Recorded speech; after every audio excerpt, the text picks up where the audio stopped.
The committee will come to order.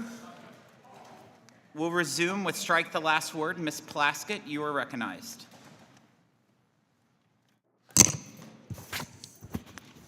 Thank you, Mr. Chair. I move to strike the last word.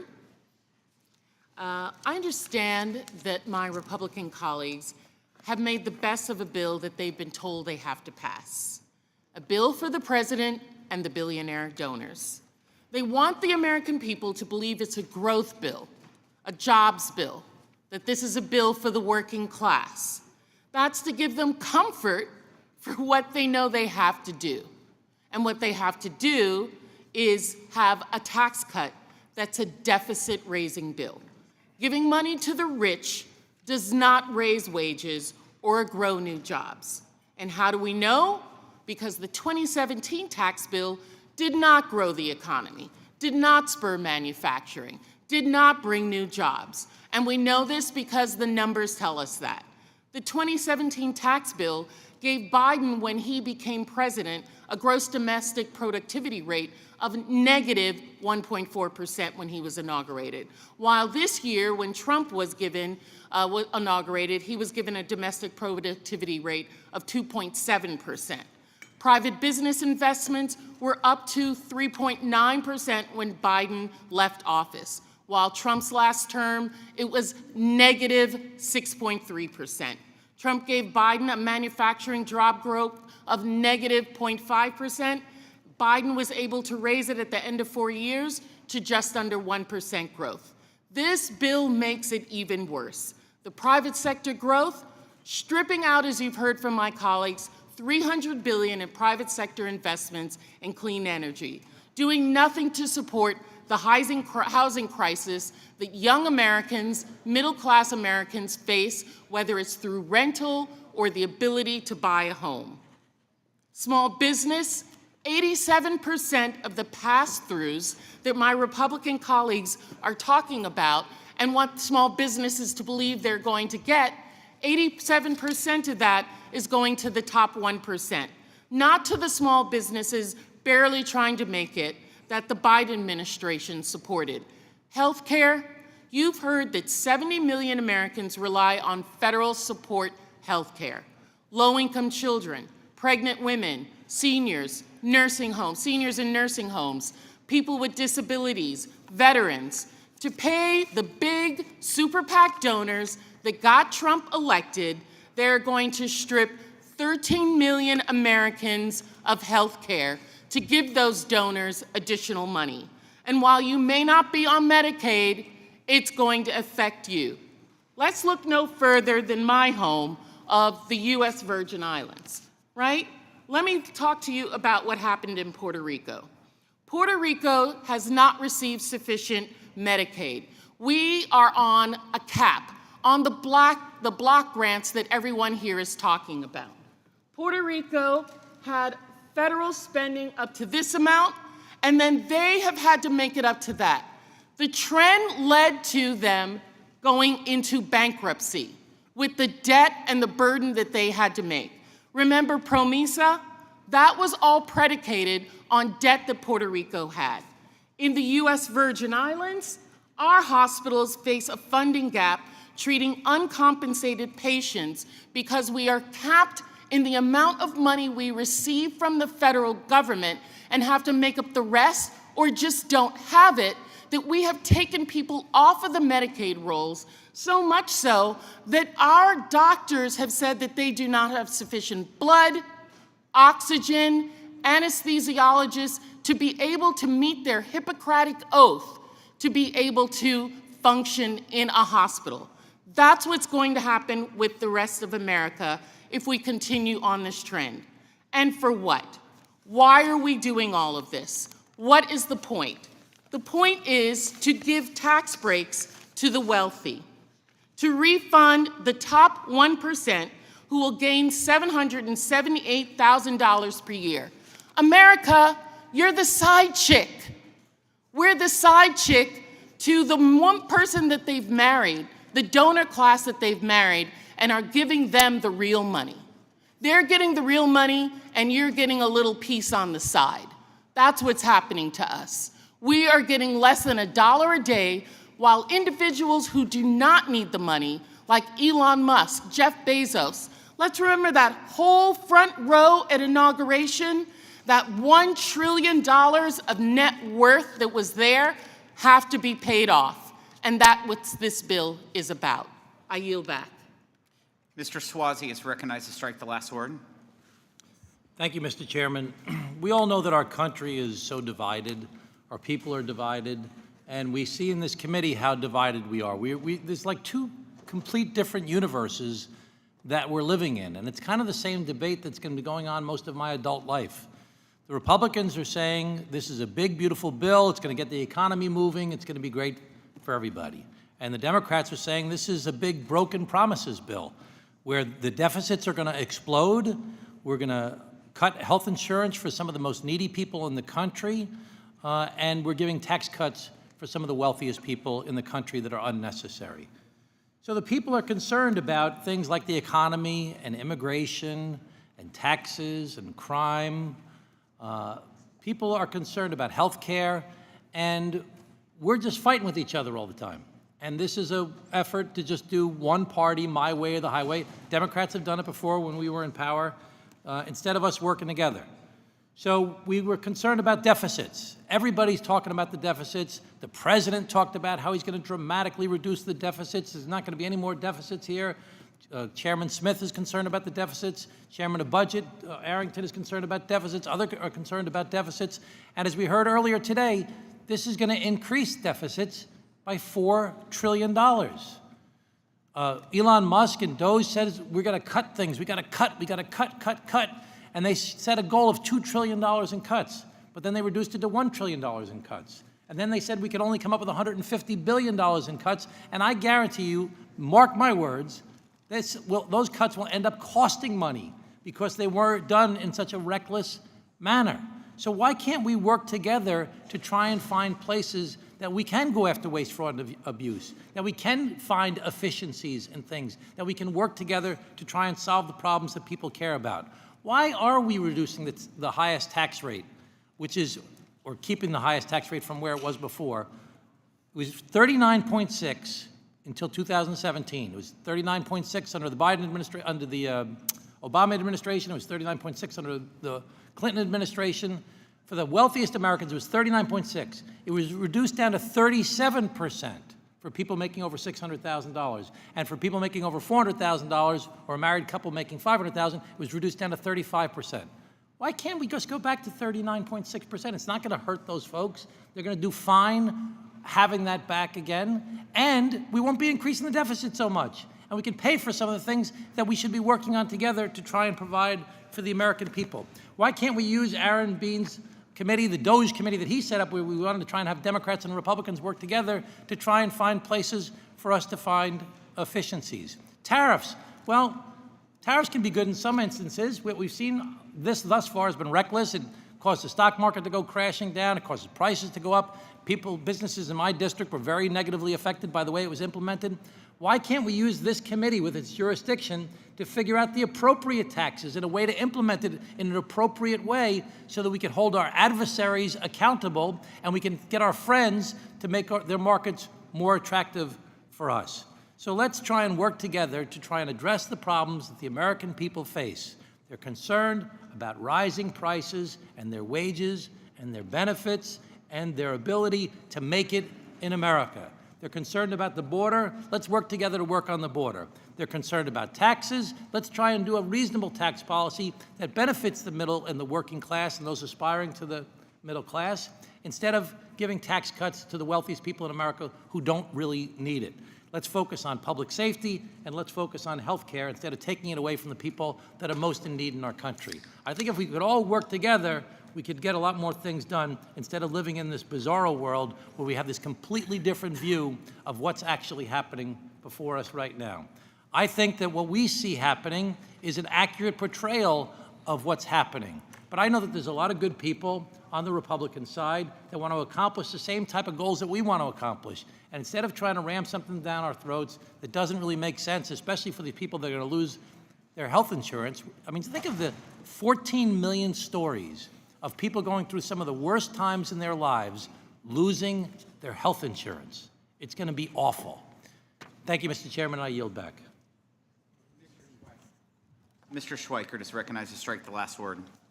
Thank you, Mr. Chairman. And forgive me for doing this, but I wanted to geek out just for a moment, just because I've had a couple people sort of mention it. We were given a distributional tables, and there's a couple parts of it that we need to do a little bit of work on. Maybe I'm going to try to actually make a chart. Can you believe that? Okay, that was actually funny.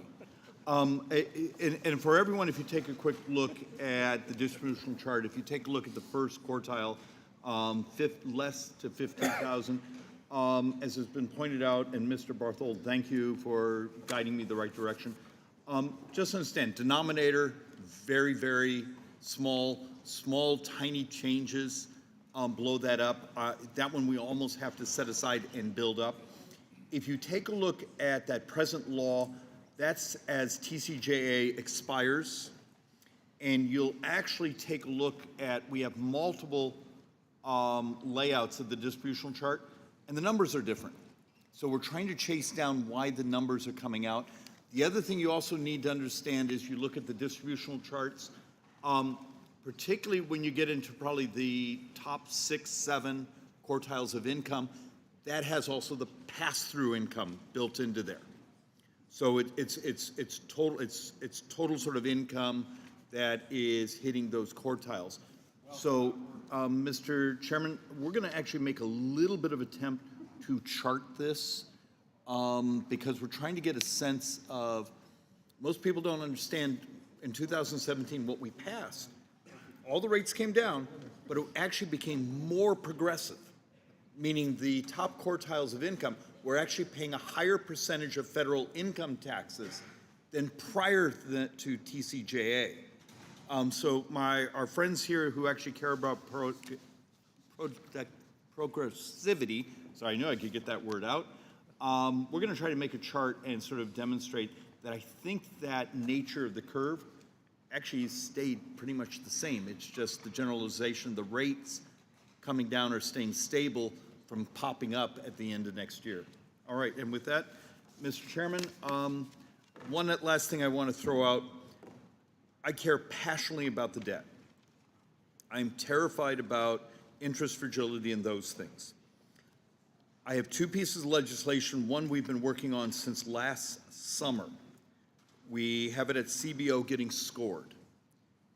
It is a stunning amount of money because it would reform a big portion of the MA. For those of you, this isn't the proper place for it, but if some of you really care about the debt and deficits, come talk to me because kindly even some Democrats have been being very kind in helping us look for savings and reform. It just turns out when you're doing something complex, it takes time and complexity, a whole lot of talent to help you. With that, I yield back. Will the gentleman yield for 1 second? May I recapture? Shoot. So on the distribution table, on the first page, page 1 of the distribution table, it shows for the people from $500,000 to $1 million a year and the people for $1 million and above. Mm-hmm. So between those 2 groups, the total revenues go from about $1.7 trillion down to about $1.5 trillion. So approximately a little bit less than $200 billion a year. $200 billion a year over 10 years is $2 trillion. You could cut $2 trillion from this bill if you just didn't lower the taxes on the people making over $500,000. You're concerned about the debt? You're concerned about pay-fors? There's $2 trillion on the people that make over $500,000 a year. And Mr. Chairman, Mr. Suozzi, a good observation. We have to break that down to how much of that is pass-through business, other types. No, I know it's passed through and it's individual rates, but both things. Why should we be providing tax cuts? But Mr. Suozzi, we also need to understand how much of that may be capital gains, other types of things. So we need to break down and figure out what categories that income is coming from. So look, as you know, I'm just fascinated with distributional tables. It's It's almost a fetish, so we'll work through that. Thank you, Mr. Chairman. Thank you. Seeing that there's no additional members to strike the last word, we'll now move on to amendments. Are there any I don't know. yeah. Are there any amendments to the amendment in the nature of a substitute? Mr. Chairman, I have a motion at the desk. Mr. Chairman, I reserve a point of order. Do you have a motion or an amendment? An amendment. Okay. Thank you. Belay my last. Will the gentleman suspend while we look at it? Please. Thank you, Mr. Chairman. Okay. Gentlemen, proceed. Thank you, Mr. Chairman. As you can tell, a pretty straightforward amendment that would just strike the unprecedented $4 trillion debt limit increase that's in this bill. A $4 trillion increase that is the largest enumerated increase in the United States history. Look, while raising the debt ceiling is necessary to avoid default, a change of this magnitude does not belong in this type of partisan reconciliation package packed with policies that will only deepen our debt and deficit. Now, during the president's first term, this president's first term, the debt limit was raised 3 times, but each time through a bipartisan agreement, and never on this scale, and never through reconciliation. Now, most recently, Congress raised the debt limit through the Bipartisan Fiscal Responsibility Act, which resulted in $1.3 trillion in primary deficit reduction.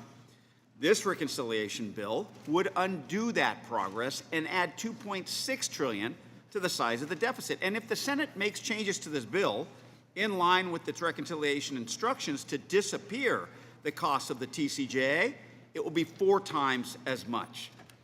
Mr. Chairman, now's not the time for a bill that experts calculate could add an additional $6.9 trillion to our national debt. As it is right now, the national debt stands at a staggering $36.2 trillion, almost the size of our economy. Interest payments alone on that debt now total $1 trillion annually, which is more than we spend on defense, education, or Medicare. And instead of investing in our future, we're paying down these past debts. You combine the fiscally reckless policies in this bill with a historic debt limit increase, it's just irresponsible. And it will put us in a deeper hole, especially when it comes to our debt and deficit. The $5.3 trillion in additional debt proposed in this bill will hurt working Americans. Extending the Tax Cuts and Jobs Act without offsets will increase the cost of the average mortgage by $600 to $1,200 per year. The increased deficits will push interest rates higher, increasing costs across the board from home ownership to business investment. Since this president took office, our fiscal trajectory has only deteriorated. Just last week, the Treasury Department increased its borrowing forecast for the next quarter by an astonishing 317%. It now expects to issue $514 billion in net marketable debt in the next quarter alone. We just can't afford a reconciliation bill, Mr. Chairman, that could add as much to the deficit as all the emergency borrowing for COVID relief. We really got to stabilize our fiscal outlook, not worsen it with another irresponsible debt-fueled tax plan. This amendment, Mr. Chairman, like I said, and as you can see, is very straightforward. It's an amendment that would ensure that we have this critical debate rather than giving the green light to massive tax giveaways with an unprecedented partisan increase in the debt limit. Thank you, Mr. Chairman. Is there any discussion on the amendment? Mr. LaHood is recognized. Thank you, Mr. Chairman. Mr. Chairman, I just want to make the body aware here that Secretary Bessent recently warned that a failure to increase the debt limit would, quote, wreak havoc on our financial system and diminish America's security and global leadership position. And in my view, Mr. Chairman, House Republicans will not let that happen. I would also note that even Minority Leader Hakeem Jeffries and Senate Minority Leader Schumer admitted that increasing the debt limit is, quote, about meeting obligations the government has already made.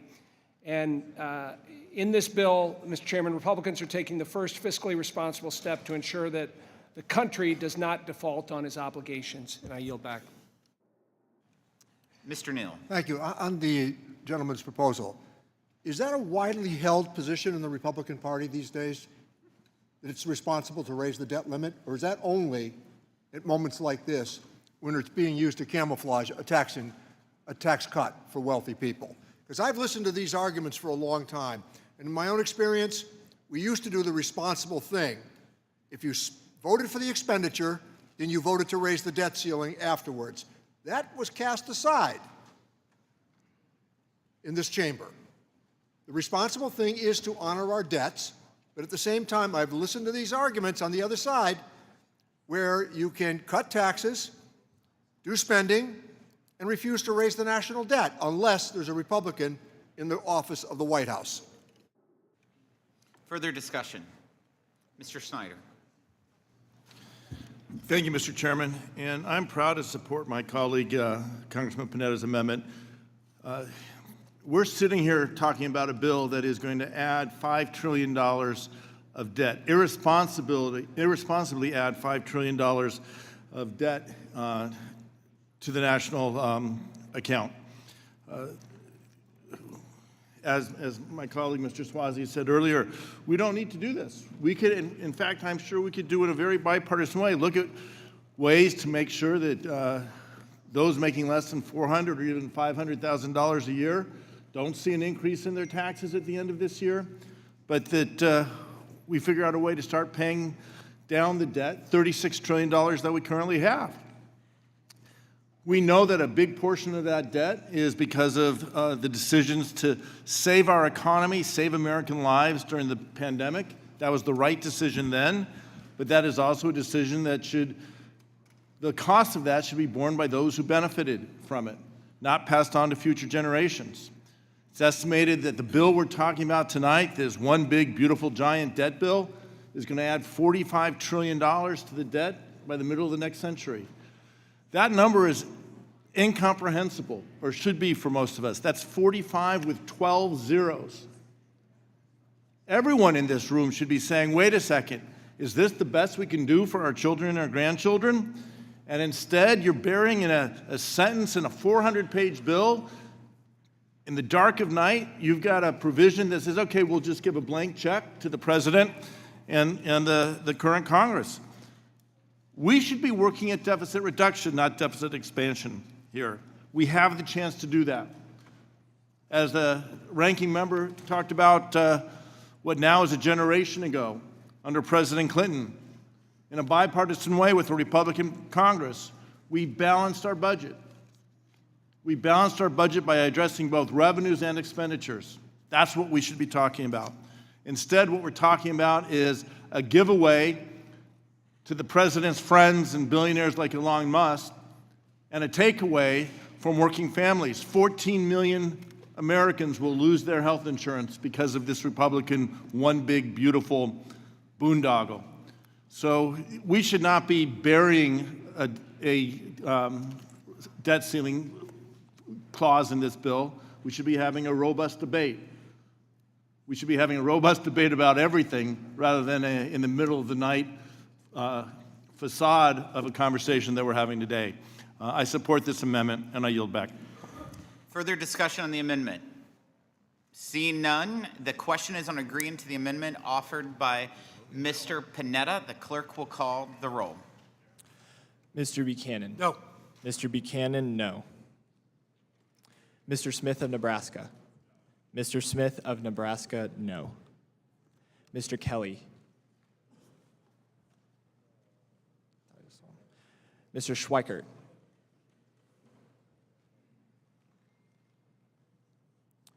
Mr. LaHood?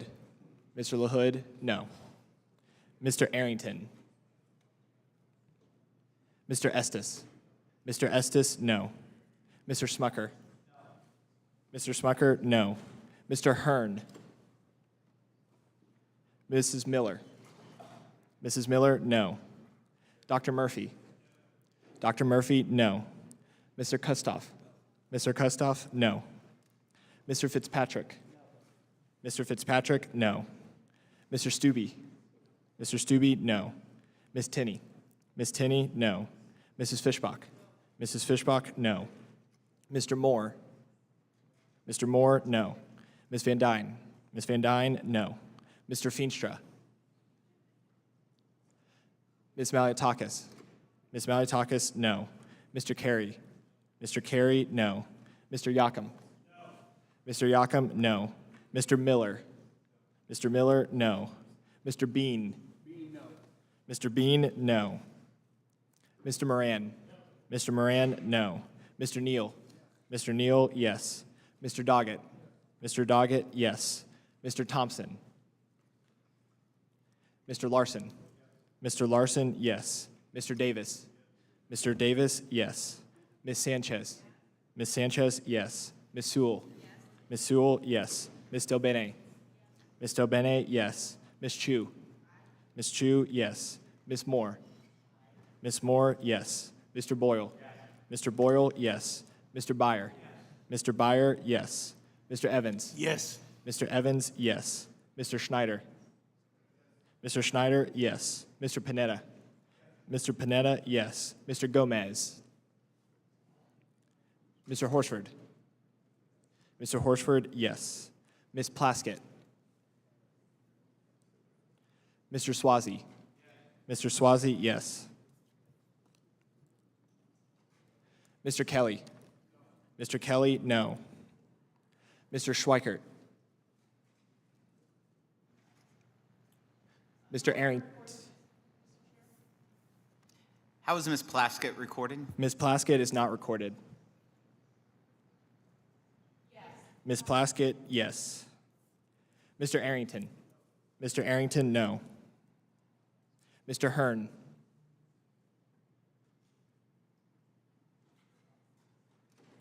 Mr. Feenstra. Mr. Feenstra, no. Mr. Thompson.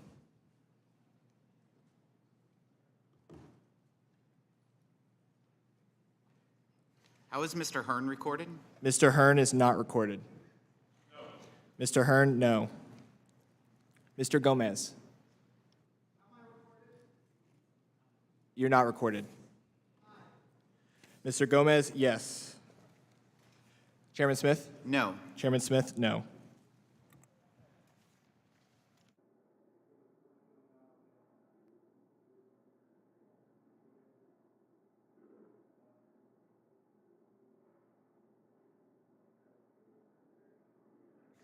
How is Mr. Thompson recorded? Mr. Thompson is not recorded. Mr. Thompson, yes. How is Mr. Schweikert recorded? Mr. Schweikert is not recorded. Mr. Schweikert, no.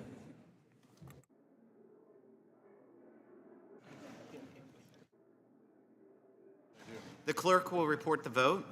The yeses are 19, the nos are 26. There being 19 yeses and 26 noes, the amendment is not agreed to. Are there additional amendments? Mr. Chairman, I have an amendment at the desk. Would the gentleman suspend? Mr. Chairman, I reserve a point of order. Point of order is reserved.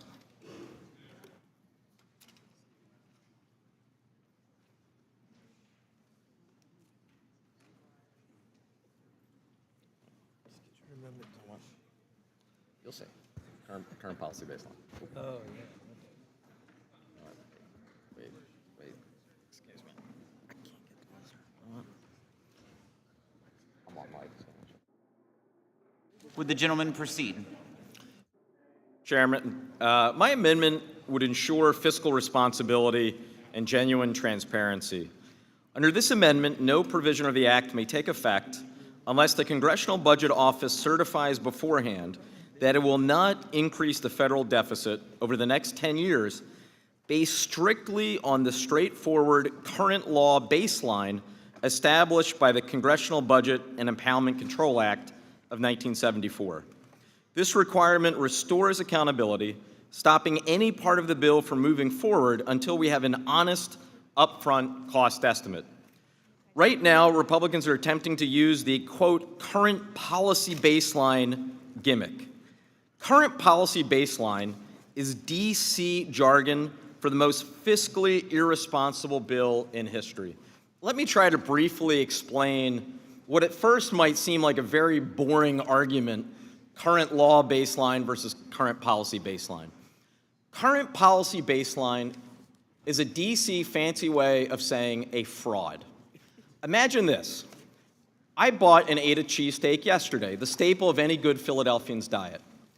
Because I bought that cheesesteak yesterday and paid for it, according to current policy baseline, if I buy a cheesesteak today, it costs $0. If I buy one tomorrow, it costs $0. If I buy one the day after that, it costs $0. And on forevermore, each day into the future. Does that sound legitimate to anyone? Of course not. It's phony. It's a fraud. It would be a great mistake to create this precedent of switching from current law baseline to current policy baseline. And I do fear that under this new precedent, if we move forward with it, it will become the new normal, and that both sides, when they have a trifecta, will find it all too tempting to use. So we think we have a debt problem now? Just imagine if the fraud as known as current policy baseline becomes the new normal. This amendment, my amendment at the desk, and now in front of you, is in the best interests of lawmakers on both sides. I urge you to consider it. I know the way this process works, it is by nature highly partisan, but I truly believe, Mr. Chair, if members on the other side move forward with current policy baseline as the new normal, they will live to regret it. Thank you. I yield back. Further discussion on the amendment? Mr. Estes? Thank you, Mr. Chairman. I just want to make some facts true about what's really happening out here. I mean, this bill, as it's being brought before the committee, is $500 billion less than what the reconciliation instructions were for the bill. So obviously, as we've worked through and we structured the bill, I mean, we wanted to look at how can we be fiscally responsible and make sure that we address pro-growth economic policies. That's why it was structured the way it was, trying to make sure that we could jumpstart the economy. I remember back to 2017 when we had foreign companies buying U.S. businesses.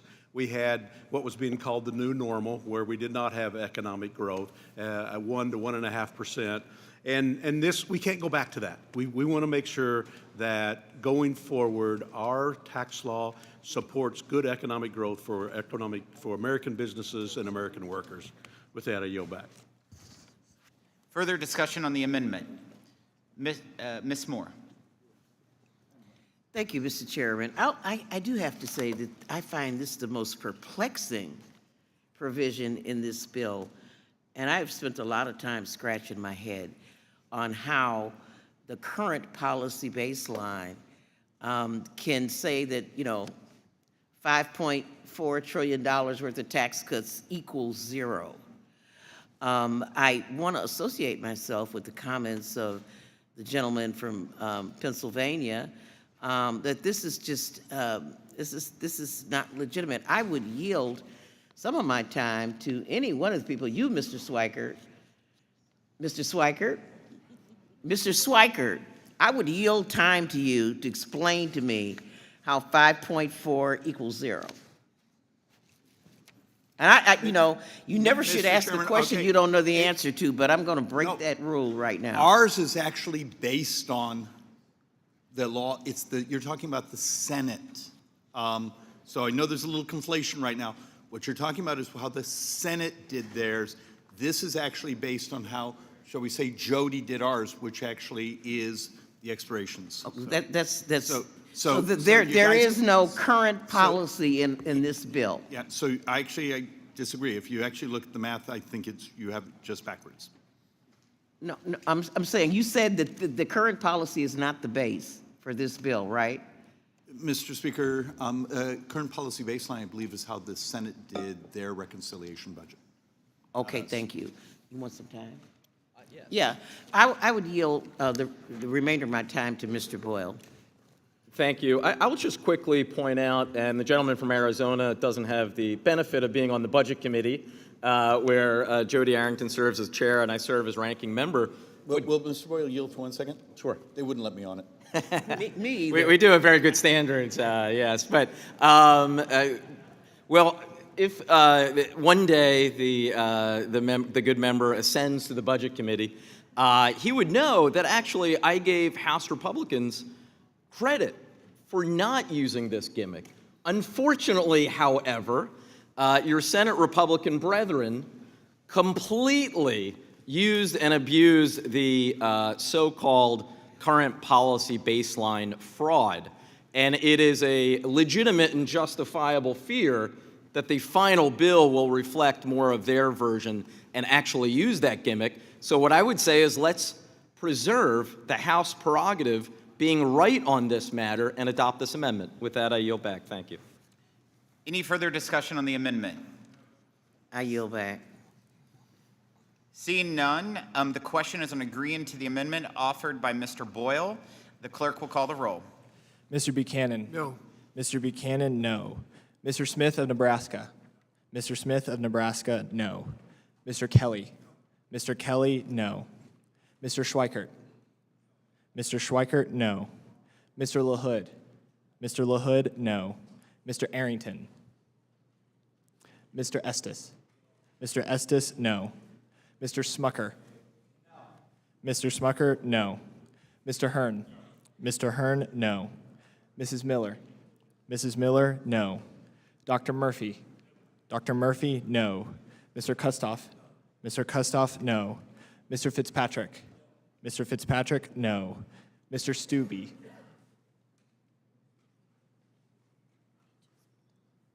Ms. Tinney? Ms. Tinney, no. Mrs. Fishbach? Mrs. Fishbach, no. Mr. Moore? Mr. Moore, no. Ms. Van Dyne? Ms. Van Dyne, no. Mr. Feenstra? Mr. Feenstra, no. Ms. Maliatakis? Ms. Maliatakis, no. Mr. Carey? Mr. Carey, no. Mr. Yakum? Mr. Yakum, no. Mr. Miller? Mr. Miller, no. Mr. Bean? Mr. Bean, no. Mr. Moran? Mr. Moran, no. Mr. Neal? Mr. Neal, yes. Mr. Doggett? Mr. Doggett, yes. Mr. Thompson? Mr. Thompson, yes. Mr. Larson? Mr. Larson, yes. Mr. Davis? Mr. Davis, yes. Ms. Sanchez? Ms. Sanchez, yes. Ms. Sewell? Ms. Sewell, yes. Ms. Delbene? Ms. Delbene, yes. Ms. Chu? Ms. Chu, yes. Ms. Moore? Ms. Moore, yes. Mr. Boyle? Mr. Boyle, yes. Mr. Byer? Mr. Byer, yes. Mr. Evans? Yes. Mr. Evans, yes. Mr. Schneider? Mr. Schneider, yes. Mr. Panetta? Mr. Panetta, yes. Mr. Gomez? Mr. Gomez, yes. Mr. Horsford? Mr. Horsford, yes. Ms. Plaskett? Ms. Plaskett, yes. Mr. Swazi? Mr. Swazi, yes. Mr. Arrington? Mr. Arrington, no. Mr. Stubbe? Mr. Stubbe, no.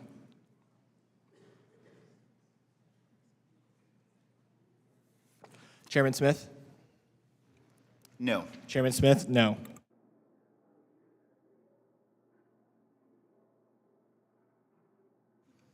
Clerk will report the vote. The yeses are 19, the nos are 26. There being 19 yeses and 26 noes, the amendment is not agreed to. Are there additional amendments? Mr. Horsford.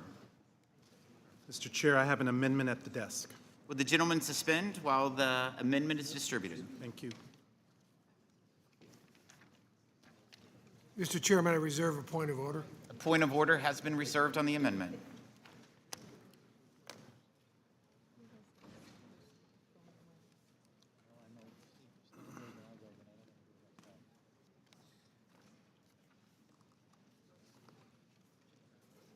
The gentleman may proceed.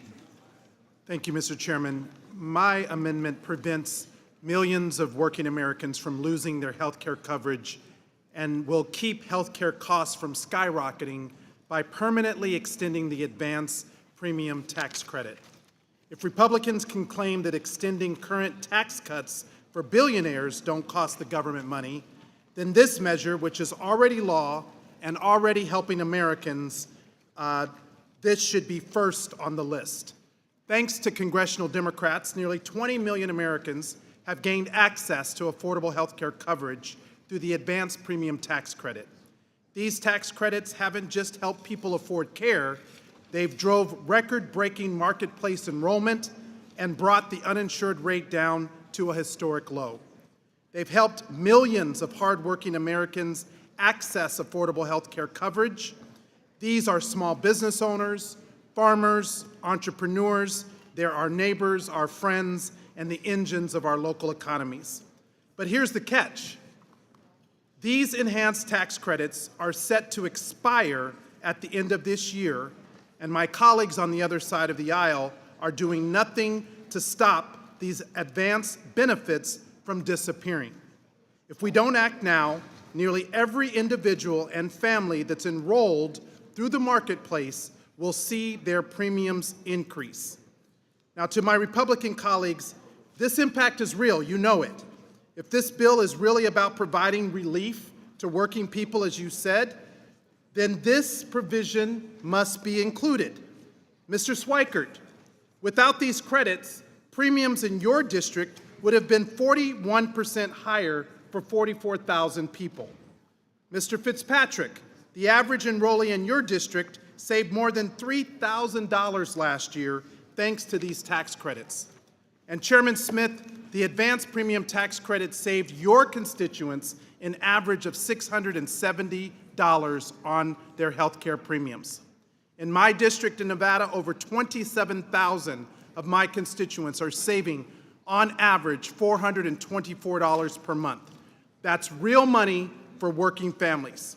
We cannot allow these enhanced credits to expire. Working families need to know that they can count on affordable health care. What will happen if Republicans continue refusing to extend the enhanced health care tax credit? The Congressional Budget Office estimates that more than 3.5 million people may lose coverage. Premiums could rise by nearly 8% each year, and working families would be forced to choose between paying for health care and putting food on the table. And in rural communities, they will feel this pain the most. That's why I urge all of my colleagues to act now, to vote for my amendment, to permanently extend these crucial lifelines. It's the right thing to do. Now, I want to be clear. Don't let them fool you. You cannot, in one breath, say it's okay to provide tax cuts for billionaires, and that can be free, and not provide tax relief for working families, for health care, for God's sake.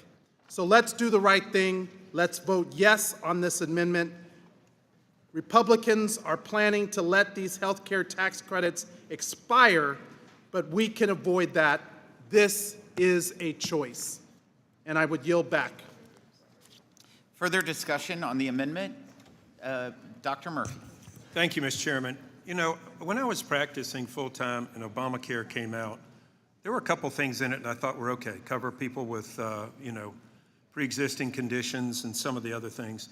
The sad thing is that the Obamacare monstrosity, which it's turned out to be, has done nothing but raise healthcare costs across the board, filter and flow money into insurance companies, which, by the way, are the biggest beneficiaries of all of this, and were the biggest beneficiaries of the last rise in Obamacare subsidies. So in 2024 alone, 5 million individuals were fraudulently enrolled in the Obamacare plans, costing $26 billion.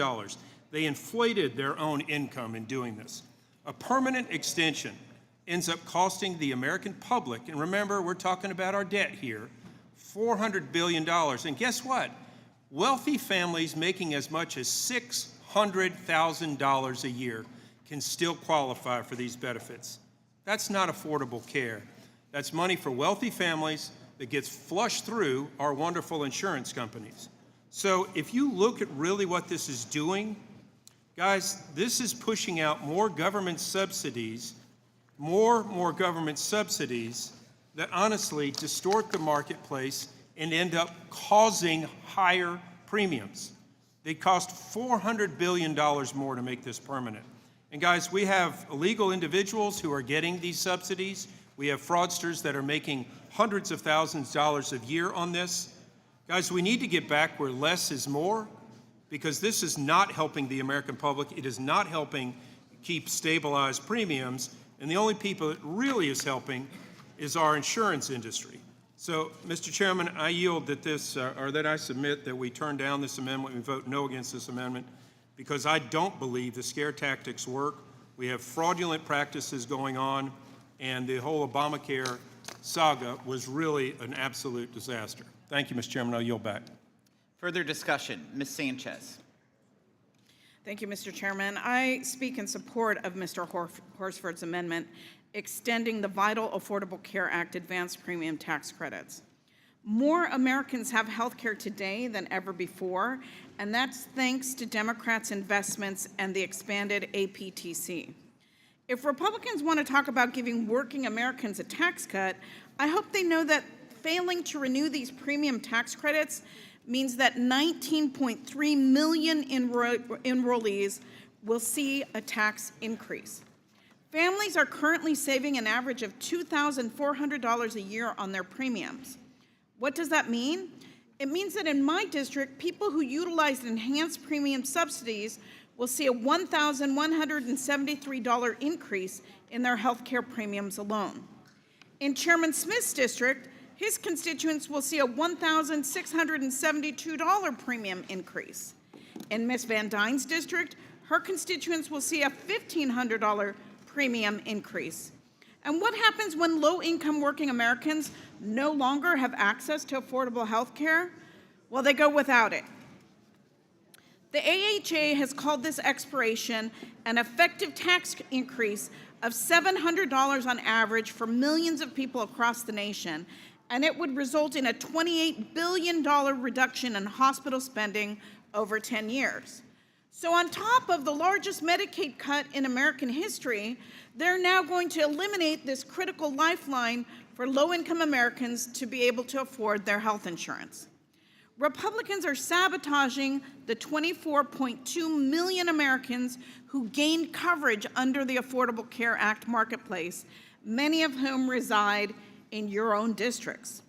I encourage my colleagues to renew these subsidies for their constituents and to stop thumping their chests and proclaiming that they're for the working American when this is a huge tax increase on working Americans who need health care coverage in order to be healthy enough to go to work. And with that, I yield back. My colleague yields back. Is there any? Mr. Larson is recognized for 5 minutes. Thank you, Mr. Chairman. Very briefly, I associate myself with the remarks of my colleagues, Sanchez and Horsford, and just say this, you know, a constituent of mine called in near disbelief. His name is Rob Yearwood, and he talked about how insurance has benefited him and his family and provided the opportunity for savings of about $1,300 a month. $1,300 a month. So his total savings for a year is in excess of $15,000 that he was paying out of his pocket. So now, with the passage of this bill, he will be in disbelief that while on one hand you say you're cutting taxes, you've just increased his by 15 grand. I yield back.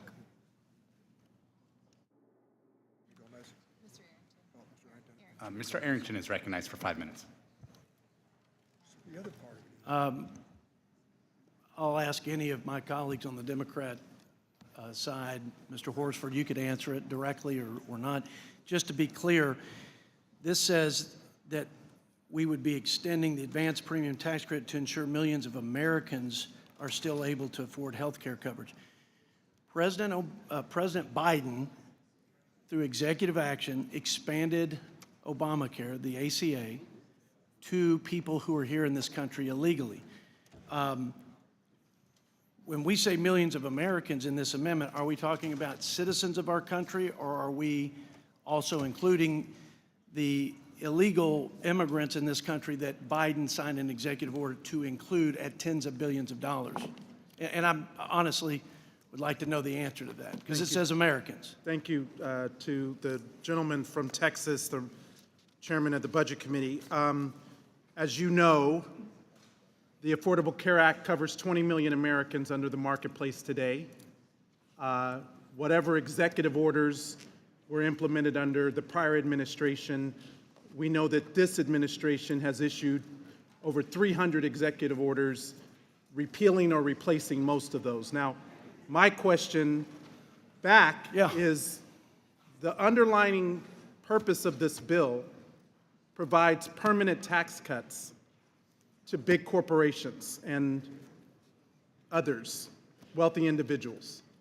What is wrong with providing a permanent tax credit for eligible participants under the Affordable Care Act marketplace? Why are we not prioritizing them instead of giving others the benefits?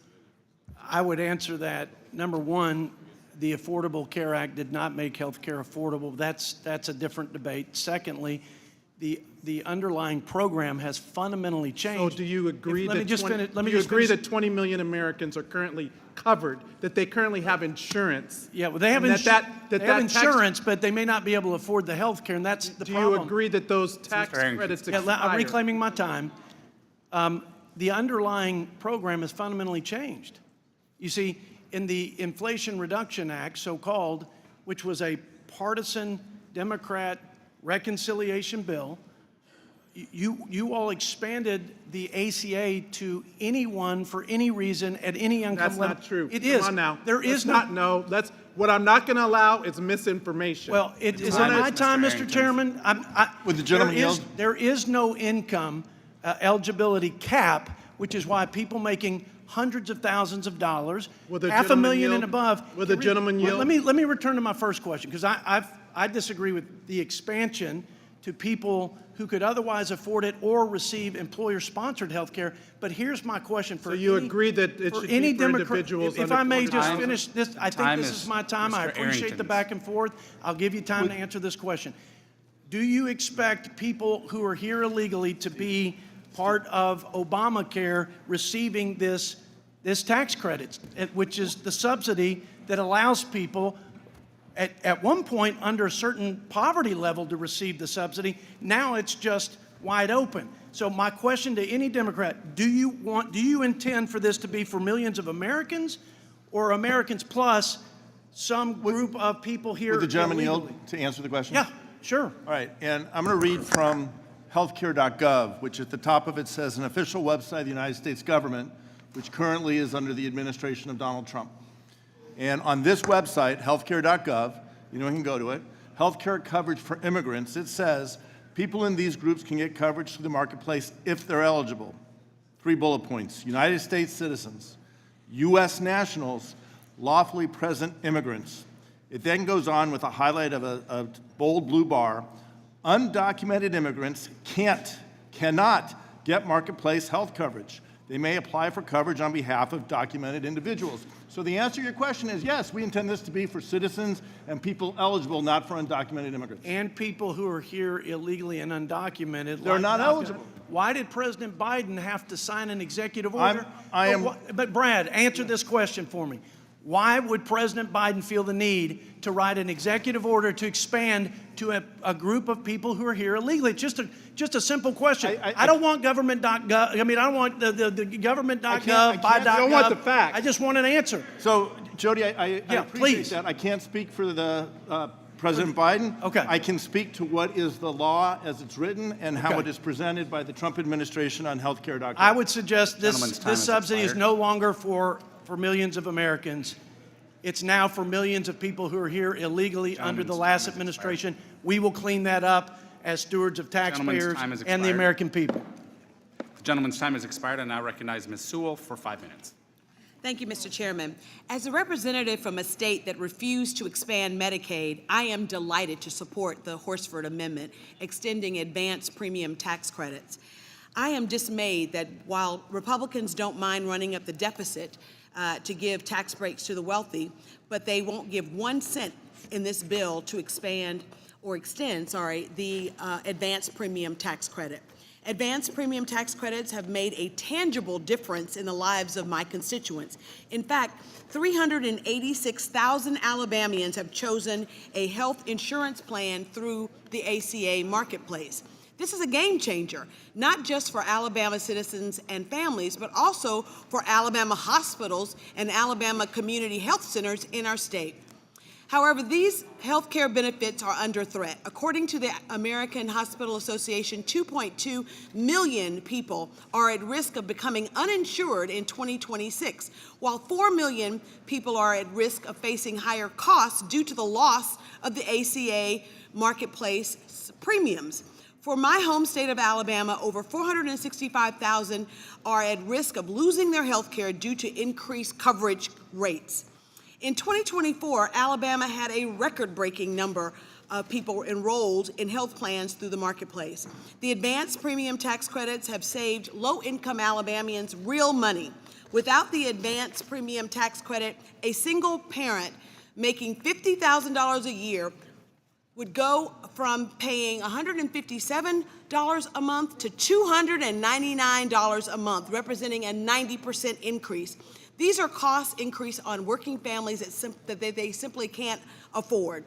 The advanced premium tax credit is especially important to my constituents.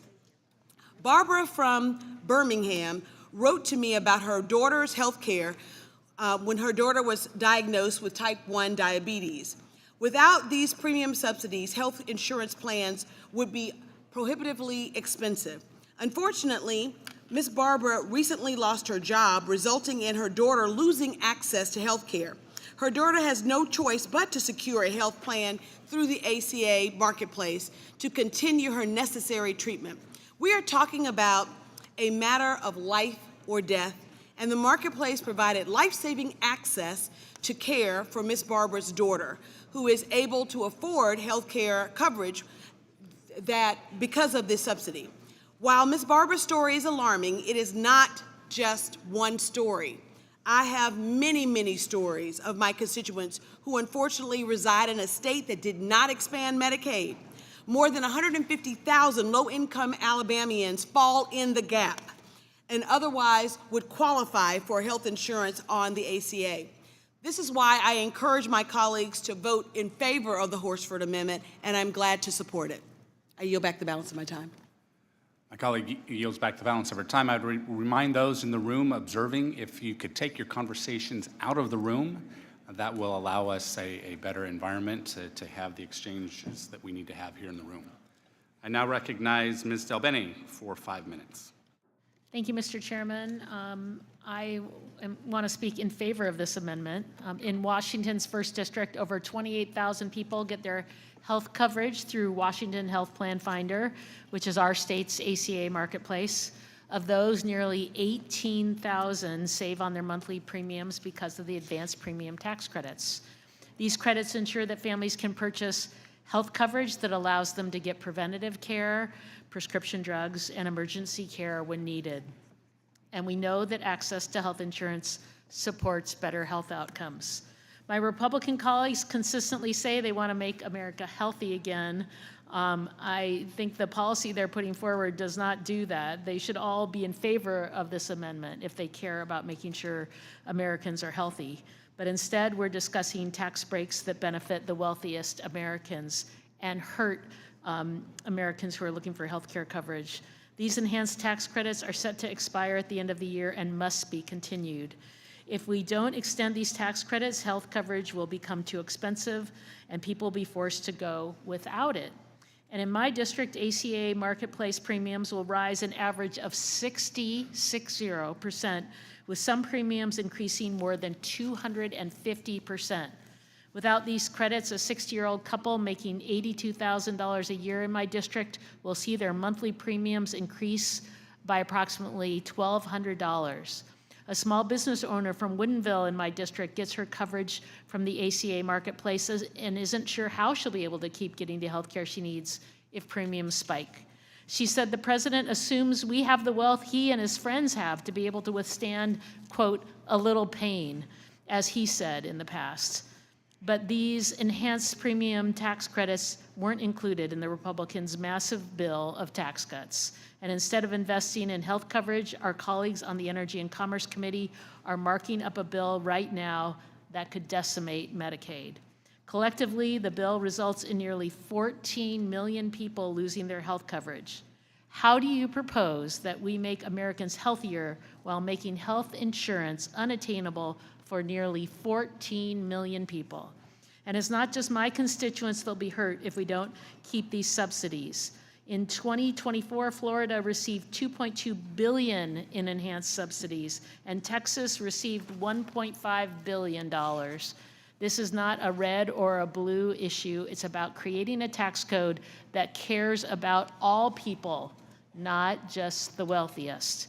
We have the opportunity to do the right thing here, and if we extend these tax credits, we're making it possible for individuals and families to continue to take care of their health needs. I urge all of my colleagues to vote to permanently extend the ACA enhanced premium tax credits. Vote yes on this amendment, and I yield back. My colleague yields back, and I recognize to speak on the amendment, Mr. Schneider. Thank you. I'm proud to support Mr. Horsford's amendment. And let me repeat what I read a moment ago.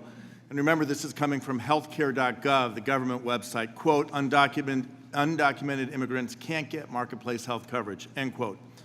Moreover, due to provisions included by Energy and Commerce preventing all immigrants, legal or otherwise, from receiving premium tax credits, if approved, this amendment would only cover American citizens. My Republican colleagues are tripping over themselves to extend tax breaks for the top 1%, but for those making less than 400% of the poverty level, specifically less than $62,600 a year, oh no, we can't give them a break. 70% of the cost of permanently extending the tax of this credit goes to people making less than 400% of the federal poverty level. The characterization that $600,000 income households are taking advantage of the credit is simply misleading. Working Americans earning $62,600 might be able to make ends meet, but it's really difficult to think that they are getting ahead without this credit. This amendment would extend the tax credit that allows working families, American families, to afford premiums for health insurance, taking responsibility for taking care of their own families, their kids. 21,000 of the constituents in my district depend on this credit to afford their health insurance. These credits will expire at the end of the year. This bill does not extend, or what we're talking about today doesn't extend those credits. Without an extension, these families will see their health insurance rise by $1,000 a year. The nonpartisan Congressional Budget Office estimates that failing to extend these credits will leave 5 million people without health insurance. 45,000 of those would be in Illinois. This amendment would extend the tax credits for health insurance to ensure families stay covered, that parents are able to take care of themselves and their children. No working individual or family should have to worry about affording health care, not for themselves or not for their family. I urge all my colleagues to support this amendment. I yield to my colleague. I thank the gentleman for yielding, and I appreciate you for putting the facts on the record. My good friend, the chairman of the Budget Committee, made a very broad and misinformed statement, and I don't know that he's here to back it up. But again, for the record, if approved, my amendment would only cover American citizens. This is in part because of provisions that are included in the Energy and Commerce Committee markup that prevents immigrants, legal or otherwise, from receiving premium tax credits. That is what you all are moving. But my question is still the underlying point. There are 19.5 million of your constituents who are at risk of losing this tax credit at the end of this year. So why would you move to pass permanent tax credits for billionaires and big corporations and not your constituents who need health care? I agree we need to bring down the cost of health care, but taking health care away isn't going to bring down that cost. So what is the plan? And I, for one, will not allow you to put out misinformation to the public and not stand behind it. So wherever Mr. Arrington is, I want the record to reflect that this bill pertains to the individuals that are eligible under the law. With that, I yield back to the gentleman from Illinois. Ms. Moore is now recognized to speak on the amendment for 5 minutes. Thank you so much. I am just absolutely delighted that Mr. Horsford offered this amendment. All of the time that the Republicans were putting their bill together in secret and telling their constituents, those Republicans who had the guts to have town hall meetings, told them that we were lying about them cutting health care. There's no way that they were going to cut health care. This is one of the largest, this contributes to the largest tax cut that this country has seen in its history. And it also is an effort, and I have to admire the Republicans for never giving up. I stopped counting when they tried to undermine the Affordable Care Act, also known as Obamacare, 60 times. And John McCain did the thumbs down because he was not about to go meet his maker and denying millions of people health care. And so we've heard all kinds of narratives and excuses as to why Republicans want to cut health care. We heard about the lazy boy that's in his parents' basement playing video games. There have been all kinds of irrational and illogical arguments that have been made. And so now we see, and several ahas, 20 million people are at risk of losing health care. Those who got the premium health care under the Biden administration, and also those people who are in expansion states are going to lose their health care as well. These are not lazy people. These are people who are not going to work. These are people who, in my state, weren't at or below 138% of the poverty level. These are people working at fast food restaurants, waiting tables, bartending, entrepreneurs that aren't covered by corporate employers that want to be responsible and pay for their own health care will now find themselves being driven out of the marketplace. And so I am delighted, Mr. Horsford, that you've offered this amendment. Do you need more time? Need any time? You always need time? And so I will yield some time to Mr. Horsford because I'm just really pleased with this amendment.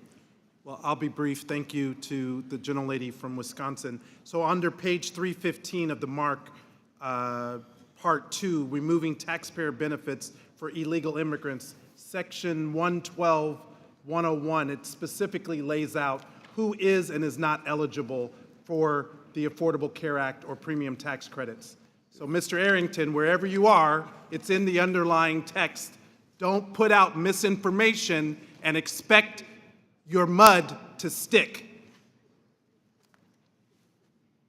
I yield back to the gentlelady from Wisconsin. That's right. And so there are a couple of other things. I agree with comments from Representative Sanchez. I mean, you don't cut off your nose to spite your face. And Dr. Murphy, I am so willing to work with you, and I think others on this committee are so willing to work with you if there is some shenanigans going on with the insurance companies and they are artificially increasing premiums, not only for people in the marketplace, but for people who are covered by private employers on account of these premium subsidies. We'd be very happy to work with you. But we don't think that cutting off 20 million people is the solution to reining in bad practices of insurance companies. And so with that, I would yield back my time. The gentlelady yields back. I now recognize Mr. Byer for 5 minutes to speak on the amendment. Mr. Chairman, thank you very much. I too want to thank and congratulate Mr. Horsford for pushing this good amendment. You know, I had a chance to sit down with representatives of the world's largest healthcare company a few weeks ago. They were very concerned because they told me that getting rid of these premiums would increase the cost of insurance for a family of 4 in Virginia by $10,000 a year. $10,000 a year. What that's going to mean, 4 million people are going to lose their health insurance over the next decade. These are people who are going to go without drugs because they can't afford them. They're not going to go to the doctor because they can't afford it. You're going to have bankruptcies that soar. The number one cause of bankruptcies in America is healthcare. And people are going to die. This is not Make America Healthy Again. This is Namaha. This is taking us back for those 4 million people to the 1930s, to an America without health insurance. I know there's many folks on the other side who like that idea. That, in fact, when you look at the 78 menus, the options they had for this committee in January, not one of them included extending these tax credits. Well, let me remind them that 1937, when the Social Security Act was passed, the average lifespan for a man in America was 62 years old. That's what America looks like without health insurance. Instead, what we have right now is a bill that raises the cost of prescription drugs, pursues an expensive, none-of-the-above energy strategy, and gives million-dollar tax cuts to the wealthiest individuals and corporations. All this on a 389-page bill that we got less than 24 hours to look for. Look, the people that are going to be affected by this are going to be older and they're going to be more rural. They already affect many more barriers to receiving care. They're often half-hour, 2 hours from the nearest hospital, which are going to be, many of those are going to close based on this bill, longer trips to doctors, and much more expensive coverage. We have had a chance to go to 24 million people under the Affordable Care Act because of these premiums. We're going to tear that away. Where's the sense of tearing away essential health care coverage for more than 4 million people who are already struggling to get by? A little thought experiment. 2 years from now, in the 120th Congress, I think we should plan to get together on the Ways and Means, all those who are still here, to listen to a whole afternoon of those people who have lost their health care because of this action, people who lost their health care in the coming months because of stripping away the premium. Then we can see the real human impact, and we should be forced ourselves to listen to the damage that we have done to these people. With that, Mr. Chairman, I yield back. Gentleman yields back. I now recognize Mr. Gomez for 5 minutes to speak on the amendment. Thank you, Mr. Chairman. So I want to offer my support to Mr. Horsford's amendment to extend the advanced premium tax credit to ensure millions of Americans still can afford health care in this country. I grew up without health insurance, so I know a lot of what it's like. I know what the decisions parents have to make when somebody gets sick. When I was about 7 years old, I ended up getting sick with pneumonia.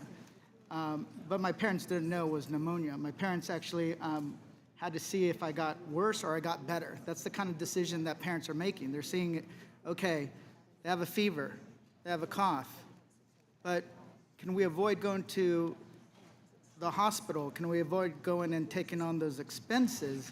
If can we avoid those expenses just with a little bit of home remedy, some luck? And that is kind of what a lot of parents do. But in my situation, I ended up getting pneumonia, went to the hospital, spent a week in the hospital, and that 1 week stay almost bankrupted my family. That 1 week stay almost bankrupted my family because I went through the ER, and you know how that expensive that is. Ended up getting checked in, and then my parents missed shifts from work because they didn't want me to be by myself. They wanted somebody to be there every single day, and my parents worked 4-6 jobs a week to make ends meet. We still didn't have health insurance.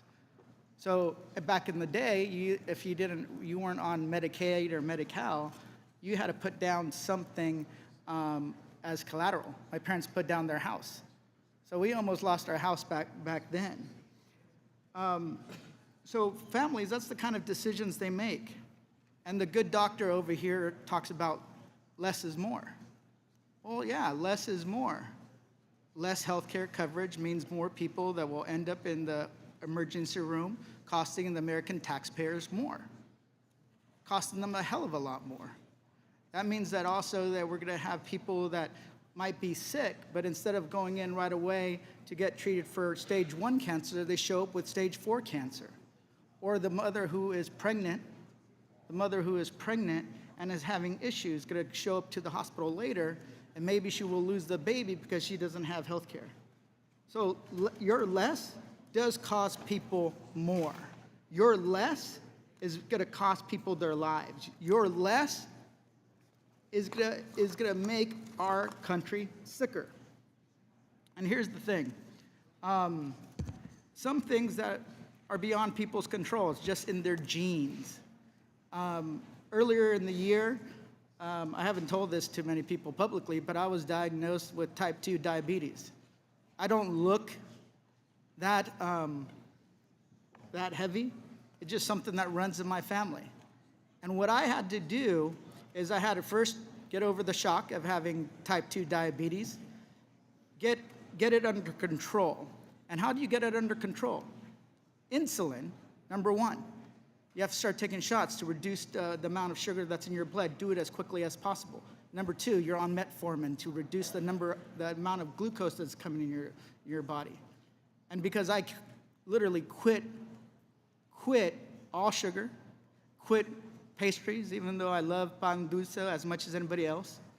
I quit any form of 1 glass of alcohol, quit that as well.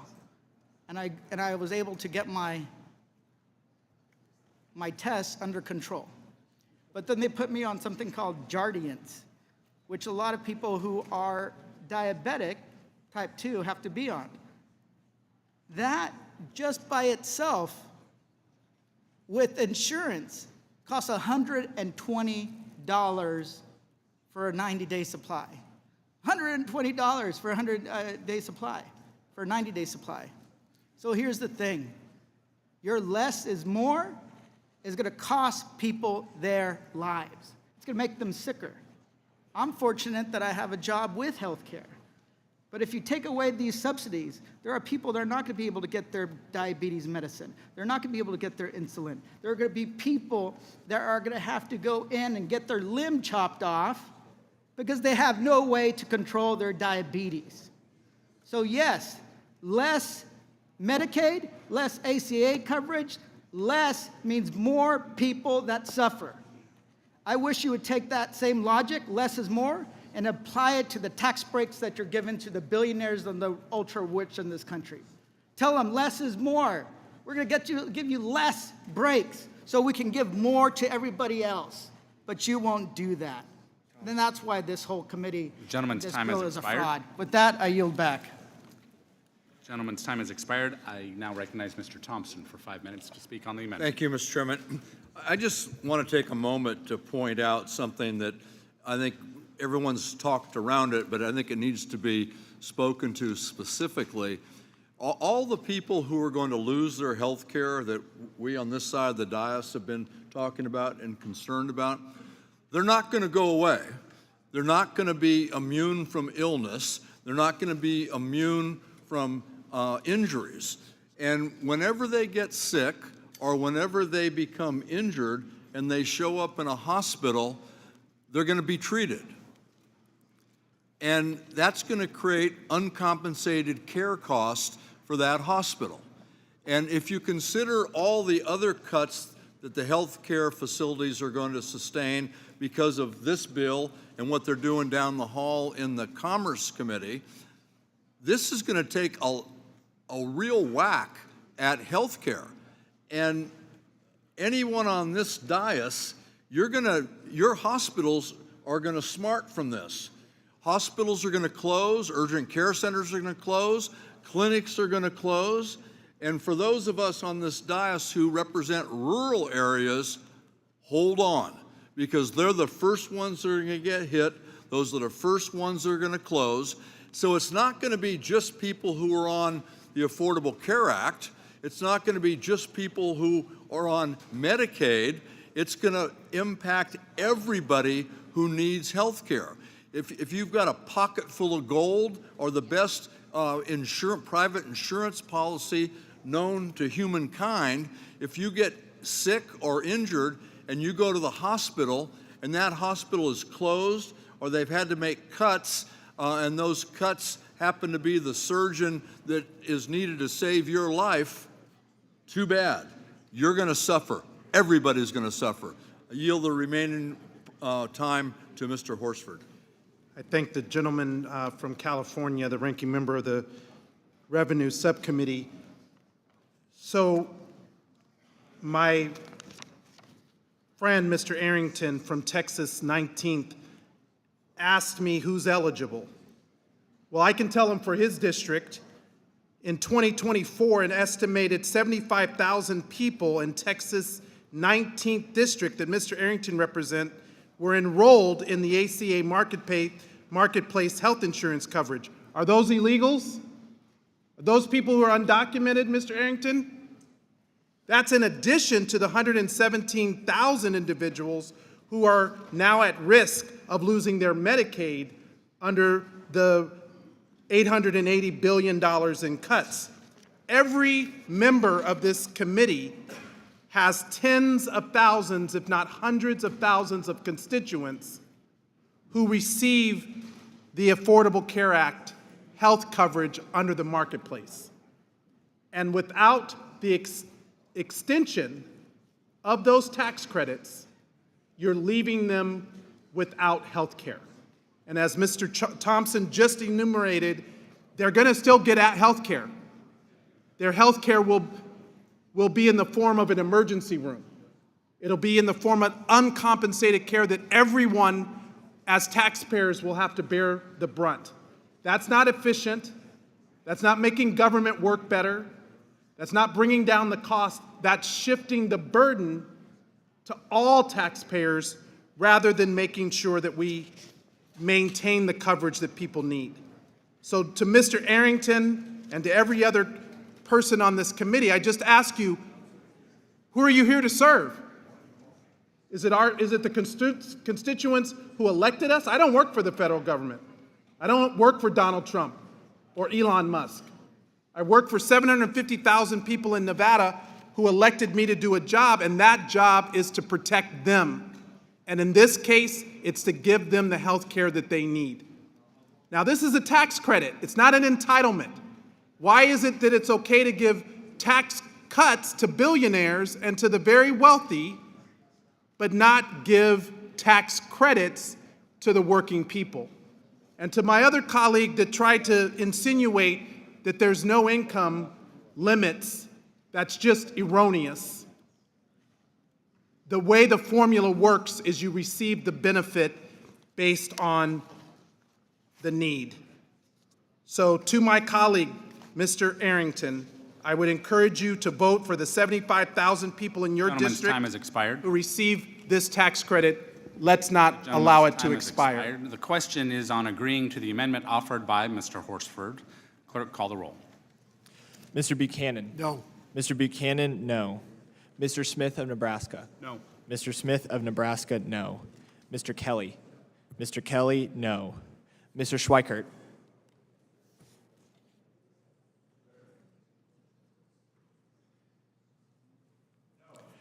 Mr. Schweikert, no.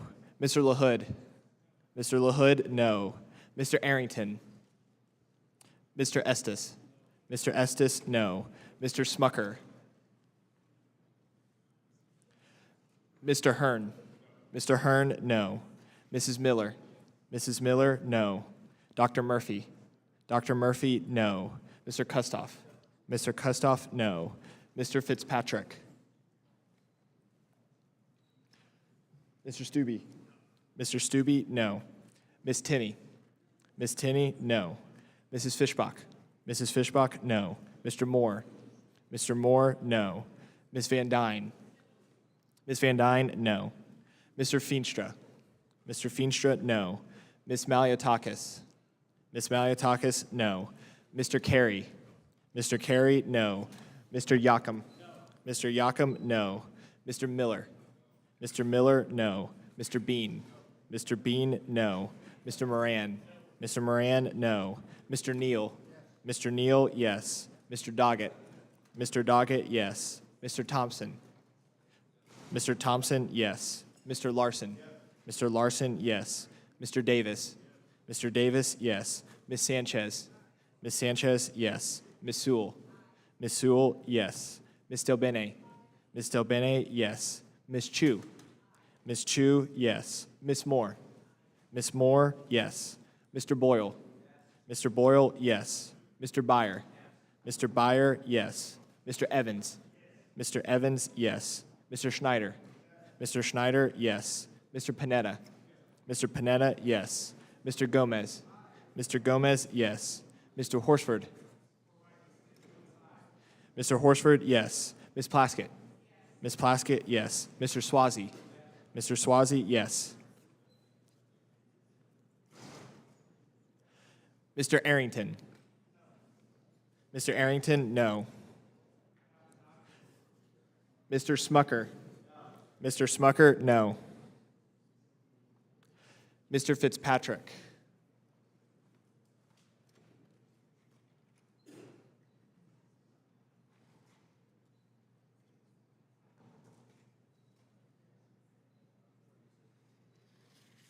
Chairman Smith? Chairman Smith, no.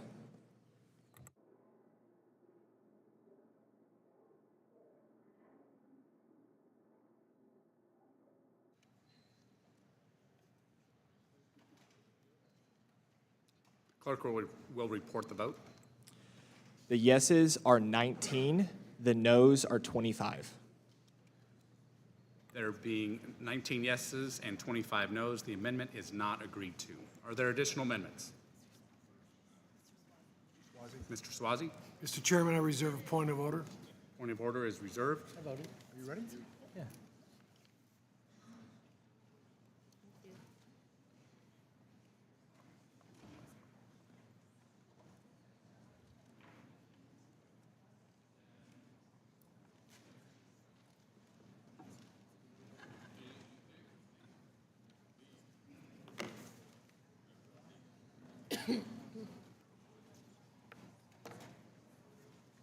Jamming. That was really good. That was really good. I'm sorry, because I actually like that. Yeah. Yeah.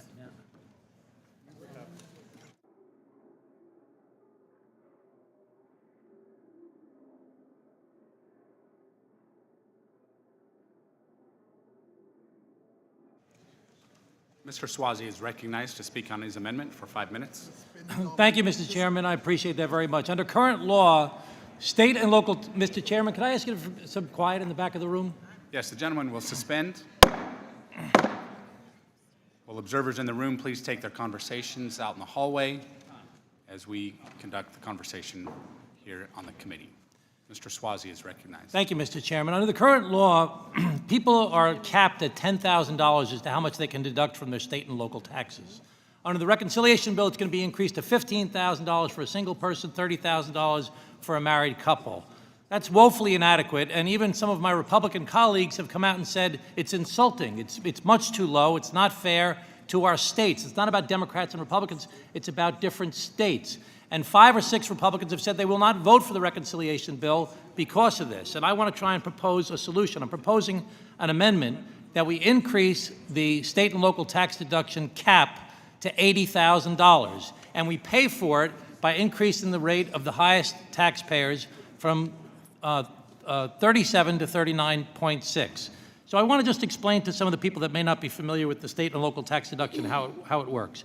In 1913, we started the federal income tax code, and the governors and mayors at that time said, we don't want federal taxes because we collect taxes at the local level to pick up garbage, to provide for public safety, to pay for schools, and we want you to just do tariffs the way you've always done tariffs. We don't want a federal income tax. And the federal government said, no, don't worry about it. The first deduction we're going to give people in the history of the United States of America with their federal income taxes is a state and local tax deduction. So you will not be taxed on the taxes you've already paid. It's about basic fairness. Because when this bill was passed, it was a big body blow to my state of New York, to New Jersey, to California, to Connecticut, to Illinois, to Massachusetts, to Maryland, to Michigan, to Minnesota, to Oregon, Pennsylvania, Virginia, and Hawaii. People are moving away from our states. People are leaving our states to go to lower tax states right now. And when they leave our states, what happens is the middle class and lower income people that live in our states are left behind to hold the bag. And they're either going to lose their services or their taxes are going to go up even more, both of which are unacceptable. Now, why are our taxes higher in these high tax states versus low tax states? Well, we're older states, we're mature industrial states, and we have the lowest rate of uninsured children, for example, in New York State, the lowest rate of uninsured adults in the country. We have some of the highest paid teachers and police officers and firefighters. And when you look at low tax states like Florida and Texas, for example, they have some of the highest rates of uninsured children, the highest rates of uninsured adults. They don't have the same amount of infrastructure or sewers or mass transit that we do. And they are growing states. So right now, most of these states that I'm talking about are actually pretty successful in that they are net donors to the federal government. Most of these states I've mentioned that are high tax states give more to the federal government than they get back in federal services. And most of the red states are taker states, states that get more from the federal government than they actually pay in taxes. So it's really not fair that we are being stuck with this cap on our state and local tax deduction because people are getting taxed on taxes that they've already paid. Now, we set up this law back in 1913. It was in place for over 104 years to 2017. Our states relied upon that. And in 2017, the long arm of the federal government reached into our local states and municipalities and tried to control our policy in complete and direct contradiction to the concept of federalism on which this country is founded. That state and local municipalities have the right to determine how they're going to provide services to the people that they have, how they're going to pay their employees, how they're going to pick up the garbage, how they're going to take care of the schools, how they're going to make sure that they enact public safety laws. President Trump came to my county of Nassau County in the election year during 2024, and he got up on stage and he said, I will get you your state and local tax deduction back. I pledge that to you. I will make things better here in this state than it's ever been before. And many people relied upon that promise from our president, as have many members of Congress who are now saying that what's been proposed in this only increasing to $15,000 or $30,000 for a married couple is, as I said before, an insult and unfair to our state. So I'm asking our colleagues to please support this amendment, an idea that's supported by the U.S. Conference of Mayors and by the teachers and by the firefighters and by the counties and by other municipal officials throughout the country that have relied upon this ability to tax as they see fit at the state and local level for over 100 years and are trying to get that recaptured again. We don't want to see people boasting that they're getting people to leave our states and move to your states, when in fact we've been the largest net donors to our federal government time has expired. of any states in the nation. Thank you, Mr. Chairman. Gentleman's time has expired. I now recognize to speak on the amendment, Mr. Estes. Well, thank you, Mr. Chairman. You know, this has obviously been one of the provisions within the state, within the tax bill that came out of 2017. That's generated a lot of discussion, a lot of noise, a lot of talk about. Unfortunately, one of the things that gets lost in the discussion is that SALT gets talked about with blinders on, instead of talking about what's the bottom line on the tax bill. What do people owe? We saw after 2017, if you look at SALT, you look at the alternative minimum tax, you looked at lower rates for individuals, and you looked at a higher standard deduction, all of that resulted in 94% of the people having lower taxes because of those combined. If you just look at one of those provisions, you don't get the same answer through that process. So we need to make sure that we're looking at a consolidated tax package and all the impact through that. One of the things we did recognize as we were crafting this one big beautiful bill was that there's been horrendous inflation during the 4 years that President Biden was in office, and recognize that that's led to an increase in taxes at state and local level. And that's why we looked at increasing that $10,000 cap to $30,000 to help address that and making sure that people are covered for that additional cost that they have. But we need to make sure that as we look forward, that the bottom line is, what's the total tax bill that people have to pay, as opposed to any one individual provision in a silo. So with that, I yield back, Mr. Chairman. Gentleman yields back. Mr. Neal. Let me yield my time to Mr. Swazi. Thank you, Mr. Neal. And Mr. Estes, I appreciate your comments, and I just want to try and I want you to understand, I'm sure you do already, it's so different from state to state in our country. It's just completely different. When we first had the 2017 tax bill passed, I had a woman call me up. She was a nurse, and she worked a lot of overtime. And her husband was a retired supermarket worker, and they made $160,000 a year. And she was crying because her taxes went up. She didn't expect her taxes to go up. She usually got a refund, but her taxes went up because of this cap of $10,000 on her state and local tax bill. And she explained how she had a house worth about $550,000 or $600,000, and the second floor bathroom was leaking down to the first floor, and she couldn't afford to fix that bathroom because she had borrowed a lot of money for her kids to go to college. So I asked her to come into my office. I actually brought my accountant to the meeting and try to talk to, do you have a lot of credit card bills, or do you go out to the restaurants a lot, or maybe a lot of big vacations? No. She's just a hardworking person whose taxes went up based upon the state and local tax deduction cap. I explained that to a friend of mine from Oklahoma, an elected official from Oklahoma, a member of the Senate actually, and he looked at me and he said, $160,000 a year, a $550,000 or $600,000 house, that person must be loaded. They must be so rich. If you had that money in Oklahoma, if you had that type of house in Oklahoma, you'd be living in a gated community. You might even have a pool and an indoor movie theater. You might even belong to the country club. So it's very different from place to place.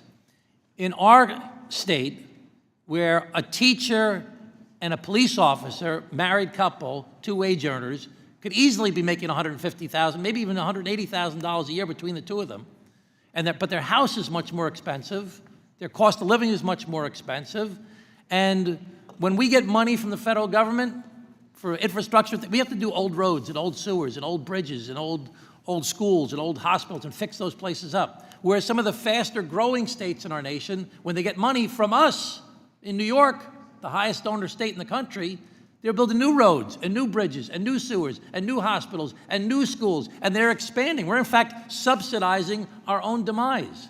But we need to do a better job talking to each other about how different it is from place to place in our country. I'm sure that salt is not a big issue where you live. And I'm sure it's not a big issue in a lot of other states. But in the states that have relied on this provision for 100 years, this is a major factor in our very existence. Why would you have 6 loyal Republicans that are on your team 100% of the time, that support President Trump, coming out and saying they're not going to vote for this bill unless they get the SALT cap increased? Because this is devastating to our states. This is unfair to our states. Well, the gentleman yield. Yes.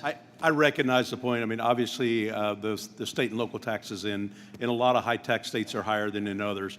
However, it does affect people in Kansas.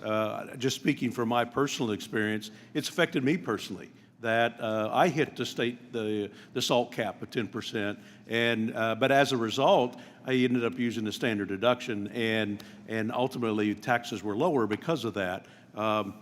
So I think there's a lot of folks that fall into that category as well, and that's one of the reasons why we were looking at raising the limit, knowing that there were some concerns that affect people in different states. And so let me just say, Mr. Estes, to reclaim my time, that there are people on the Democratic side, and there are some Republicans that see this as being existential to our communities, that it's essential for us. And we want to continue to be great American citizens that pay our taxes, that subsidize other states.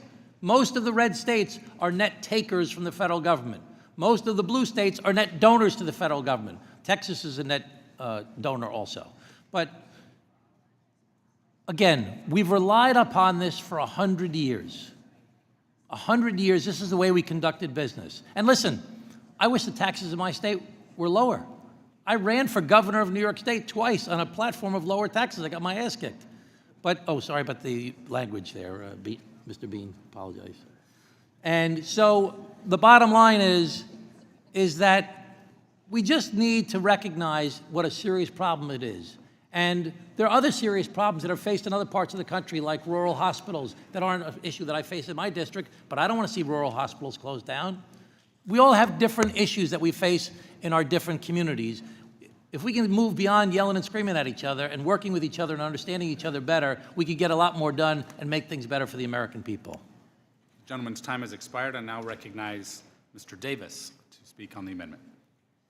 Thank you, Mr. Chairman, and I come from Illinois, which is a donor state, and I strongly support this amendment and reject efforts to permanently double tax Illinoisans and tens of millions of other Americans by permanently capping the state and local income tax deduction. I am a proud, bold, dyed-in-the-wool progressive. I firmly believe that the rich should pay their fair share, and I reject the false claim that the Republican effort to limit the SALT deduction is to make the wealthy pay. I call that horse bucking. I served on this committee for TCJA. I saw Republicans use the SALT cap to intentionally target blue states that raise revenue to pay for services to improve the quality of life. Limiting the SALT deduction was intentionally designed to hurt blue states, not the wealthy. The Republican weaponization of the tax code in TCJA wasn't limited to SALT. The initial disaster tax provisions in TCJA intentionally covered disasters only in red states, but excluded those in the blue state of California. Speaker McCarthy fixed this by final passage because he knew how unjust it was to deny federal aid to disaster victims due to politics. The Republican tax scam increased the taxes on over almost 2 million Illinoisans by hundreds of millions of dollars, 85% of whom were in the middle class.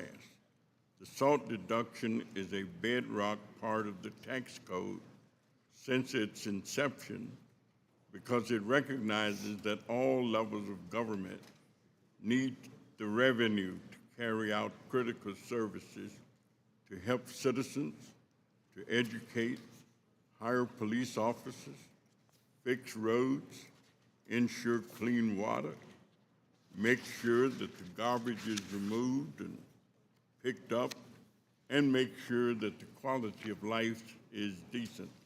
So I would urge all of us to be real about the tax deal. I support the Swazi amendment and urge its passage. Does the gentleman yield back?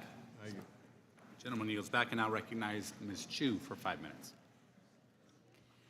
I offer my full support for this amendment to substantially increase the Republican cap on the state and local tax deduction. It will make a big difference in my state of California. The SALT deduction existed in our tax code for a simple reason. It's a matter of basic fairness. That's good policy because it helps states fund important services.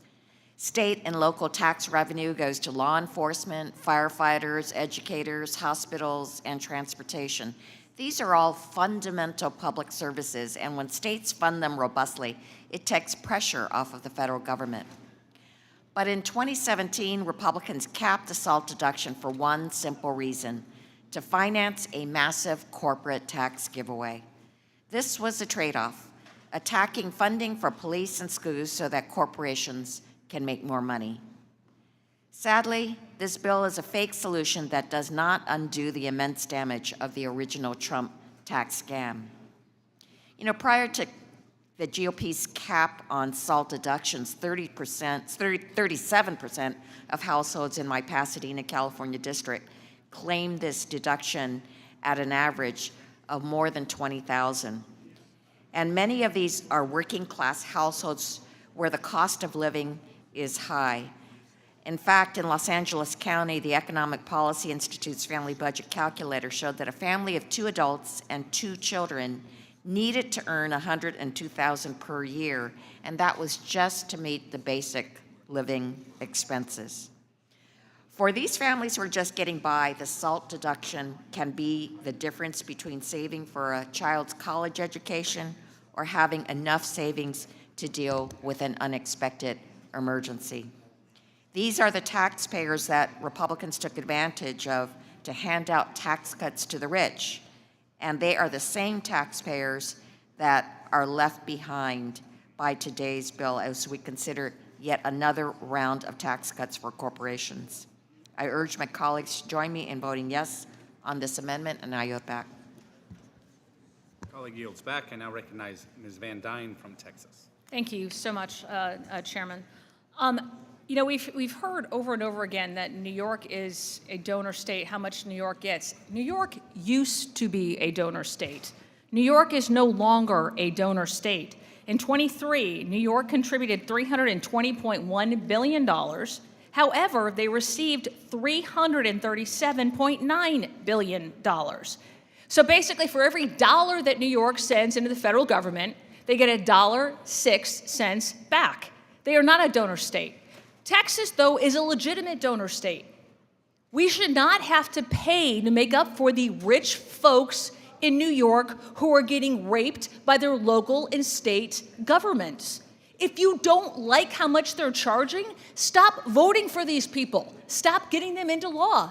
But the fact is that when you look at how much money that New York is basically wasting, I can't imagine anybody actually still lives in that state. But they attributed substantial federal pandemic relief that they wasted on folks who are in our country illegally. They have expanded their Medicaid to people who should never have been getting it. If you look at how New York spends their dollars, they are like one of the top 2 in Medicaid spending, which is full of waste, fraud, and abuse, SNAP, and rental assistance. And the reason why their rental assistance is so high is because their policies make it so impossible and expensive to build housing in New York where they need it. Do you know where their lowest spend is on federal dollars? Highways and veteran benefits. Absolutely accurate with New York. You'd expect nothing less. But if we should not have to subsidize, the donor states should not have to subsidize high-paying states because they do not know how to fiscally manage their money and they waste it. And with that, I yield. Will the gentlelady yield, please? The gentlewoman already yielded back. I now recognize Mr. Schneider, 5 minutes. Thank you, Mr. Chairman. I'm proud to support Mr. Swazi's amendment. And I want to take a moment just to highlight how unfair leaving in place this cap on state and local tax deduction is for constituents in states like Illinois and New York and California. And just to share a couple numbers. In Illinois, a couple making $200,000. Mr. Swazi mentioning a couple, one's a teacher, one's a police officer. They're in Illinois maybe making $200,000. They hit the cap on just their state income tax. In Lake County, with the county I represent, a $365,000 home, their property tax would be $10,000. And that's just slightly over the median price of a home in Lake County. And what's striking to me is this overall bill we're discussing has a $5 trillion price tag, adding to the federal debt. We've talked about this all day. And it disproportionately benefits the most fortunate, the most secure taxpayers.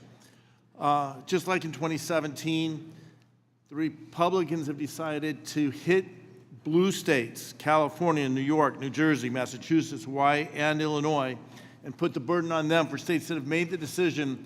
And with all respect for my colleague from Texas, it's up to the states to decide if they want to pay for quality schools, if they want to pay for parks. In my district, I'm very proud of the park districts and the forest preserves that we have that are recognized nationwide, providing spaces for our citizens. That's the choice of each state. But what we're doing in this bill is double taxation.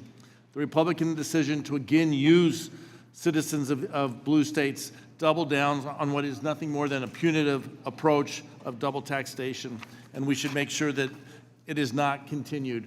So I support this amendment. I know that Mr. Swazi wanted to add. I don't know if you want any time. Well, I'm glad that yes, thank you, Mr. Schneider. I'm glad that you gave me a few minutes to calm down, and I'm not going to take the bait from Ms. Van Dyne. and get in a tit for tat about my state versus your state. The bottom line is that, do you think that people should be taxed on taxes they've already paid? Ms. Van Dyne? I think when you have a management of a state I understand that that. is You don't like our absolutely getting abused state. their You don't- citizens, You never come to our then state. yes, to they go should You not. never come to our state for fundraising, do you? Because you've been attacking our state Have here you been in tonight. Texas? No. Oh, really? Let me ask you a question, Ms. Well, Van we're Dyne. going to check out your Ms. FEC Van report Dyne, and see if that's true. Ms. Van Dyne, do you think that people should be taxed on taxes they've already paid? I don't think you should separate out how much you're paying in taxes. If somebody to state makes and $200,000 a local, year, and it's not the same if thing somebody as makes federal. $200,000 We a don't year- have an income Can I just ask you a question, please? we don't have a state income May I tax ask in a question? Texas. I understand you don't. You're very fortunate right now that you're going through a very big boom of growing after years of being not a growing state. But now you're booming, and it's great, and Because we're very people happy are for you. leaving your state. Well, they are leaving my state, and they're leaving California also, because of the state and local tax deduction is a big contributor to that. After years of our state contributing to make this the greatest nation on earth, because we were productive and successful, because our people built great things and continue to do great things in our state. But because of a change in the law in 2017, when we capped the taxes deduction at $10,000, it's you're like gloating. You're enjoying the idea that people are leaving our state to go to your state because you put in place the state and local tax deduction. Yet you come to New York on a regular basis. First of all, I wasn't here when they did that. You come to New York on a regular basis to raise money, to come for tourism. It's a great place. It's a wonderful place. And Tom, I'm sure I'm- your state is a great place. Tom, I'm going to take back my time. Yes, okay. You can, 'cause no, because I think it makes an important point that I want to touch on. You know, my son served 5 years in the Navy, and he did his OCS training in Rhode Island. He was stationed for 2 years in Hawaii. He served in California. He was deployed all over the Pacific. When he was on watch on ship, when he served in the Navy, he was serving with people from all over the country, from Texas, from New York. I represent Naval Station Great Lakes, where every Navy recruit comes for basic training. No matter what state they're from, they are volunteering to put on a uniform to defend and protect our country. We shouldn't be having a debate whose state's better than other state other than in a friendly, competitive way. I want New York to succeed. I want Texas to succeed. I want every state to make decisions how they are going to fund their government responsibly. I don't think we should be double taxing them. Gentleman's time has expired. The gentleman from California, Mr. Thompson, is recognized for 5 minutes. Ms. Van Dyne, I've just been getting a lot of texts from people. Where were you born, Ms. Van Dyne? I was born in upstate New York. I always say Albany. I'm a New Yorker. And Ms. Van Dyne, where? Oh, there's a reason why I left this state. I'm a New Yorker by birth, but a Texan by choice. Okay, Ms. Van Dyne, where did you go to college? What? Where did you go to college? Cornell. In New York State. Yeah. Okay, I'm going to ask at least my New York colleagues, at least them, but hopefully some other states that are being affected by the state and local tax deduction, especially on the other side of the aisle, to please talk to Ms. Van Dyne. This is very unfair to our state. This is unfair to our residents, that people are being encouraged, and people are actually celebrating it. Some people are celebrating it. The idea that people are leaving our states because they're being taxed on taxes they've already paid. The federal government was set up with the concept that state and local governments have a right to decide how they're going to govern themselves. And people can vote whether to keep or get rid of the people. But, Ms. Van Dyne? Well, I feel like I need to be able to respond to this. Go ahead. Part of the problem, and look, I was a mayor in Irving, Texas, way before 2017. I became mayor in 2011. I'll tell you, when we were going out and we were looking for economic development, where we were finding companies that were moving, this was way before the SALT cap. We had companies that were moving and people who were moving into our country, into our state, into our city, not because of the SALT cap, but because they felt like they were being abused at the local and state level because they were being absolutely overtaxed and overregulated. This was back in 2011. We saw company after company after company leaving places like Chicago, New York, and LA for places like Florida and Texas, not having anything to do with a SALT cap, having everything to do with the mismanagement and the horrendous regulatory environment of your local and your state governments. So I'm and going it's still I'm happening. going to reclaim my time.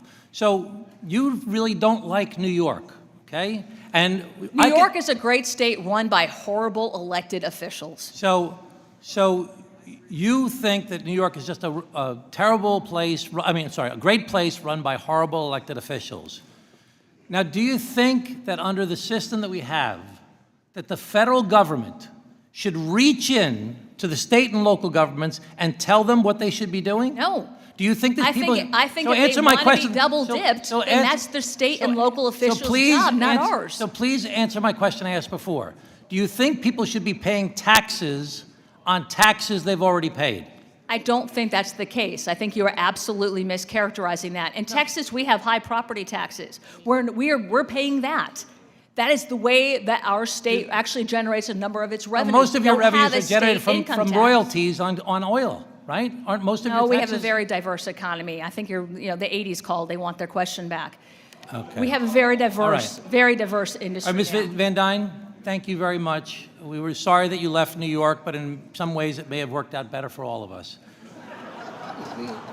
Does the gentleman yield back? The gentleman appears Yes, I to yield back. yield back. The question is on agreeing to the amendment offered by Mr. Swazi. Clerk, call the roll. Mr. Buchanan. No. Mr. Buchanan, no. Mr. Smith of Nebraska. No. Mr. Smith of Nebraska, no. Mr. Kelly. Mr. Kelly, no. Mr. Schweikert. Mr. LaHood. Mr. LaHood, no. Mr. Arrington. Mr. Estes. Mr. Estes, no. Mr. Smucker.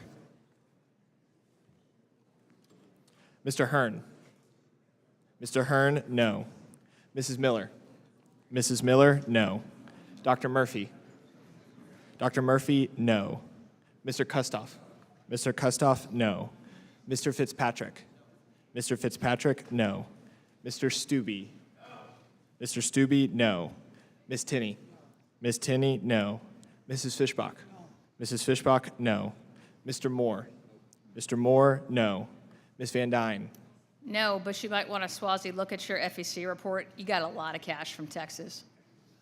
Ms. Van Dyne, no. Mr. Feenstra.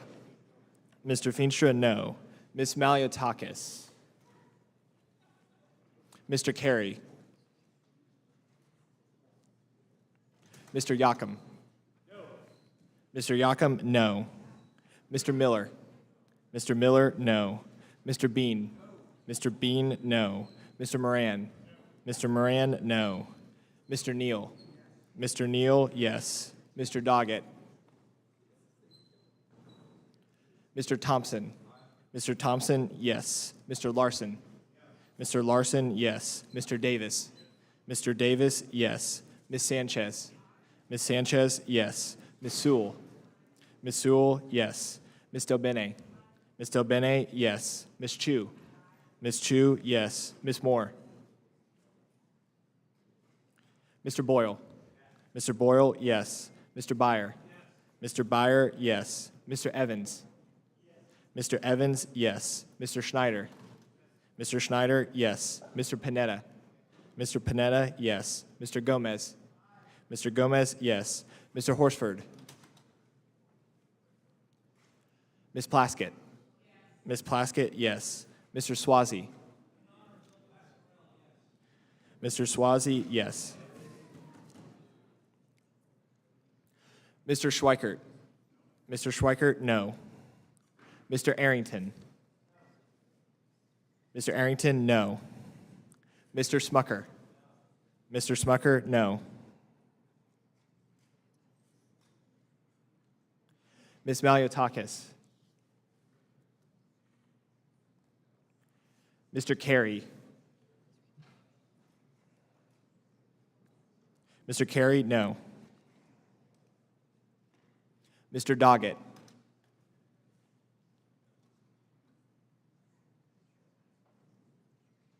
Ms. Moore.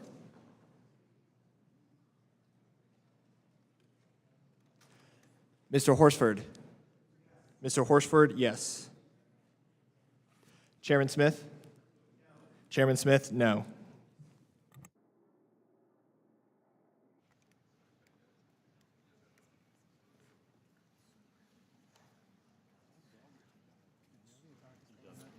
The clerk will record the vote. Will The report vote. yeses are 17, the nos are 25.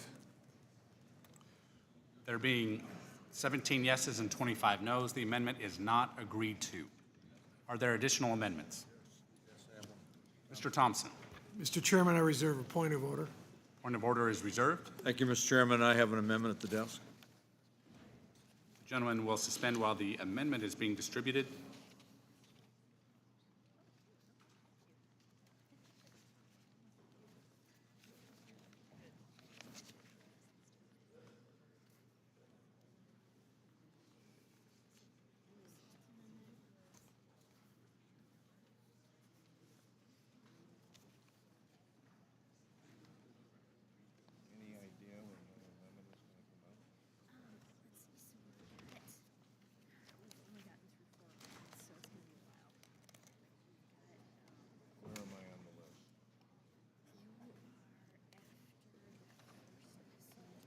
Mr. Thompson is recognized for 5 minutes to introduce. Thank you, Mr. Chairman.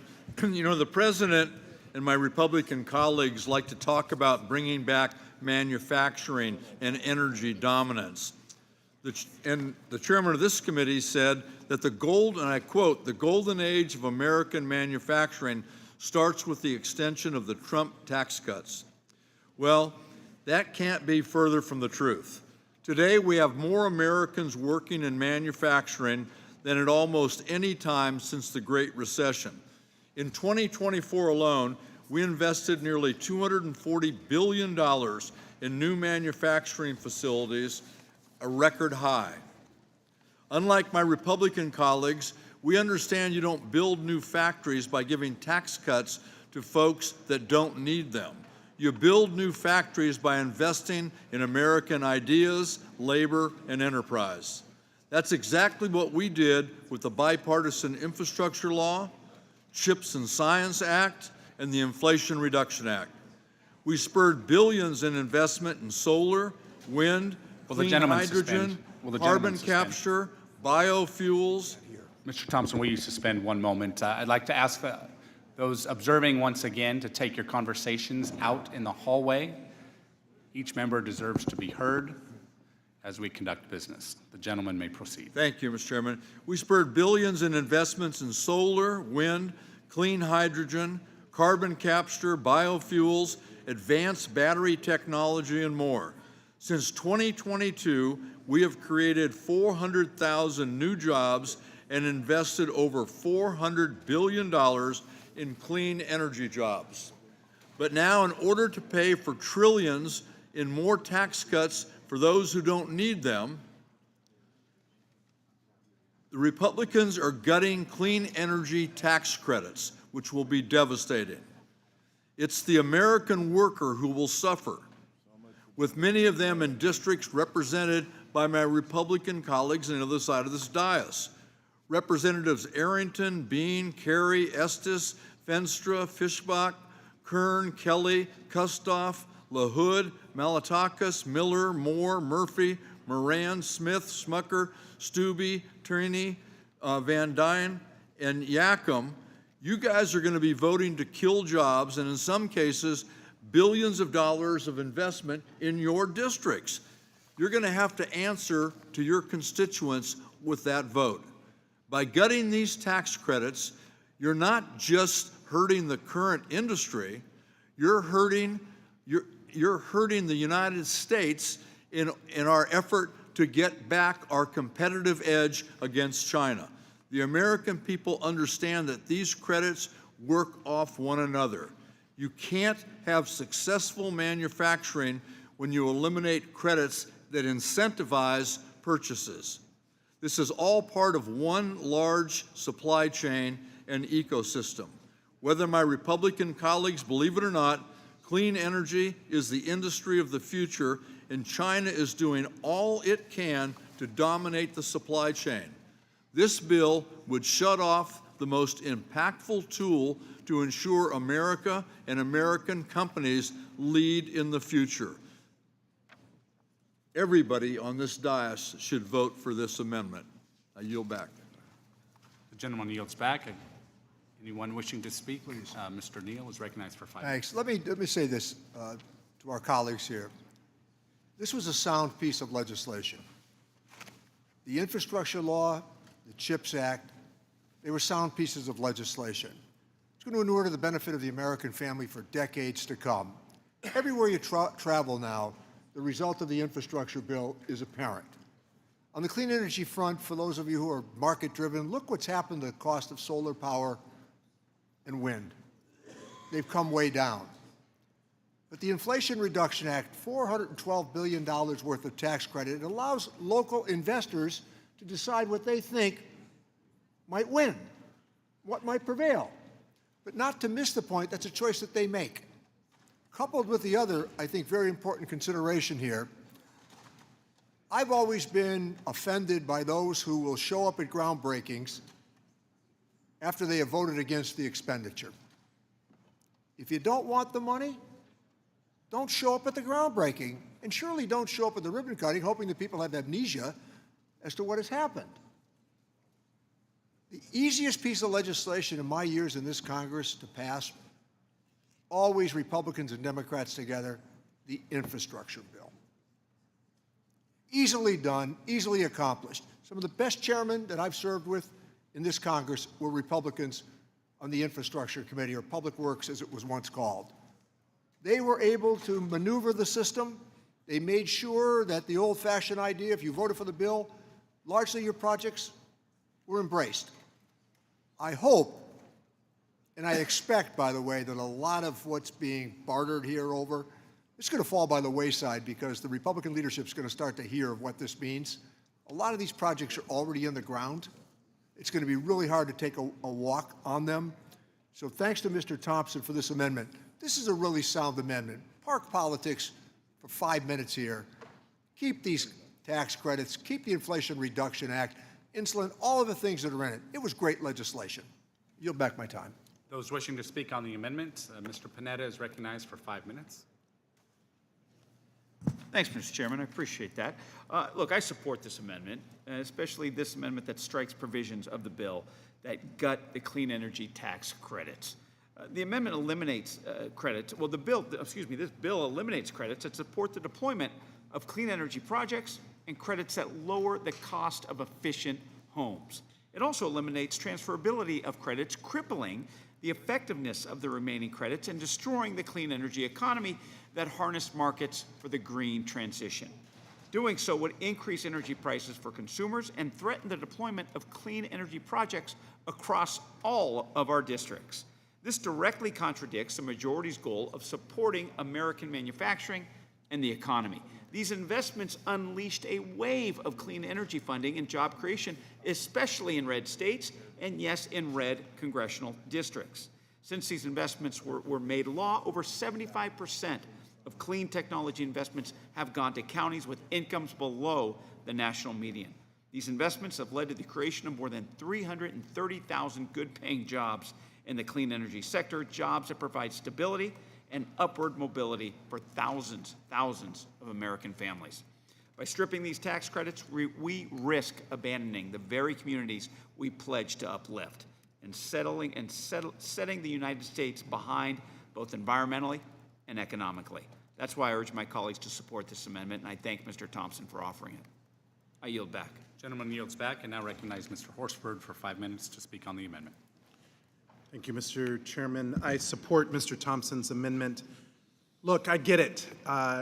Republicans think that because this wasn't their idea that it's not a good idea, but they're on the verge of discarding over $300 billion in private investment that was catalyzed by the Inflation Reduction Act. That's right, $300 billion of private investments that have been focused on creating good-paying jobs and have revitalized local economies from West Virginia to Arizona and my home state of Nevada. We are talking about the destruction of good-paying jobs and choking local economies, especially in rural America. Here's the hard truth. they don't want to admit. Repealing the clean energy tax credits actually will raise energy costs on American families. Experts estimate electric bills would climb by at least $110 per household each year. All to do what? To bankroll tax cuts for billionaires like Elon Musk. The stakes really couldn't be any higher. Already 62,000 clean energy jobs have been lost or stalled since President Trump came to office due to damaging tariffs and executive orders. Pulling the rug out from energy incentives will cost hundreds of thousands more and send U.S. manufacturing overseas. Even more damning, of the nearly 400,000 new clean energy jobs that were created under the Inflation Reduction Act, 53% are in districts held by Republicans, proving that these aren't blue state jobs or red state jobs, they're American jobs. So I hope my colleagues are ready to explain themselves to any American who would ask why they voted against their constituents to give more tax cuts to billionaires like Elon Musk. Even 32 Republicans sent a letter asking you not to gut these valuable programs. So if you won't listen to us because it's not your idea, at least listen to your colleagues. This is outright hypocrisy, eliminating consumer energy credits while preserving corporate loopholes isn't fiscal responsibility. It's a giveaway to the ultra-wealthy and a betrayal of working families. So do not be the reason, though, that energy costs increase. Do not be the reason why good-paying jobs are destroyed. Do not be the reason manufacturing moves to China. Do not eliminate these credits while leaving corporate loopholes untouched. That's the wrong direction for real tax reform, and it's something that you simply won't be able to explain back home in your districts. With that, I would thank the gentleman, Mr. Thompson, for his amendment, and I urge my colleagues to vote yes. I yield back. The gentleman yields back. I now recognize Ms. Plaskett for 5 minutes. Thank you, Mr. Chairman. I, as well, am in favor of this amendment. And some might think from my district that would be kind of unusual, considering we have a refinery, a fossil fuel oil refinery in the Virgin Islands that we are trying to start. But that fossil fuel refinery, which at one point was the largest in the Western Hemisphere, understands that diversification of energy is important for our economy, important for jobs, and important for competitiveness.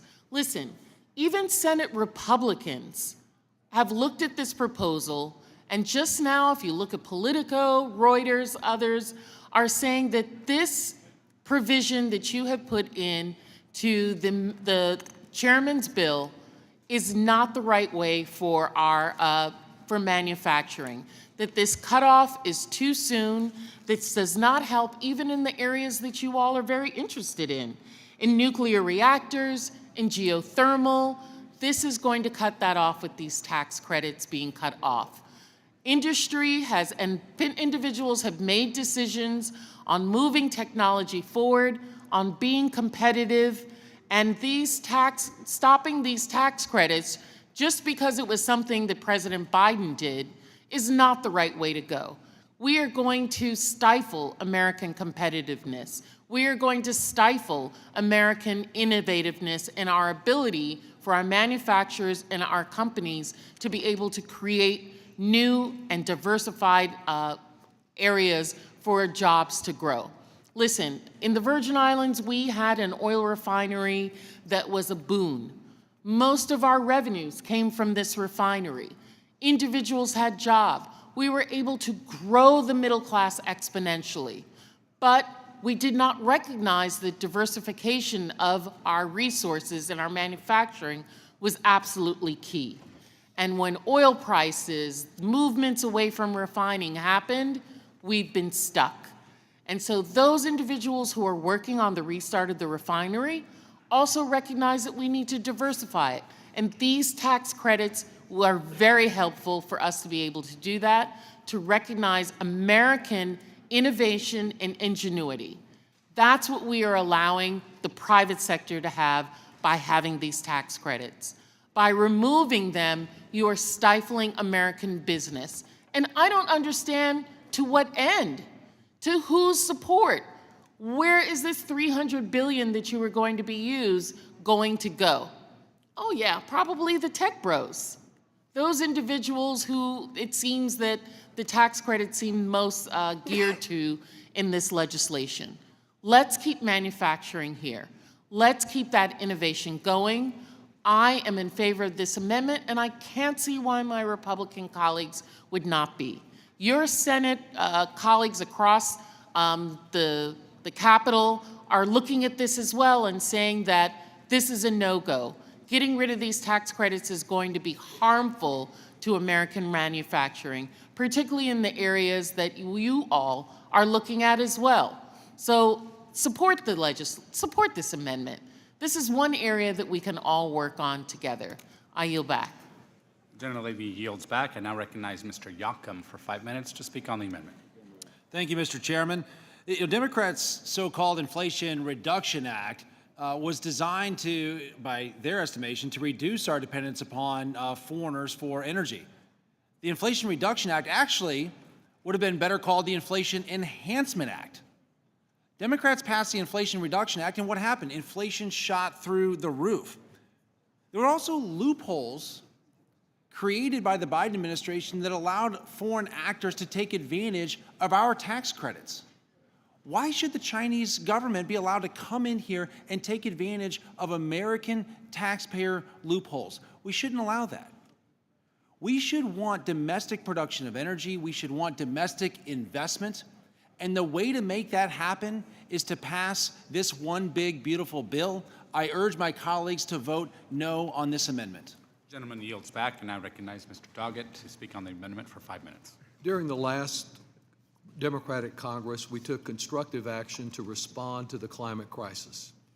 And we worked to incentivize the expansion of an infant industry in competition with serious competition from China. Our industry has grown, the investment has grown, hundreds of thousands of new jobs have been created. The bill has worked. And for some reason, apparently Donald Trump's belief that windmills cause cancer or some other extraordinary, unbelievable position, our Republican colleagues are determined to undermine everything that we did through that legislation. There's a mention by Mr. Yocum of prices. Well, prices on energy have gone down in my state because of renewables. Texas is known for its fossil fuels, but in fact, we're the leading wind producer. We're right at the top on solar because they have worked to bring prices down, not up. And this bill is all about undermining that progress. Without the amendment that we're offering, we're going to see electricity costs go up. We'll see hundreds of thousands of jobs lost, and we'll see much of the modest progress that we made to protect our planet reversed. Phasing out these credits to unworkable short timelines, placing impossible foreign entity of concern restrictions on materials, and repealing the consumer credits, all of these serve to restrict further clean energy growth while Trump demands more and more dirty coal and over-reliance on fossil fuels. Last year was the hottest year ever recorded, the hottest year in known human history. It brought us dangerously near the tipping point of no return with reference to the climate crisis. Climate change is not some far-off event. It's at our doorsteps. It's at the doorstep of my home in Austin tonight, where the temperatures this week are soaring into triple digits. Because in Texas, in my area, summer has become a time that extends from April to November. And that's happening increasingly around the country as we see the intensification of weather events, not only with heat, but with hurricanes, with tornadoes, with floods, and of course wildfires in Texas and wildfires right in the center of Los Angeles. It's absolutely incredible that we're here tonight even debating whether to kill the credits for clean energy and the development of this new industry that can be competitive and not abandon renewables to the Chinese, whether we're going to abandon that approach in order to pay for well-connected billionaires' tax breaks.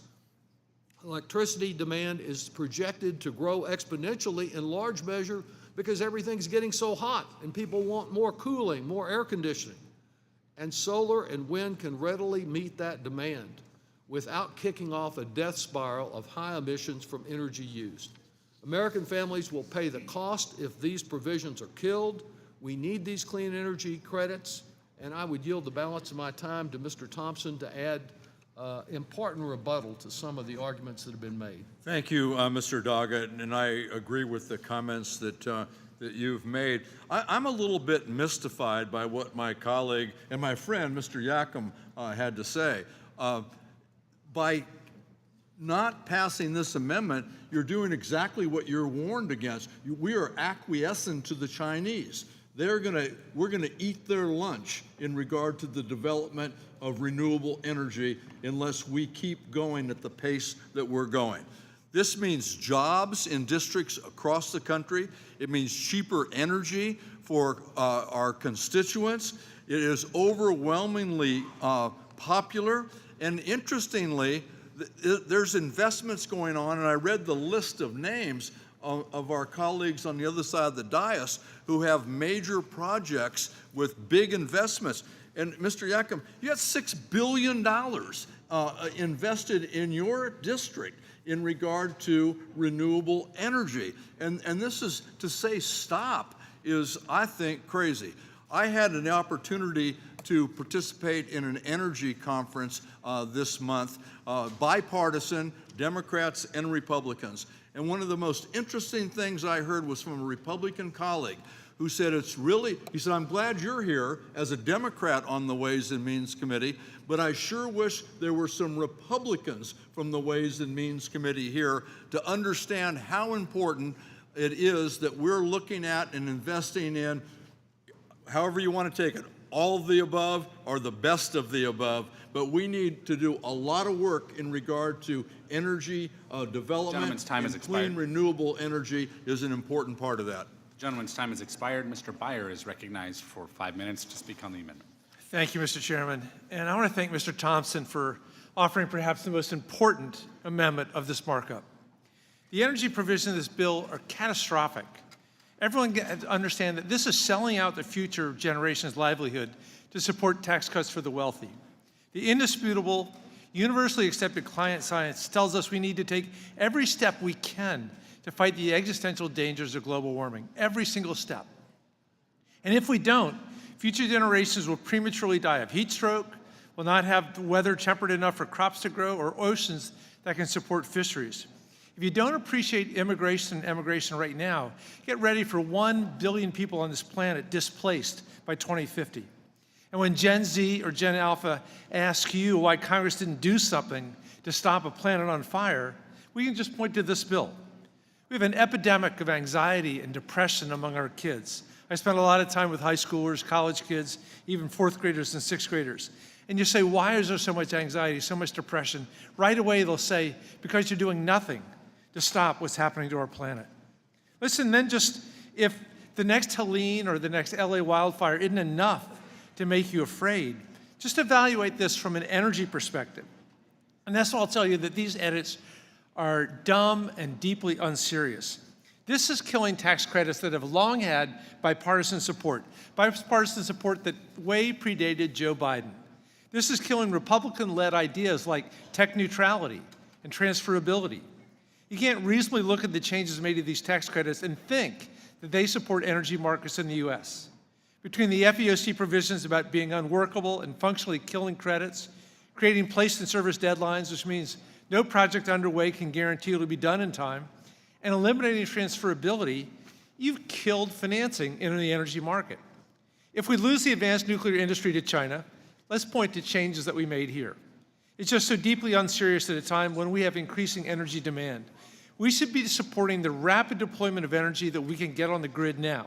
And that's the opposite of an all-the-above or an energy dominance agenda. This is just doubling down on oil and gas. For example, why would we be attacking storage at a time like this when we're trying to improve reliability and improve capacity and lower energy costs? It's baffling. This is an economic loser's agenda and a job killer. At a time when we're trying to grow the economy, why would we be pushing legislation that kills jobs and kills manufacturing in the United States? I also want to point out that these changes are anti-family. If you care about lowering energy prices, these efforts increase household energy prices. Households are going to pay more for energy without these clean energy credits. Americans can see their electricity bills rise by $110 next year. So you're increasing folks' utilities bills at a time when folks are already struggling with the cost of living. And for what? So that the ultra-wealthy can pay even less in taxes. And if you want millennials and Gen Z to have kids, one of the key reasons they don't want to have kids is they're concerned about costs, and they're concerned about climate change. And this bill makes both of those things worse. So I'm deeply opposed to these energy provisions. They're hiking energy prices, they're killing jobs, they're killing manufacturing, they're contributing to the climate crisis, and they're asking our kids not to have their own children. With that, I yield back. Yes, I yield.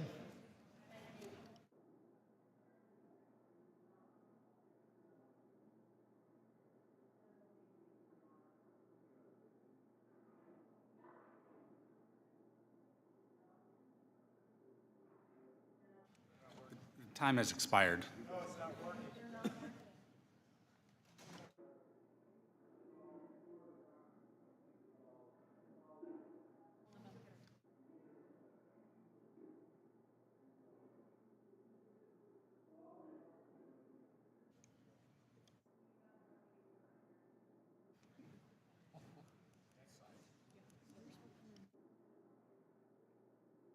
Yep. Hey, you want to sit here? Mine is working. This is working. Jump in. Come on.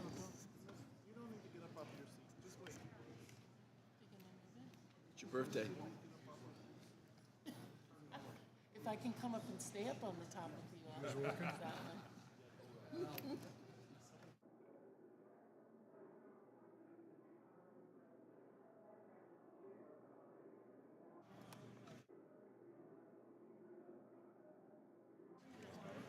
The committee will stand at ease as technical issues are being addressed.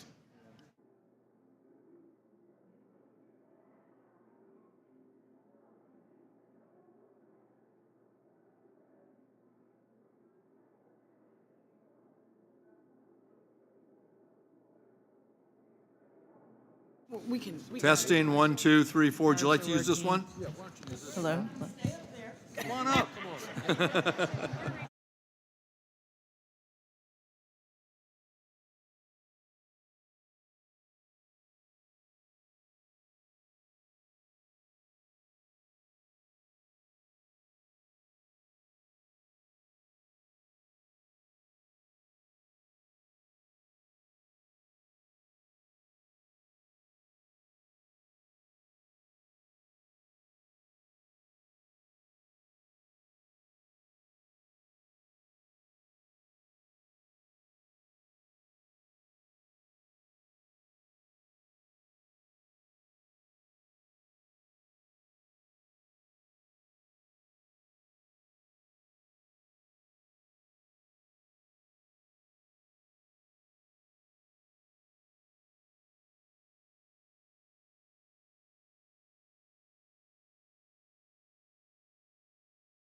Mic check, mic check.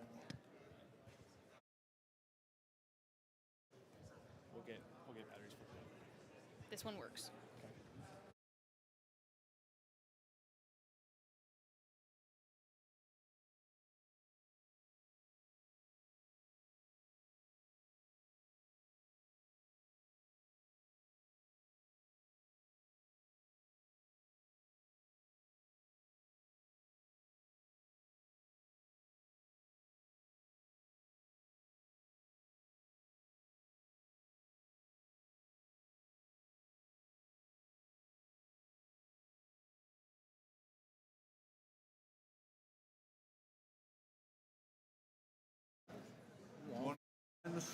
Okay, can we, you want me to continue? The committee will come to order and will proceed. Thank as you. needed. Thank you for yielding your time to me. I know that my colleague, Mr. Thompson, was discussing some of the statistics and what was said by our good colleague from Indiana. One of the things that I think we need to continually do is get rid of misinformation. He also stated that there was inflation skyrocketed under Biden. Let's be clear that we know that in 2021, inflation was at 7%. That was the inflation rate. It dropped down to 6.5. In 2023, it was 3.4. 2024, 2.9. And at the beginning of the Trump administration, 2.3. Those are the numbers, and to state, it's disingenuous to say that inflation skyrocketed under the Biden administration when there was a steady decline. Additionally, we know that the IRA, the Inflation Reduction Act, has brought 400,000 new clean jobs, and over $422 billion has been invested across 48 states and Puerto Rico in that short period of time. I yield back.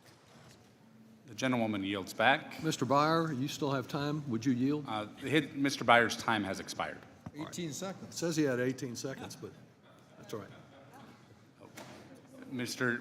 Byer's time is 18 seconds. Mr. Byer, you're aware that this week 23 retired four-star generals and admirals said this is not just a matter of clean energy, but it is a matter of our national security, that these credits be maintained. There's a serious national security issue that is being totally ignored by our Republican colleagues with this amendment, is there not? There certainly is, sir. The gentleman's time has expired. The question is on the agreeing to the... Ms. Moore is recognized for 5 minutes to speak on the amendment. Thank you so very, very much. I'm reflecting back on Member Day when I was the vice ranking member of the committee and sat there for hours listening to Republicans come in and beg the majority, Republican members beg to not destroy the IRA provisions, the energy provisions in the IRA. They said that red states had more of these investments than blue states, and that the projects that were in code would be interrupted were the Republicans to use a sword or a knife rather than a scalpel. So I am wondering at this point why the Republican conference has not listened to its members to talk about what a great investment they have seen. I would yield the rest of my time to Mr. Doggett. Did you want time?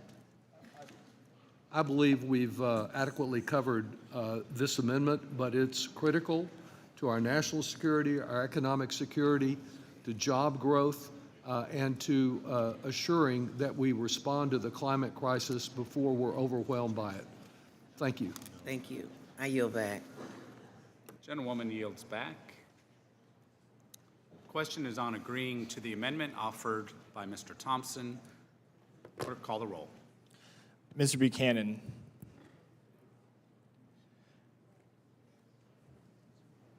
No. Mr. Buchanan, no. Mr. Smith of Nebraska. No. Mr. Smith of Nebraska, no. Mr. Kelly. Mr. Kelly, no. Mr. Schweikert. Mr. LaHood. Mr. LaHood, no. Mr. Arrington. Mr. Estes. Mr. Estes, no. Mr. Smucker. Mr. Hearn. Mr. Hearn, no. Mrs. Miller. Mrs. Miller, no. Dr. Murphy. Dr. Murphy, no. Mr. Kustoff. Mr. Kustoff, no. Mr. Fitzpatrick. Mr. Stubbe. Mr. Stubbe, no. Ms. Tinney. Ms. Tinney, no. Mrs. Fishbach. Mrs. Fishbach, no. Mr. Moore. Mr. Moore, no. Ms. Van Dyne. Mr. Feenstra. Mr. Feenstra, no. Ms. Maliatakis.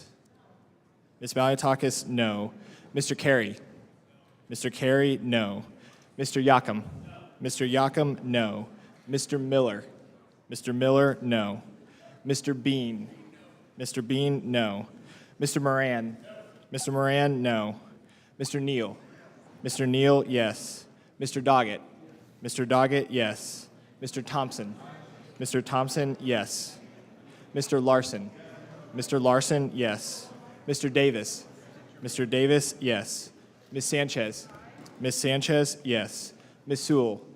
Ms. Sewell, yes. Ms. Delbene. Ms. Delbene, yes. Ms. Chu. Ms. Chu, yes. Ms. Moore. Ms. Moore, yes. Mr. Boyle. Mr. Boyle, yes. Mr. Byer. Mr. Byer, yes. Mr. Evans. Mr. Evans, yes. Mr. Schneider. Yep. Mr. Schneider, yes. Mr. Panetta. Mr. Panetta, yes. Mr. Gomez. Mr. Gomez, yes. Mr. Horsford. Mr. Horsford, yes. Ms. Plaskett. Yes. Ms. Plaskett, yes. Mr. Swazi. Mr. Swazi, yes. Mr. Schweikert. Mr. Schweikert, no. Mr. Arrington.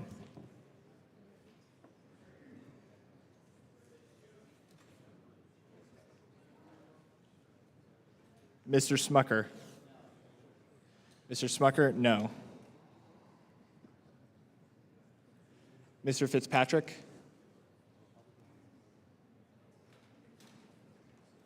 Yeah, I see him. Ms. Van Dyne. Ms. Van Dyne, no. How is Mr. Arrington recorded? Mr. Arrington is not recorded. Mr. Arrington, no.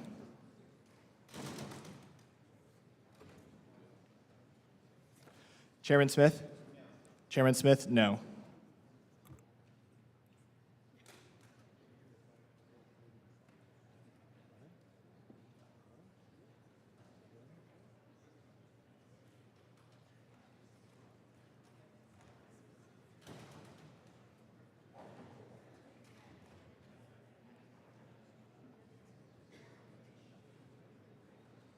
The clerk will report.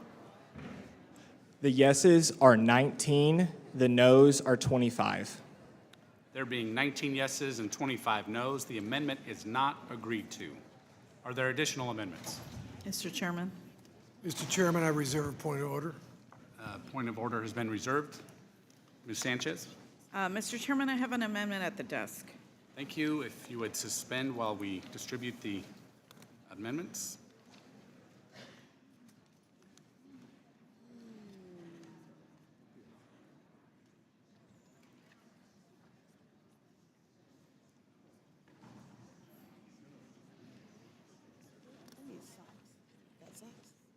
Yes, do you want them? Yeah, I brought fuzzy warm socks. I don't know why I wore these heels. I don't know why.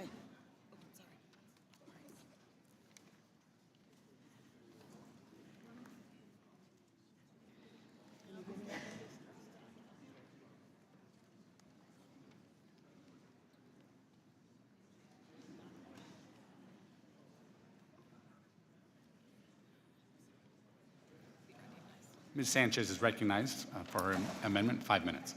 Thank you, Mr. Chairman. This amendment would terminate the International Emergency Economic Powers Act, or IEPA, those tariffs that were imposed by Trump executive orders 14257, 14193, and 14194.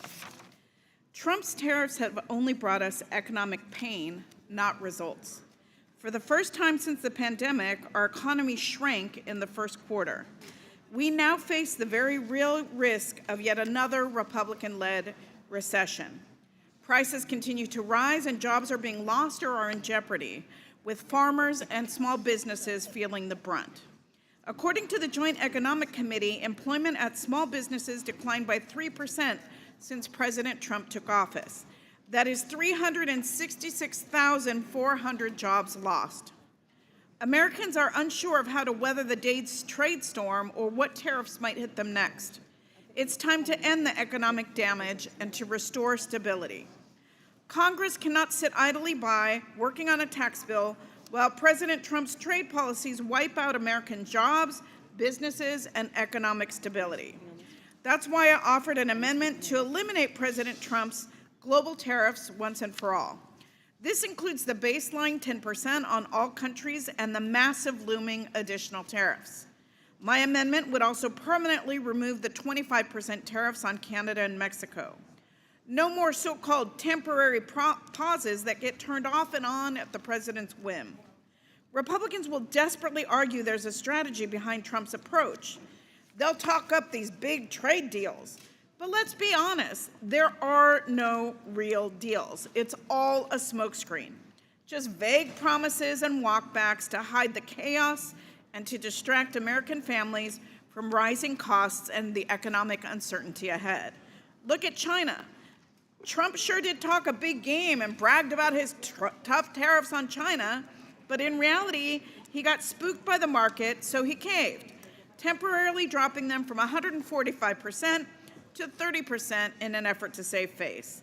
And it looks like China gave us nothing meaningful in return. Ms. Sanchez, would you pause? I would ask the audience to please take your conversations into the hallway. Members deserve to be heard. Please, audience members, take your conversations to the hallway. Ms. Sanchez, please proceed. Thank you, Mr. Chairman. So Americans have to bear the brunt of his trade wars with nothing to show for them. President Trump said Americans will feel short-term pain for his tariffs, but what is the short-term pain exactly?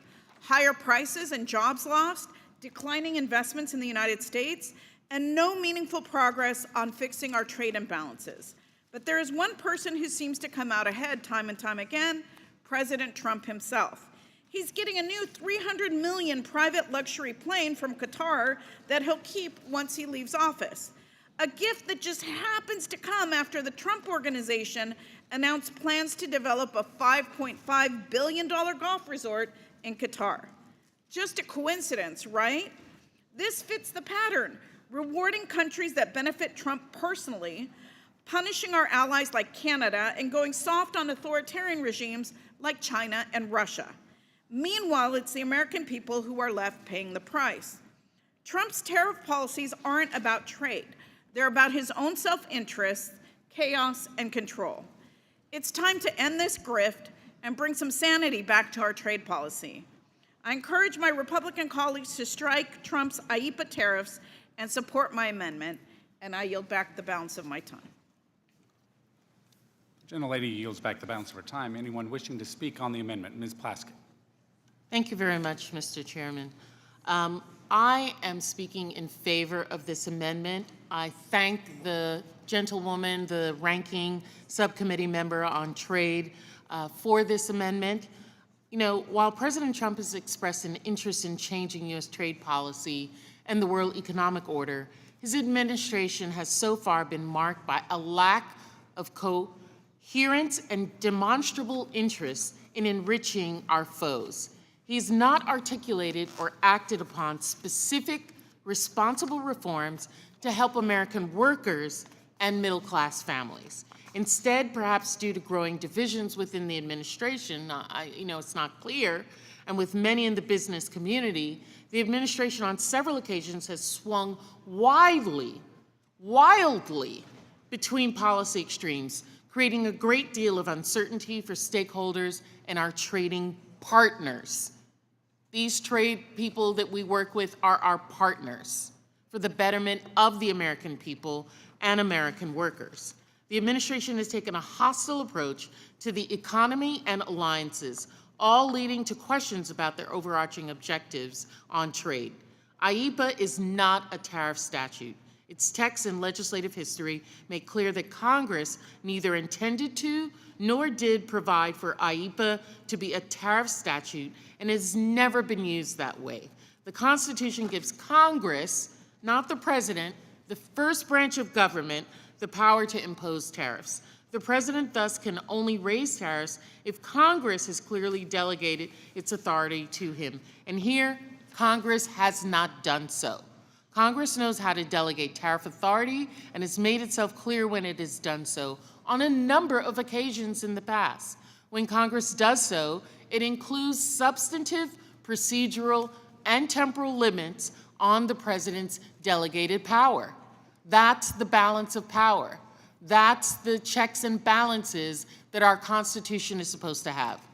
Trump's chaotic on-again, off-again approach to tariffs imposed under IEEPA is bad for the U.S. economy.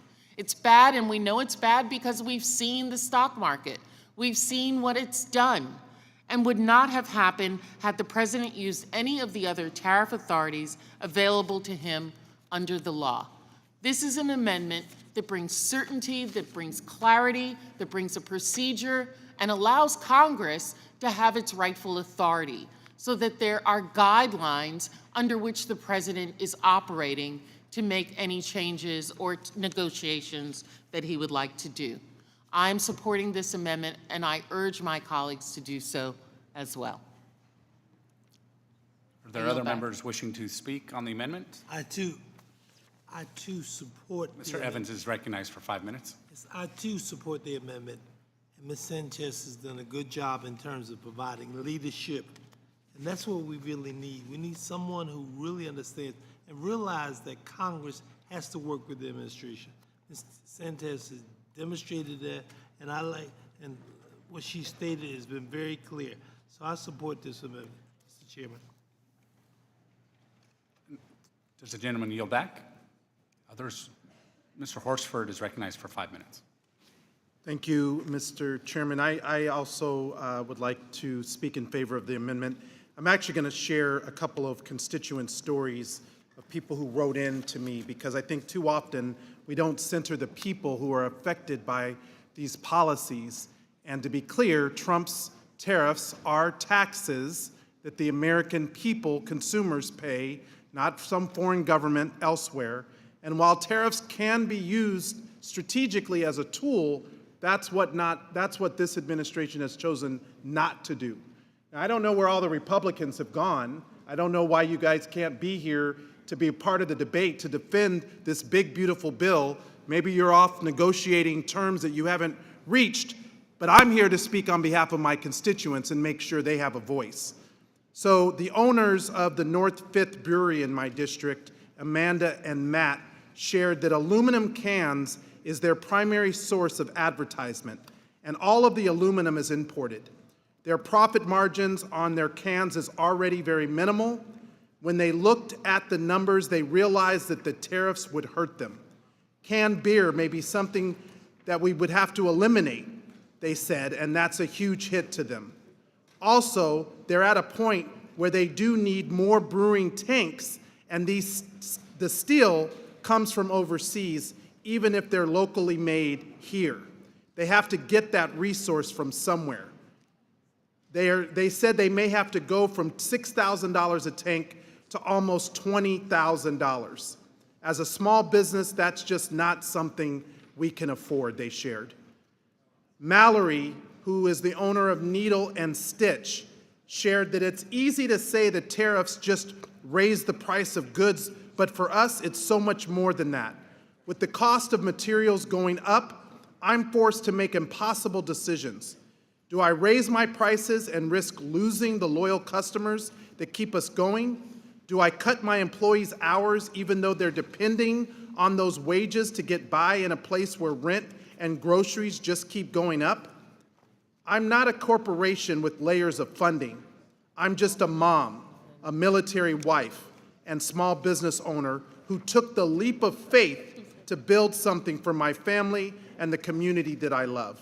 These tariffs will squeeze every part of my business. We serve families, teachers, the military, other entrepreneurs, and folks who are watching every dollar right now. We need policies that are going to protect us, not push us out. Thank you, Mallory. I hear you and I appreciate you sharing your perspective. Vanessa, co-owner of La Vecindad, who is a small business owner, said that these tariffs will directly increase the cost of imported goods that we rely on, from specialty ingredients to packaging. That means higher prices for our customers, tighter margins for us, and tougher decisions about staffing and growth. Small businesses like mine already operate at razor-thin margins. These tariffs don't just hurt trade, they threaten our very survival. And Dee Dee, a constituent of mine, said that after seeing the Instagram post, I felt compelled to share how the tariffs and the current administration in general affects the way I conduct my business. I'm a hairdresser and a makeup artist. I have a two-phase business because I do hair and makeup for TV and film, and I rent a salon suite. Everything I use, the hair dye, styling products, tools, printer ink, makeup brushes, cases, and so on, is imported. Even if the product is made in the United States, the packaging is imported.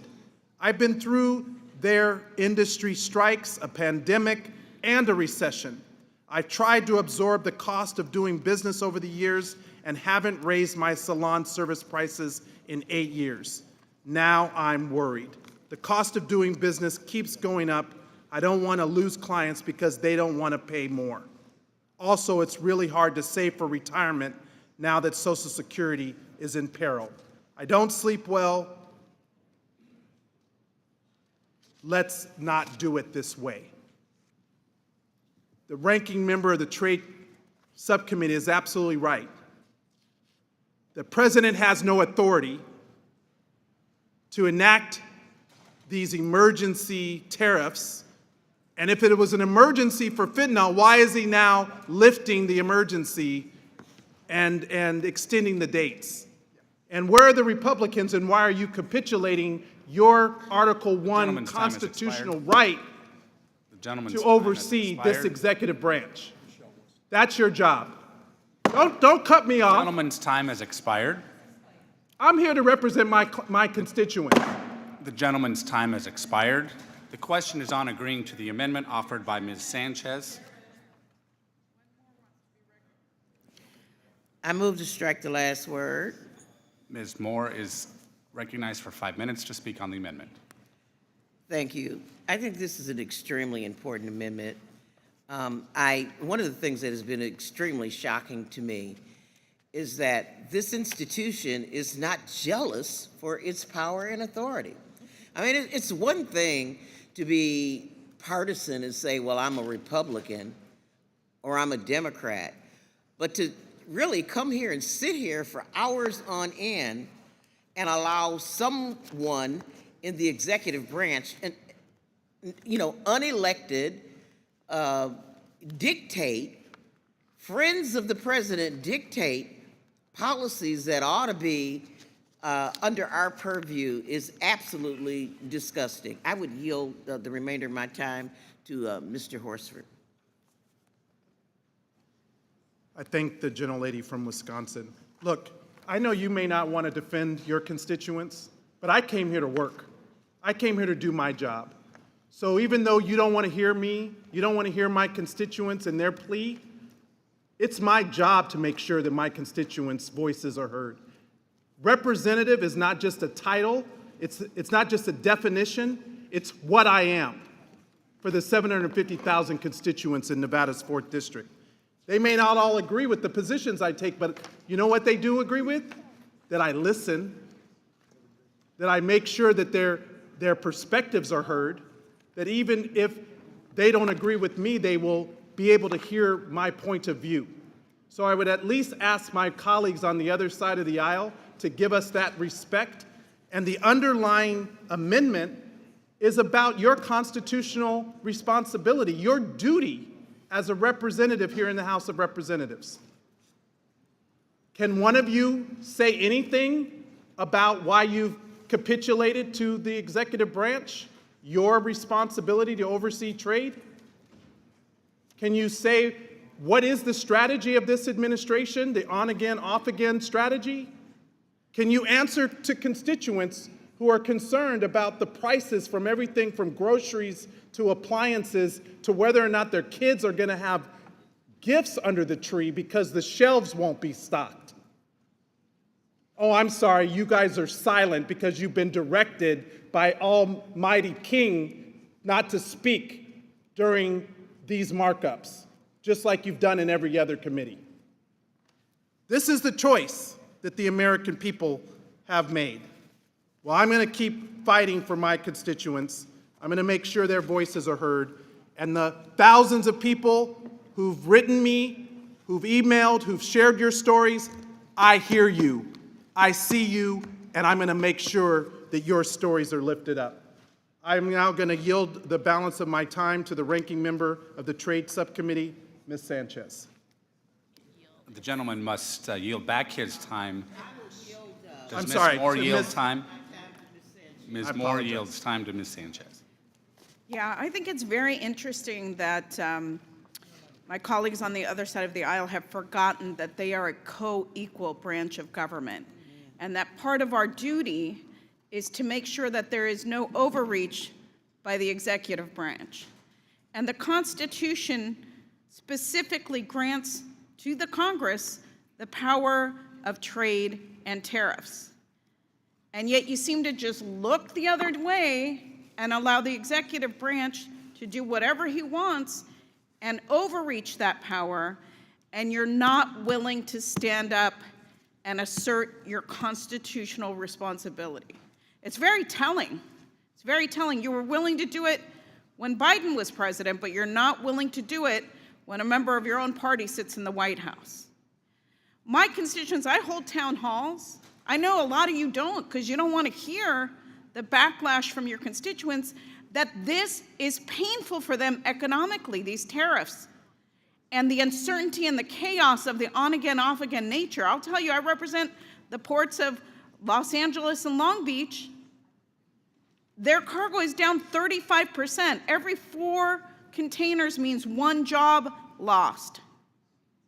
We are looking at massive job loss for longshoremen, for truckers, for associated businesses, and that's, I share the same experience as Mr. Horsford of having constituents who are small business owners tell me they are going out of business because of these tariffs.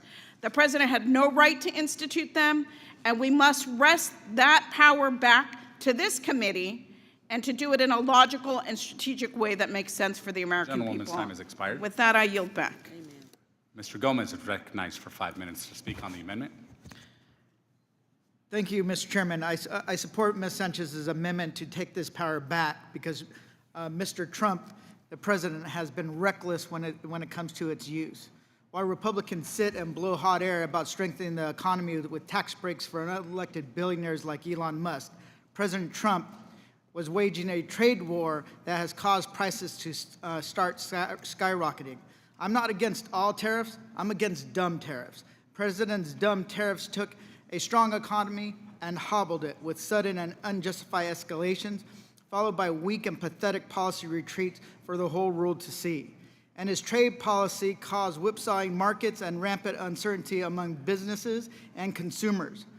Used entirely bogus formula and justifications to slap tariffs on our closest allies and sabotage our most important relationships, as well as entirely deserted. He also imposed a tariff on an entirely deserted island of penguins. Penguins. And what have we gained for all of it?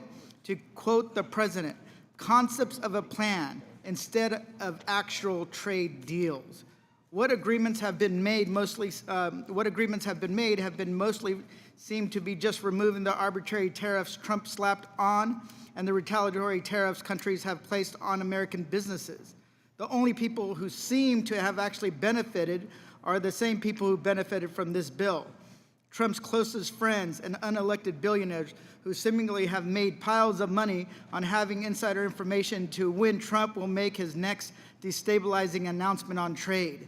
Trump paused his tariffs on Chinese imports because of one word, Christmas. During my recent tour of the Port of Los Angeles, I saw firsthand the empty berths and barren cargo ships. I learned retailers weren't placing orders for the holidays due to Trump's tariffs, because this is when they actually place the orders, not close to the holidays, right now. And that's not what they're doing. So that will make it nearly impossible, incredibly expensive for families to find the perfect Christmas gift, including clothes, electronics, and toys like dolls. But it goes with the line, maybe less is more, as they said, less dolls for even the little girls who live in this country. Trump may be backing off now to try to avoid a Christmas disaster, but the economic damage is done. Ships are still delayed. Empty ships are returning to carry our agricultural products to Asia, and getting things on track will take more than a month and a half. The worst part is that working families are paying the price, just like with this bill before us today. With that, I yield back. Gentleman yields back. Anyone else wishing to speak on the amendment? Question is on agreeing to the amendment offered by Ms. Sanchez. Clerk, call the roll. Mr. Buchanan? No. Mr. Buchanan, no. Mr. Smith of Nebraska? No. Mr. Smith of Nebraska, no. Mr. Kelly? Mr. Kelly, no. Mr. Schweikert? Mr. LaHood? Mr. LaHood, no. Mr. Arrington? Mr. Estes? Mr. Estes, no. Mr. Smucker? Mr. Hearn? Mr. Hearn, no. Mrs. Miller? Mrs. Miller, no. Dr. Murphy? Dr. Murphy, no. Mr. Kustoff? Mr. Kustoff, no. Mr. Fitzpatrick? Mr. Fitzpatrick, no. Mr. Stubbe? Mr. Stubbe, no. Ms. Tinney? Ms. Tinney, no. Mrs. Fishbach? Mrs. Fishbach, no. Mr. Moore?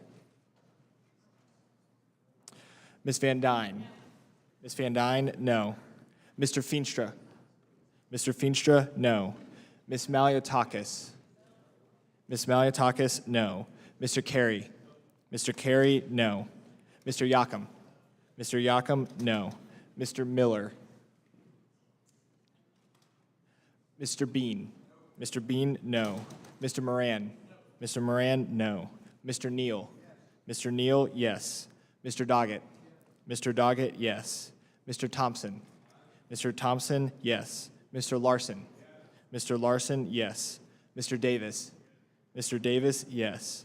Ms. Sanchez? Ms. Sanchez, yes. Ms. Sewell? Ms. Sewell, yes. Ms. Delbene? Ms. Delbene, yes. Ms. Chu? Ms. Chu, yes. Ms. Moore? Ms. Moore, yes. Mr. Boyle? Yes. Mr. Boyle, yes. Mr. Byer? Yes. Mr. Byer, yes. Mr. Evans? Yes. Mr. Evans, yes. Mr. Schneider? Mr. Schneider, yes. Mr. Panetta?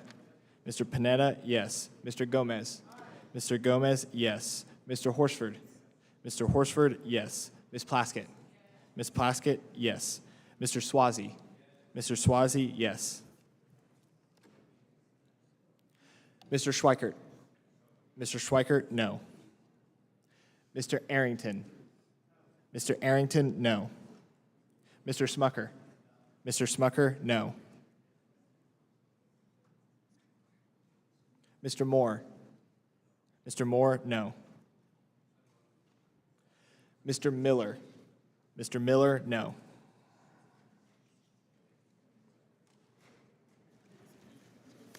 Chairman Smith? Chairman Smith, no.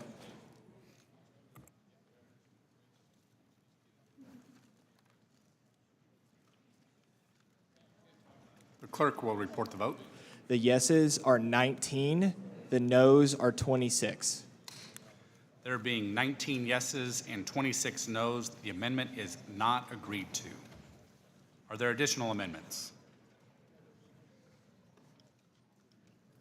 Mr. Snyder? Thank you. I have an amendment at the desk. Mr. Chairman, I reserve a point of order. Point of order is reserved. Gentlemen will suspend while the amendment is distributed. Thank you.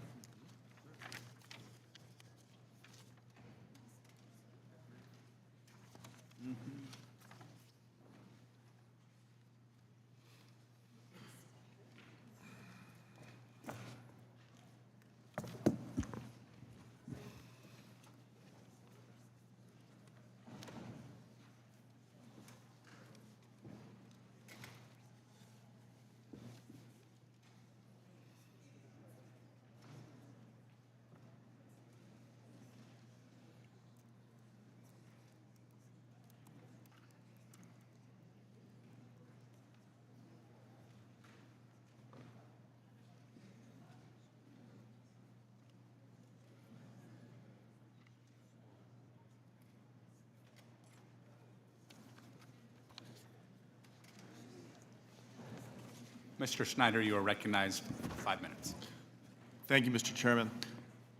Instead of helping American workers, families, and small business owners, Republicans are prioritizing the country's wealthiest people, the most financially secure, with their tax bill. While those with million-dollar-plus incomes should love the massive tax benefits in this bill, President Trump and the Republicans are manufacturing a cost-of-living crisis for the many working families who worry about financial security.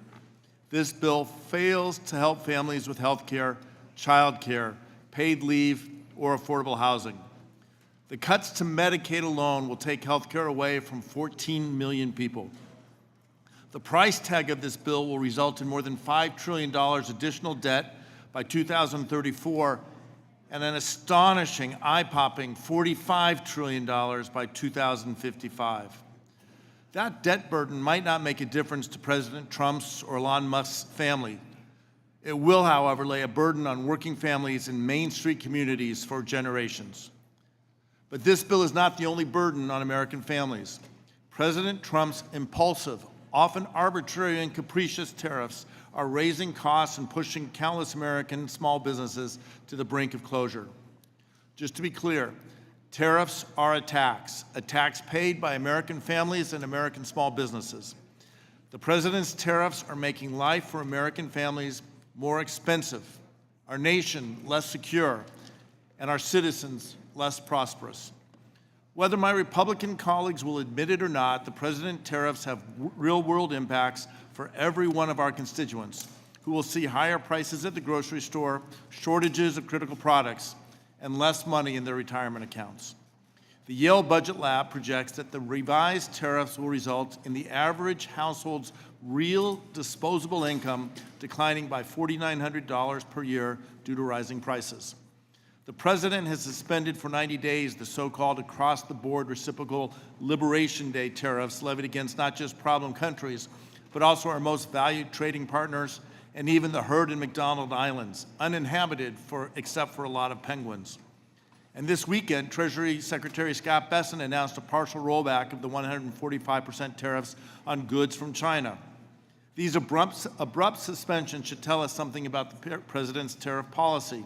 And yesterday, the Wall Street Journal's editorial board, not a liberal bastion by any means, wrote the following, quote, "Rarely has an economic policy been repudiated as soundly and as quickly as President Trump's Liberation Day tariffs, and by Mr. Trump's own hand. Witness the agreement Monday morning to scale back his punitive tariffs on China, his second major retreat in less than a week. This is a win for economic reality and for American prosperity." In the same piece, the Wall Street Journal board continued, "As with last week's modest British agreement, the China deal is more surrender than Trump victory. Apart from the tariff rollback, neither side announced any broader concessions on the substantive trade issues that weigh on the U.S.-China relationship." End quote.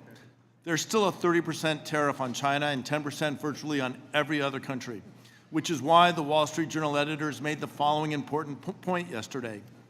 Quote, "But a 10% across-the-board tariff is still 4 times the average U.S. tariff rate before Mr. Trump took office. It keeps the door open to the economically and politically destructive special pleading for tariff breaks for well-connected industries and companies at the expense of everyone else. U.S. companies protected by high tariffs will gradually lose their competitiveness against the rest of the world, end quote. American families deserve relief from President Trump's tariffs. That is why I am introducing tonight the American Family Tariff Relief Amendment.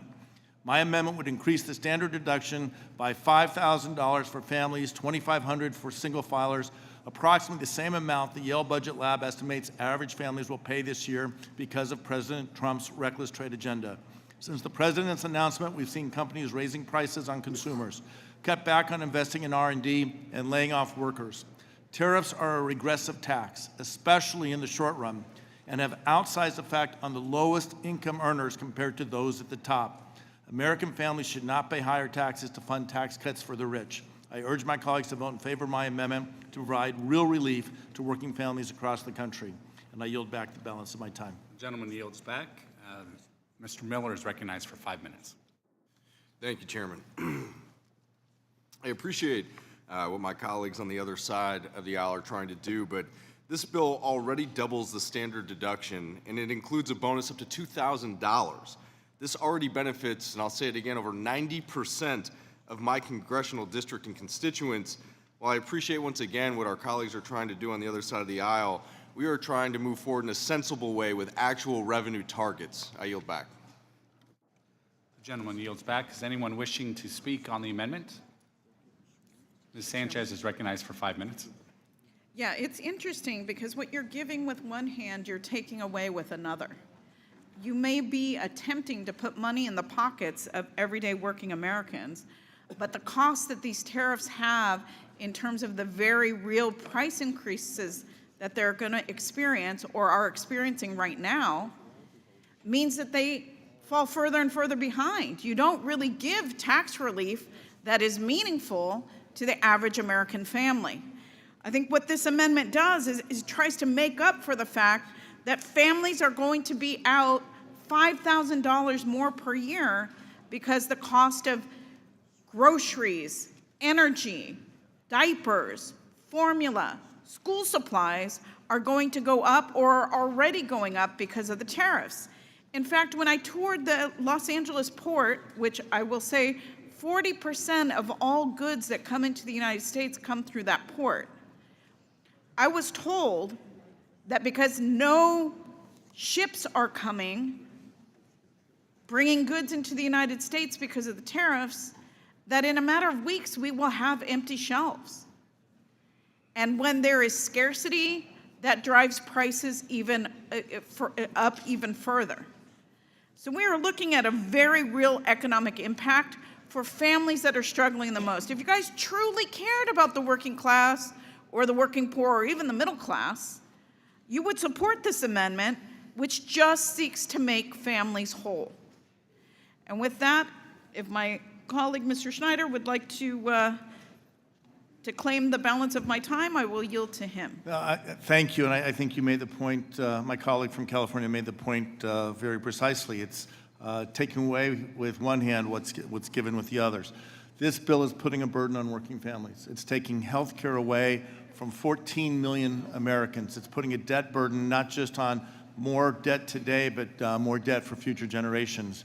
And it's doing all of this in an irresponsible way just to extend massive tax cuts for the wealthiest and friends of the president. It's unfortunate that we're in this conversation.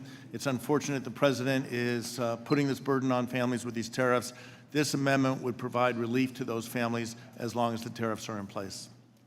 I yield back. Gentleman yields back. Are there others wishing to speak on the amendment? Ms. Plaskett is recognized for 5 minutes. Thank you. I just want to say that I appreciate this raising the standard deduction to offset these tariffs. I live in a location that absolutely is affected by tariffs because most of the goods that are brought into our island comes from ships. And because of that, we have an exponential cost of living as it is. Buying a car in the Virgin Islands is going to cost you about 15 to 20% more than it costs in the United States, in the mainland. And the cost, you guys talk about the cost of eggs, our prices were already there.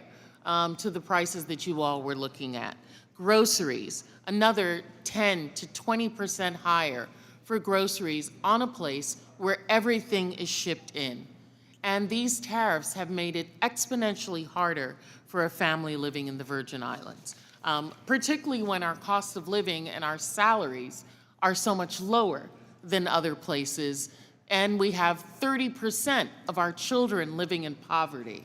If you're going to be taking away what's happening in the Energy and Commerce and the Agriculture Committee to take away benefits and take away support for families that are right on the line, the working poor, then we're going to need some offsets as well for those individuals, those families that are doing these itemizations. So I'm grateful to Mr. Schneider for thinking about these families, raising the standard deduction to offset the effects of the tariffs are having on everyday working families.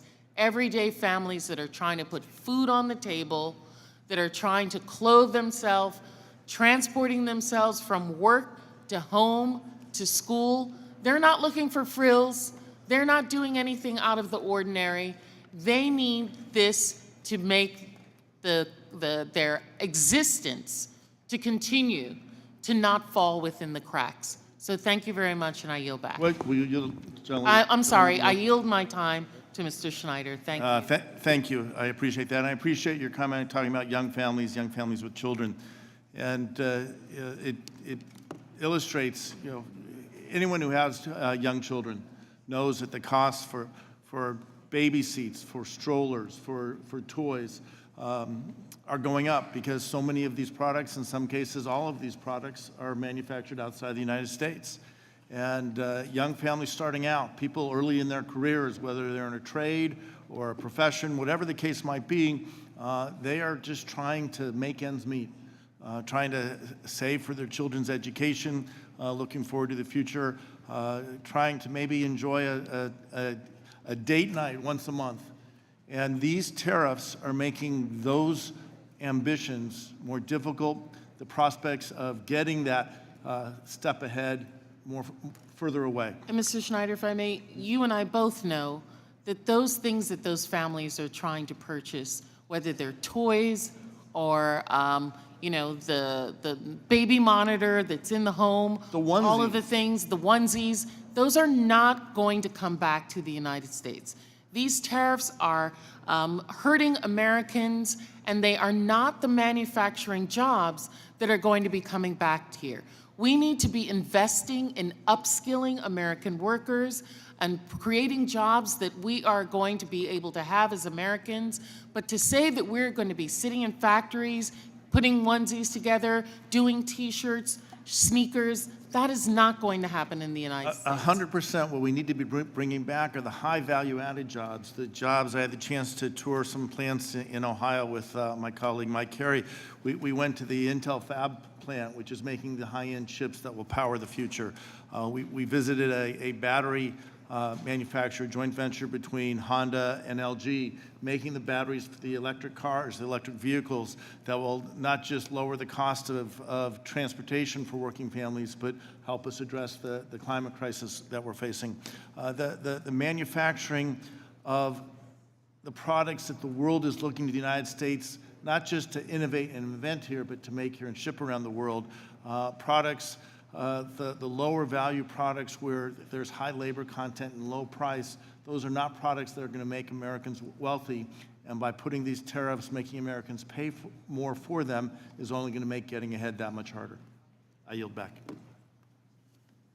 Thank you. At this time, I yield my time back. The gentlelady yields her time back. Others wishing to speak on the amendment. Mr. Horsford is recognized for 5 minutes.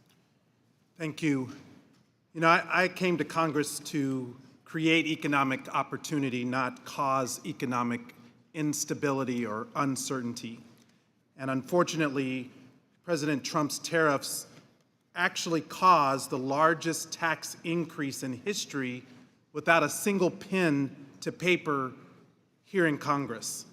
And my colleagues on the other side are choosing not even to engage in the debate because they've capitulated to the executive branch. I guess they work for Donald Trump, not for the American people. But to be clear, tariffs can be used and should be used as laser-focused, not blanket edicts. Strategic, targeted duties against specific unfair practices can protect U.S. jobs. And I fundamentally believe that, and I know the ranking member of the Trade Committee does as well. But the blanket 10% IEEPA tariffs that Donald Trump has enacted do not protect American jobs. American workers are paying the price for Trump's chaotic, broad tariffs. When manufacturers are faced with uncertainty, what do? They delay investment, they cut shifts, they defer hiring, or they automate. I already shared the real story about one of my constituents, Deborah, the fact that she endured and overcame the downturn in the housing crisis, made it through the pandemic, but now she is worried about what these tariffs will do on the backs of her small business. Now, we all understand the importance of reshoring critical supply chains to the United States and making more goods right here. But that's not what Trump's tariffs are doing. These blanket tariffs are targeting our largest trading partners like Canada and Mexico. They undermine North American factories. Auto plants and part suppliers rely on integrated supply chains. Yet these tariffs threaten thousands of pro-labor jobs on both sides of the border. I want to thank the sponsor of this amendment, Mr. Schneider. You're very thoughtful, you're very deliberate, you're very reasoned in your approach. But I'm also curious because we're watching in real time as Mack Trucks, Stellantis, Volvo, and many other companies are starting to lay off employees. U.S. retailers have eliminated 64,000 jobs in just the first 4 months of this year. That's not Joe Biden's fault. That's Donald Trump. Family budgets are getting squeezed by higher prices. Trump's blanket tariffs drive up the cost of everyday goods, as you said, from diapers to electronics, even groceries, forcing workers to choose between rent and groceries. No one can afford a $2,800 tax hike, but that's exactly what these tariffs are doing. So meanwhile, they just gave permanent tax cuts, or they plan to billionaires. They're going to tell you they're giving you somewhere around $1,000. Meanwhile, they're sticking you with a $2,800 tax bill from these Trump tariffs, which are taxes on the American people. Congress, not in unchecked emergency power, should set tax and trade policy. Real emergencies require real legislative debate. Are my colleagues on the other side willing to debate? Anyone? Anyone? In my home district in Nevada, we're already grappling with high prices and a housing crisis. Nevadans need and want relief now. But tariffs on critical imports such as lumber, steel, and aluminum, which are all necessary to build housing, will only make housing more unattainable. These blanket tariffs are chaotic, they're poorly targeted, and ultimately raise prices without delivering job security. So don't let Republicans fool you that their bill gives you a tax break when Donald Trump just cost you $2,800 tax hike. This amendment will give taxpayers real relief now. That's what we were elected to do. I urge my colleagues to support the Schneider amendment and vote yes. The gentleman's time has expired. I now recognize Mr. Buchanan for 5 minutes. I yield to Mr. Mueller. Mr. Miller is recognized. Thank you, Chairman. I'm a little baffled by the capitulation rhetoric and that our side, isn't doing anything for the American people. And just really to put a fine point on it and not make it too complicated or not bring emotion into it, we have a very ambitious solution that already exists before us. And it sounds like our colleagues already kind of agree with us on that text. Within the base text already, we're going to help Americans with the increased standard deduction in a very reasonable, thoughtful way. We've seen it from every angle. I yield back. Gentleman yields back. Any other members wishing to speak on the amendment? The question is on agreeing to the amendment offered by Mr. Schneider. Clerk, call the roll. Mr. Buchanan? No. Mr. Buchanan, no. Mr. Smith of Nebraska? No. Mr. Smith of Nebraska, no. Mr. Kelly? Mr. Kelly, no. Mr. Schweikert? Mr. LaHood? Mr. LaHood, no. Mr. Arrington? Mr. Estes? Mr. Estes, no. Mr. Smucker? Mr. Hearn? Mr. Hearn, no. Mrs. Miller? Mrs. Miller, no. Dr. Murphy? Dr. Murphy, no. Mr. Kustoff? Mr. Kustoff, no. Mr. Fitzpatrick? Mr. Fitzpatrick, no. Mr. Stubbe?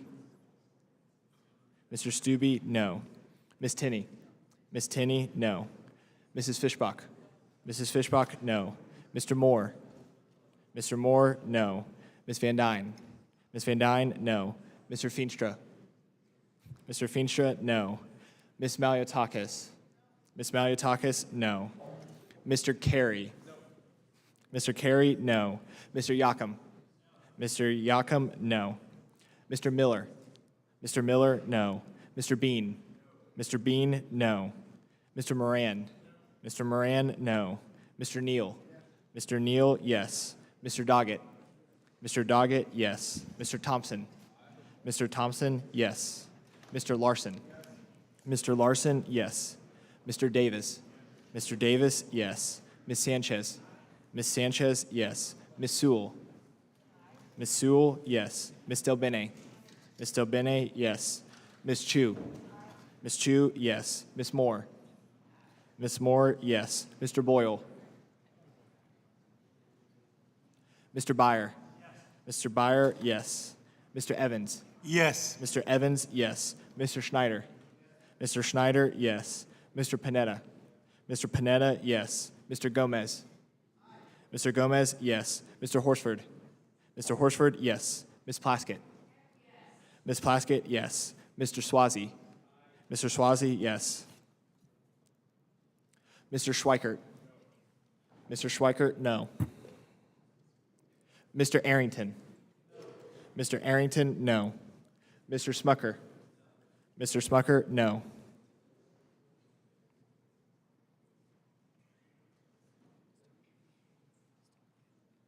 Mr. Boyle?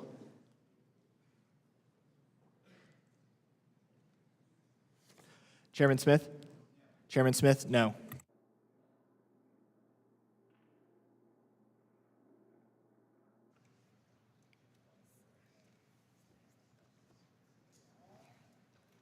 Clerk will report. The yeses are 18, the noes are 26. There being 18 yeses and 26 noes, the amendment is not agreed to. Are there additional amendments? Mr. Chairman, I have an amendment at the desk. Ms. Delbene is recognized. Mr. Chairman, I reserve a point of order. Point of order is recognized. Ms. Delbene, if you would suspend as the amendment is distributed.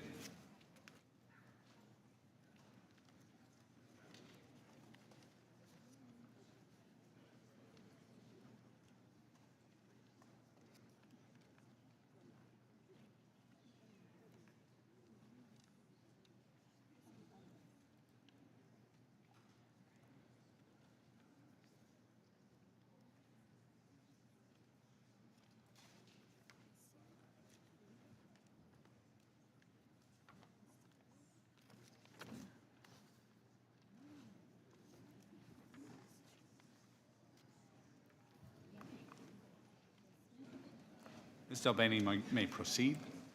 Thank you, Mr. Chairman. Mr. Chairman, I offer an amendment that will support families, grow the middle class, and dramatically cut childhood poverty. My amendment is simple. It restores the largest ever middle-class tax cut by increasing the child tax credit and making it fully refundable, a policy that cut childhood poverty nearly in half in a year when it was in place. These are provisions from the American Family Act, which I recently introduced with the help of my Democratic colleagues on this committee and Representatives DeLauro and Torres.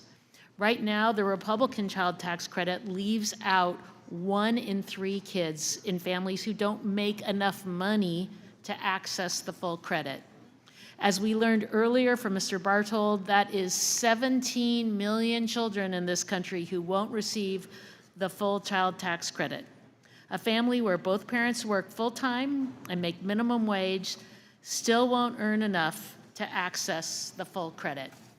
Making the credit fully refundable would ensure those parents and countless other families in the same position would be able to receive the full value of the child tax credit. This seems like something my Republican colleagues would support, ensuring that hardworking families get support to help them with rising costs. Instead, Republicans claim to be pro-family while cutting the programs that so many rely on. Like a mother in my district who has 4 adoptive kids, one of whom has a severe developmental disability and requires constant care. She worked multiple jobs so she could provide for her children. She received monthly child tax credit checks that allowed her to bring in extra help to care for her special needs child so she could spend more time with her other children, like taking them sledding in the winter. She told me that she finally felt like she had a few moments to breathe with the extra money coming in. Since the child tax credit payments ended in 2021, she's had to tighten her budget and pick up more work to make ends meet, meaning she spends less time with her kids. Republicans are showing their values with this tax bill. They don't care about everyday, hardworking Americans. If they did, they would be giving tax cuts to the middle class, not the wealthy and the well-connected. They would be expanding programs that we know that work, that help families, like the expanded child tax credit, so that parents who are working full-time and earning minimum wage can earn the full benefit. These are families in all of our districts who would actually benefit from getting the full child tax credit, but despite doing everything they can, according to Republicans, they still aren't doing enough. I urge my colleagues to support this important amendment, and I yield back. The gentlelady yields back. Mr. Moore from Utah is recognized for 5 minutes. Thank you, Chairman, and thank you to the gentlewoman from Washington for bringing this up again. I think this is one of the most important things to discuss in our committee, and it has been a fundamental aspect of every tax bill that we've done in my recent memory. So let's just think back to 2017 till today. We doubled it. Republicans doubled it in 2017. Democrats increased it during ARPA for 1 year. We, as a bipartisan approach last year, significantly increased it and made sure that it wasn't going to expire at the end of this year. And we today, the Republican side, I'd like it just a moment to be able to kind of highlight what our approach has been for the child tax credit. So I introduced what's called the Family First Act that would significantly enhance the child tax credit. Got a lot of good news, obviously well appreciated in my wonderful state of Utah, where we have one of the highest birth rates and one of the strongest family-centric cultures that you can have, where we're one of the states that's at least trying to replace our 2.1%, or 2.1 child. So thank you. Again, I'm sincere. Like, I love that we're talking about the child tax credit constantly in this committee. I want to take a look and just quickly highlight what Republicans have done on this issue. In 2017, it was $1,000, and we doubled it. We doubled the child tax credit. We get no credit for that, of course. We constantly get said that, you know, by increasing it by 2x, we constantly take criticism that we're not doing anything to support the middle class. And, you know, we get it. That's constantly going to be a talking point in this side. But the fact is, we doubled it in 2017, and we're enhancing it again today. In fact, not only are we enhancing, we are making what we did in 2017 permanent and tying that portion to inflation. That's a significant difference than what my Democrat colleagues did in ARPA and the American Rescue Plan by only enhancing it for 1 year, right? And so there's obviously a cost to this, and I don't know the decisions made then. I wasn't on committee, but I know that it wasn't increased for more than just 1 year. And then we were back to the potential, which was why we did the bipartisan tax bill last year. We came to a spot that that showed this committee cares deeply to make sure this does not go back to pre-2017 levels. And that's what we're doing again today, is making sure that we never have to have that on the table again by making it permanent. And in addition to making it permanent, we're enhancing it for 4 years up to $2,500. And so there's a slew of things that we've been working on with respect to this. The Senate has been heavily engaged on this. The White House has been engaged on enhancing this as much as we possibly can. Again, a piece of legislation that I put forth was a part of our effort in the discussions we've had over the last few months in this reconciliation bill to enhance this as much as we possibly can. We're thrilled at where we're at right now. It's going to be permanent, so we never have to have the threat of it going back to $1,000, which was the pre-2017 level, and enhancing it up to $2,500. Again, the permanent part we're going to make tied to also inflation, so there will be indexed and a significant, consistent, a consistent sort of anchor for American families to know they're going to have this going forward. And I just appreciate the chance to be able to express it. What we're doing in this bill is significant. It's done in a responsible, fiscally responsible way, and it will give relief immediately to families with young children, even up to the age of 17. I yield back. Thank you. Gentleman yields back. Mr. Neal. I think what the gentlelady is saying here is that if we weren't pausing for the purpose of borrowing $4 trillion to cut taxes for the wealthiest people in America, that indeed we could build a permanent and refundable child credit that might have real consequence. I think that's an essential part of the gentlelady's thrust here, and she's been consistent on this, and she's argued for refundability. And when you're talking about another $500, that's a pretty paltry sum when you're talking about tens of thousands of dollars for people at the very top who really don't need it. I think that's the point the gentlelady is trying to make. And I'd yield another moment to her if she'd like. Thank you, Mr. Neal. I appreciate Representative Moore's remarks. I want to point out two things. One, we have been trying to make this permanent, so it absolutely is a priority to make the expanded child tax credit permanent. And an effort, frankly, we have had no Republican support for. In fact, that's why it's expired. There's no Republican support to extend the child tax credit, even though we cut childhood poverty in 1 year nearly in half. But I would say a big issue that I think is missed, and I commented earlier, is that 1 in 3 children, their families do not make enough money to access the full credit. Refundability is key. If, offsetting someone's, tax liability who has enough to have a tax liability is one thing, but making sure people who don't make enough get the full benefit is critically important. And that was key to cutting childhood poverty across this country. Refundability is not part of this proposal. It's never been part of the proposal. It means the families of the greatest need do not get the benefit. And so I would say if we really want to make progress and help the families who need it the most, then refundability has to be part of the proposal. That is why it is part of the proposal, it's part of what we put in this amendment, because we know it works and it gets dollars to those families that need it the most.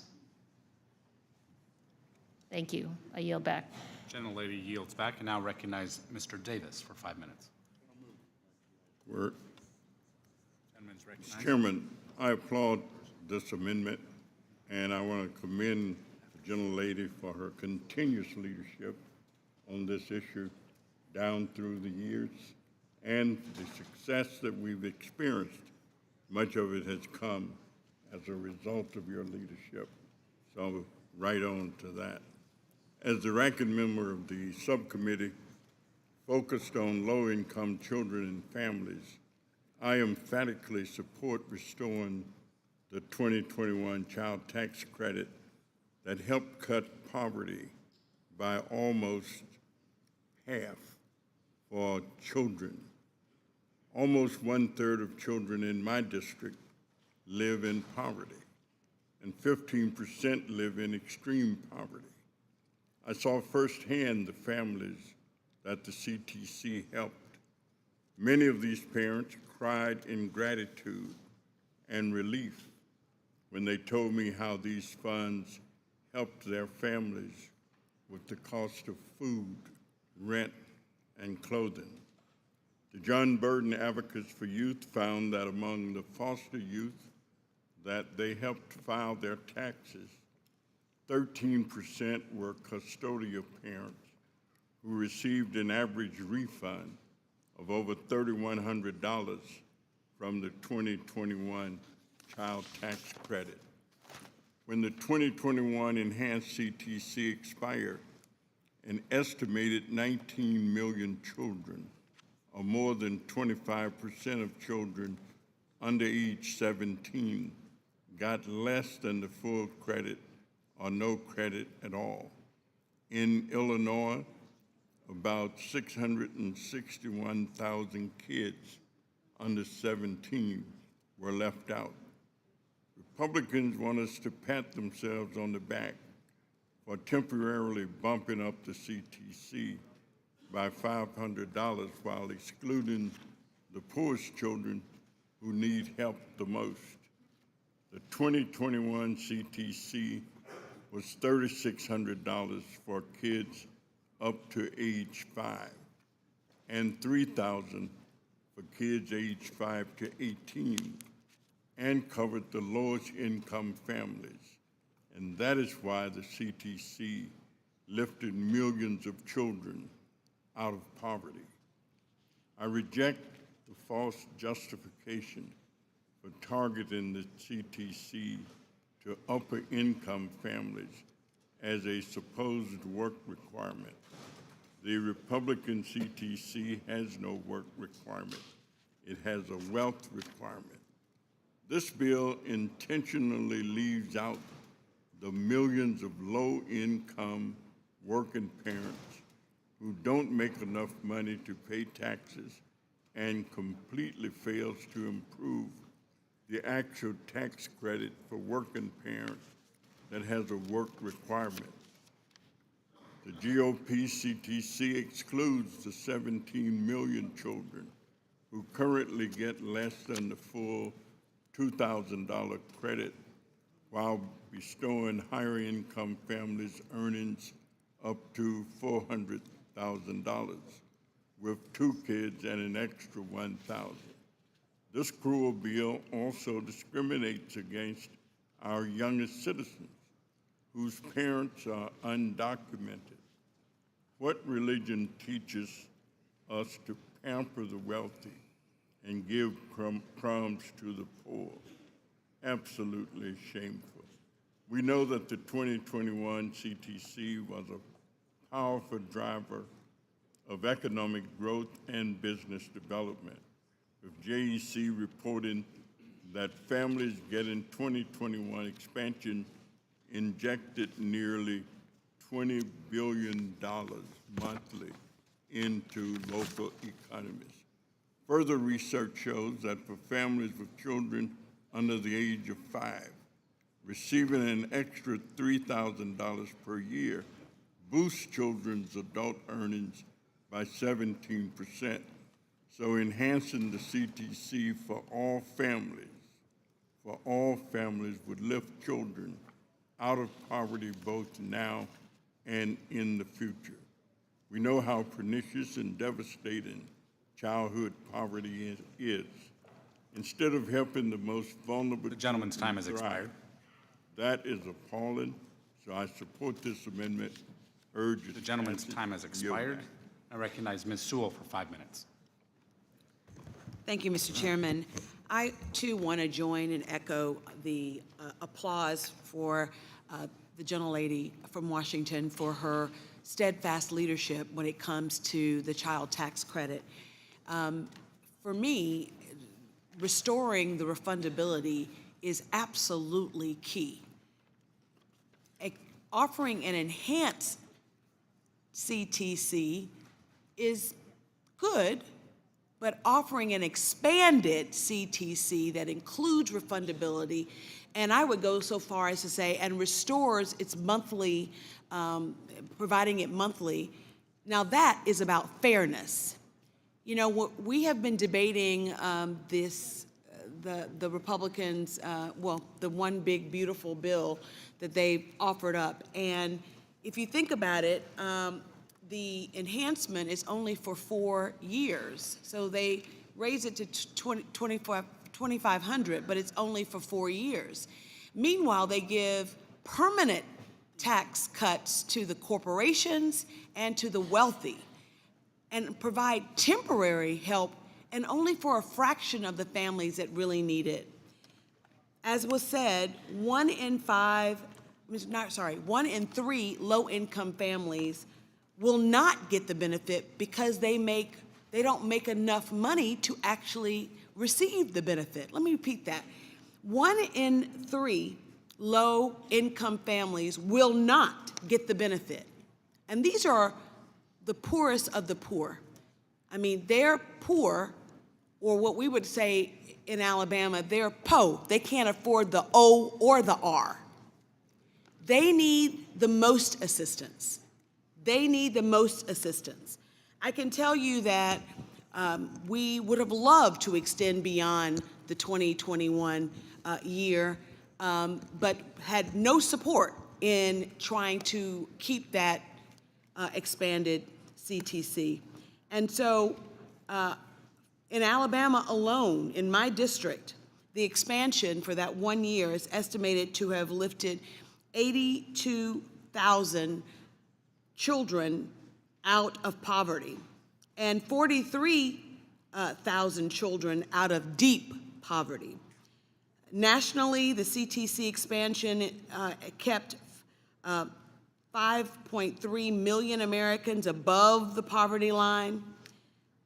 It is estimated that the expanded child tax credit benefited 91% of the children in Alabama, impacting 316,000 households. And so I think that it is critically important that, as a matter of fairness, that we actually make the child tax credit fully refundable, and we actually give the benefit to the families that need it the most. You know, I was approached by several of my constituents who were able to, for the first time, buy instruments for their children to actually participate in band. I was approached by one constituent who was able to buy encyclopedias for her home to provide access to her children to literally explore. Another that was able to get National Geographic. You know, as a child, I didn't have a passport, and I traveled through the National Geographic. And it warmed my heart to hear about that constituent that was able to provide that benefit to her child. Now, she never, ever filed an income tax before 2021 because she made too little to file. She lived below the poverty line. And so I want to applaud and join the chorus with Ms. Delbene's amendment to restore the expanded child tax credit and to make it fully refundable. I urge my colleagues to join me in this. I don't give a pat on the back to Republicans that are providing temporary enhancement. They need to be providing expanded child tax credit and really uplift the families that need it most. I wanted to know whether or not the gentlelady... You're out of time. I'm out of time. Oh. I yield back the balance of my time. Gentlelady's time has expired. I now recognize Mr. Yakum for 5 minutes. Thank you, Mr. Chairman. My Democrat colleagues keep talking about all of these ideas. Raise the top income rate, raise the SALT cap, and now restore the child tax credit from the American Rescue Plan Act. And I just can't help but think, what if my Democrat colleagues held the House, the Senate, and the presidency? Maybe then they would implement these policies. But the problem is, you did have all three. You had the keys to the car. You passed 2 bills without Republican votes, as you love to remind us. But you didn't do any of this stuff. You could have increased, through your own budget reconciliation bill, the top marginal rate. You didn't. You could have raised or eliminated SALT. You didn't. Yes, you made the child tax credit more generous in the American Rescue Plan Act for 1 year. You could have made it for longer, but you didn't. Would the gentleman yield? You could have made it permanent. Would the gentleman yield? No, sir. But you didn't. You had the trifecta of power, and you didn't do any of these things. The question is why? Our one big beautiful bill makes the $2,000 credit permanent, and it further expands it. It's pro-family, and I believe everyone should support it. With that, Mr. Chairman, I yield back. Gentleman yields back. Now recognize Mr. Larson for 5 minutes. Thank you, Mr. Chairman. Let me yield to... I'll do this quickly. In response to the gentleman, because I was here when this all happened, it was because we had some sense of fiscal restraint as to what the country could afford at that particular time. We weren't talking about borrowing $4 trillion to cut taxes for the wealthiest people. When I look back at it, you know what we should have done? Borrow a couple of $1 trillion and made the child credit permanent. That would have been a better response based on the logic the gentleman has offered. John, will you? Claiming my time, I just want to, again, thank the gentlelady from Washington State for her incredible leadership, along with the gentlelady from Connecticut, Rosa DeLauro, who have led on these efforts. And I said earlier this evening, the people on this side of the aisle are good people. You could tell that just in the way we've approached this debate, and also in the way that, well, Blake Moore talked about the child tax credit. You could see that he cares.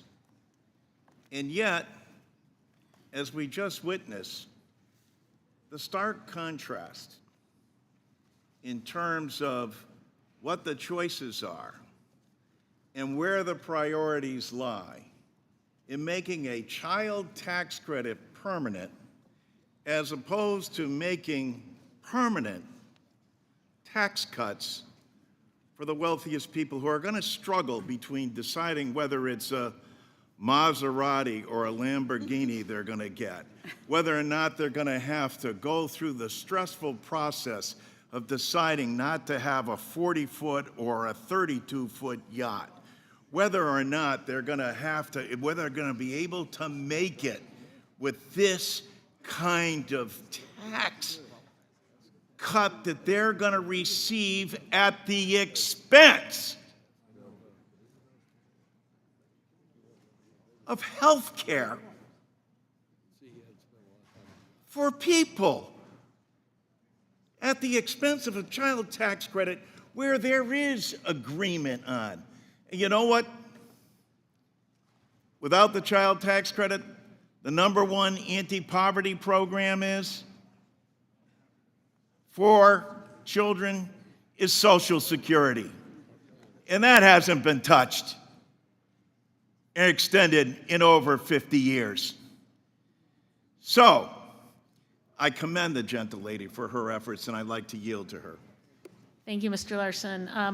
I wanted to make the point that in the 2017 bill, why didn't Republicans make the $2,000 child tax credit permanent? They made corporate rates permanent in 2017.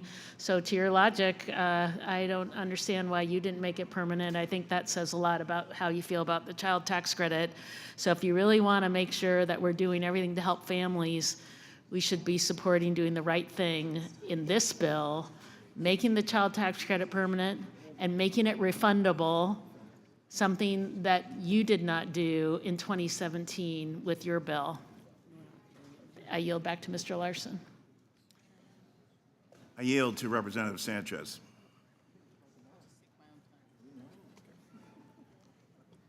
I yield back. Mr. Larson yields back. I now recognize Ms. Chu for 5 minutes. I rise in strong support of this amendment, which would expand the child tax credit and make it refundable. In 2021, Democrats created the expanded child tax credit and gave families the financial support they needed to meet their basic needs during some of the darkest months of the pandemic. This was among the most ambitious and impactful anti-poverty programs in our country's history.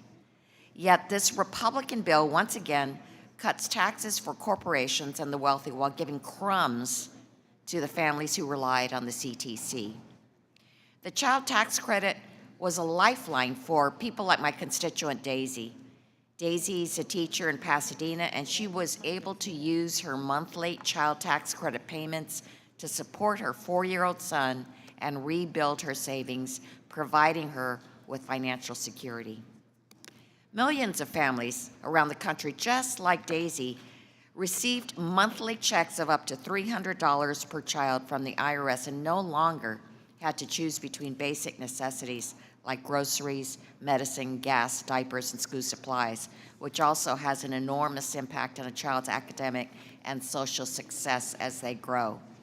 These checks were investments in America's families and America's future, and we now have the evidence to show that these investments paid off.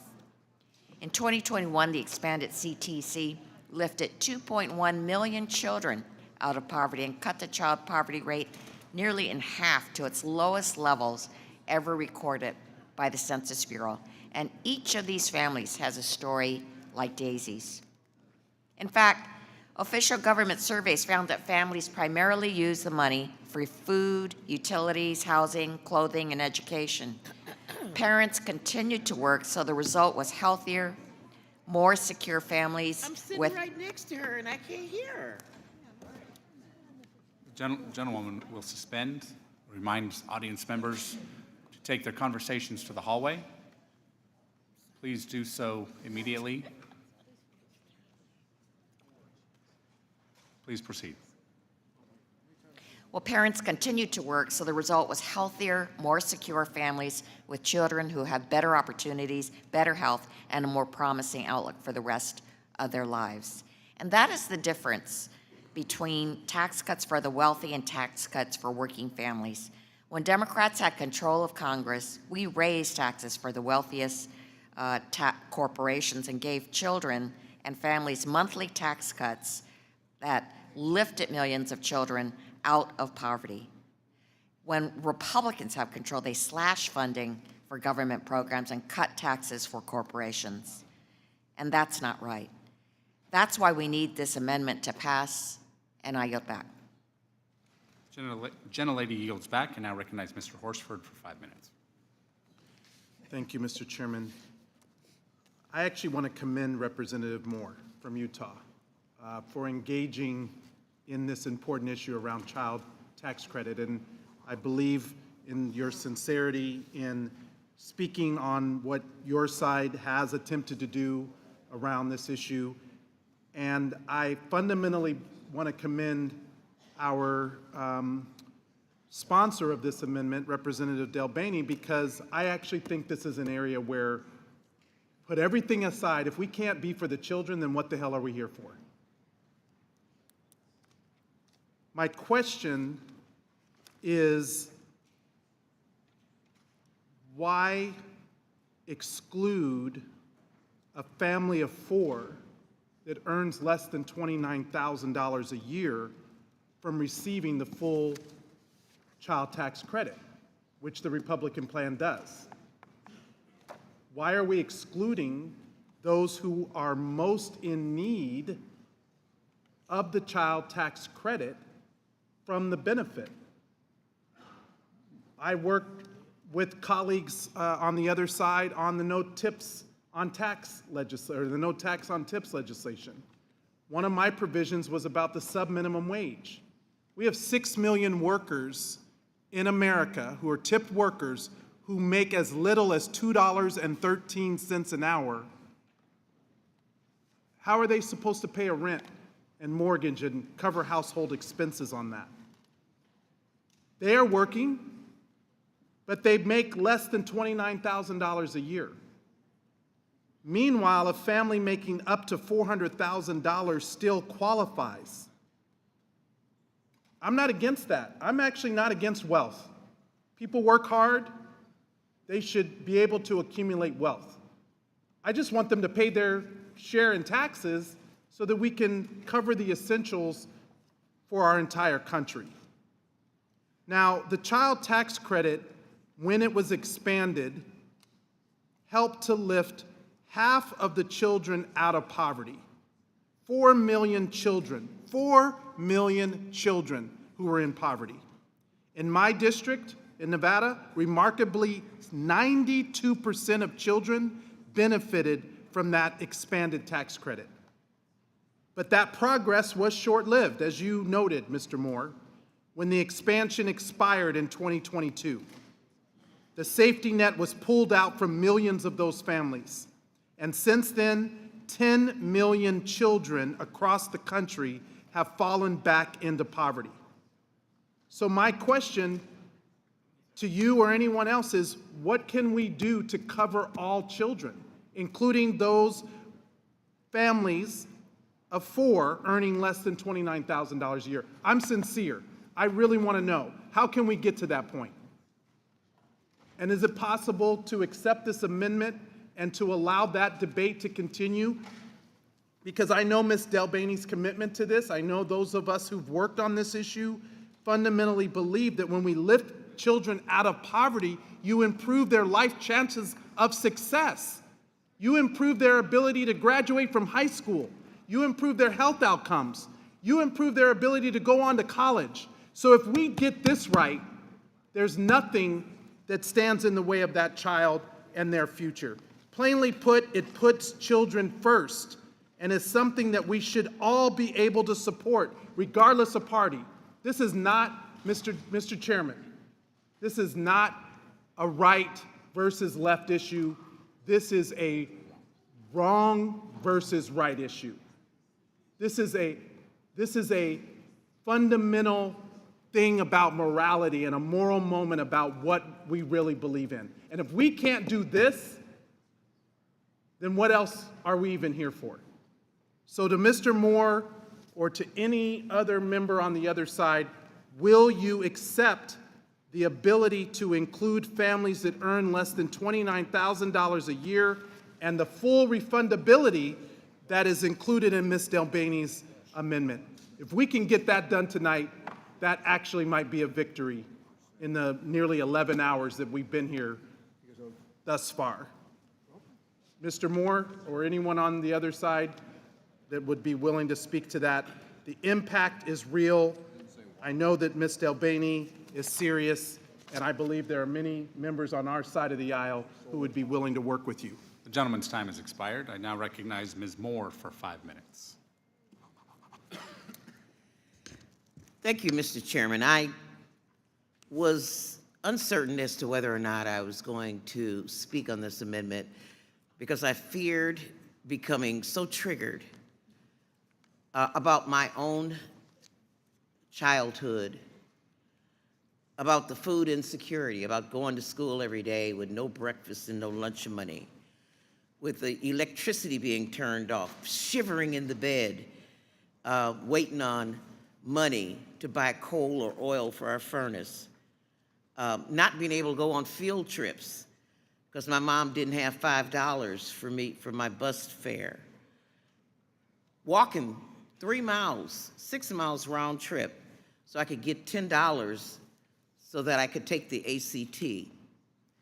And you know, my cousin, Mr. Blake Moore over there, I do believe in your sincerity about, and you stuttered when you stopped and talked about helping middle-class families. But I think the thrust of Ms. Delbaney's amendment is about the 17 million children like me. I was smart, intelligent, but I went to school every day and ate the crumbs and the garbage off of kids' plates until I got brave enough to one day to just stand in line and demand something to eat. And let me, you know, and what's up with this? Charles Dickensian attitude that, you know, you gotta work. Somebody has to have income before we can help kids. I mean, we have a crisis in this country with regard to our replacement rate. We want to pay women, some women, to have children, and we won't feed the ones that we have. You know, I think of one of my favorite authors, you've probably heard of him, Charles Dickens, wrote stuff like Scrooge, The Christmas Carol, David Copperfield, Oliver Twist, all of this coming out of his trauma, growing up, having to go to work. A child, Charles Dickens, having to go to work because his father was in debtor prison. And you know, God doesn't distribute intelligence based on people's income.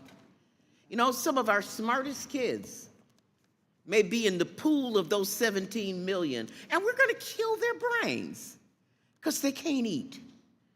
You know, I think that, you know, we have been pilloried and criticized for talking about unjustly enriching the wealthiest people. I heard someone over there talk about the high cost of expanding this child tax credit.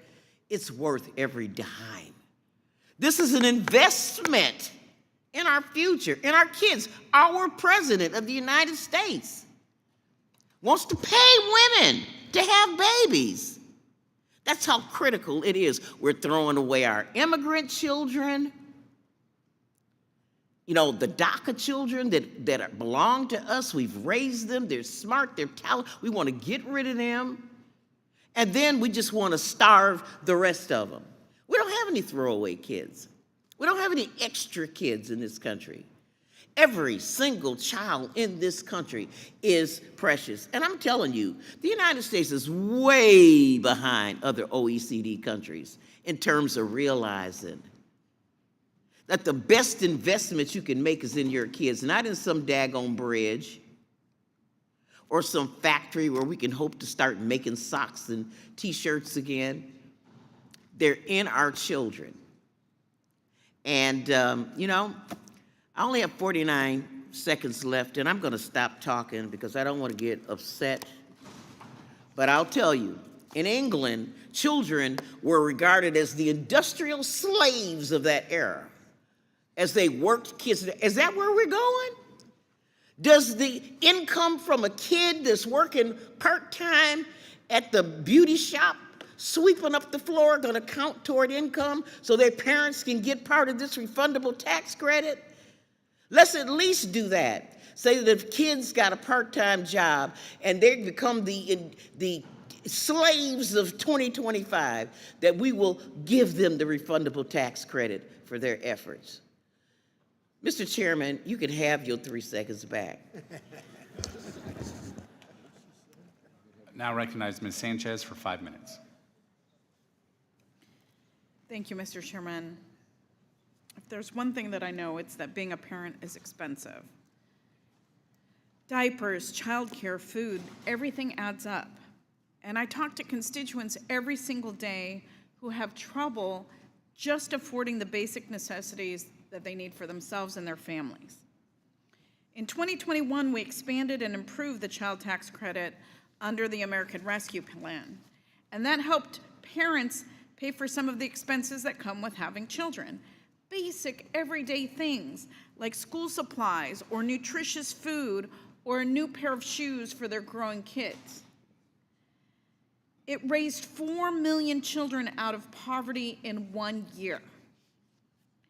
And since my Republican colleagues let the expanded child tax credit expire, child poverty has more than doubled in this country. It is a crime that 1 in 5 children goes to bed in this country hungry every night. And as Mr. Horsford stated earlier, if we are not here to try to help keep kids from going to bed hungry, why the hell are we here? The credit as it stands in this bill doesn't even apply to the poorest of the poor, because some families earn too little to benefit from the full credit. We should be helping the children and families who need it most, like the 17 million children living in poverty who don't qualify for the credit under this bill. And I would add that most of those kids reside in Texas, my home state of California, Florida, and New York. And I wish I could say that I look forward to seeing my Republican colleagues in those states vote yes on this amendment to let their own constituents benefit from this life-saving credit. But I know that they won't. I know that they're not going to do that. That's because they're more focused on cutting child care and taking Medicaid away from families who need it. You know, I sincerely hope they'll prove me wrong and vote yes on this amendment to support their own constituents whose kids go to bed hungry. If you can't do that, why are you here? And with that, I yield back the balance of my time. Gentlelady yields back and now recognize Mr. Gomez for 5 minutes. Thank you, Mr. Chairman. I wanted to add my voice to in support of this amendment by Ms. Del Bene that increases the amount of the child tax credit. And the impact it had on families during the time that was implemented cannot be overstated. It reduced child poverty in this country, depending on where you live, from 40 to 60%. That is, we always talk about having programs that actually work. That worked. It was amazing. It was amazing. And that's because of a few things. One, it was fully refundable, meant that everybody could have access to it, and then it was advanceable. I know that this bill doesn't, or this amendment doesn't address the advanceability, the idea that you should get it monthly instead of just when you file your taxes, but it's still a big win. And the reason why is that when you're the working poor, you can't put off, food, diapers, rent, groceries, go down the list. You can't put it off until you get money on your tax returns. That's not how it works. If my parents were, if this was in place when I was growing up, my parents wouldn't have gotten the benefit because most of the time, like I said, didn't earn more than $38,000 per year. So we need a child tax credit that helps people. And right now, I know people are looking at inflation, how much it increased when right after Donald Trump took office, how it decreased. And I always tell people, do not always look at the economic indicators, they can be wrong. I remember, I've been going grocery shopping. I go do the grocery shopping with my family. My wife comes with me most of the time, and I take my 2.5-year-old son. And I haven't seen that many, I've never seen this before, but you see people in the grocery store comparison shopping. They actually look and they look, okay, how much does this peanut butter cost compared to this peanut butter? Do I have a coupon for it? They look at that price of eggs. Price of eggs are still way higher than they were even last year. They look, they make these decisions. Can I plan a meal by buying a bag of beans or rice to make a dish that stretches out? So that's how people are living. And then we have a situation when your president, Donald J. Trump, issued tariffs that started to increase prices on working people. But you guys don't care about that. And that's the whole thing, is that people are struggling right now. And when they see the prices going up and up and up at the grocery store, they see their wallets and their bank accounts going down, down, and down. So imagine if we did have a child tax credit that helped the working class, to make that makes $50,000 or less. But I know that you guys are proud of yourselves for doing the 500, which something is better than nothing. But then you're going and making sure that you're taking Medicaid away from them. You're taking Medicaid. You're increasing the amount that they're going to actually pay in taxes over time. You're saying that you're helping them, but really you're not. You're giving them crumbs while the billionaires and the largest corporations get permanent relief. The no tax on tips, that expires in 4 years. The $4,000 for Social Security recipients, that expires in 4 years. Everything for the working class, for all of you, is temporary. But for the billionaires, the largest corporations, well, that's permanent. That really says a message of who you value in this country. It's not the working class, it's not your constituents. It's the people that are, it's not the people that are struggling. It's the new billionaire establishment that runs Washington, D.C. You all promised that you would drain the swamp, but you have become the swamp. You are now the swamp party that is passing tax breaks for billionaires at the expense of the working class. With that, I yield back. Gentleman yields back. Mr. Kelly is recognized for 5 minutes. Thank you, Chairman. I'm really puzzled, and because I agree with the idea of having increased child tax credits. What I don't understand, and I know this is something that really it's hard to discuss because it just doesn't, I can't get it to match. You're concerned about child tax credits.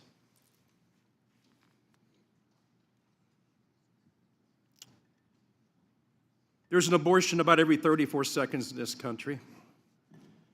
There was an estimated 1,026,700 abortions in the United States in 2023. And yet we're so concerned about this lack of attention to children and having tax credits. I want to tell you, I mean, I don't know how you do it. I really don't know how you do it. I don't know how you sit here and say, pour your hearts out, and that this is so unfair to these poor children. And what maybe your answer is just don't let them be born. Don't let them be born. Then you don't have to worry about these costs.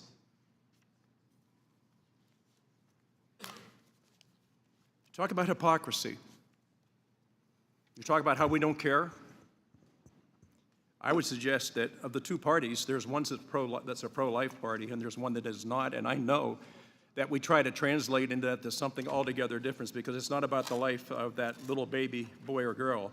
It's about women's health rights. And I know that's going to really rankle you and it's going to rub your fur the wrong way. But I got to tell you, it is hard. And I have sat here all day and listened to everything you had to say. And I agree with some of the things you say, but I just can't get by the hypocrisy that we're talking about right now. It is over the top.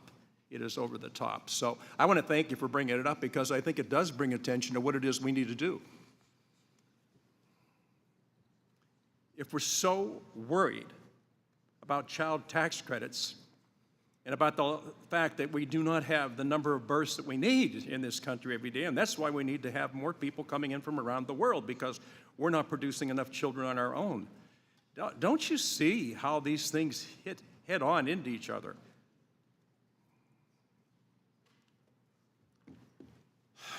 I would say I'm confused, but I'm not confused anymore. I'm not confused. I understand. I understand who stands for life, and I understand who stands for truth, and I understand it. In a nation that's been so blessed for so long, we're having these long debates over things, and yet when push comes to shove, we'll turn our backs and we'll put fingers in our ears and we'll close our eyes to what's taking place in the United States every single day, and then we're worried about a child tax credit. Here's my concern. The number of children that never had a chance to actually have a chance. With that, I yield back. The gentleman yields back. I now recognize Mr. Boyle for 5 minutes. I'm happy to yield to my seatmate, Ms. Moore. Well, I just want to thank Mr. Kelly for his concern and his pro-life position. And I just would like to say there's nothing pro-life about Johnny being born with Medicaid, by the way. And then as soon as he's born, you're saying, oh, we're going to cut off your SNAP, we're going to cut your Medicaid. We're not, you know, in the case of in Milwaukee, we've got 2,500 cases of lead poisoning a year. And the new Health and Human Services Department fired all the people who could help mitigate the child lead poisoning in our city. There is nothing pro-life about bringing children into the world and then abandoning them. Now, I've been an abortion counselor, Mr. Kelly, for your information. And I'll tell you, as a mother of 3, and as a grandmother of 3, and a great-grandmother of 3, let me just tell you this. I've held women's hands while they've had an abortion. I've held their hands while they've given birth, and I've knitted them a blanket when they had a baby. But the one thing that I'm going to do now as a member of Congress is I'm going to sit here and say, baby, if you come into this world, we're going to guarantee you that you can grow up, and until you're on your own, we're going to make sure you have some food. We're going to make sure you have an educational opportunity, and not just, rich people who can afford tax credits for choice school, but a public education. We're going to guarantee you a shot at life, not just some sort of fictionalized view of life or theological view of the importance of life, but a real life. Once you're born, we're going to make sure that you can have diapers and food. And so, Mr. Kelly, I appreciate your position, and what I've always said to my so-called pro-life proponents, and I'll start bugging you about this, you and Chris Smith and all of you all, these ardently pro-life people, you are the main people that we ought to have on our amendments like this, if you're pro-life. And so I would yield my time to you, Mr. Kelly, or anyone else who would like to respond to what I have said. Don't tell me that you're pro-life only up until the moment of birth. That is something that I think is hypocritical. Mr. Gomez would love to or yield back to Mr. Brandon, Mr. Boyle. Either way, I yield the remaining 1 minute 40 to Mr. Gomez. Thank you so much.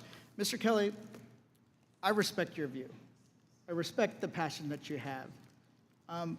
But this is one of the main debates I've always had with my Republican colleagues. You can't just care about the bookends of a person's life, just how they're born and how they die.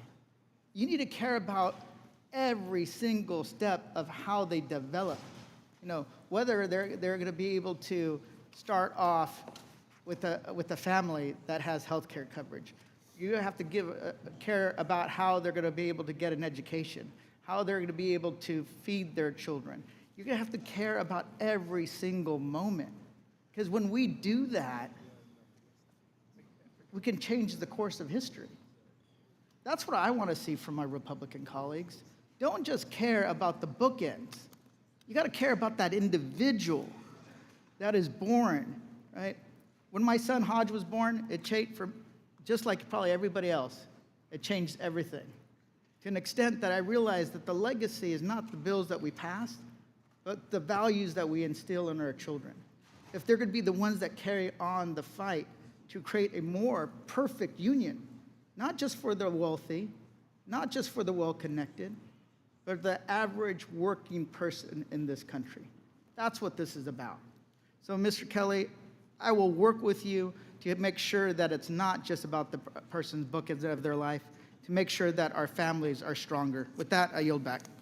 The gentleman yields back. The question is on agreeing to the amendment offered. Excuse me. I recognize Ms. Plaskett. Thank you. Thank you very much. And I won't be long. When we looked at, there's so many people who have had so many incredible comments about this child tax credit, fully refundable, and increasing the amount from $2,000 per child to $6,360 for newborns, $433.20 for children age 1 through 6, $3,600 for children age 6 through 17.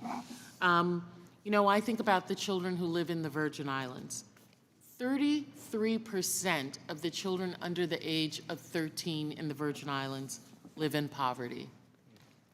And 37% of children under the age of 5 live in poverty in the Virgin Islands.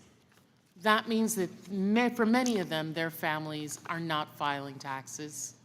They're just barely getting through. And this may not seem like a lot of money to us, and incrementally, it's not, but it's going to make a tremendous difference in their life. In the Virgin Islands as well, 1/3 of children, their primary caretaker are grandparents. Those grandparents are living on fixed incomes themselves. Many of them just have Social Security that they're relying on. They may have small pensions, they may get support for others, and they are the primary caretaker of those children. They need our support. They need our help.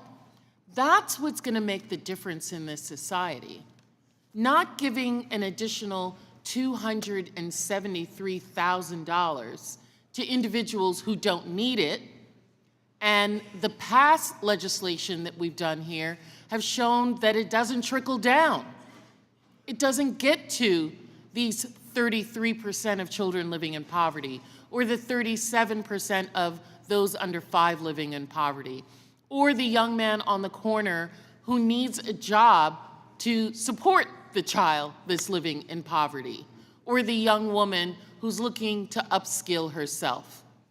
Those are the individuals that we need to support, not the wealthy individuals that we have decided are going to drive our economy when statistically it is shown that they don't. We need to work not just on child care. We need to just not work on the child tax credit. If we want to talk about being pro-life, what about child care? What about paid leave for mothers who are giving birth to those children? What about health care for those families?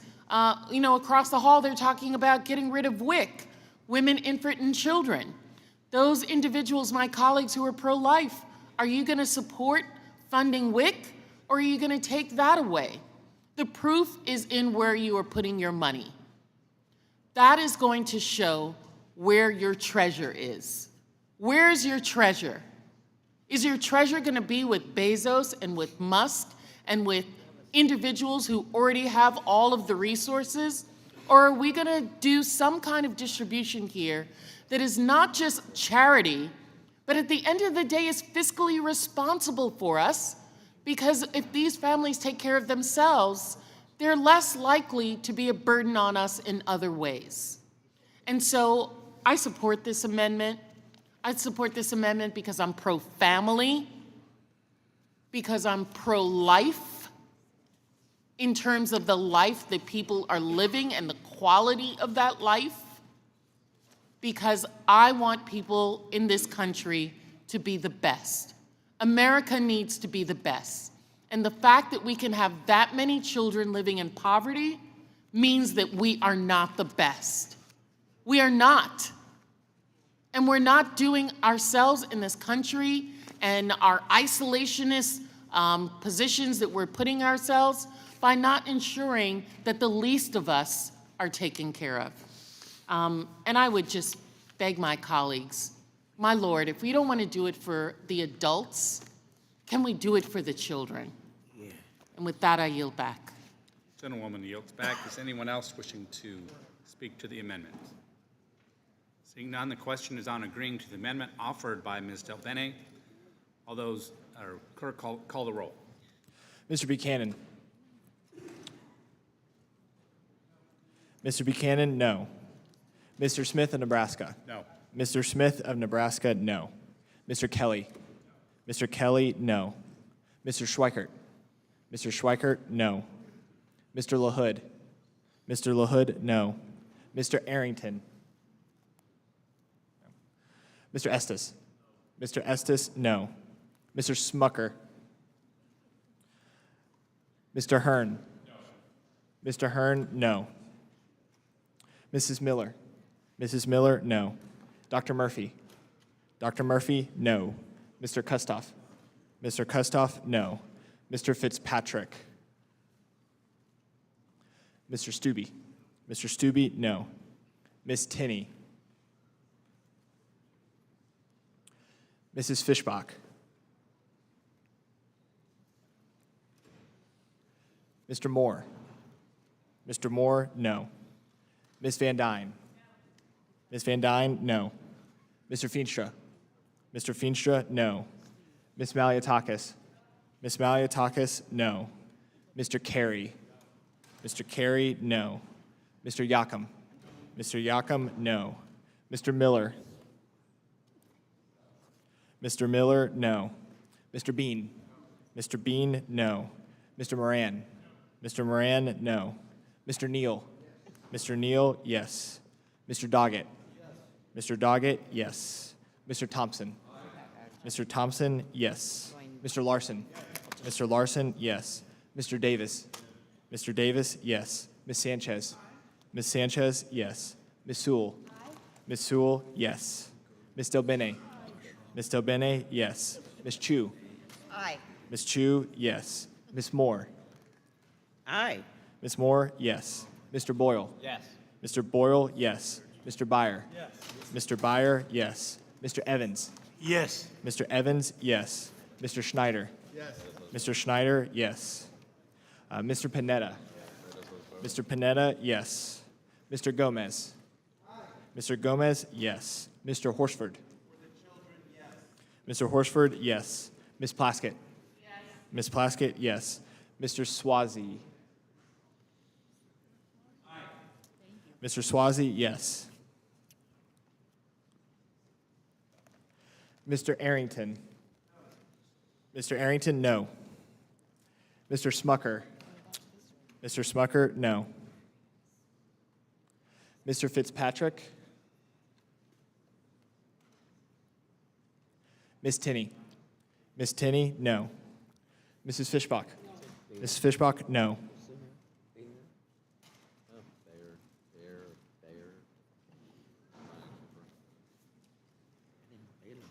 Chairman Smith? Chairman Smith, no.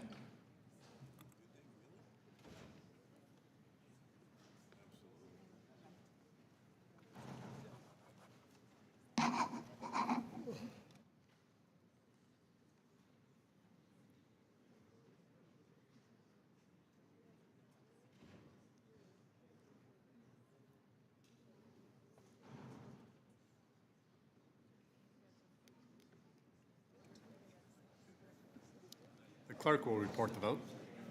The yeses are 19. The nos are 25. There being 19 yeses and 25 nos, the amendment is not agreed to. Are there additional amendments? Mr. Chairman, I have an amendment at the desk. Mr. Chairman, I reserve a point of order. Point of order is reserved. Gentlelady will suspend while the amendment is being distributed.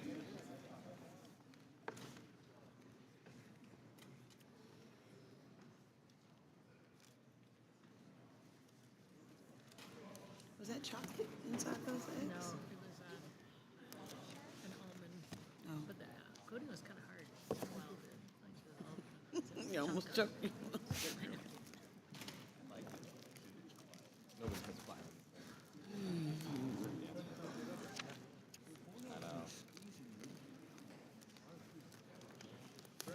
Thank you.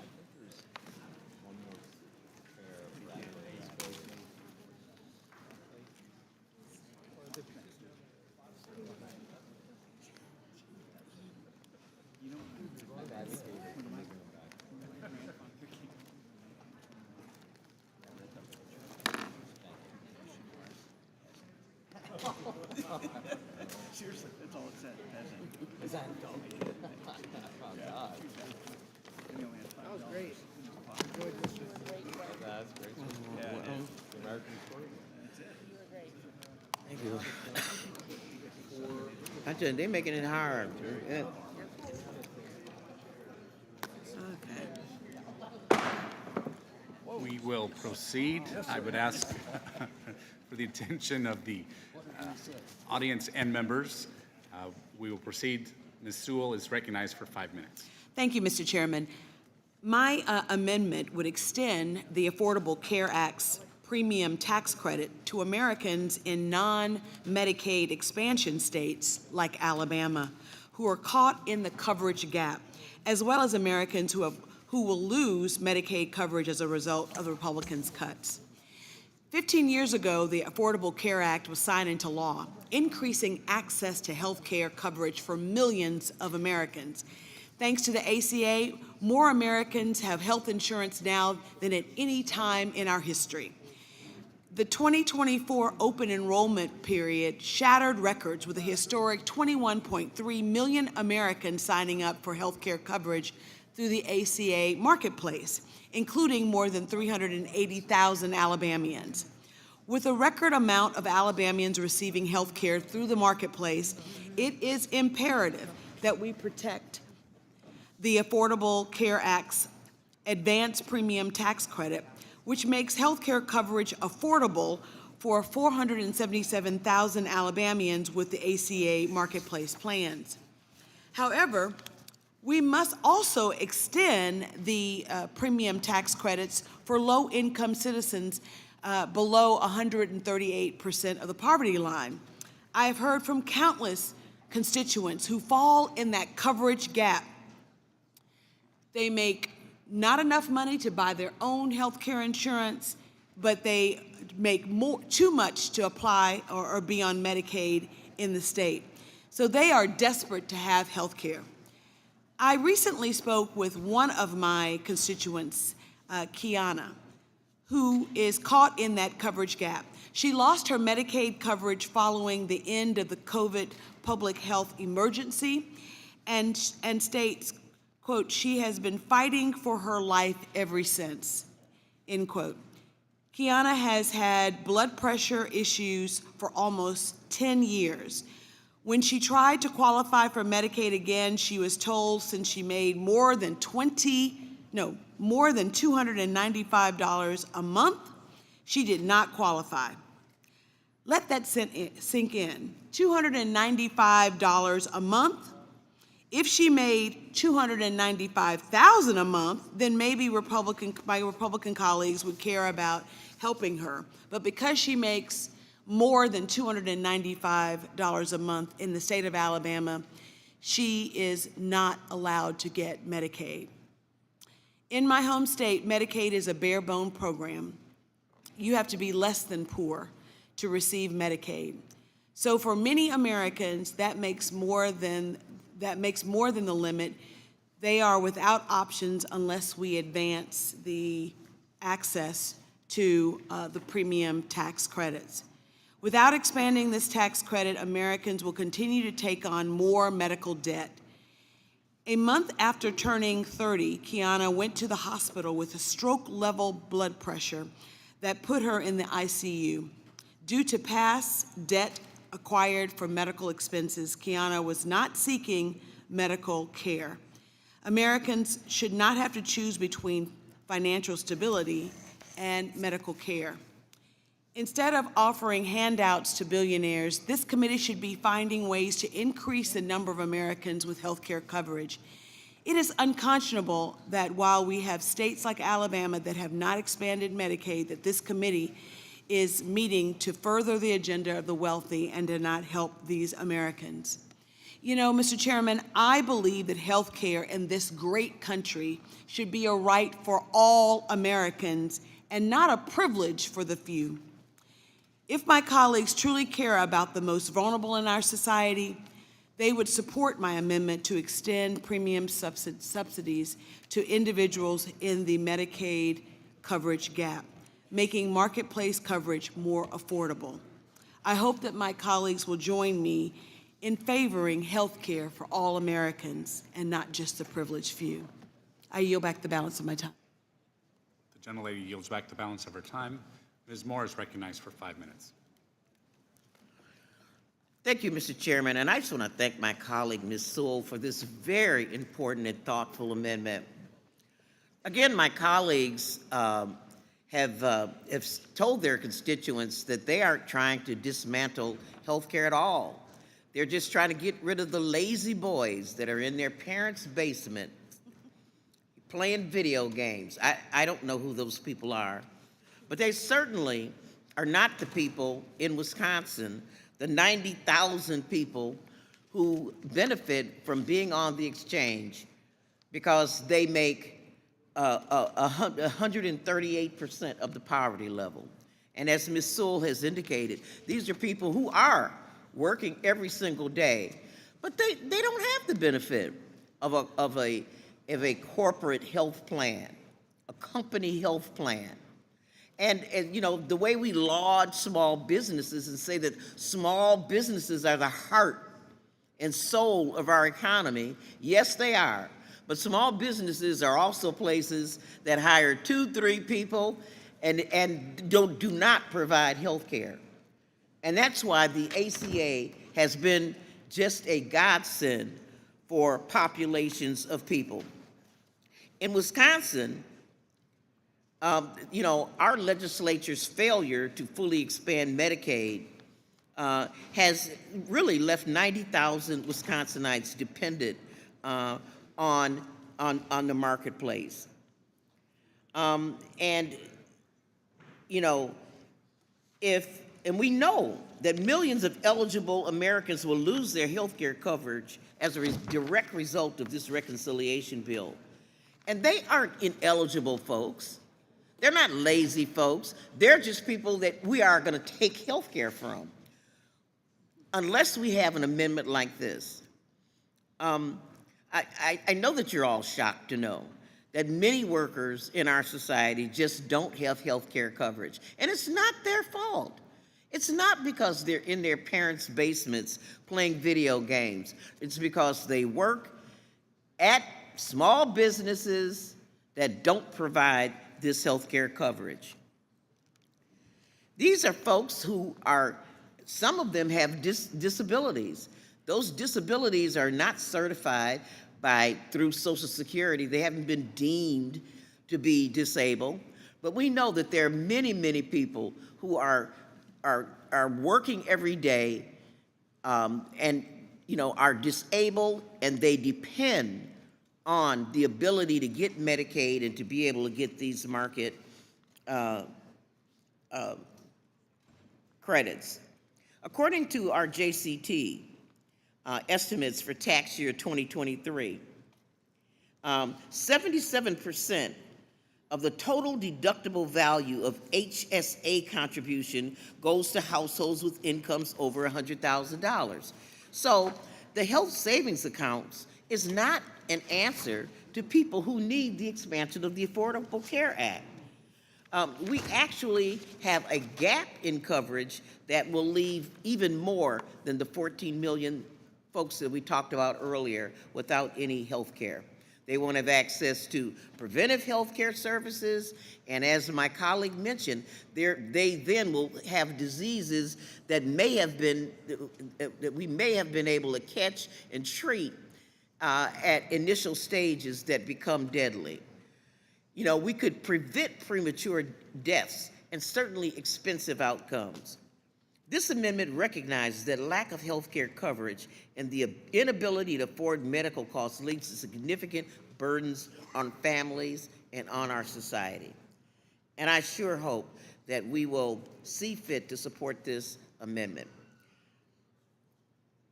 And I yield back. Gentlelady yields back. Ms. Sanchez is recognized for 5 minutes. Thank you, Mr. Chairman. I rise in support of Ms. Sewell's amendment to expand premium tax credits for those that lose Medicaid coverage. This amendment is about preserving and expanding health coverage for low-income families. Missouri Senator Josh Hawley said it today. Slashing health insurance for the working poor is both morally wrong and politically suicidal. I can't emphasize enough, 15 million people could lose health coverage under Republicans' plans. Chairman Guthrie and other Republicans here are saying that this bill is about prohibiting left-leaning states from providing health coverage to illegal immigrants. Well, we have on the record that they are not actually doing anything about undocumented immigrants. They are actually stripping health coverage from legally present tax-paying immigrants. So that's just a bunch of bull. Instead, Republicans have decided to turn their backs on working families in red districts and blue districts alike to loot Medicaid and the Affordable Care Act to the tune of nearly $1 trillion. And why? To pay for tax breaks for billionaires and corporations. Now is the time to pass Ms. Sewell's amendment. Over 70 million Americans, low-income children, pregnant women, seniors in nursing homes, people with disabilities, and individuals fighting addiction will be less healthy because of Medicaid cuts. In fact, most voters think healthcare spending should be increased, not cut. And lastly, I want to call attention to the California Hospital Association's statements, and I'm quoting them. Cuts of this magnitude cannot be absorbed.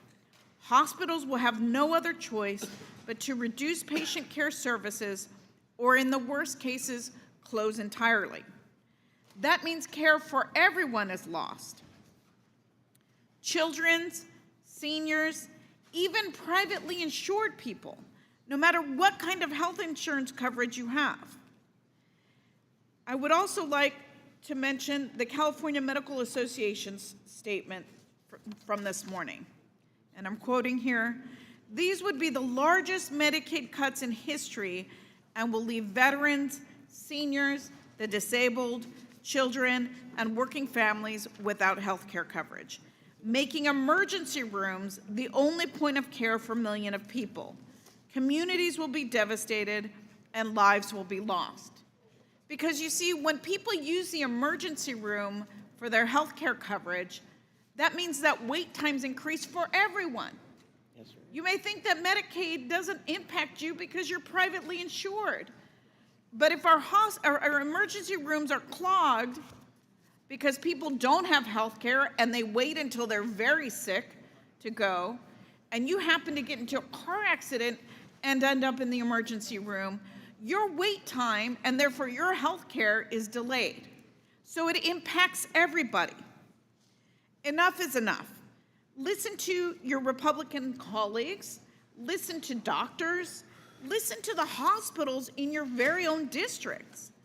Ms. Sewell's amendment would at the very least provide relief for those states with health coverage gaps. I think this is a great amendment, and I urge all my colleagues to support it, and I yield back. The gentlewoman yields back. Mr. Horsford is recognized for 5 minutes. Thank you, Mr. Chairman. It's almost midnight. I predicted that in the dead of the night, we would be here talking about doing exactly what the Republicans came here to do. When we started at 2:30, we talked about the fact that 13.7 million Americans are going to lose their health care from this big, beautiful bill. I call it the Screw America bill, in order to give tax cuts to Elon Musk and to Jeff Bezos, permanent tax cuts for billionaires and for big corporations, not for the working people of this country. And if you have been paying attention, the American people, who I do believe are watching, who are paying attention to the contrast. On one side, we're fighting to expand opportunities to health care, while the underlying bill that we're voting on tonight, into this morning, into the dead of the night, would take health care away from 13.7 million Americans, the largest cut to health care in the history of the United States. I support wholeheartedly this amendment by my friend and colleague, Representative Sewell from Alabama. And let me tell you why. There are now 10 states that continue to refuse to provide health care coverage to their citizens, despite 15 years ago the Affordable Care Act being passed. Within that bill, Medicaid expansion was designed to close what's called the coverage gap, which helps low-income Americans who had been shut out from receiving care. That especially provided coverage to adults without children who, despite meeting income requirements, didn't qualify for help. It was a life-changing move. Wisconsin, Wyoming, Kansas, Texas, Tennessee, Mississippi, Georgia, South Carolina, Florida, and Alabama refused to provide health care coverage under the expansion of the Affordable Care Act. That's not just bad policy, it's a moral failure. It's a moral failure. Now, I know Medicaid expansion doesn't have to be a partisan issue, and I want my colleagues on the other side to hear this. When expansion first became available, you know who the first governor in the country to adopt it was? The first Republican governor? Brian Sandoval from my home state of Nevada. I always give credit where credit is due. He led the charge. In fact, I was in the state Senate at the time, majority leader, and we worked together to set up that structure. He was the first, and for quite some time, the only Republican governor in the country to opt our state into expansion. And what happened? We cut the uninsured rate by a third. Half of the uninsured were children. We were able to get them into primary care and out of our emergency rooms. We were able to help people in rural Nevada and urban communities. That's why I support your amendment, Ms. Sewell, because it gives 1.5 million Americans in the coverage gap a real chance. It extends the advanced premium tax credit to make coverage affordable, even in states that refuse to expand Medicaid. It's about fairness. It's about dignity. It's about access to health care for parents, for people with disabilities, and yes, for hard-working Americans. You know what we also have in common with some of these states that haven't expanded the health care coverage gap? They don't pay livable wages. They still have a sub-minimum wage that pays workers as little as $2.13 an hour. They can't even afford rent, let alone covering health care for themselves or their children. But do you see what they're doing? They're cutting health care for 13.7 million Americans, the largest cut to health care in U.S. history, to give tax cuts to billionaires and to big corporations. This is your priority. Live with it. Defend it. Speak about why it is you are doing this. Because that is the consequence of your actions. Donald Trump told you to do it? Or is this what your constituent asked for? Expired. Yeah, my time is expired, but my time here tonight hasn't. The gentleman's time has expired. Are there members wishing to speak to the amendments? Ms. Tenney. I wish I had some time to ask. Thank you, Mr. Chairman. I just want to say there is a catch when you spend a lot of money, and I have a lot of respect for Ms. Sewell from Alabama. She's a terrific member, and we co-sponsor some bills together, and we have similar districts. But I come from the state of New York, where we have 8 million people enrolled in Medicaid, some in the essential plan, and only 5 million are eligible. So it is costing billions of dollars to New York taxpayers.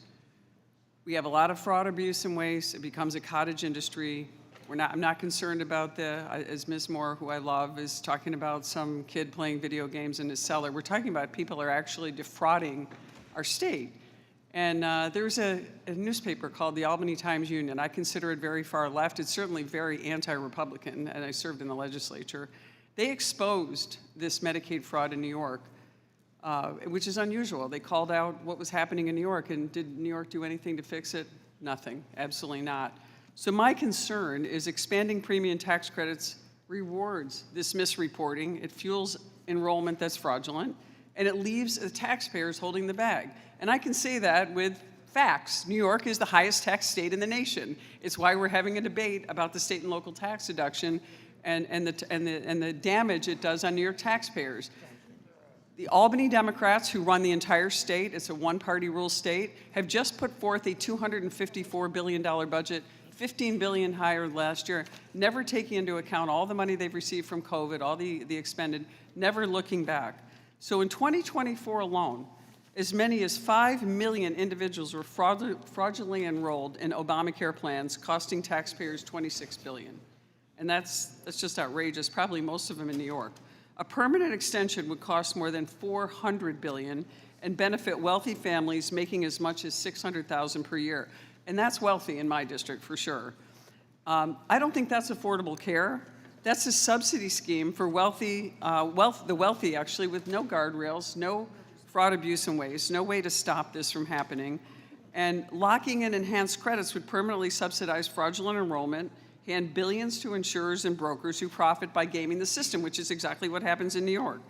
Instead, Republicans are focused on giving patients choices, flexibility while lowering health care costs, small business owners. This is the single biggest problem for every small business owner in New York with the mandate, is it's so costly to actually provide good health care, which we care about our families that work for us. We want them to have access to great health care, but it's cost prohibitive because of some of these schemes.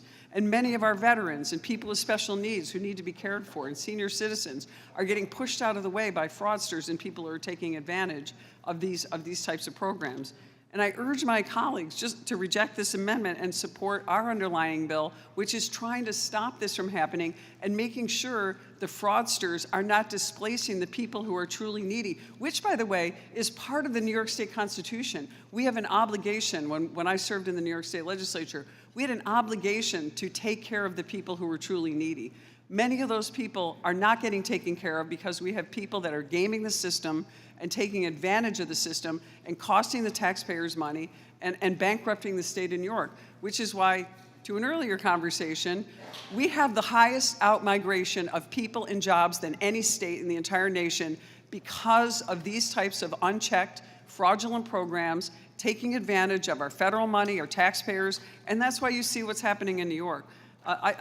These are things that have to be fixed, and this, I applaud the sponsor for trying to fix this problem or try to make healthcare affordable, but all it's doing is making it more affordable and opening us up to even more fraud, abuse, and waste that we're trying to limit, we're trying to streamline, so that the people who truly deserve to get this type of care and get health care, who can get the needs that the health care needs that they deserve, are actually getting it and are not displaced by a lot of other people taking advantage of the system.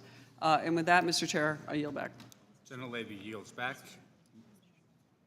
Ms. Chu is recognized for 5 minutes. Well, I support this amendment because it will put a stop to Republicans' reckless and dangerous attack on the health care of millions of Americans, despite President Trump promising that they wouldn't cut Medicaid or take away people's health care. This bill includes the largest cut to Medicaid in our nation's history, and this amendment would ensure that the most vulnerable amongst them would get health care coverage. And now I would like to yield to my fellow Congress member, Gwen Moore. Thank you so much, Ms. Chu. You know, I'm very good friends with my good friend, Ms. Tenney over there, but I just couldn't sit here quietly and listen to this straw man, fallacious argument.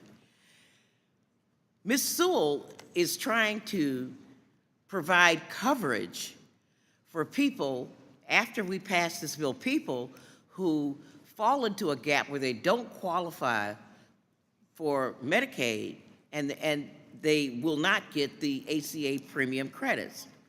People who are working, people who through no fault of their own don't have health care because they don't have employers that pay for it. And instead, we hear this straw man fallacy where we talk about all the fraud, waste, fraud, and abuse that goes on in the program. And so that because there is waste, fraud, and abuse, we should therefore cut 14 million people off of health care. That's what I am hearing. It's a straw man fallacy. I was very good at this. I had to take logic. I was trying to avoid taking math, so I took logic. And this was one of the first things that they pointed out to us. It's a fallacious argument, and it doesn't address the true the true problem. What the true problem is something that Ms. Tenney did mention. That she said it would cost, what, $400 billion to provide these ACA credits? You know, nobody is worried about the fact that we're going to provide $5 trillion worth of tax cuts to the wealthiest people, and that half of that is going to go to the top 1%. Nobody's upset about that. So why should we be upset about providing health care for these needy people? Another point that I want to lift up that I think Ms. Plaskett made is that if we don't deal with people's health care in a preventive way, that it's going to cost society much more money. I can tell you that I know so many Black women who showed up in the last 2 weeks of their lives at the emergency room with breast cancer, asking the doctor what's the next step, because they didn't have insurance and they only were forced to go to the emergency room when they became symptomatic. And the doctor said, ma'am, you just need to get your house in order. That's the next step. And I used to think, I mean, what is it? These were Black women. What's with these Black? Is it some disease or something genetic about Black women that we're dying more from breast cancer? Is no, because we don't have health care. You know, I had a nephew, God rest his soul, who was a vegetarian, who never smoked a cigarette, never used drugs, never drank one drop of alcohol, never had any stray babies all over the place. But he worked in an industry at a call center that had no health care. One night he didn't feel good, so he showed up at the emergency room and he got dressed. And as he was about to walk out the door, the nurse asked him, "Where do you think you're going, sir?" And he said, "I'm going home." And they said, "No, you're not. We're going to dialyze you right now." So in an instant, he was eligible for Medicaid, for Medicare, and if he had just had health care, a decent person, never been to jail, if he had just gotten some high blood pressure medication and some insulin, it would have prevented him from becoming a double amputee and dying before he was age 60.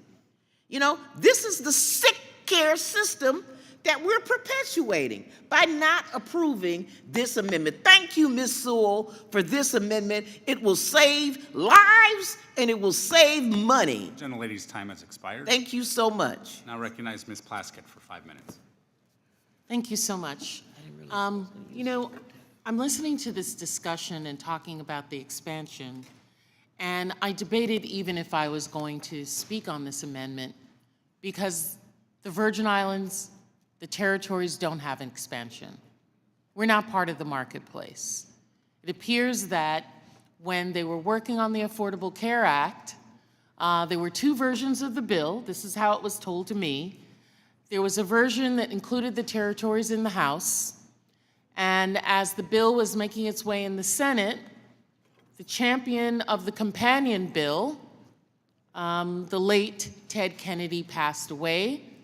And the president and this Congress wanted to get things done very quickly, and they used a different version of the Senate bill that kept the territories out. So when I thought about the things that you were talking about here, I keep telling you all that I live in a cautionary tale of what this legislation is going to do. My community is what it looks like when you don't have expansion, when you don't have people on Medicaid, when you don't have people have access to health care, when a third of your population does not have health care. They're out of it because either they are not poor enough to be in part of the Medicaid that's getting it, and they don't have private insurance, which is very expensive because there is no marketplace in the Virgin Islands for them to receive it. Both in the Virgin Islands as well as in Puerto Rico. Those are the examples I want to give you guys today. So, you know, before when I showed you guys that chart particularly about Puerto Rico. Many of you don't know, and we don't even think about the fact that the federal assistance medical assistance percentage, the FMAP, is set in statute. And it determines a determinative amount that the federal government is going to pay, and then that the state pays the rest of. For Puerto Rico, for many years, the FMAP was at 55%. Now, in the poorest state in the United States, Mississippi, the FMAP is 81%. And an arbitrary amount was put in the Virgin Islands and Puerto Rico at 55%. Medicaid block grants, per capita caps, statutory FMAPs created a serious budgetary challenge for the territories, and it will do the same nationwide. The combined budgetary limitations forced Puerto Rico to rely on borrowing and debt to cover their Medicaid funding shortfalls, which led to a cycle of financial strain that ultimately contributed to their bankruptcy declaration in 2017.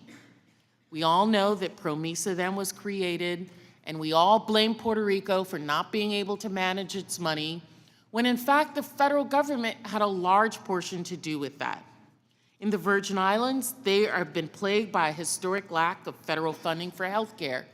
And unlike Puerto Rico, rather than borrowing to meet that amount, we just told people, you're just not going to get any Medicaid.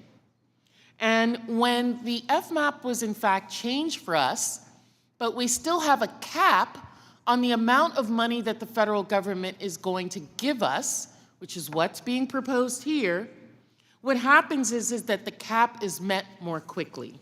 Medicaid enrollment then drops because a state realizes that they do not have enough money to meet the fulfillment of everyone that is requiring it. As a result, hospitals then have account payables in the amounts of tens of millions of dollars because they have individuals coming to the hospital that are getting their primary care through hospital, going to emergency rooms, and then they become uncompensated care. That's what's going to happen throughout the United States. That's what the Republicans are doing by not keeping this expansion of Medicaid, by throwing 13.7 million people off of the roll. You are not going to have savings. You are going to create fiscal catastrophes in your state. You have a warning. Look at what has happened in the territories to understand what is going to happen in the rest of the United States. And at what cost and for whom? Billionaires who don't even need it. I yield back. Gentlewoman's time has expired. Others wishing to speak on the amendment?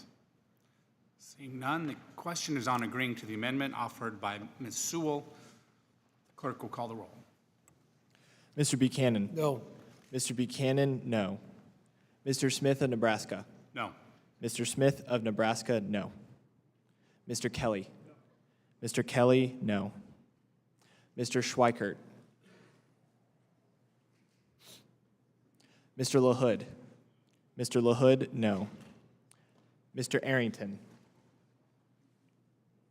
Mr. Estes? Mr. Estes, no. Mr. Smucker? Mr. Smucker, no. Mr. Hearn? Mr. Hearn, no. Mrs. Miller? Dr. Murphy? Dr. Murphy, no. Mr. Kustoff? Mr. Kustoff, no. Mr. Fitzpatrick? Mr. Stubbe? Mr. Stubbe, no. Ms. Tinney? Ms. Tinney, no. Mrs. Fishbach? No. Mrs. Fishbach, no. Mr. Moore? Mr. Moore, no. Ms. Van Dyne? Ms. Van Dyne, no. Mr. Feenstra? Mr. Feenstra, no. Ms. Maliatakis? Ms. Maliatakis, no. Mr. Carey? Mr. Carey, no. Mr. Yakum? No. Mr. Yakum, no. Mr. Miller? Mr. Miller, no. Mr. Bean? No. Mr. Bean, no. Mr. Moran? No. Mr. Moran, no. Mr. Neal? Mr. Neal, yes. Mr. Doggett? Mr. Doggett, yes. Mr. Thompson? Mr. Thompson, yes. Mr. Larson? Mr. Larson, yes. Mr. Davis? Mr. Davis, yes. Ms. Sanchez? Ms. Sanchez, yes. Ms. Sewell? Ms. Sewell, yes. Ms. Delbene? Ms. Delbene, yes. Ms. Chu? Ms. Chu, yes. Ms. Moore? Ms. Moore, yes. Mr. Boyle? Mr. Boyle, yes. Mr. Byer? Mr. Byer, yes. Mr. Evans? Mr. Evans, yes. Mr. Schneider? Mr. Schneider, yes. Mr. Panetta? Mr. Panetta, yes. Mr. Gomez? Mr. Gomez, yes. Mr. Horsford? Mr. Horsford, yes. Ms. Plaskett? Ms. Plaskett, yes. Mr. Swazi? Mr. Swazi, yes. Mr. Schweikert? Mr. Schweikert, no. Mr. Arrington? Mr. Arrington, no. Mrs. Miller? Mrs. Miller, no. Mr. Fitzpatrick?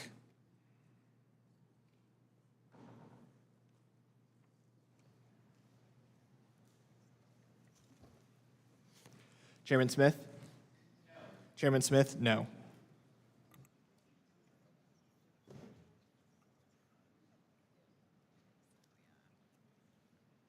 The clerk will call the roll.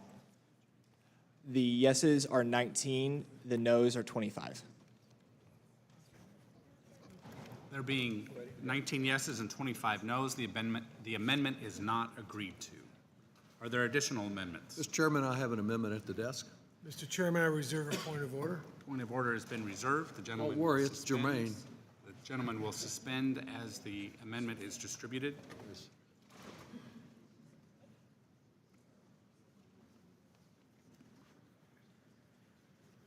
You don't want to suspend, it's more the same. It really is. Thank you. Mr. Doggett may proceed for 5 minutes. Thank you very much. Well, good morning. It's Wednesday here in Washington, and through much of Tuesday, we Democrats have been pleading with our Republican colleagues to recognize the harm that they are causing by denying so many Americans access to a family physician, access to life-saving pharmaceuticals, and other forms of health care that are so vital to keeping families together, to protecting the future of children, and to just recognize the basic humanity of so many Americans who will be harmed if they are denied their health insurance coverage. And here it is with a new day, and we are not giving up. Our pleas, yes, but our demands and insistence that we will not yield on standing up for American families to protect their health insurance access. So this amendment tries once again to protect the health of Americans and ensure their access to the health care that they need. It does three things. First, this amendment will ensure that the coverage obtained through the Affordable Care Act enhanced tax credits remains. Otherwise, and it's clear that's what the Republican intent is, in a mere 7 months, those credits are going to expire. The same people who tried so hard throughout the life of the Affordable Care Act over the last decade plus to kill it, to repeal it, to stop it, well, they haven't given up. They're trying to stop it once again, and they will do so for millions, about 4 million Americans who will lose their health insurance coverage as a result of not extending these tax credits. This amendment will prevent that from happening. Second, this amendment will prevent the estimated almost 8 million people that will lose their coverage, thanks to what the Republicans are doing with Medicaid. It will allow them to enroll in the Affordable Care Act marketplaces. This will prevent a spike in the uninsured rolls, which are already too significant. And third, it will ensure access to a physician for those Americans who, as we have just discussed with Ms. Sewell's amendment, who for more than a decade have faced the upside-down reality of just being too poor to qualify for Medicaid. And I want to tell you that I have looked in the eyes of families in Texas in exactly that situation and tried the near impossible task of telling them that they would not qualify for a marketplace plan when they came to the forums that I had for that because they were too poor. And they couldn't qualify for Medicaid because we have an indifferent, reactionary government in Texas that refuses to extend and accept federal funds to extend coverage that people need. And the same thing, of course, as Ms. Sewell explained, has happened in 10 other states where Republican leaders reject federal funds. And as a result of that, in Texas, for example, we have more uninsured Texas citizen children than any other state in the country. Children whose future is affected by their inability to get the health care that they need. And we also have a high number in Texas of rural hospitals that are closing at an alarming rate because they can't get access to reimbursement from some of their poor citizens. Our state economy is estimated to lose about 300,000 jobs as a result of not addressing this issue. Now, we've talked today, or yesterday, I should say, at length about the cost of this Republican bill. But I want to tell you that the cost of this Republican bill is not measured in dollars alone, because the effect on lives, on livelihoods, on the health of so many of our neighbors is every bit as important as those dollars. Millions of Americans will be losing their health care and their food assistance while the rich get even richer. I can tell you about one family after another that is impacted by these cuts. But I think particularly of Zach, whose mom put it best in Austin when she said, quote, "Medicaid is not just health care, it is the infrastructure of his life." Zach, a young man who just recently had a heart transplant, chemotherapy, and more. These young people, many of them will die if they lose their health access. That's why a day later, we're still fighting to try to protect their health insurance coverage. I move adoption of the amendment. The gentleman's time has expired. Does anyone wish to speak on the amendment? Ms. Sewell is recognized for 5 minutes. Thank you, Mr. Chairman. I want to second my support for the Doggett amendment. As my amendment prior did the Medicaid gap, you've gone even further, and I appreciate that. You know, I believe that our budget is a reflection of our values, and we spend money on that which we value. And the reality is that this bill, this reconciliation bill, spends trillions of dollars, gets us trillions of dollars into debt, all to give tax breaks and giveaways to the most wealthy in our society. Well, my state did not expand Medicaid. I will never forget meeting one of my constituents, Hank, who said that he did not ever have, he was a farmer, never had health insurance. He and his wife had 7 children, no health insurance. But someone knocked on his door and offered to give him subsidies that would reduce the price of his health insurance in the marketplace, and he got it. Lo and behold, 2 months later, his hand was caught in one of those machines on his farm. And he had health insurance. He had health insurance for the first time, and it cost $63,000. He would have gone into debt, may have lost his farm, but he said, I was so glad that the person at the front door told me that it was called the Affordable Care Act, because if they had told me it was Obamacare, I wouldn't have gotten it. This is not about politics, people. This is about saving people's lives. This is about health care. We live in the best country in the world, and people go without health coverage. Healthcare is a basic human right, in my opinion. It should not be for the privileged few. We have an opportunity here to right this wrong. I fully support the Doggett Amendment, and I yield my rest of my time to Mr. Doggett. Well, I thank you for your support, and I think it's important to respond to one of the arguments made against your amendment and some of the earlier ones. Mine is an attempt to bring all this together and not to leave anyone out that would be denied care by the Republicans. But that is this argument about fraud. You know, fraud has obtained new meaning this year in Washington with Elon Musk and President Trump, because they basically use it as a word to apply to anything they oppose. They found fraud here, they found fraud there, and yet they've yet to produce a single case that they would prosecute through their own Department of Justice for fraud, because it's just a word they like to throw around. And the same is true of Republicans. We've had some of the members of this committee claiming that there's $500 billion of fraud in Medicaid.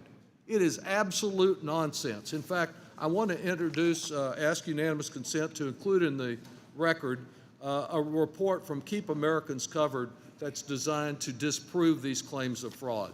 Without objection, so ordered. Of course, the Republicans have also been very selective about that. We didn't hear a word from them about concern about fraud when Trump fired 17 inspectors generals whose job it was to seek out fraud in different federal agencies. We didn't hear a word from them about fraud when we were concerned about tax fraud from some of the same people that are going to benefit from the trillions of dollars that they're including in this bill, and when they took away the resources, the law enforcement that is needed at the Internal Revenue Service. And certainly with reference to the claims of fraud here in the Medicaid program, they just don't stand up. They're as phony as Trump's argument here to the Congress that people who are 300 years old were getting Social Security checks. Absolute nonsense. It provides them an excuse for the cuts that they're making, just like the claim that these resources are going to those who are not here properly in our country, who are not legal immigrants into our country.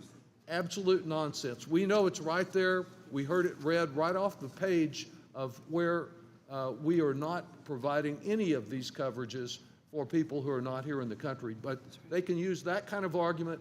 They can use the arguments of fraud, all of them arguments that are not valid, when basically all they're doing is denying coverage to good, hard-working Americans, and that's why we fight at this early hour on Wednesday morning. Expired. One more time. The gentleman's time has expired. I recognize Dr. Murphy for 5 minutes. Thank you, Mr. Chairman. I subscribe to a lot of medical board reviews, things that are looking at bad acting physicians or fraud schemes. And let me just tell you unequivocally, there is fraud going on in the system. Let me give you a few examples here.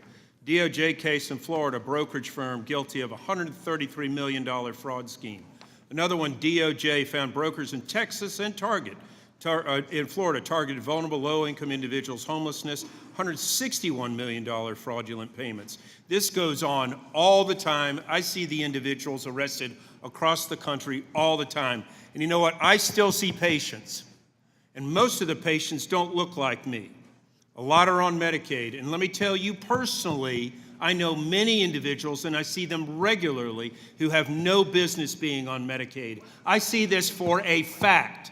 And let me tell you now, the charge about illegal aliens not being eligible for Obamacare and Medicare, yes, they are, and they have been for decades. Going to that wonderful source of healthcare.gov says only lawfully present immigrants are eligible for Obamacare and Medicaid. Let's define lawfully present. Asylum seekers, parolees, refugees, temporary protected status, even individuals who've been ordered out of the country by a judge but haven't left yet are still considered eligible for Obamacare and Medicare. So no one in good conscience can claim that the millions of illegal aliens under these statuses are truly lawfully present. They were here because of an open border policy by Biden's staff, not by Biden because he didn't know what the hell he was doing. Democrats, led by Biden and Kamala, led in 1 million illegal aliens to temporary protected status in 4 years. Many of them, we know little about them or the nature in the country. 95% of Venezuelan TPS beneficiaries were illegally paroled into the U.S. without inspection. Illegally paroled. Jose Ibarra, the murder of Georgian student Laken Riley, was an asylum applicant, and he represented only one of 1.5 million applicants in for this system of asylum. These people are eligible for Obamacare and Medicare. Some DACA recipients affiliated with gangs, nearly 60,000 of those individuals had arrest records, but they were granted DACA benefits. I don't know why in hell we are sitting here and trying to defend the nonsensical policies of the last 4 years and say it's okay for these people who have come in the country illegally to get benefits when we can't get them for our own patients. Back here, you know, Jose Ibarra, the Lincoln Riley Act was killed, she was killed in cold blood. He would have been eligible for taxpayer-funded Obamacare and would be eligible for Medicare at age 65. That's a fact by healthcare.gov. Guys, look, I see this crap every day. There is so much fraud that is going on in this system. I see it as a fact. It is not wrong to go after this nonsense. It is not wrong to slow some of the meteoric rise in Medicaid payments across this country. Look, it's an all-of-above approach to try to get medicine and health care for individuals in this country when we need to go after high payment systems. You look at states gaming the Medicaid system. We're not even talking about Medicaid in here, but states have been gaming that system. We've allowed them to do that for years.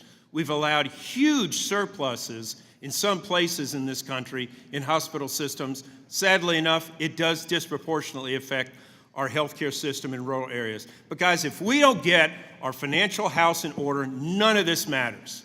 None of it matters, because we are perilously close to careening towards a sovereign debt crisis. And if every time we want to try to get our house in order, people are going to complain and whine about this cut or this reform, we're never going to be able to have the moral fortitude to do it for our country. We have to do this. We have to have accountability for the first time in this nation's 250-year history, that we get something done and we don't put a blind eye for our grandkids, our great-grandkids, hell, if we even get that far as a nation. We have to do these things. We have to make hard choices, and this isn't a hard choice to keep people out of our out of our taxpayer dollars who are in this country illegally. Thank you, Mr. Chairman. I'll yield back. Gentleman yields back. I now recognize Mr. Thompson for 5 minutes. Thank you, Mr. Chairman. I'd like to yield my time to Mr. Doggett. Well, Dr. Murphy has my great respect. In fact, we're making common cause in several areas, but this is not one of them. I'm all in favor of getting our financial house in order, and you don't do it by adding $4 to $7 trillion to the national debt. And that's exactly what this bill does.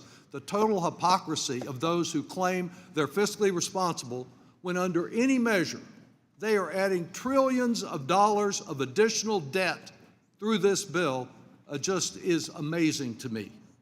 And what about the concerns about fraud?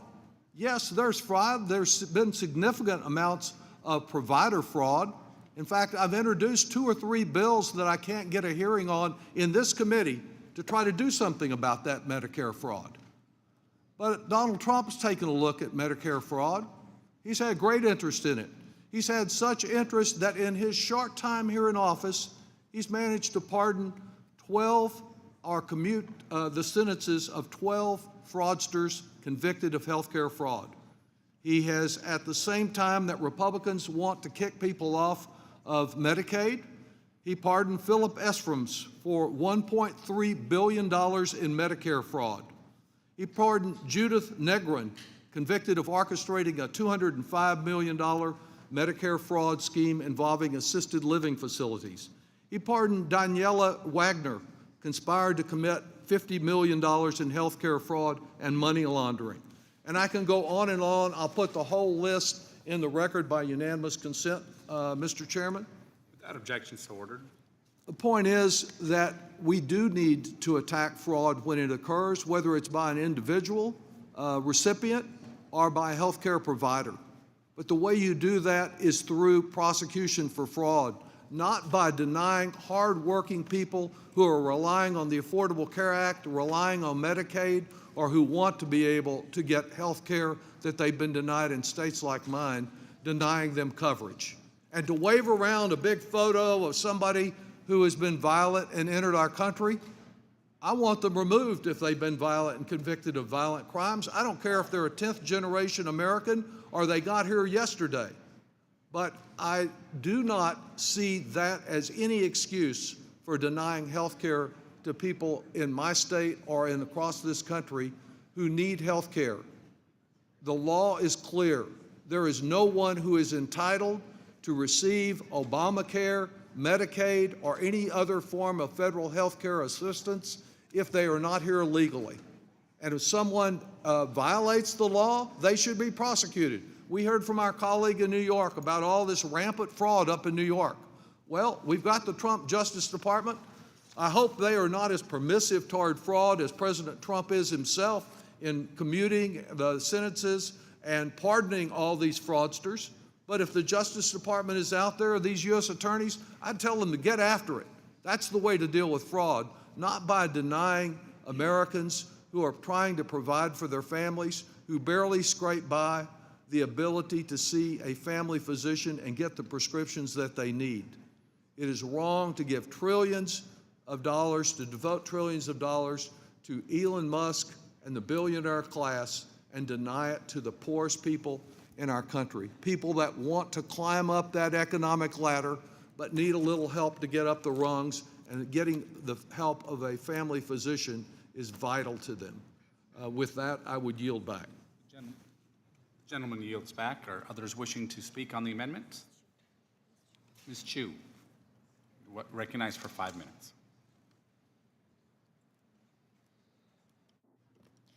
I support this amendment to put a stop to the Republican reckless and dangerous attack on the health care of millions of Americans.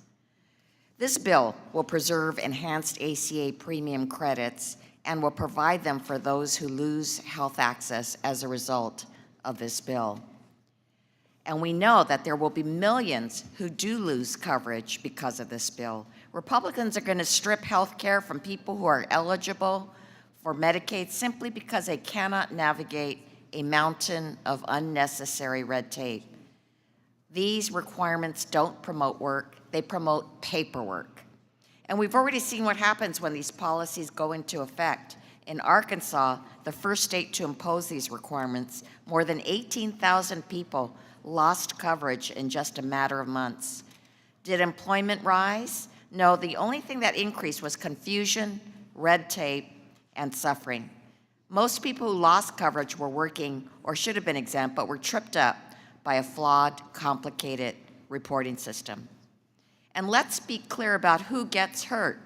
The workers hit hardest by these requirements are in manufacturing, agriculture, food service, hospitality, home care, and child care. They work long hours, often for low wages with no guarantee of consistent weekly schedules. A missed shift here, a reporting glitch there, and they're kicked off their health coverage.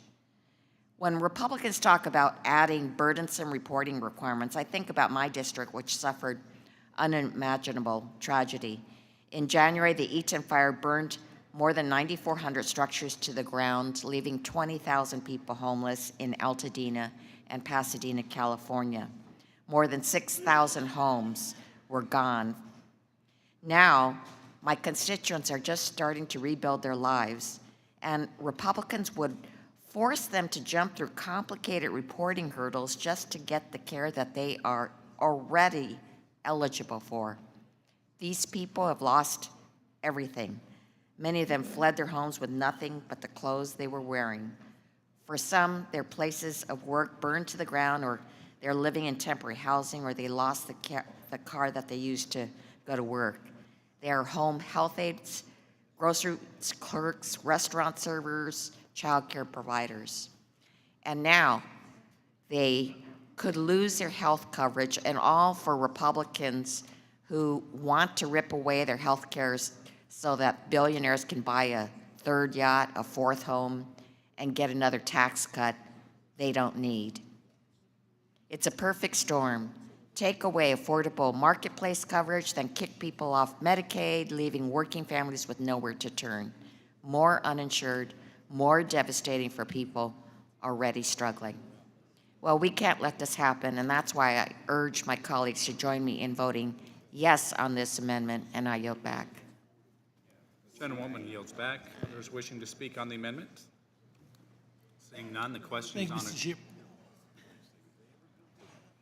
Mr. Evans is recognized for 5 I minutes. want to join with Mr. Doggett in what he's expressed, that we should support this amendment. This is very key, and this is our opportunity to join and send a message. If you listen to the message of Mr. Doggett, it is something that we need to take a lead on. We need to fight this battle and get it across that we are not going to let the Republicans steal this health care. And we think generally that what Mr. Doggett has expressed is what we all should join. So I want to join, I want to add my voice to also to Representative Doggett and what he expressed. Again, I support this. Gentleman yields back. The question is on agreeing to the amendment offered by Mr. Doggett. The clerk will call the roll. Mr. Buchanan? No. Mr. Buchanan, no. Mr. Smith of Nebraska? No. Mr. Smith of Nebraska, no. Mr. Kelly? Mr. Kelly, no. Mr. Schweikert? Mr. LaHood? Mr. LaHood, no. Mr. Arrington? Mr. Estes? Mr. Estes, no. Mr. Smucker? Mr. Hearn? Mrs. Miller? Mrs. Miller, no. Dr. Murphy? Dr. Murphy, no. Mr. Kustoff? Mr. Kustoff, no. Mr. Fitzpatrick? Mr. Stubbe? Mr. Stubbe, no. Ms. Tinney? Mrs. Fishbach? Mr. Moore? Mr. Moore, no. Ms. Van Dyne? Mr. Feenstra? Mr. Feenstra, no. Ms. Maliatakis? Ms. Maliatakis, no. Mr. Carey? Mr. Carey, no. Mr. Yakum? Mr. Yakum, no. Mr. Miller? Mr. Miller, no. Mr. Bean? Mr. Bean, no. Mr. Moran? Mr. Moran, no. Mr. Neal? Mr. Neal, yes. Mr. Doggett? Mr. Doggett, yes. Mr. Thompson? Mr. Thompson, yes. Mr. Larson? Mr. Larson, yes. Mr. Davis? Mr. Davis, yes. Ms. Sanchez? Ms. Sanchez, yes. Ms. Sewell? Ms. Sewell, yes. Ms. Delbene? Ms. Delbene, yes. Ms. Chu? Ms. Chu, yes. Ms. Moore? Ms. Moore, yes. Mr. Boyle? Yes. Mr. Boyle, yes. Mr. Byer? Yes. Mr. Byer, yes. Mr. Evans? Yes. Mr. Evans, yes. Mr. Schneider? Mr. Schneider, yes. Mr. Panetta? Mr. Panetta, yes. Mr. Gomez? Mr. Gomez, yes. Mr. Horsford? Mr. Horsford, yes. Ms. Plaskett? Yes. Ms. Plaskett, yes. Mr. Swazi? Mr. Swazi, yes. Mr. Schweikert? Mr. Schweikert, no. Mr. Arrington? Mr. Arrington, no. Mr. Smucker? Mr. Smucker, no. Mr. Hearn? Mr. Hearn, no. Mr. Fitzpatrick? Mr. Fitzpatrick, no. Ms. Tinney? Ms. Tinney, no. Mrs. Fishbach? No. Mrs. Fishbach, no. Ms. Van Dyne? Ms. Van Dyne, no.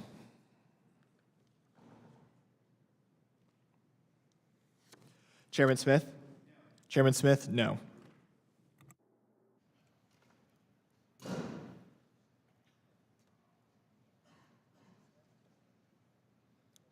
Clerk will report the vote. The yeses are 19, the noes are 26. There being 19 yeses and 26 nos, the amendment is not agreed to. Are there additional amendments? Mr. Chairman, I have amendments at the desk.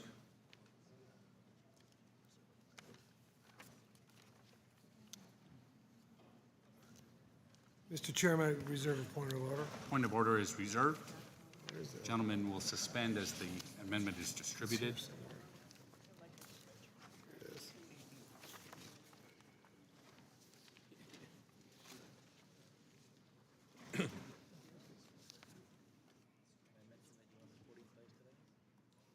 Sure, yeah.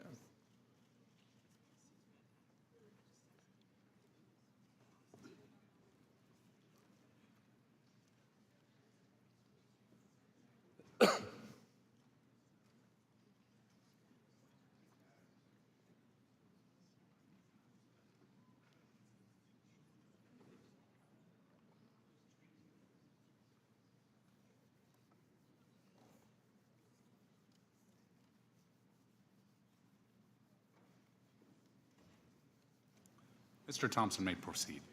Thank you, Mr. Chairman. Mr. Chairman, members, my amendment would strike what must certainly be a drafting error in this bill that would eliminate the $200 tax on silencers. At a time when Republicans are taking health care and food away from millions of Americans, it must be a drafting era that would spend $1.4 billion to make silencers cheaper. I'm truly fascinated at the idea that members on this dais would spend that much money, $1.4 billion, to make it harder for victims of mass shootings to know where the shots are coming from as they're trying to run for cover. As the father of a deputy sheriff, I'm disgusted that this Republican majority is celebrating Police Week while all of our police officers and law enforcement officers are in town by spending $1.4 billion to make it more dangerous for cops to do their jobs. Understand that it's not like you see in the movie. This doesn't completely silence the gunshot noise. What it does, it disperses the noise. So if you're in a mass shooting, there's a shooter, you're trying to run for cover, you have no idea where to run to because you don't know where the gunshots are coming from. When the police show up to apprehend the shooter, they don't know where the shots are coming from because it disperses the sound. At a time when DOGE is slashing everything from cancer research to PBS to Social Security workers to the VA, this Republican majority scraped up $1.4 billion to make our gun violence crisis even more deadly. Mr. Chairman, gun violence is the leading cause of death for children and teenagers. Today, Republicans are doing the bidding of the Inside the Beltway NRA to roll back a tax that's been on silencers since 1934. As a combat veteran, a lifelong hunter and gun owner, I can tell you this has nothing to do with hearing protection, but everything to do about making money for one segment of the gun industry. And I really don't think they need our help, and I'll tell you why. When I saw the JTC cost score for this bill, $1.4 billion, I didn't think that could be accurate. Went to Mr. Barthold, and I guess you didn't think it was accurate either, because he took 2 or 3 different swipes at this thing because it was so much money, but said that this industry has grown so much, so quickly, that it is in fact $1.4 billion. They don't need our help. Gun violence victims do need our help. Cops need our help, and we shouldn't be squandering $1.4 billion the same evening that we're taking health care away from over 13 million people, cutting food programs for the food insecure, and cutting health care benefits for individuals who need that type of help. I urge members to support this amendment, which would restore the tax on silencers, a tax that's been there, as I said, since 1934, and it would promote public safety. I yield back. Gentleman yields back. I recognize Mr. Kustoff for 5 minutes. Thank you, Mr. Chairman. I move to strike the last word. Mr. Chairman, I want to respond to the comments that our colleague made about Section 112030 of the bill, which will reduce the excise tax on the purchase of a firearm sound suppressor from its current level of $200 to zero.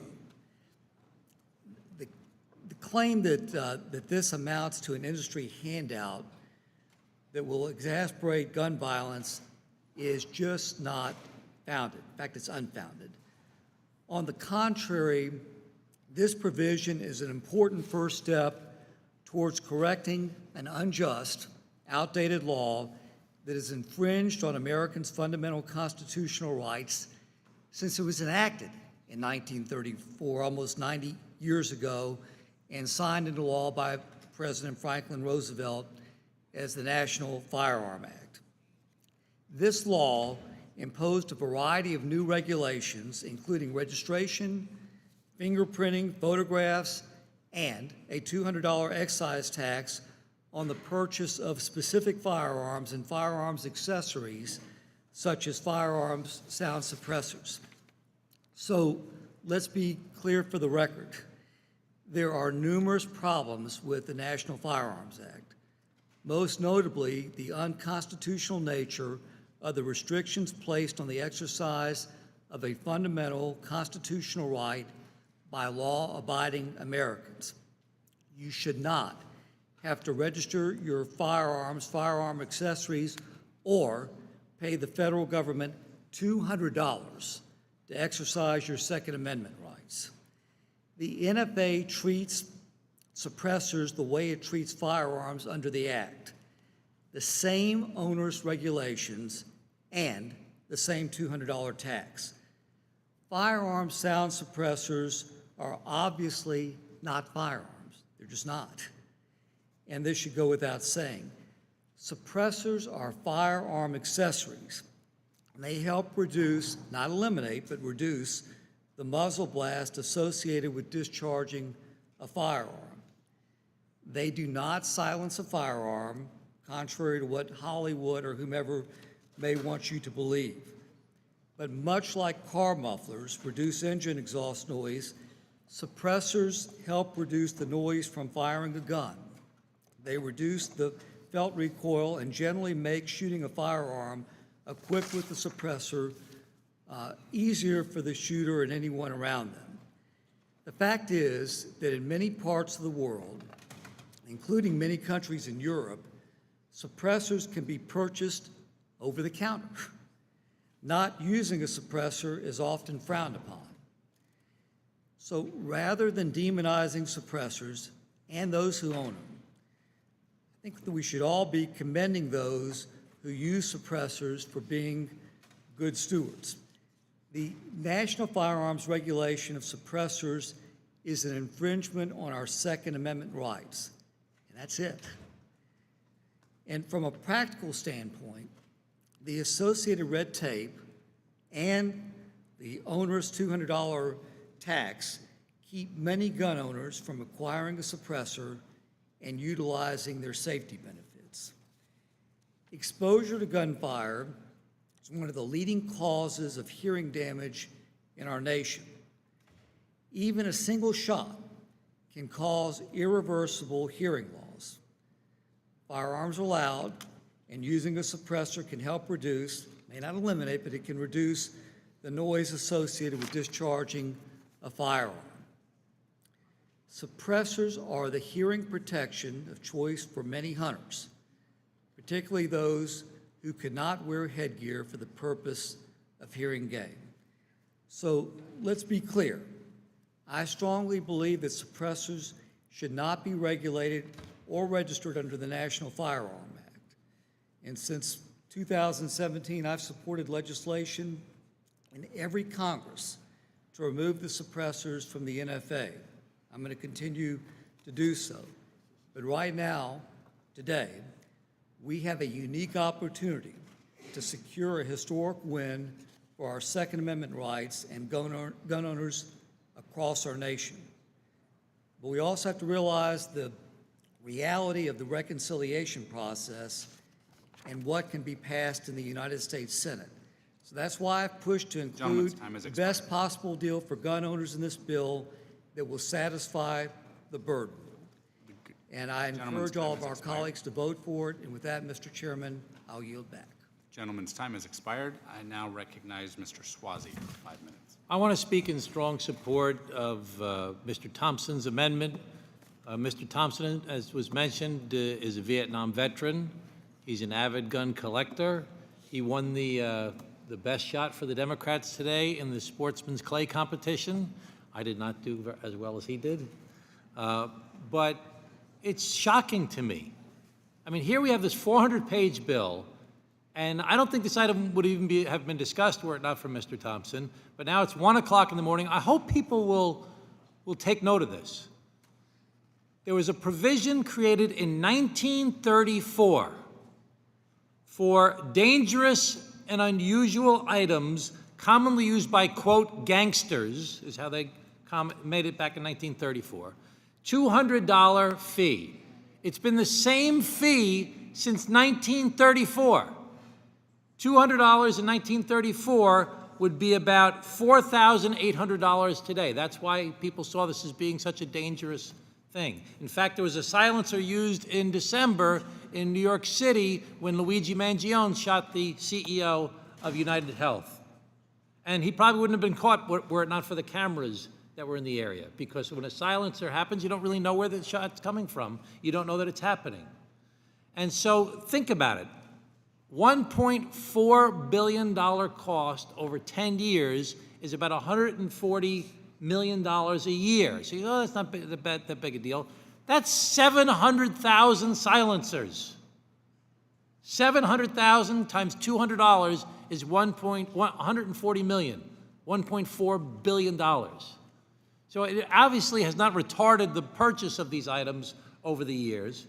And now, in the midst of this one-party bill, done, now we're talking about it at 1 o'clock in the morning, of a 400-page bill that involves trillions of dollars, we're slipping in an item that is very much supported by the NRA. I'm very proud of the grades I've received in my life and different things, but I got an F from the NRA.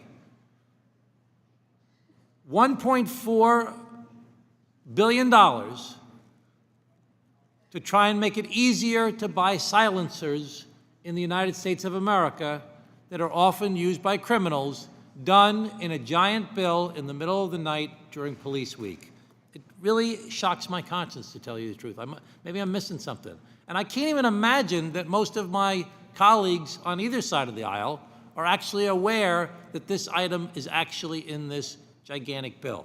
So I hope that people that are here tonight that are shocked by this the way that I am will continue to discuss this with people, so at least people can be held accountable for their vote to have this provision changed that really makes no sense at all. With that, I yield back. Gentleman yields back and now recognize Mr. Evans for 5 minutes. I too am shocked by this happening, as my good colleague Tom Sazia just says, at 1 o'clock in the morning. And that it's very clear that, at least since I've been around in this house, that no one knows more about Mr. Thompson and him expressing in this type of discussion. There is no way, absolutely, that we should even be entertaining this. With the level of violence that is occurring, we need to send a message. So I agree 100% with Mr. Thompson has expressed in laying out the argument that he's expressed. And the reason we need not be having any kind of discussion at 1:05 1:05 in the morning about this issue. So I support his recommendation. I thank you, Mr. Chairman.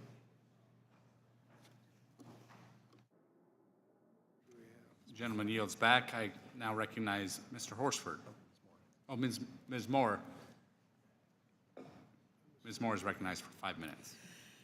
Thank you so much, Mr. Chairman, and I must add my voice to being shocked. I am shocked that this provision is in this in this bill. I really want to appreciate Mr. Swazi for the great research that he's done on this issue and sharing with us the details of this amendment. To my colleague who has indicated that his concern is that this amendment would contravene the rights of the Second Amendment and would could possibly cause hearing loss of gun owners using their guns. I just want to call the body's attention to the fact that every 12 hours, on average, a woman in the United States is murdered by an intimate partner with a gun. A little bit more serious than maybe losing your hearing. And homicide is the leading cause of death for pregnant and postpartum women in the United States. Domestic abusers would have much more access to these silencers, and 20% of intimate partner homicide deaths are individuals other than the direct victim.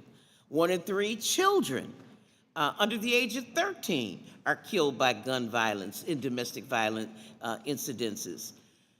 Perpetrators threaten not only their intimate partners, but their pets, their relatives, their parents, and any others that may be in the way. And the problem with silencers is that every second counts in terms of saving the life of a victim.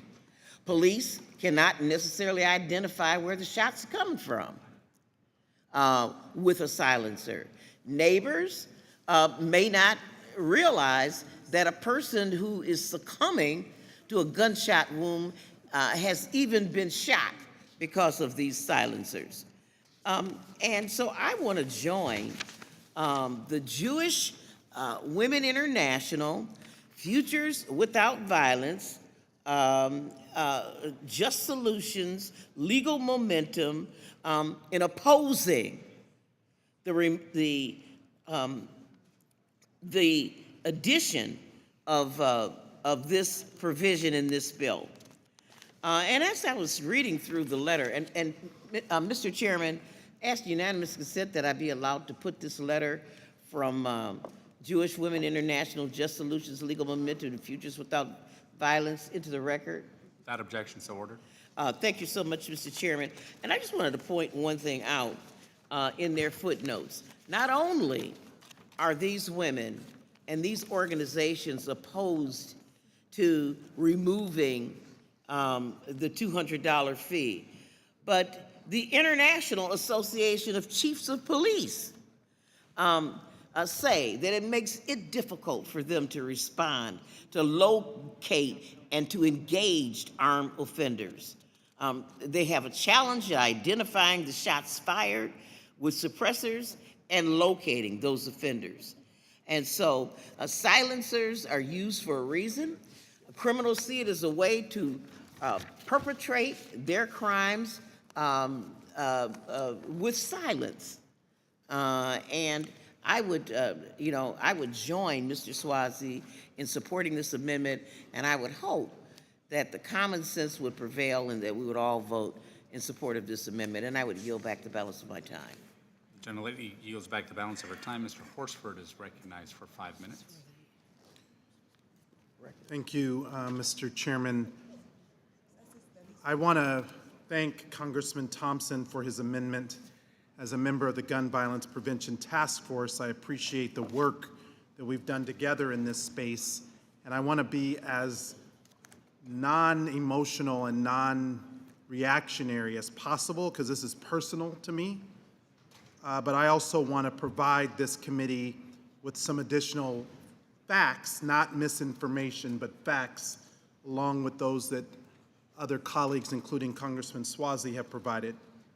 Between May 2021 and July 2024, the number of silencers registered by Americans with the ATF increased by 84%.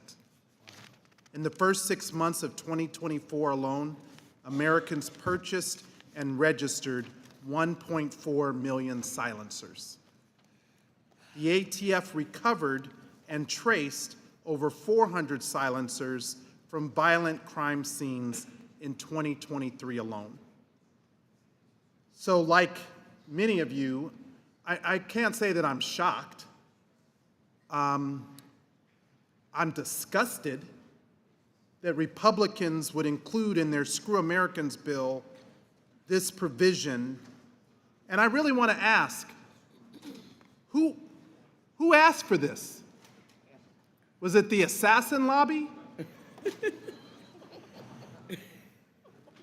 Americans pay a staggering $7.79 million every day in health care costs related to gun violence. An average emergency room visit for a gunshot costs $1,388. If you need hospitalization for a gunshot, the cost rises to $27,820. Gun violence costs the business community an average of $1.47 million per day in productivity, revenue, and personnel considerations. Relatedly, it is estimated that we lose $147 million per day because of work people miss related to gun injuries and deaths. So let me get this straight. At past 1 a.m., the Republicans are cutting health care on 13.7 million Americans, but making silencers cheaper? Make it make sense. Help me, somebody. Cutting the tax to zero?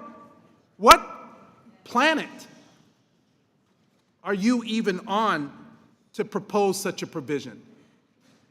And clearly, this was endorsed by the entire Republican caucus. This is something that all of the members are backing. I know most of them are not even here to defend this provision. We've got one member who's spoken on it, and he referred to a 1934 law. So let me get that right. That's 91 years of existing law that you want to upend in a Republican bill on behalf of the assassin lobby. So I stand in support of Congressman Thompson's amendment for the safety of our communities. During Police Week, when so many of our families are already dealing with the anxiety of what your budget is already enacting on their lives, I urge my colleagues to vote in favor of this amendment and against silencers and eliminating the tax to zero. With that, I yield back. Gentleman yields back. I now recognize Mr. Larson for 5 minutes. Thank you, Mr. Chairman. I want to applaud all the members who have spoken, and I would like to yield my time to my colleague who is a veteran and gun owner, and especially, as he pointed out, during this week, Police Officers Week, when the people who defend us daily are here, that it seems almost implausible that we would be taking this up. I yield my time to Mr. Thompson. I thank the gentleman for yielding. I just want to circle back. The gentleman from Tennessee said some things that I can't make sense of them, but to suggest that you need a silencer for hearing protection, give me a break. They make earplugs for that. You don't need to buy a silencer in order to lessen the impact of the sound of the rifle or shotgun.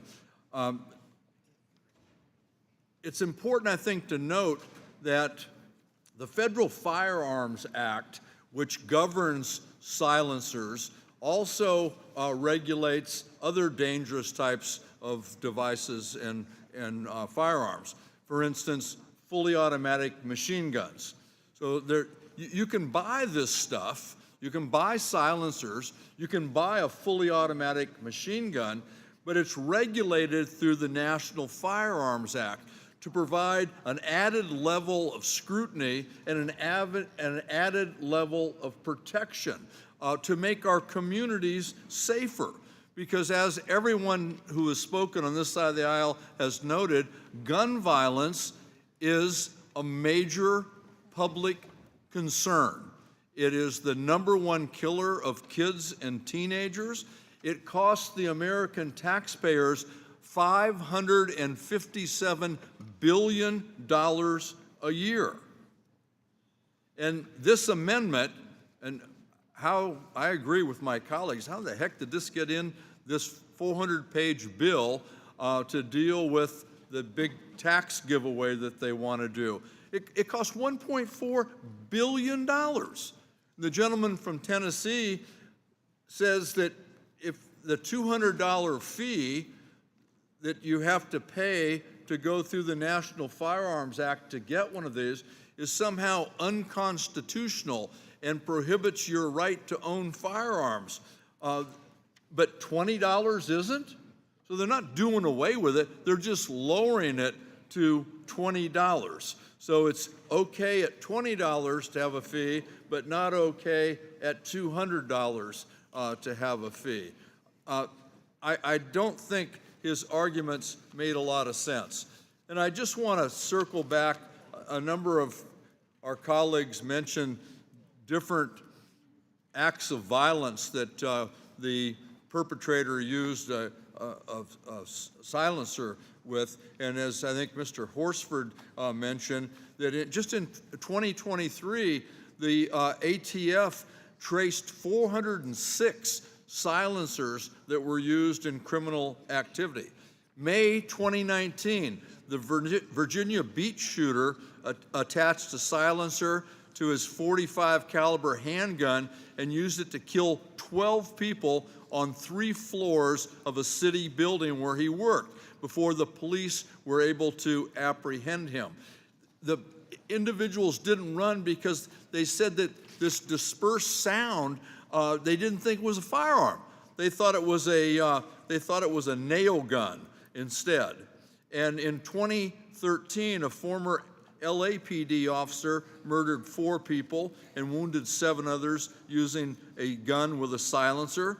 Police were initially puzzled as to why no neighbors heard the 14 shots. It was the same thing. They said that this silencer dispersed the noise and they didn't know what it was and they couldn't recognize it. And then in January 2016, terrorist Sami Mohad Hamzi was arrested and charged after acquiring automatic firearms and silencers in furtherance of a terrorist plot to commit mass shootings at the Masonic Center in Milwaukee, Wisconsin. And he went on to explain that he had to have silencers because that would make it so much easier to commit this terrorist attack, because the silencer would disperse the sound and the police wouldn't be able to detect them and stop them. It would make the terrorist attack much more successful. So the idea that we need to get rid of or make it easier for terrorists and criminals to get silencers at a cost of $1.4 billion is absolutely stupid, and it should be stopped in this committee. Ms. Plaskett is recognized. Thank you so much. You know, I guess it seems silly, but I guess it's not. I know Mr. Kustoff has, in Tennessee, has one of the largest suppressor silencer manufacturing companies there as well. So I guess it does make sense why we're having this discussion about it. I am the granddaughter of a police officer. My father was a New York City police officer for 30 years. I was a prosecutor. The use of silencers, that we are going to do this for silencers, but we won't do it for a child tax credit, that we won't expand help and give exemptions for families that need it. We're not looking at providing any support for diapers. I think that's way more important than silencers. We're going to cut $300 billion for incentives for manufacturers, tax incentives for manufacturers in green energy, but we're going to support silencers. We're not going to support feminine hygiene for young girls, for period poverty, to ensure that they may not miss school so that they can be better educated, but we're going to support silencers. But I'm never surprised at the lengths it will go to conform to the needs of, our constituents. And I guess there's a constituency that needs this. Mr. Horsford jokingly called it the assassin lobby. I call it the silencer and suppression manufacturer lobby. That's who this is for. This is not for gun owners. My first Mother's Day, my father gave me a hunting rifle. I got a 30-06. That was my first Mother's Day gift from my father. So it's not as if we are against gun ownership. But the fact that in this bill, where we're concerned about a deficit, that we're going to do this for silencers, which impede and in some instances are the thing that our police officers are fighting against. And they're going to vote no on the amendment. My Republican colleagues are going to vote no on this amendment.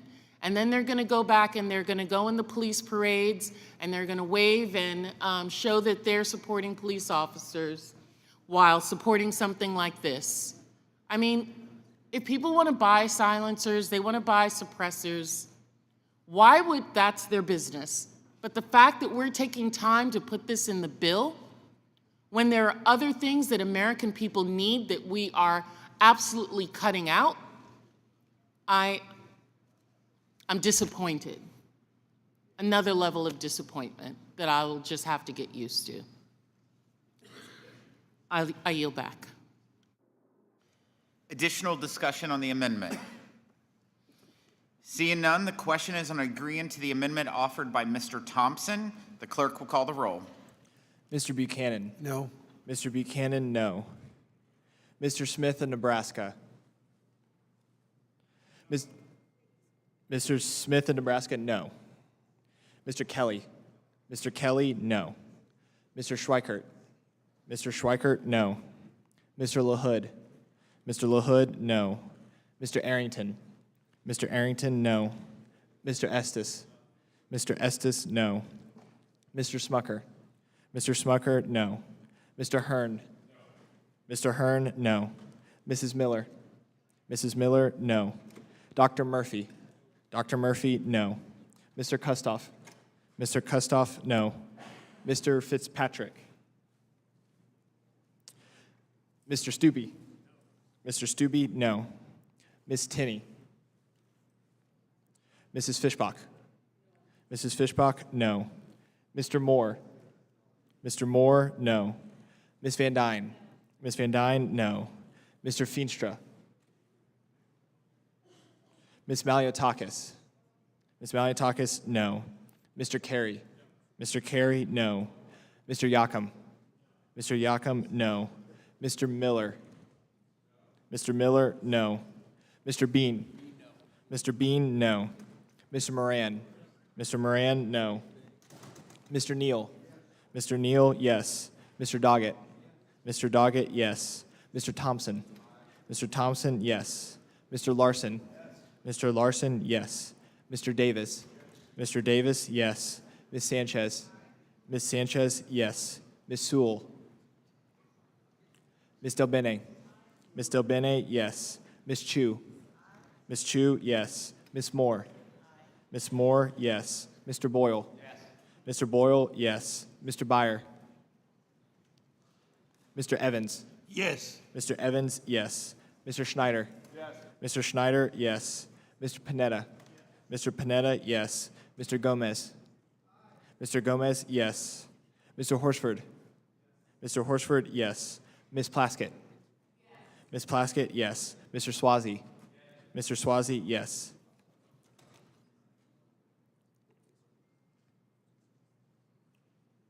Mr. Fitzpatrick? Ms. Tinney? Ms. Tinney, no. Mr. Feenstra? Mr. Feenstra, no.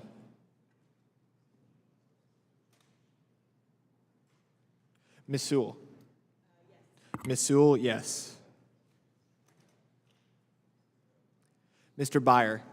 Mr. Byer, yes. Chairman Smith? No. Chairman Smith, no.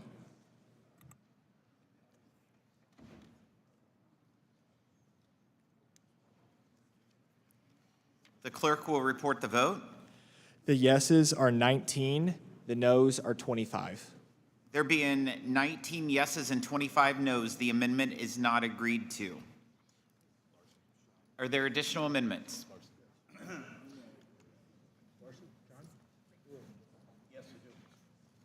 Mr. Chairman, I have an amendment at the desk. All right. Mr. Larson, would you? Mr. Chairman, I reserve a point of order. A point of order has been reserved. Mr. Larson, will you suspend while the amendment's passed out? Yes, Mr. Chairman, I will.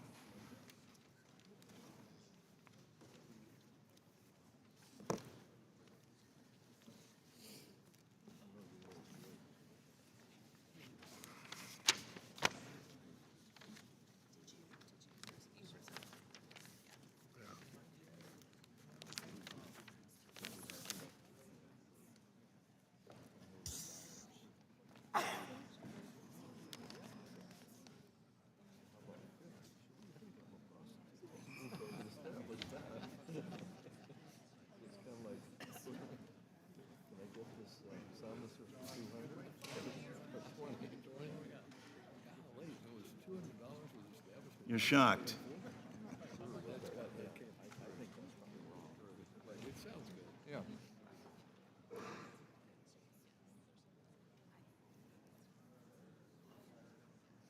Proceed. Thank you, Mr. Chairman. Mr. Chairman, my amendment does exactly what the majority says that we are here to do. This will definitely help working families across the board and create a national economic development plan that is tried and true. I'm talking about the nation's #1 anti-poverty program for the elderly, and until the child tax credit is made permanent, the #1 anti-poverty program for children. The program that more veterans receive disability from than they do from the VA. I'm talking about Social Security.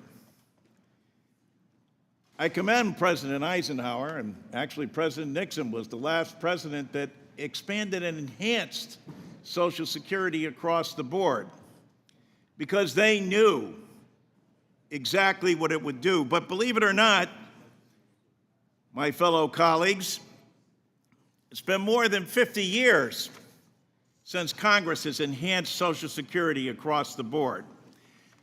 All of you have received a card from me, but I have here, if you want me to read them, I will, what every single district receives, how many constituents that you have, what the breakdown is, and something few members of Congress realize or understand, how much money comes into your district monthly, and why during this time in post-COVID and global inflationary period that this is the best economic development plan that we could have, because every single congressional district and every one of your constituents will benefit from this.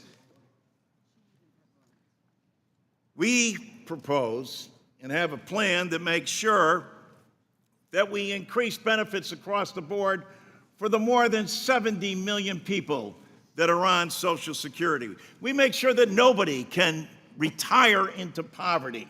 Imagine in this country that 5 million of our fellow Americans, 5 million, get below poverty level checks after having paid into a system all their lives in the wealthiest nation in the world.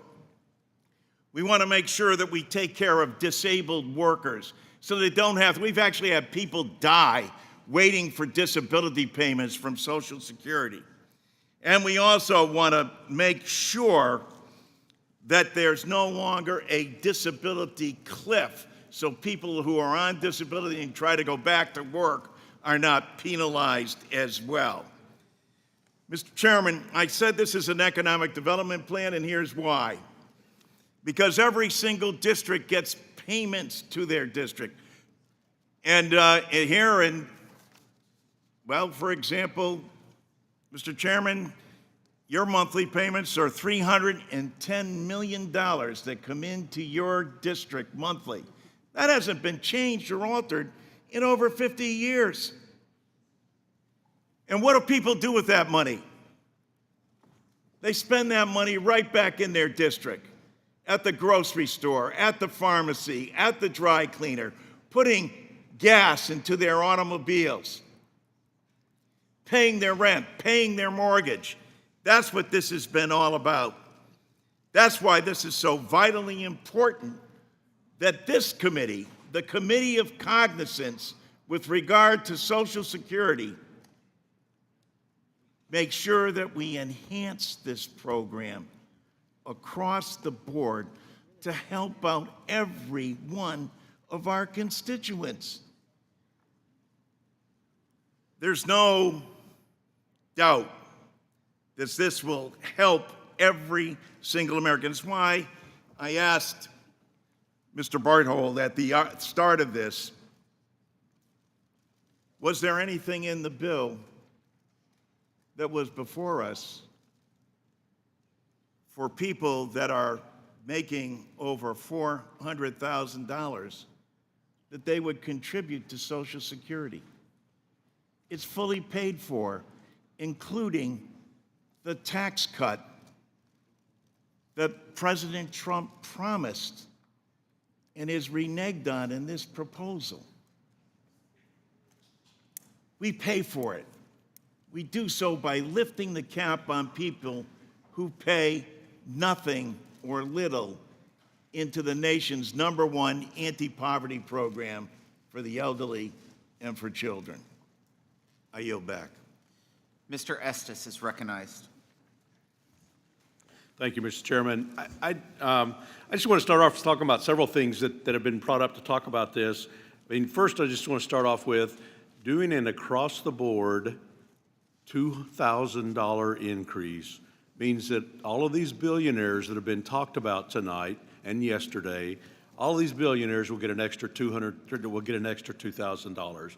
That's not going to be beneficial for the Social Security Trust Fund, and it's not the right way in terms of what we want to approach this. You know, when we look at this, we know, everybody on this dais knows that you cannot make changes to Social Security in a budget reconciliation process. This is really just a poison pill to focus on this.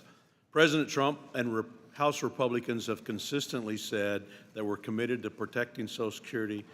President Trump said it over and over again during the campaign, and since he's been in office, we've said it, and we want to make sure that the important part right now is that we actually focus on making sure that the right people get enrolled, and they get enrolled correctly and on a timely basis and get the correct payments. You know, for years, processing claims has been delayed, and there have been numerous payment errors, overpayments and underpayments, and it's been problematic for those recipients, not particularly the folks that are applying for disability claims. There's a lot of work that needs to be done to improve that process that's been in existence for years. This amendment is just a scare tactic intended to distract and obstruct from this important work that we're talking about of how do we deliver historic tax relief for working families, farmers and small businesses. So we want to focus on, let's do what's right for helping the economy grow. And we know that there needs to be continuous work on Social Security, but that's for another bill as we work through that. With that, I yield back, Chairman. Further discussion on the amendment. Mr. Neal. Thank you very much. You know, this is again an example of what's gone awry in the national conversation. So we hear that people are having problems accessing the Social Security offices as we're closing them. As we're closing them. That there are fewer employees, so that means the phone calls are not answered. I mean, there's some logic here if you play out its manifestation.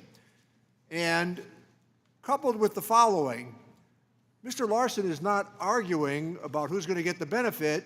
His argument, who's going to pay for the benefit expansion. And sooner or later, that's going to be the conversation here. And I think having it sooner is better.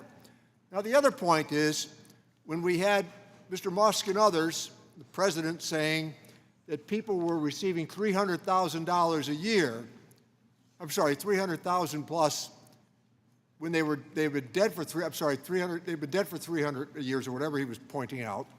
But what was striking about it to me was how little knowledge they had of the issue, coupled with the fact that they were making these crazed statements for a federal agency that has an error rate of less than 1.1%.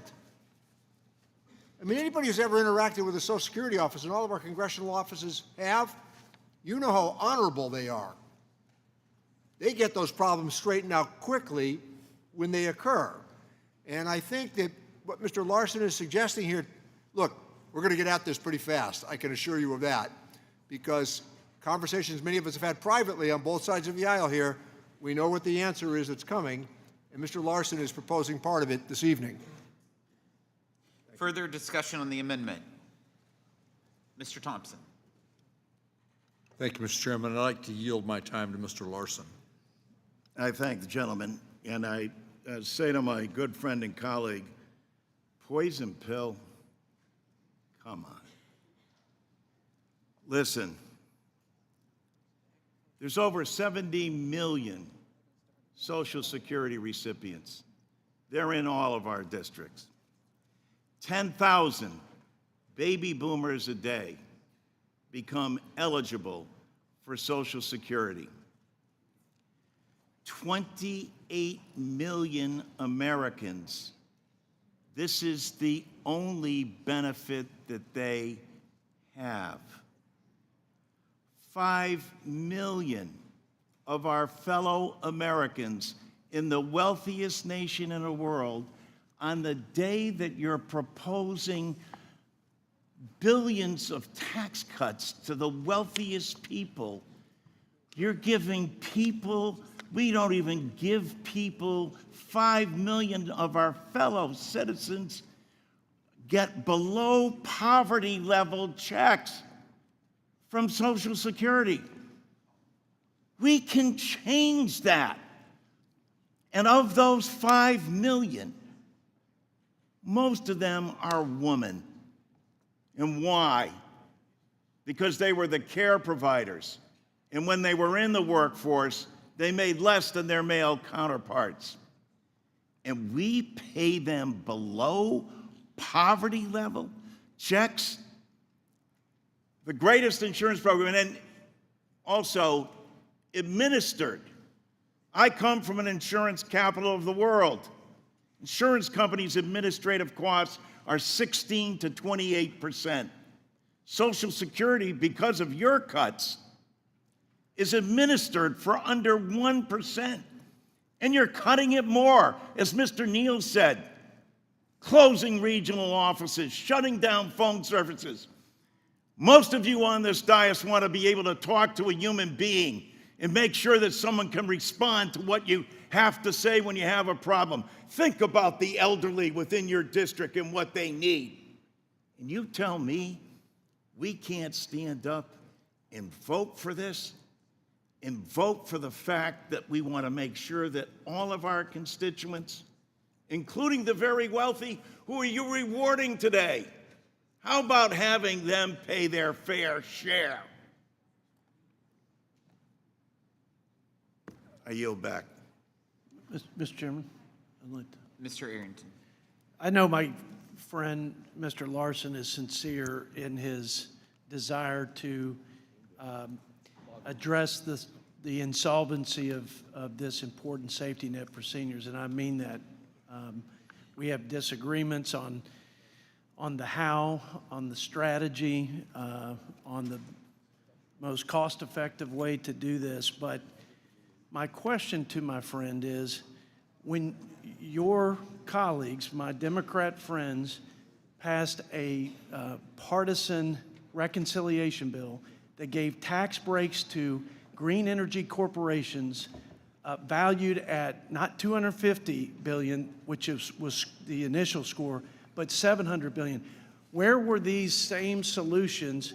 To me, it's disingenuous to make this the platform for these reforms. It's not let me finish, please. It's not disingenuous for you to have opinions on how to fix it, but it is clear that you cannot open up Social Security, and you would in fact blow up the entire process, which may be the real intent of proposing this. But taking you at your face value on your amendment, my question is simple. If this could pass in reconciliation and Democrats had total control over Build Back Better that became the Inflation Reduction Act, why didn't you include these in the same bill that you were giving hundreds of billions of dollars in tax breaks to big corporations? Just a straightforward question, and I'll yield for the answer. That is a straightforward question. When you say it's preposterous that we're bringing this up and that we're trying to do this because we're trying to make a political point? Yes. No, this is reality. Here's what reality is in your district. Yes, please. I'd like to hear. Yeah, well, you're going to hear it. They're for me. You have 135,000 Social Security recipients in your district. Of them, 95,000 are retired workers, 14,000 disabled, 10,000 widows, 4,800 spouses, 9,000 plus children who haven't seen an increase in over 50 years that you say is preposterous and insincere for me to bring up at this hearing where you're giving out what I think is preposterous tax cuts to billionaires at a time when you're in your own district. People have been denied any increase in funding across the board for more than 50 years. You don't see that as preposterous? No, I see it as purely. What? I see this as purely political and not your desire to make good changes and help people. And I give you all the credit for being bold and forth. There's nothing bold about this. And forthright about how you would address this, the needed reforms in the safety net. But it's clearly political in that the law prohibits us to open up Social Security policy changes in reconciliation. We all know that. And then here's the question: if that's not the case, why didn't you include? Please just answer this question: why didn't the Democrats include the same policy reforms in your amendment when you all had total control over the outcome of the Democrat Inflation Reduction Act? Let me yield to the chairman. As I pointed out before, it's because we embraced some fiscal restraint. And let me say this as well. On the tax credit side, the gentleman's about halfway right on that. $412 billion of tax credits. It's a long-term investment, and it's going to inure to the benefit of the American family. And let me say this. I'm waiting to hear our members of this committee try to undo the investments that have already been made, because they are in the ground and underway. I yield the remainder of my time, Mr. Chairman. Further discussion on the amendment? Seeing none, the question is on agreeing to the amendment offered by Mr. Larson. The clerk will call the roll.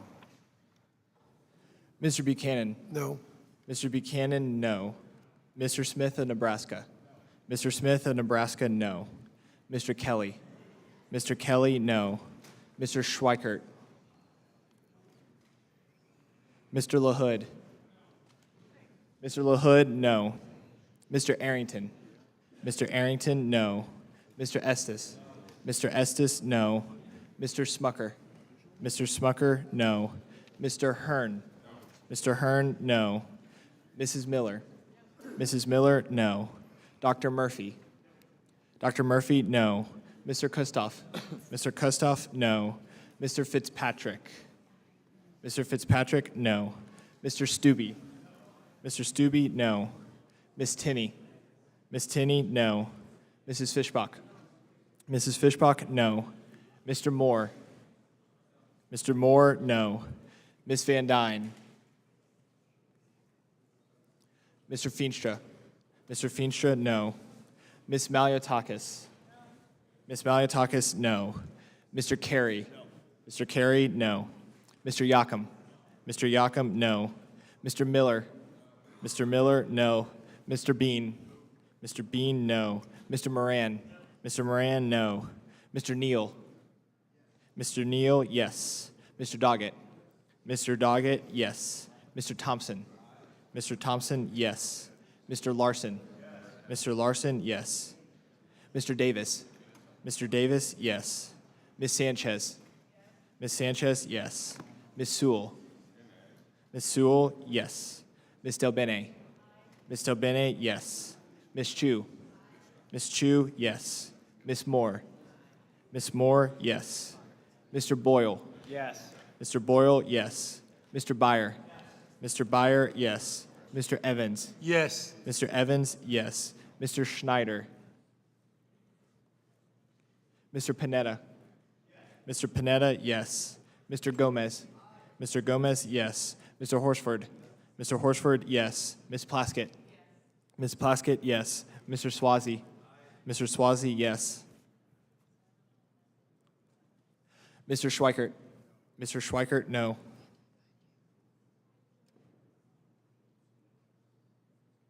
Miss Van Dyne? Miss Van Dyne, no.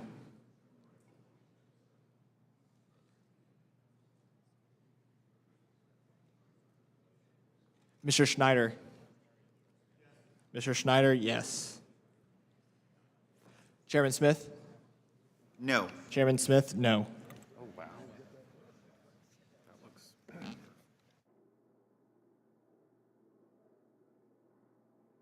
The clerk will report the vote. The yeses are 19, the noes are 26. There being 19 yeses and 26 noes, the amendment is not agreed to.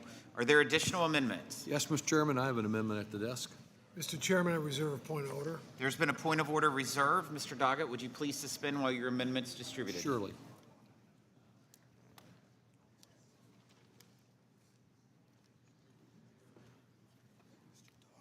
Thank you.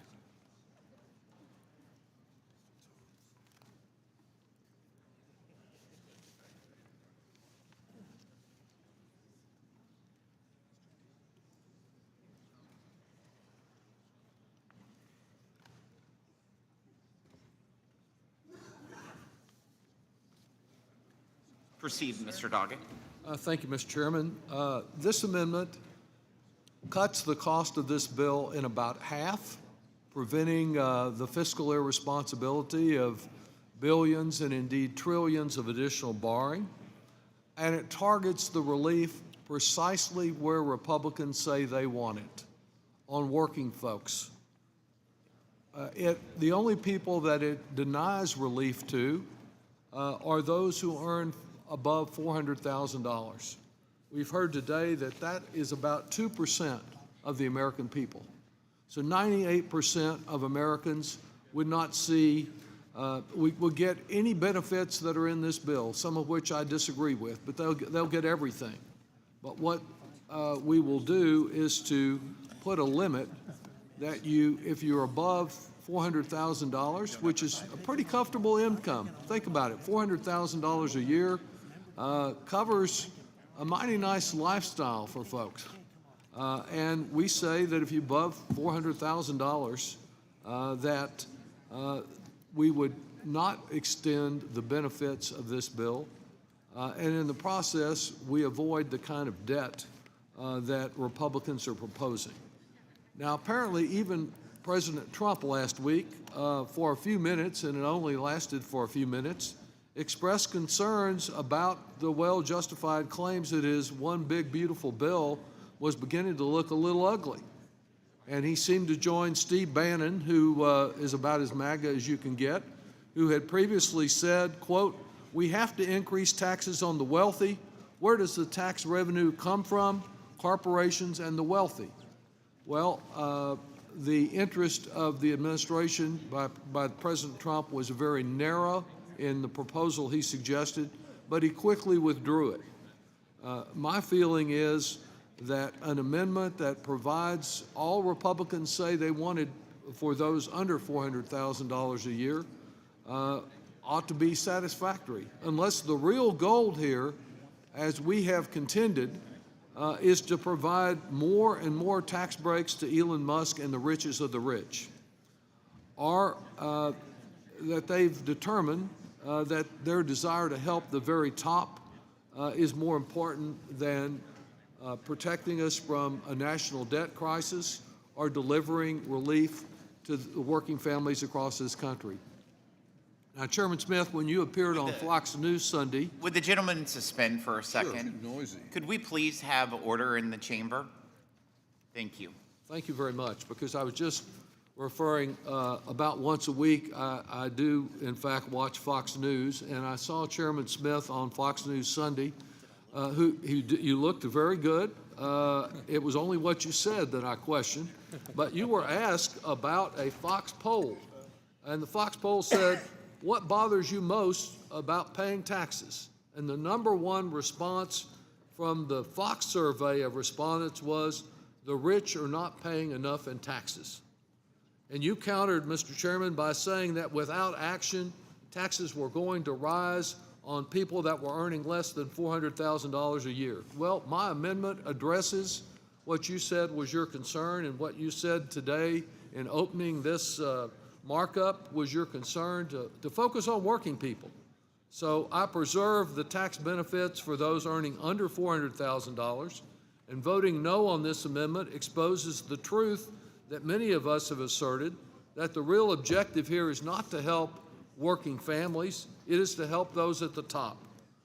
We believe that this is a scam bill that is really about sneaking in more tax breaks for those who are the rich and the super rich, rather than helping those that are trying to climb up the economic ladder. And while understanding that there's more than a little hero worship among House Republicans of Elon Musk, it is just simply not right that this bill gives him, the richest person on this planet, a benefit that is hundreds of times more than the tax breaks that are available for a working mom who's struggling to put food on the table for her family, or a teacher who's trying to save for retirement, or a firefighter who wants to replace his aging pickup. Worse than making our tax code increasingly more slanted toward the wealthy is the fact that Republicans are borrowing to do it. And by limiting the tax benefits of this bill to those who earn $400,000 or less, we significantly reduce the cost of the bill. And much of that is financed by simply asking, not penalizing those who have been able to accumulate such riches, but to say that their tax rate would go up from 37% to 39.6%. In other words, it would be the same tax rate that applied to affluent Americans when George Bush was president, when Barack Obama was president. It's not a soak the rich approach. It is a reasonable approach to ask them to pay a fairer share of the benefits they enjoy from being prosperous Americans. And so I believe that this approach is one that we ought to get agreement on. If the real objective is to help working families, let's do it. Let's accept all the provisions good, bad, and otherwise, that are in the Republican bill, but do it in a way that does not risk another $2 trillion of debt, and I move the adoption of the amendment. Mr. Bean. Thank you very much, Mr. Chairman, and a very good morning to you, and good morning, Ways and Means. If you had Elon, if you've been playing Ways and Means bingo, and if you had Elon, Billionaire, or Fair Share on your bingo card, you won a long time ago, because that's all we've heard from the other side. They say it over and over again, thinking that we'll buy into it, that it's just a giveaway. And ladies and gentlemen, if the American people, if you're watching this on video, this is real tax relief for real Americans, the Americans who are paying the bills, paying taxes, that are just trying to keep afloat. It's $124 billion, Mr. Chairman, as you know, because you wrote it, in tax cuts for the 80 million workers who stay late, work overtime to keep America running. It's $40 billion in tax cuts for the 14 million waitresses, barbers, hairstylists, taxi drivers who rely on tips. We let them keep their money. Read the bill. We put limits. Highly compensated workers can't receive these cuts. So no matter how many times we hear Elon, Billionaire, Fair Share, if you read the bill, it is delivering freedom from an overburdensome government. We can do it together, but we have to stay focused. We have to drink an extra cup of coffee to stay up, so that we don't buy in the hype. Mr. Chairman, I salute you on bringing a great product, but let's vote this down so we can get back to the business at hand of passing this one big, beautiful bill. Yield back. Further discussion on the amendment? Seeing none? Oh, Mr. Davis. Thank you, Mr. Chairman. You know, we've listened, we've heard, we've expressed, and we've had a great evening. As a matter of fact, we've heard a great deal of philosophy. We've heard a lot of common sense, a lot of good practices. But I join with Mr. Doggett, who says that if you really want to move, go ahead and do it. $400,000 that individuals earn, paying a little bit of extra tax. Different people have said different things about taxes. One person said that taxation is the price that we pay for a civilized society. Another person said that taxation is something that you run from, not to. But if America is to become a nation that takes care of its old, its young, and those who have difficulty caring for themselves, then the concept of fair share is not outlandish. As a matter of fact, I find it appealing, and so I support Mr. Doggett's amendment and urge others to do the same thing. See where we go. Yes, I yield. I'm pleased to hear from our colleague, Mr. Bean, that freedom is at stake. And the point is that there's a little more freedom in this bill for some people than there is for others. In fact, there's about 339 times more freedom for those who earn $1 million per year than there is for those who earn $50,000 or less.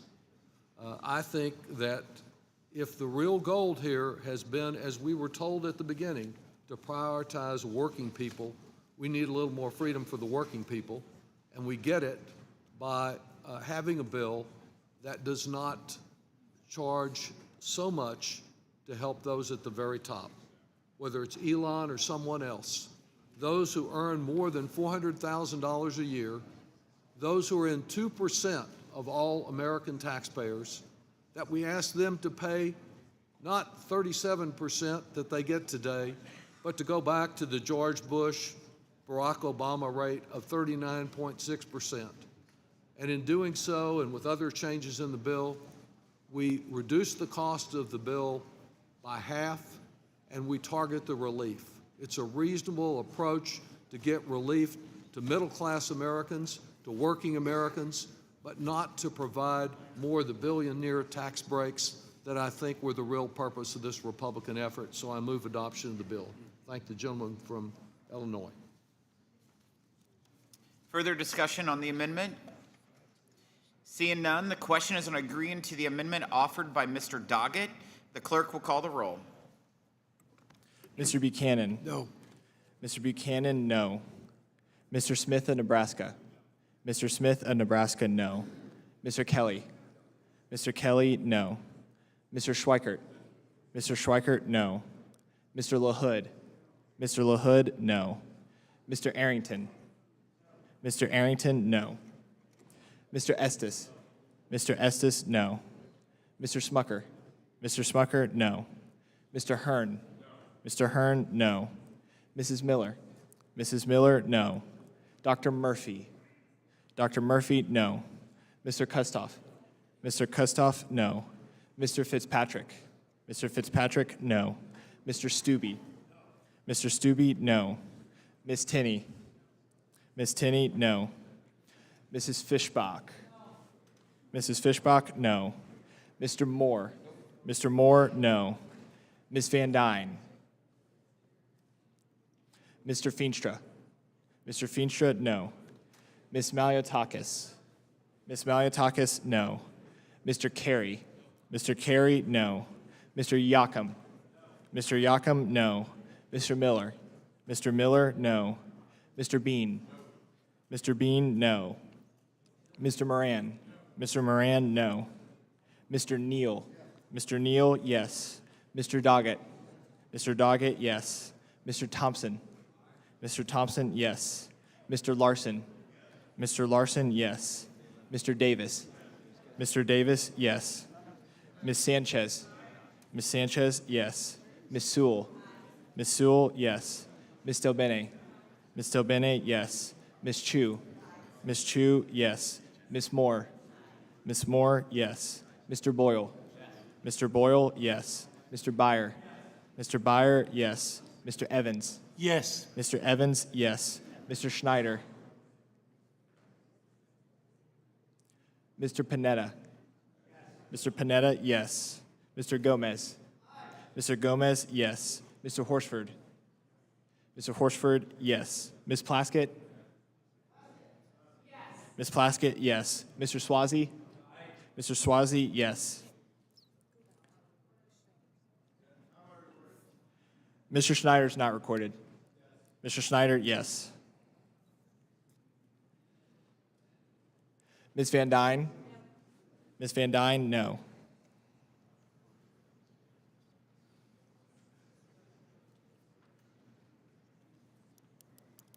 Chairman Smith? No. Chairman Smith, no.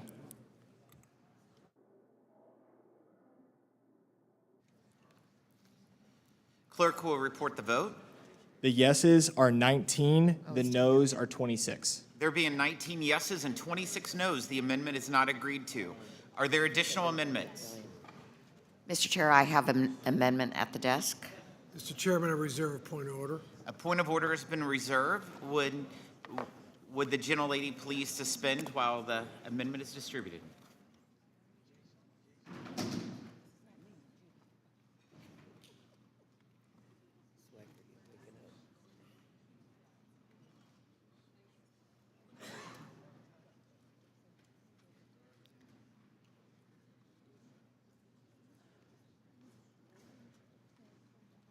Proceed. Well, Republicans have just rejected eliminating costly tax breaks for those earning above $400,000. My amendment says that there should not be tax cuts for those earning more than $10 million. Are those earning more than $10 million really in need of a handout from our federal government?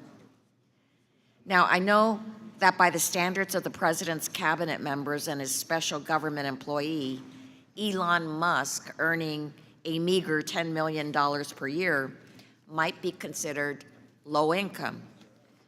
But for the median American, that's 124 times what they earn in a year and 6 times more than they will earn over the course of their entire career.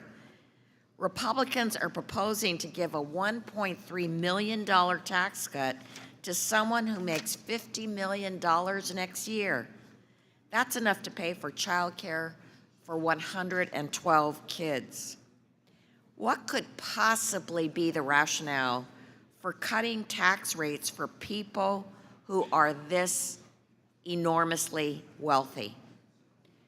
There's so many other needs. The Social Security Trust Fund is projected to become insolvent in 12 years.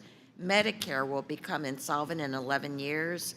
The federal government spends more on interest payments on the national debt than we do on Medicare or national defense.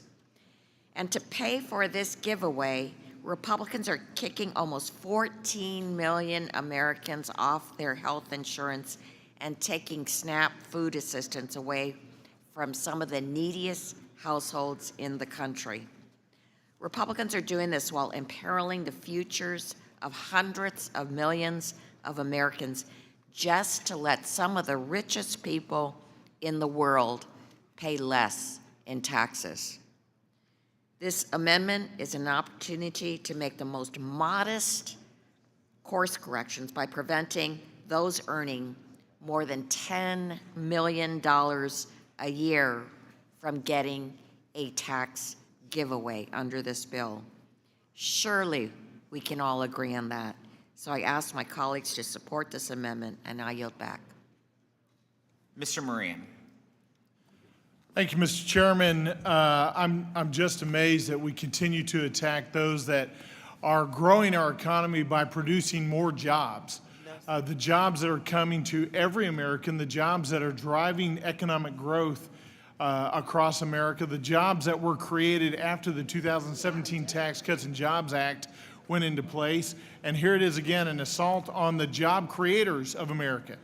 And so I think we need to step back and look at what this tax bill is trying to do, and that is to be broad-based and increase the liberty of every American by reducing taxation.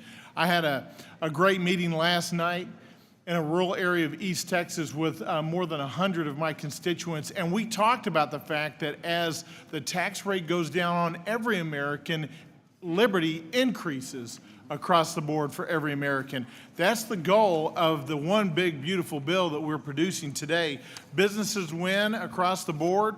We're renewing this, the 100% immediate expensing, the bonus depreciation. We're renewing incentives for R&D by allowing for immediate expensing. That's going to be creating innovation and excitement in our economy. We're increasing the $199 Cap A deduction for small businesses, and this particular amendment that's being offered right here would hurt that Section 199 Cap A opportunity that we're bringing. Families win across the board. More opportunity to invest in their 529 accounts. We've talked about the child tax credit being increased, the tax relief for those working overtime and seniors. One of the things that I had an opportunity to do just weeks ago, Chairman, you started out today by talking about the linemen in Missouri. Well, I had a conversation with my linemen too, and you know what they're excited about? They're excited about this opportunity for additional overtime and to save on their taxation on the income portion of that premium that they're getting on overtime. They're excited about that. So are our seniors. We're seeing tax relief for those paying interest on car loans. As Mr. Bean pointed out earlier, it's not the folks that are millionaires that are paying interest on their car loans. It's the everyday family Americans. Not only do businesses win and families win, but rural America wins as well on this tax bill. I know that we're especially excited in East Texas about the Rural Opportunity Zone expansion in this bill, because the first time through in 2017, Opportunity Zones clearly went to areas that were not rural in America. And we want this bill to pass because we want additional incentives and opportunities for those rural opportunity zones to grow and America to be to be economically driven, not just in the urban areas, but in the rural areas as well, a rural East Texas area like the one I represent. So, Mr. Chairman, I'm excited to oppose this amendment in particular, because I think that this destroys the outcome that we're looking for in the overall one big beautiful bill, and that is increased liberty, decreased taxation, spur economic innovation, and economic growth over the next 10 years. With that, Mr. Chairman, I oppose this amendment. I support the one big beautiful bill, and I yield back. Further discussion on the amendment. Mr. Boyle. Yes, thank you, Mr. Chairman. And well, here we are, a little past 2 o'clock in the morning in the frozen tundra of the Ways and Means Committee room. And we have an amendment in front of us that actually shows we on the Democratic side accept and agree to 99% of the tax cuts. One of the most often said talking points on the other side is that if their big, beautiful bill for billionaires doesn't pass, that the American people will be faced with a tax increase. This amendment for Ms. Chu shows how inaccurate that is. Her amendment ensures that all of the tax cuts would be preserved for those who make under $10 million a year. And while it's offered by Ms. Chu, really, we should call this the Trump Amendment. After all, President Trump has said repeatedly that he thinks the 39.6% tax bracket should be restored for those who make $5 million a year or more. So actually, Ms. Chu's amendment is slightly more generous than Mr. Trump's. Well, in the interest of bipartisanship, let me say I agree with what President Trump has actually been saying. And here's an opportunity for my Republican colleagues to vote in support of the position President Trump says he has. Let's ensure that tax relief is delivered for over 99% of the American people, but for those who make $10 million a year or more. That's not the top 1%, that's well below 1% of Americans, actually. The ultra-rich in this country, multimillionaires and billionaires. Given the size of these tax cuts, here's a way to ensure more than 99% of the American people get the benefit, but that we don't explode the national debt, so that we don't have to see devastating cuts to health care, so that at least 13.7 million Americans would lose their health insurance, as the Congressional Budget Office has stated. So I hope that we can have a bipartisan agreement here. I predict you will see every Democratic member vote in favor of this amendment, vote in favor of tax relief for more than 99% of the American people. Or is it that the other side cares so much about delivering tax cuts for multimillionaires and billionaires that they will vote down this opportunity to deliver tax relief for those Americans making under $10 million a year? With that, I'm happy to yield my remaining time to Ms. Chu if she would like it. Well, I surely do not believe that there should be welfare for those earning more than $10 million. And I hope that Republicans can bring themselves to the point where that they can say they do not need this handout from federal government at the expense of so many vulnerable Americans. We know that this trickle-down theory doesn't work. We know that these funds will not flow to the rest of America, and that, in fact, those funds will be hoarded by the very wealthy to become more wealthy. And so please do the right thing and ensure that we do not give welfare to those who earn more than $10 million. Further discussion on the amendment. Seeing none, the question is on agreeing to the amendment offered by Ms. Chu. The clerk will call the roll. Mr. Buchanan? No. Mr. Buchanan, no. Mr. Smith of Nebraska? No. Mr. Smith of Nebraska, no. Mr. Kelly? No. Mr. Kelly, no. Mr. Schweikert? Mr. Schweikert, no. Mr. LaHood. Mr. LaHood, no. Mr. Arrington. Mr. Estes.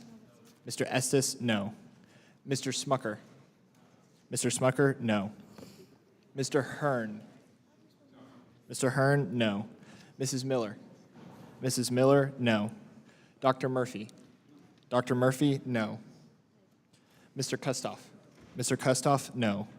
Mr. Fitzpatrick. Mr. Stubbe. Mr. Stubbe, no. Miss Tinney. Miss Tinney, no. Mrs. Fishbach. Mrs. Fishbach, no. Mr. Moore. Mr. Moore, no. Ms. Van Dyne. Ms. Van Dyne, no. Mr. Feenstra. Mr. Feenstra, no. Ms. Maliatakis. Ms. Maliatakis, no. Mr. Carey. Mr. Carey, no. Mr. Yakum. Mr. Yakum, no. Mr. Miller. Mr. Miller, no. Mr. Bean. Mr. Bean, no. Mr. Moran. Mr. Moran, no. Mr. Neal. Yes. Mr. Neal, yes. Mr. Doggett. Mr. Doggett, yes. Mr. Thompson. Mr. Thompson, yes. Mr. Larson. Mr. Larson, yes. Mr. Davis. Mr. Davis, yes. Ms. Sanchez. Ms. Sanchez, yes. Ms. Sewell. Ms. Sewell, yes. Ms. Delbene. Ms. Delbene, yes. Ms. Chu. Aye. Ms. Chu, yes. Ms. Moore. Aye. Ms. Moore, yes. Mr. Boyle. Mr. Boyle, yes. Mr. Byer. Mr. Byer, yes. Mr. Evans. Mr. Evans, yes. Mr. Schneider. Mr. Schneider, yes. Mr. Panetta. Mr. Panetta, yes. Mr. Gomez. Mr. Gomez, yes. Mr. Horsford. Mr. Horsford, yes. Ms. Plaskett. Ms. Plaskett, yes. Mr. Swazi. Mr. Swazi, yes. Mr. Arrington. Mr. Arrington, no. Mr. Fitzpatrick. Mr. Fitzpatrick, no.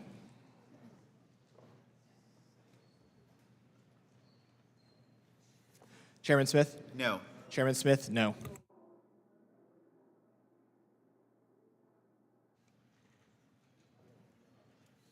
The clerk will report the vote. The yeses are 19, the noes are 26. There being 19 yeses and 26 noes, the amendment is not agreed to. Are there additional amendments? Mr. Byer. Mr. Chairman, I Mr. reserve- Chairman, I have an amendment at the desk. A point of order has been reserved. Would the gentleman suspend while the amendment is distributed?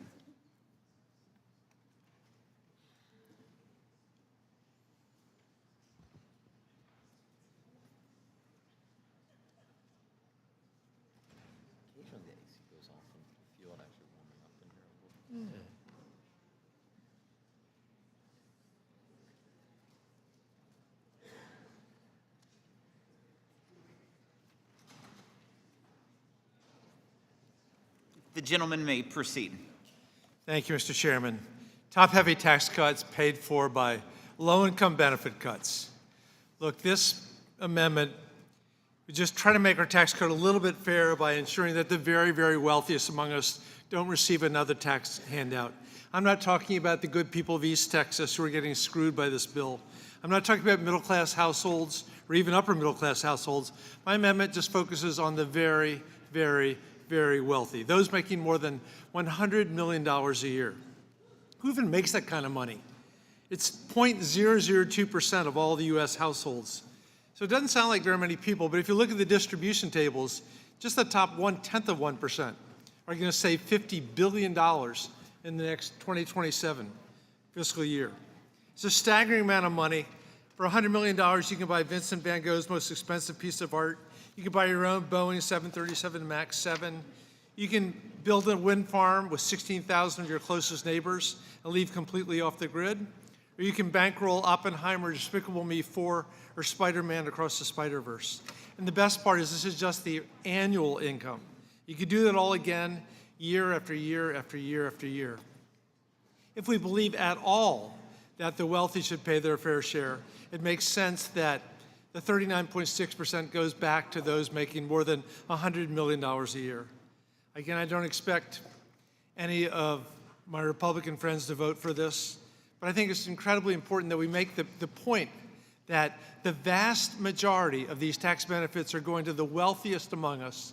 And if we want to be honest about any sense of fairness in our society and our economy, we want to overcome the enormous divisions in our culture, we have to address the fact that so few have so much, so many have so little, and we're unwilling to look at it honestly. With that, I agree that I urge all of my colleagues to vote yes, and I yield back. Mr. Smith is recognized. And thank you, Mr. Chairman, and certainly thank you to all of my colleagues for taking part in this important process. I think it's abundantly clear that it is the wish of my colleagues on the other side to blow up the bill that we have, and if not in its entirety, certainly sections at a time. So I struggle to think that this amendment, if all of a sudden it were adopted, that they would be happy to support the bill. And I don't think that's the case. I find it fascinating that the comments made would tell us, that the rich don't pay their fair share, and yet they want to give them tax breaks with the SALT deduction going much higher. Will the gentleman yield? No, not right now, thank you. But to my point that there are all these amendments that I don't think are being offered to get to a point of voting for the bill. And so I think that looking at all the diligence that's been done on our side to arrive at a package that is, when you look at the distributional tables, it's pretty fair. It's effective, I think, in the economy, and various pressures just on the Republican side, from the fiscal side and the economic growth point of view. I hardly think that it would be great for the economy to have the largest tax increase in history take place, just given the law of diminishing returns. But I don't know what might satisfy someone who thinks that someone else doesn't pay enough, even though they're already paying more than everyone else. Thank you. I yield back. Further discussion on the amendment. Mr. Neal. Thank you. I've always said that my friend Mr. Smith is a fast learner. We want people to know what's in this bill. We want people to see and hear what is in this legislation. That's our point this evening, or this morning, as I should say.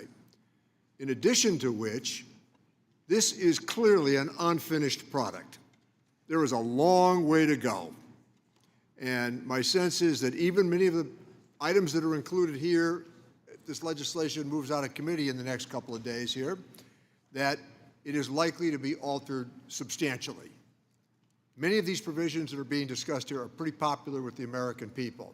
And if you link those to cuts in popular social initiatives as well, including health care, it's going to be uphill.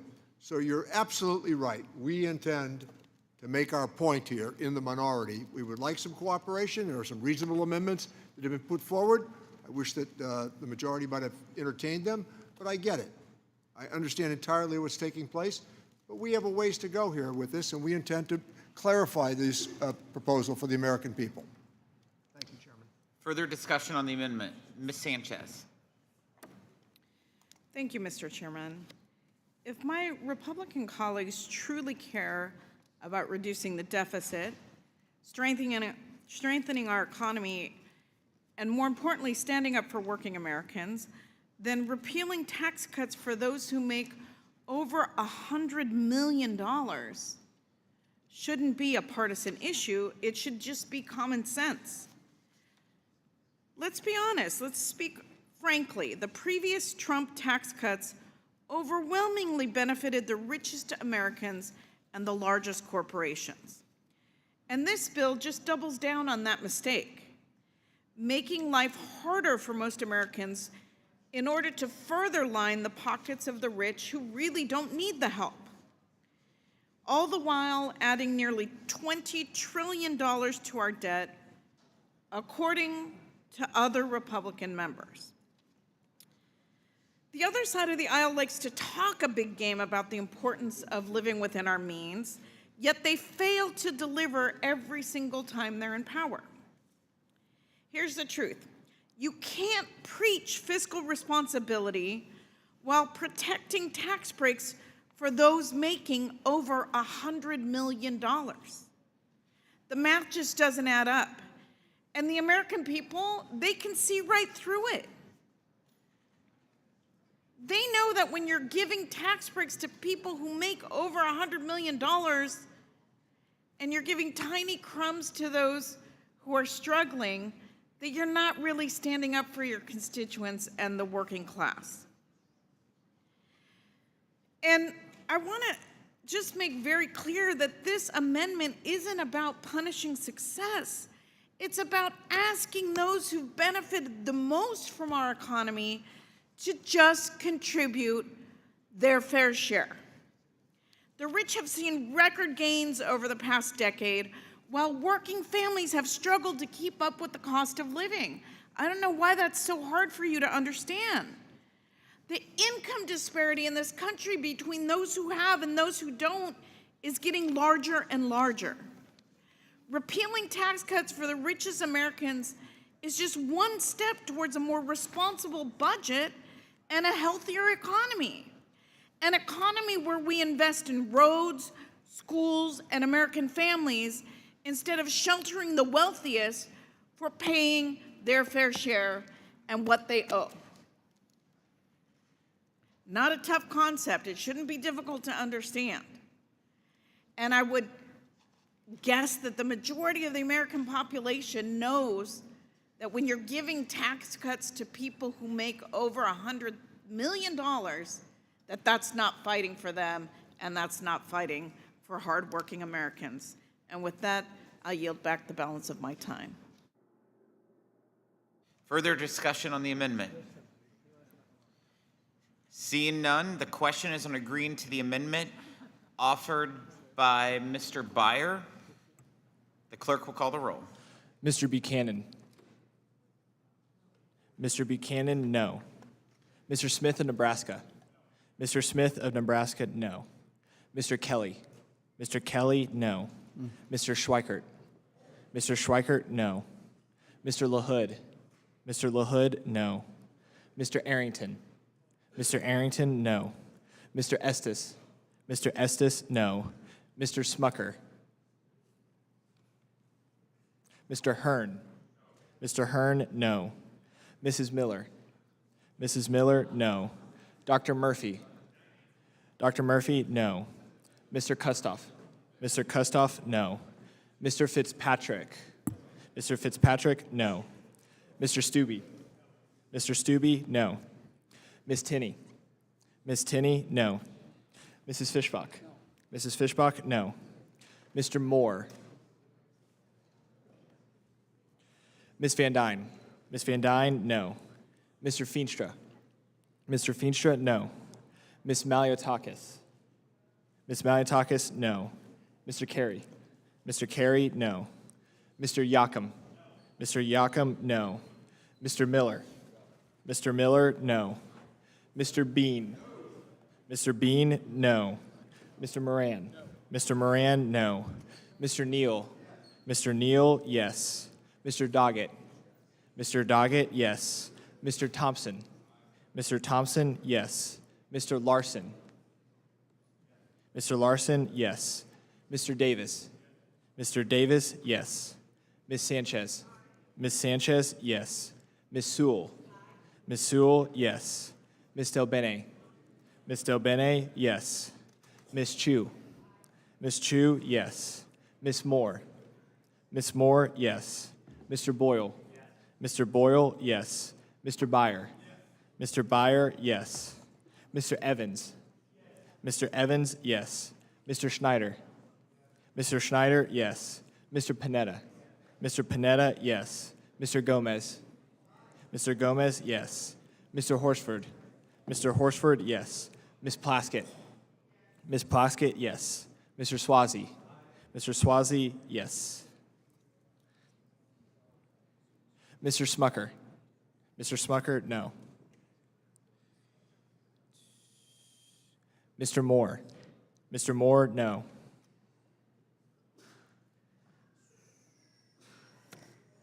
Chairman Smith. No. Chairman Smith, no.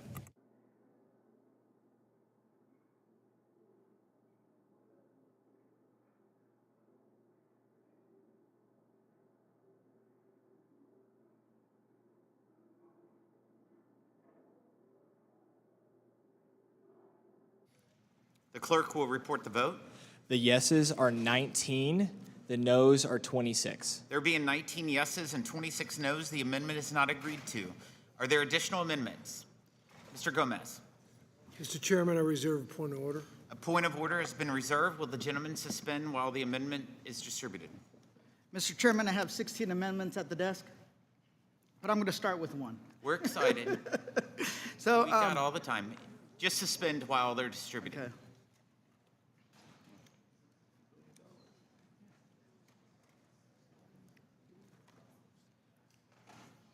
Proceed. All right, Mr. Chairman. So we just witnessed that the Republicans in this committee voted down amendments to stop tax breaks for those making $1 million. Then we said, how about $10 million? You voted that amendment down, and then you went to $50 million, and you still voted that down. So I don't know what's the limit for you guys, but here's the thing.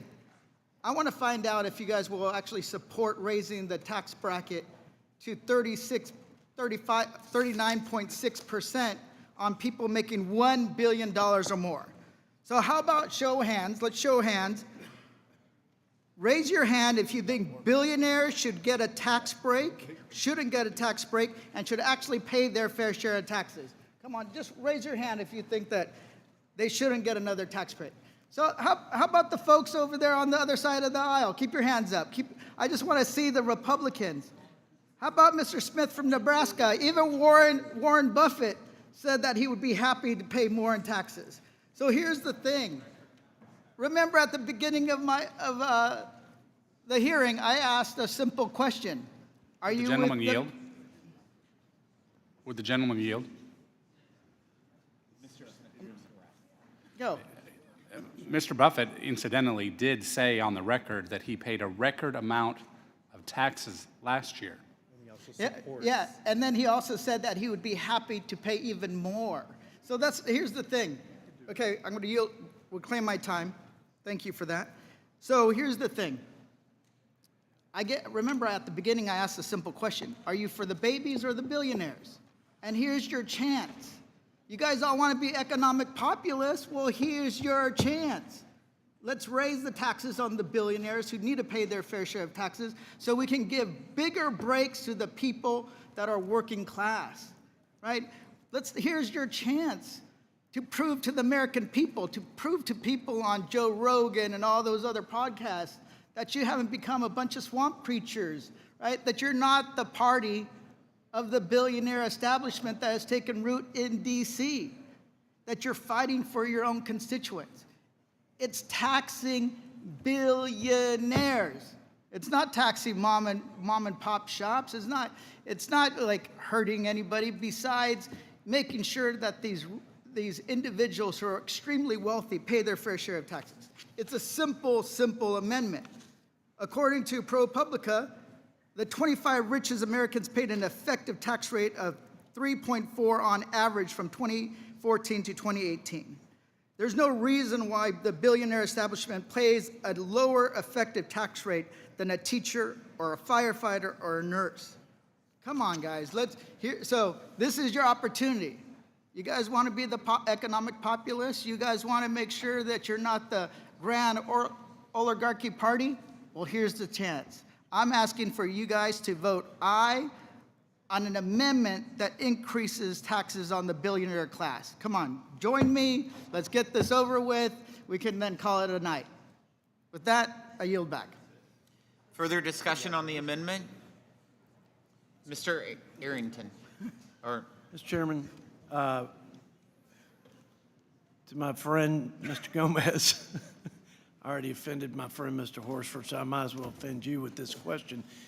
But what was the reason you all, my Democrat colleagues, did not include this in your Inflation Reduction Act. It was a tax and spend bill, more spend than tax, and created 40-year high inflation, but that's a whole different debate.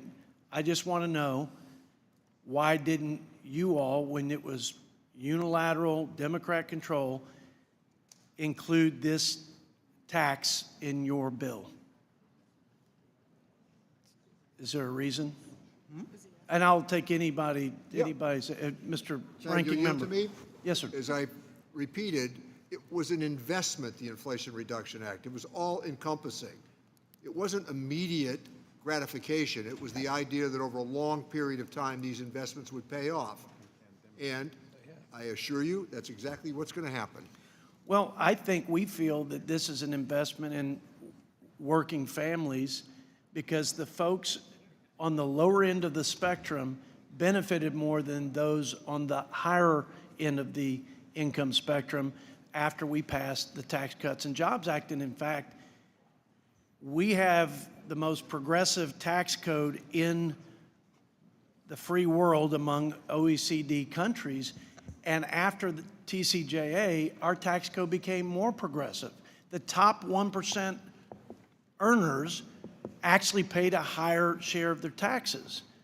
And then it begs the question, Jimmy, that like, at what point are we going to say that the top earners are paying more than their fair share? For example, I think this is roughly accurate. The top 10% of earners in this country pay 70% of the freight for the cost of the federal government. So other than the $2 trillion a year we borrow from future generations of Americans, we're both guilty of that, let's be clear, both parties, okay? Because we get on our high horse, you get on your high horse, but we've all contributed to that problem. But 70% Would the gentleman yield? of the freight of the bills that are being picked up by 10%. Would the gentleman yield? Yeah, but could you just tell me Sure, how I'd be much is happy to. enough? And We've should they talked pay about- 90%? We've talked about this numerous times. There's nobody on this side here who feels any element of guilt as to what happened to the federal budget debt. We left a pretty darn good budget until George Bush Jr. took over. 4 balanced budgets, 22 million jobs. The poverty rates went down. Minority poverty rates went down for historic lows. And we left a pretty good package. All of a sudden, $2.3 trillion in tax cuts, war in Iraq, war in Afghanistan, and the collapse of Wall Street. And then we're back to borrowing money for tax cuts. So for those of us who cast those votes in those days, let me say something else. And let me pat George Bush Sr. on the back, too, for having witnessed what had happened to the debt, said it was out of hand, and something had to be done about it. I happen to have agreed with him and supported him at that time. Well, here's the problem, is maybe in that era that you mentioned, there was greater consideration for acting responsibly. And I say both parties are guilty, but the last 4 years, we weren't at war. We were in relative peace and prosperity. We were in a pandemic. But okay, so we spent $3 billion collectively. It was a bipartisan effort to provide pandemic relief.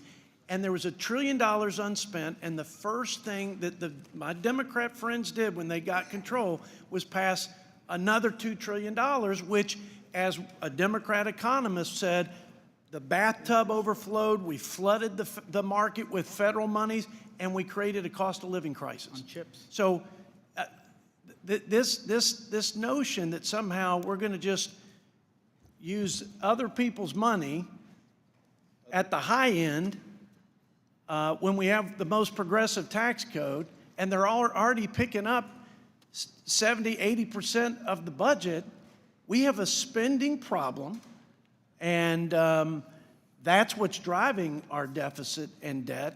And until we actually accept that, in both parties, by the way, I don't think that it's going to end well for us. And I think we're going to jeopardize the entire, whatever you care about, whatever I care about, whatever each party cares about, it will all be a moot point when our creditors say, we're not going to let you borrow. And it's not going to be because we can't tax enough. It's because we're spending too much money. With that, I yield back. Further discussion on the amendment. Mr. Horsford. Thank you, Mr. Chairman. To the chairman of the Budget Committee, I just want to say that America's billionaires pay a lower tax rate than teachers, nurses, and firefighters. And the tax code was written to let them do it. That's a fact. Now, you want to sit here and defend billionaires instead of the hardworking American people who are doing everything they can to get by. And my colleague, Representative Gomez, offers an amendment that I support that simply asks you to make people who are making more than $1 billion or more a year pay their fair share. Nothing in your underlying bill, the GOP bill, addresses the buy, borrow, die loophole. Billionaires live off of borrowed money, they avoid income taxes entirely, and they pass their untaxed wealth to their heirs. Nothing in the GOP bill rewards work, and not just wealth. The GOP bill punishes wages and rewards capital. And it is time that the script here is flipped and that we demand that the ultra-wealthy pay at least as much, proportionately, as the working families of America. Why are Republicans fighting for billionaires instead of you, the American people? That's my question. In this case, we are working to do just that. Democrats are saying that this bill should only benefit working-class Americans. It should reward the workers and not the billionaires. And guess what, Republicans? Democrats can do the work for you. Again, I actually found a way for you to pay for the Screw America tax plan. Stop willfully ignoring the simplest, fairest solution. Collect what's already owed. The tax gap, which is the difference between what's owed and what's paid, could have funded this bill and more. Their refusal to close that gap, it tells you exactly who they're protecting. $600 billion a year is left on the table. That's what the IRS estimates is lost annually due to unpaid taxes, mostly from the wealthy and from large corporations using complex schemes to avoid paying their fair share. Closing even a fraction of that gap could fully fund family tax relief, housing, which their bill doesn't have one provision to deal with the housing affordability crisis, and provide a permanent tax break for small businesses and moms and dads, not just big corporations. But this is about choices. They choose billionaires over you, the American people, the working people of this country. Will the gentleman yield? No, Mr. Chairman of the Budget Committee, I won't. Okay. To the American people, I know most of you are sleeping now at 2:43 in the morning.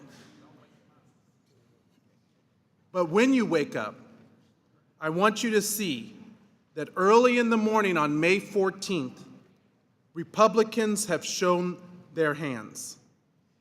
They're going to vote down our amendment. The only amendment that protects working class people. They are taking health care away from 13.7 million Americans. They're doing it on the backs of the working poor. And they have a choice, and they're always going to keep protecting the billionaire class. Listen, as each one of them will say no to Mr. Gomez and our amendment, each one of them by name. This amendment is clear, $1 billion or more to just pay a little bit of their fair share. Not the proportional share, the proportional rate. Teachers, nurses, firefighters, first responders are doing their part. Why can't billionaires do theirs? I yield back. Mr. Hearn. Thank you, Mr. Chairman. You know, I've listened, and I know we've been trying to move this along and let the Democrats talk. And I'm sure you've got somewhere probably next to 100 amendments left, and boy, this is great. And Mr. Ranking Member, I really respect you a lot. You know that. And you keep referencing Bill Clinton. I knew Bill Clinton back when he was the governor of Arkansas, and he came up here and had a little trouble, but you know, what he did in '96 was pretty amazing even for a guy that was young and was trying to build a business. And you know, and you're right, he did get things in line with the help of a guy named Newt Gingrich and others, and he did it in his second term. No, I'm not going to yield. I'm not going to yield. I'm not going to yield. And so I wanted to make sure I got my numbers right, because I'd heard it was over 400,000 government workers he cut, but it was 300,000 plus. I wish we had that same courage today, because now the President of the United States, Donald Trump, is getting beat up for trying to slim the size of government, because Bill Clinton came here with the notion that he was going to right-size government. And Democrats had a hard time at that point in time. In fact, that's why he could only do it in the second term. And then when you look at what happened in '96, and I don't know who supported this, I didn't go back and look at the details, but it was infamously called the welfare to work.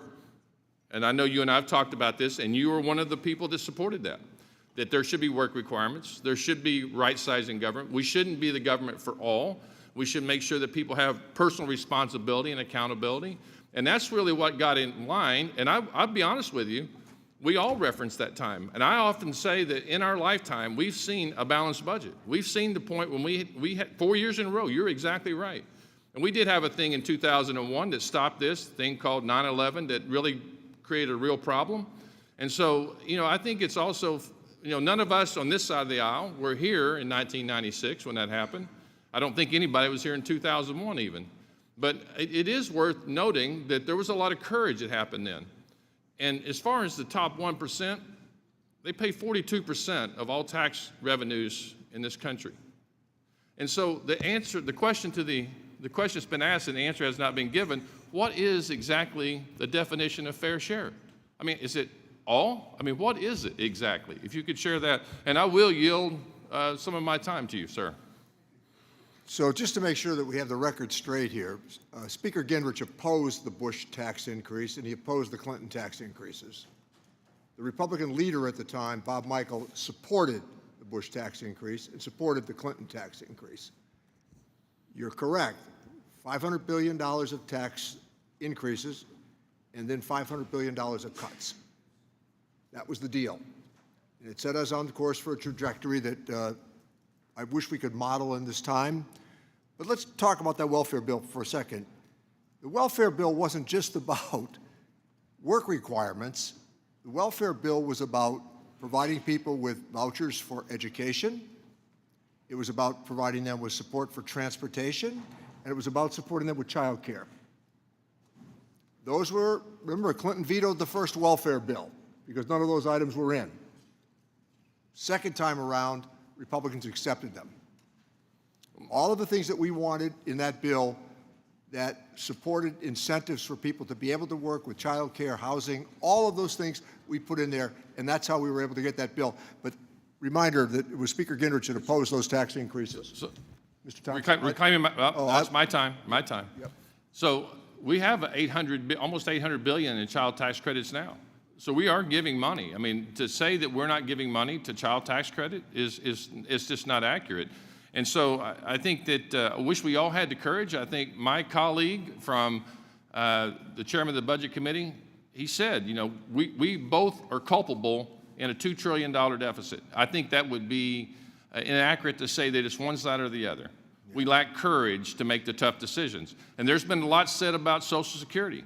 And I admire my colleague, John Larson. He and I have talked about it a lot. We differ on how we approach it, but we should come together in a bipartisan way for the benefit of those seniors, many of us that will be in that age if we're not already, that have paid in our entire lifetime to receive and entitled, the true definition of entitlement in Social Security and Medicare, that they remain solvent. And it's not going to be done in a partisan way. That will never occur in our lifetime that we ever can agree. But in a bipartisan way, we could do that.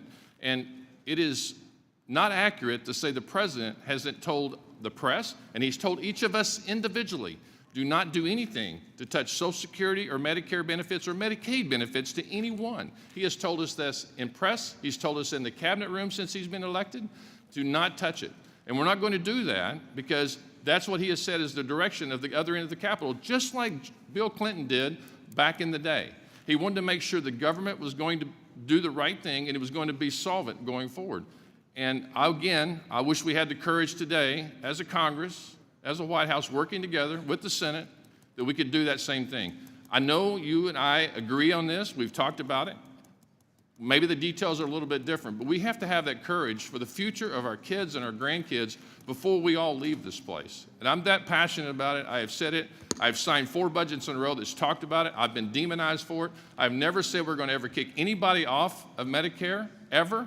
But I said we have got to come together to solve this problem. Everybody that's in Washington, D.C., think tanks on either side, have said that us to do nothing is the worst thing that could happen to those seniors in America. So as we're talking about these things, Congressman Larson, ranking member, the problem's going to be if we do nothing, it's a 17 to 21% cut across the board. I yield my time back. Mr. Hunt, thank you. Further discussion on the amendment. Mr. Larson? Yes.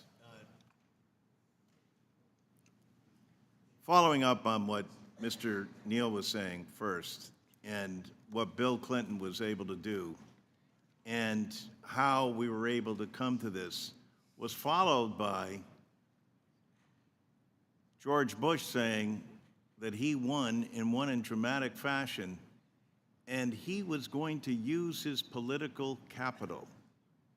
And he did. He did try to privatize Social Security and went around. And so the look on the other side when you look at us and say, well, come on, we got to work together bipartisanly. So we put out a plan and say, here's our plan. Here's what we're going to do. Where's your plan? And is that a question? It is a very good question, because you can't have a compromise. You can't work together if only one side has a plan and the other side just criticizes the plan, et cetera. And it just adds to the skepticism that what your plan is to privatize. And when your president and Elon Musk goes out and first decimates, how can you have the largest insurance program in the country operating with an administrative cost of under 1% and then cut it further, stop the ability of everyday people, you pointed out, like a lot of us on this dais, who need to talk to a human being. Show me another federal agency whose administrative costs are under 1%. Minimally, they should be at 2%, and still. Will the gentleman give me 30 seconds? I will. Can I finish my, and once Sure, I finish absolutely. my point, but I come from an insurance area of the world. 16 to 28% is what they use for administrative costs for programs that are very successful insurance programs, but are far less than the 70 million people who are insured under Social Security, and just not for a pension. Just not for a pension, but also for spouses, for widows, for children. Why? Because it's the safety net of capitalism and entrepreneurialism, and allows us to take risk, because in taking risk is how we're going to be able to achieve. But you can't do that, as Roosevelt knew, and frankly, as Eisenhower and even Nixon knew, that you had to have a program that was there, that was a safety net for all of Americans, that Congress hasn't touched in an enhancement way in over 50 years. So the gentleman, can I get? Yes. Yep. Oh, you- I think you just answered the question I was going to ask. This problem was long before Elon Musk ever came to the White House 90 days ago. That's right. So this is not an Elon Musk problem. This is a problem that we just simply, on your side, and I think you've described this, is simply just to raise the taxes on the uber rich, and that's going to somehow pay for it. You know as well as I do that's not going to be enough. How is it raising tax? First of all, it's an insurance premium. It's When not a you tax. say take the cap off of Social Security, Lift the cap. So why should there even be a cap? well, listen, you guys have had the same opportunity to remove the cap as we have. The same opportunity. You have. I initially, when I've been working on this bill a while, I removed the cap, and you guys on the other side, oh my God, look at this, it's the biggest tax increase you've ever seen. You had the majority for Possibly remove the 4 cap. years. I was in this committee as they were saying, and I said, for less than a cup of coffee, and you guys brought out a big cup of coffee. Congressman Larson, listen, don't get amnesia at 3 o'clock in the morning. You've had the opportunity when you had the majority, when you were doing all the, you did 2 reconciliation bills, your last trifecta. We did have the opportunity, and you heard what Mr. Neal had to say. We were constrained because we couldn't do both. You couldn't do it. You couldn't do it in reconciliation, just like we can in this. I'm sorry. No. It wasn't about reconciliation. It was about doing the Affordable Care Act and then improving that and not having the ability to do both, to try to be prudent. Believe me, There wouldn't have been I wish we had for the American people. John, you're right. You're disappointed in your own party because you could have done it as a standalone bill and pushed it through with Democrat House, Democrat Senate, and a Democrat White House. You could have done it standalone. I've been here 26 years, and only 8 of those have we been in the majority. Including like 4 years ago. Only 4 of those did we have an opportunity to do something. And in those years, we did make sure that we got health care for people that now you're taking away in this bill so you can again reward billionaires. How does that make sense, and how does that build up trust? You've done a great job Just of trust deflecting us. the disappointment in your own party. We don't have a plan, but we want to criticize your plan. We're never going to present a plan of our own. And what we're going to do is go out and wreck Social Security internally and then say, oh, look, it program doesn't work. You know what we're going to have to do? Privatize it. Okay, we're And you'll over be out 1 there minute. saying, hey, We're over here's 1 what minute. we got. Mr. We got Larson, these your great time is plans that expired. show how you'll get more money in the Mr. private Larson, your sector. time is expired. Take it to the bank. It's expired. Mr. Buchanan. Mr. Larson, I had a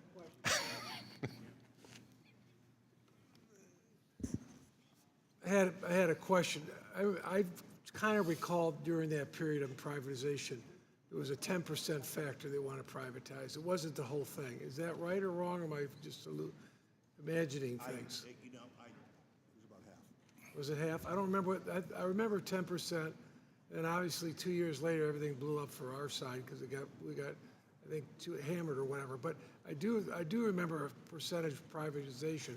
I thought it was 10%, maybe it was more. So To be perfectly honest, Vern, I don't recall. I knew it was privatization. I don't know what the percentages were, et cetera. and the second thing I would just say, with the dynamic we've got here, we should take an opportunity, because I sense that maybe we get together with something, possibly, because you've been on this for a long time, and maybe there's an opportunity to do something. It's just the guy sitting right here, Well, or whatever. we have a plan. Yeah. Well, Where's the we should plan? talk. So, I'm good. Yeah, in fact, the other point, not to understate it, Ross Perot's candidacy in 1992 changed the argument about the national debt. Yeah. There was a time when he was ahead of the 2 presidential candidates, Clinton and Bush, and he was in second place for a long time in that race. He was the one that changed the discussion about the national debt. But if you're going to have a discussion about the debt, you also got to talk about Social Security and Medicare, everything else too. Except in the case of Social Security, it doesn't contribute to the debt because it's an earned, and this is the other thing with calling it an entitlement. It's earned money. It's your constituents' money that they've put in there. And that trust is still solid.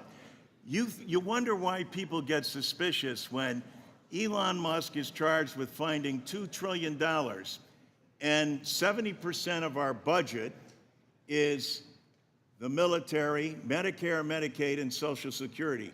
Which is the only one that has a trust fund? Social Security. And which is the only one that has, $2.7 trillion in it? Social Security. So you wonder why we're suspicious? And you have no plan. Today's a new day, so let's go forward. That'd be my suggestion. Yield back. Yield back. Further discussion on the amendment? Mr. LaHood. Thank you, Mr. Chairman. I just want to address one thing that Mr. Horsford said.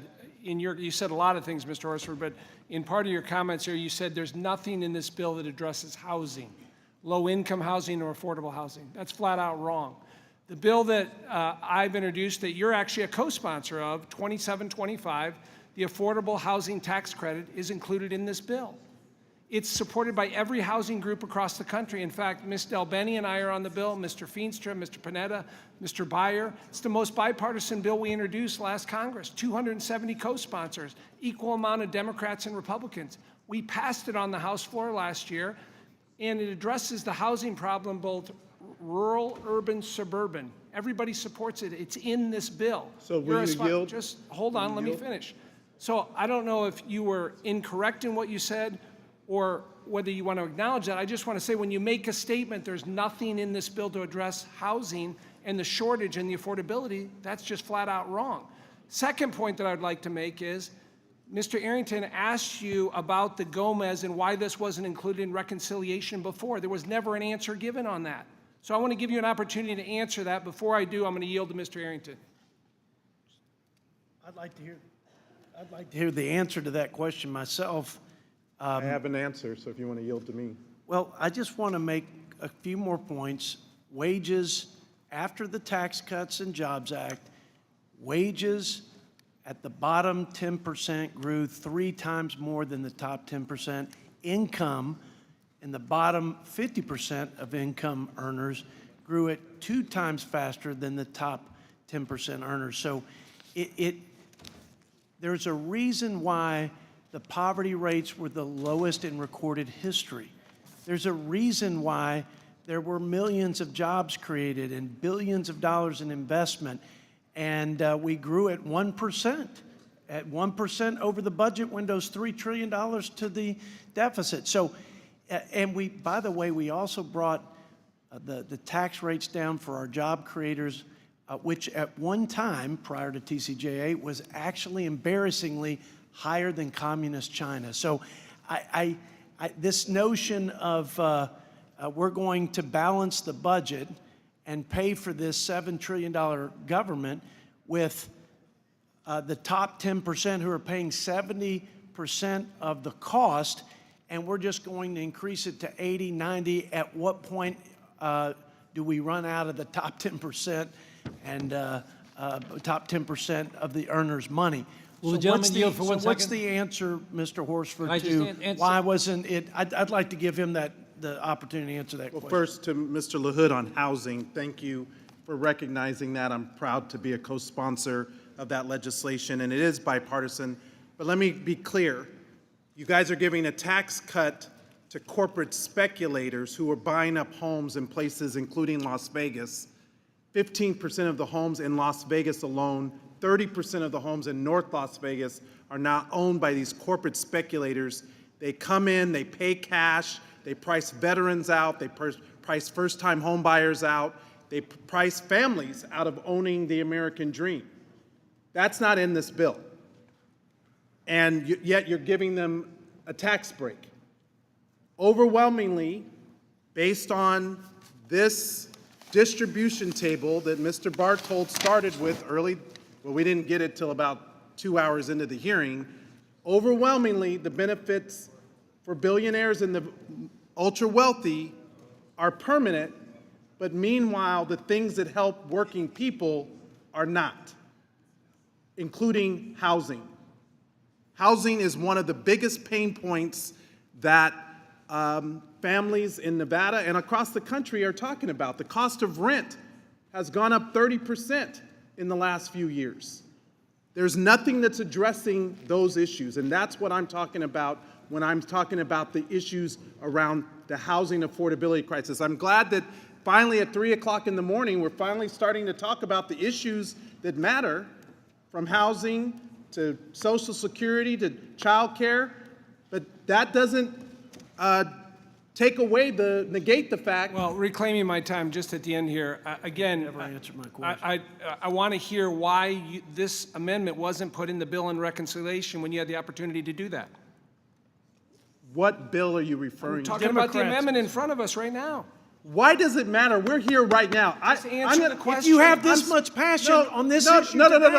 where What was you're the not going to passion? do is Where was frame the- my where passion. was the passion? My passion, Mr. Where was the Arrington. passion when you had control? Why Okay. wasn't it in the We're bill? not gonna Is speak- this about control? Because that's all Donald Trump cares about. It's just a Okay. Controlling women's bodies, controlling There the will be American order. public, controlling our ability to save our democracy. Just a question. That's what this is about, control. Mr. Horsford, question. the time has expired. Further discussion on the amendment.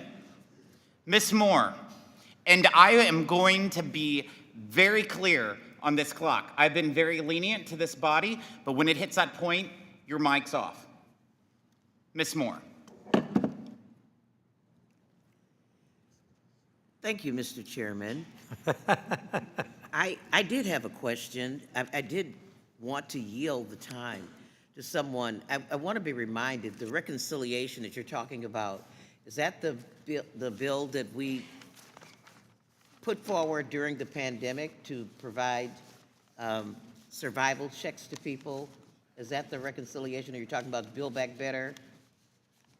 Exactly. The American Rescue Plan.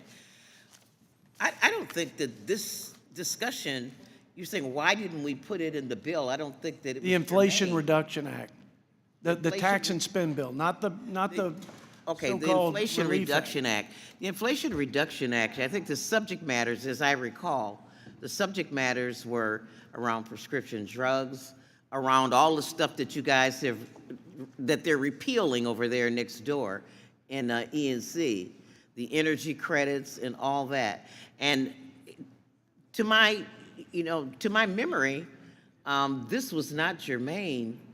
The discussion of tax, the tax code was not a subject of that bill. The gentlelady yields. I sure will. The tax code was opened up.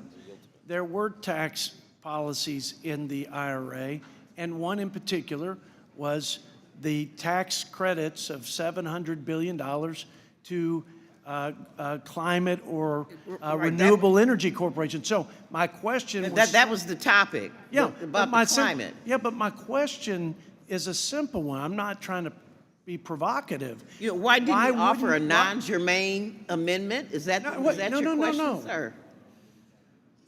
You opened up the tax code. There were other taxes besides the green energy tax credits, and the question was, and there was a corporate minimum tax. Why not include this provision if you were all so sincere This is my about putting it time. in? This is my time, Yep, Mr. Arrington, my okay. good friend. And I'm going to yield now to my good friend, the ranking member of the Budget Committee. Well, thank you. And well, first, Mr. Arrington is just very triggering. I see it in the. I said you're very triggering and a controversial figure, but at least it's keeping us awake after 3 o'clock in the morning. The second thing is, I think we might have gone a bit far afield from the amendment that's actually in front of us. I want to point out the amendment in front of us only impacts a little more than 3,000 Americans.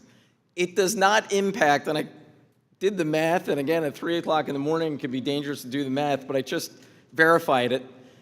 99.999% of the American people will still see their tax cuts extended if this amendment by Mr. Gomez became law. It is only the top 0.001% of Americans that would simply see not confiscatory rates, not 70% rates or 80 or 90% marginal rates like you saw in the Eisenhower years, simply a reversion from 37% back to 39.6, which is actually the rate it has been for most of the last 30 years. So this amendment's pretty straightforward. It only impacts billionaires.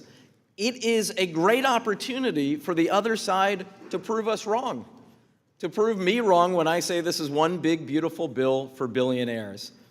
Prove me wrong, vote for this amendment, and we can actually have a bipartisan victory. And thank you, Ms. Moore. I'm happy to yield back to you. And thank you. I will yield the last minute to Mr. Horsford. I just wanted to put on the record, and I know Mr. LaHood raised the issue of housing. The only inclusion for housing in this big, beautiful bill is regarding a tax-exempt bond issue. This doesn't actually build more housing. I just outlined a 3-point housing policy for Nevada, taking on corporate speculators, making more federal land accessible for the development of affordable housing, and cracking down on landlords that gouge renters. None of that's in this bill. These are the types of priorities that my constituents, and they're not all Democrats, they're Republicans and independents, care about. They're not in this bill. Further discussion on the amendment. Ms. Plaskett. Thank you. I don't have much to say. I think it's astounding that we can't find agreement on billionaires, not millionaires, billionaires, those who repeatedly make in income billions. We're not talking about all the other income that they have, their income in billions, that we can't increase taxes for them. You know why we didn't include a lot of those things in that other bill? Because we were being fiscally responsible. Because we were interested in finding pay-fors. Remember that thing? That's the thing that was constantly being shoved down our throats about what Democrats needed to do. Our irresponsibility with giving out stuff, government welfare to the poor, welfare to old people, welfare to women who are not responsible and have all these children. But we don't have that same pay-fors that we're trying to do for billionaires. That's what's shocking about this. Now we can run up the debt. We can run up a deficit when it's for wealthy donors, but we couldn't do it for children. We couldn't do it for women.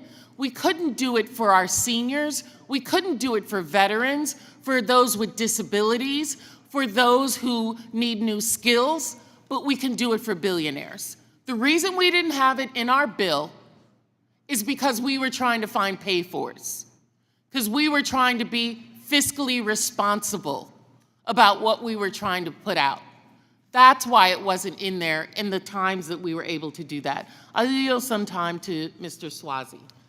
Thank you, Give Ms. it back Plaskett. to me when you're done. Thank you, Ms. Plaskett. I just wanted to point out again in the distribution tables that if you look at the distribution tables, page 1, these green sheets that we have, for people who make $500,000 to $1 million, it's $70 billion a year. For people who make $1 million and above, it's about $100 million a year. So if we would just raise the taxes 2.7%, we're back to where it was, to 39.6 for those two tax brackets, and we also did something with the 199 for people who make above $500,000 a year, phase it out. There's like $1.7 trillion there. $1.7 trillion for just those taxpayers who make above $500,000 per year. In addition, I want to point out also in the previous tax bill, 2017, talk about how the lowest wage earners made so much more money in those days. It was a very unusual time in 2016 and 2017 in that 20 some odd states raised their minimum wage those years. And that was a big reason that the lowest income earners in America had their wages go up, is because the minimum wages were raised in Alaska, Arkansas, California, Colorado, Connecticut, Hawaii, Maryland, Massachusetts, Michigan, Minnesota, Nebraska, New York, Rhode Island, South Dakota, Vermont, and West Virginia, 18 states in 2017. I won't go through them all. So that has a big impact. The minimum wage in 20 states in the United States of America is still $7.25 an hour. If you make 10 bucks an hour and you work 40 hours a week and you work 50 weeks a year, you make 20 grand a year. If you make 15 bucks an hour, 40 hours a week, 50 weeks a year, you make 30 grand a year. Nobody's going to buy a house, educate their kids, pay for health insurance, and retire one day without being scared on $20,000 or $30,000 a year. We got to figure out how to give people in America, whether you're a conservative or progressive, a raise in America, and to give them better benefits. And that's one of the reasons that we should be supporting unions. Thank you back for the time. Thank you. I just feel like what we just went through with our Republican colleagues is what my teenage daughter would call gaslighting. I've just been gaslit. I finally get it. They took us down a road that was of their own doing. And I'll yield the balance of my time to Mr. Thompson. Thank you for yielding. I just want to point out, Stacey, we didn't look for pay-fors. We didn't try and be fiscally responsible. We were. We found pay-fors. The IRA was paid for. That's why we couldn't put everything in it. We had to prioritize, and we paid for what we put in it. We didn't add to the national debt as you're doing today. I yield back.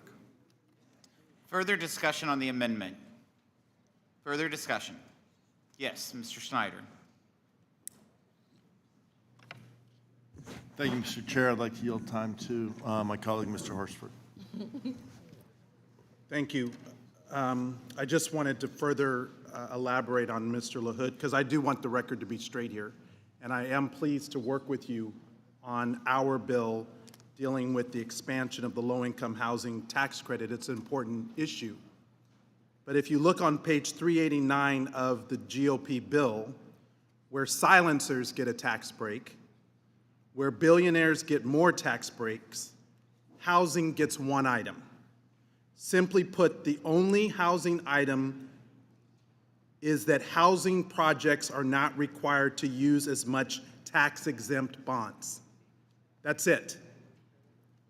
So yes, Mr. LaHood, we do have a bipartisan expansion of the low-income housing tax credit. I raised this issue over 12 hours ago. Rents in Las Vegas have risen by 30%. I know that is not a problem unique to our community. I also have a bill, like I said, to address the corporate takeover of single-family homes. Republicans throughout your budget have cut enforcement agencies, which are now letting corporations go wild. But this bill will not help build more housing. My colleague, Representative Del Baney, has a plan to help with the low-income housing tax credit. I have a plan for my HOME Act and my Unlock Housing Act around public housing. So if we want to be serious, let's bring up these bills and put them in this markup. But that's not what's in here. Gentlemen, yield? Yes, Mr. LaHood, I'll yield. That bill is Ms. Del Baney and I's bill. That's Right, it's in not here. No, it's not. Where? Where is it? Because it's not on bill page. that you're the sponsor. Where is it, Mr. LaHood? So, are you going to let me speak? So, HR 2725 that you're a sponsor of is in this bill. Where? Every housing agency across the country says Where is the bill? number one thing is this provision in the Mr. bill. LaHood, I'm reclaiming my time. Just tell me where. Maybe I'm wrong. I will bring it to you and show it to you. And your housing authority in Nevada said the number one thing you can do is pass this bill. I know about the So bill, you ought to but it's listen to not your own in- housing I authority. Mr. LaHood. And you ought to listen to reclaim every my housing time. authority I across the reclaim- country. I reclaim the time. And this will create I reclaim the 8 to 10,000 It's new my housing time, units. Mr. LaHood. You can't reference. No, I know about the low-income housing tax credit. I am a co-sponsor. No, it's not, because you can't reference it. Where is it?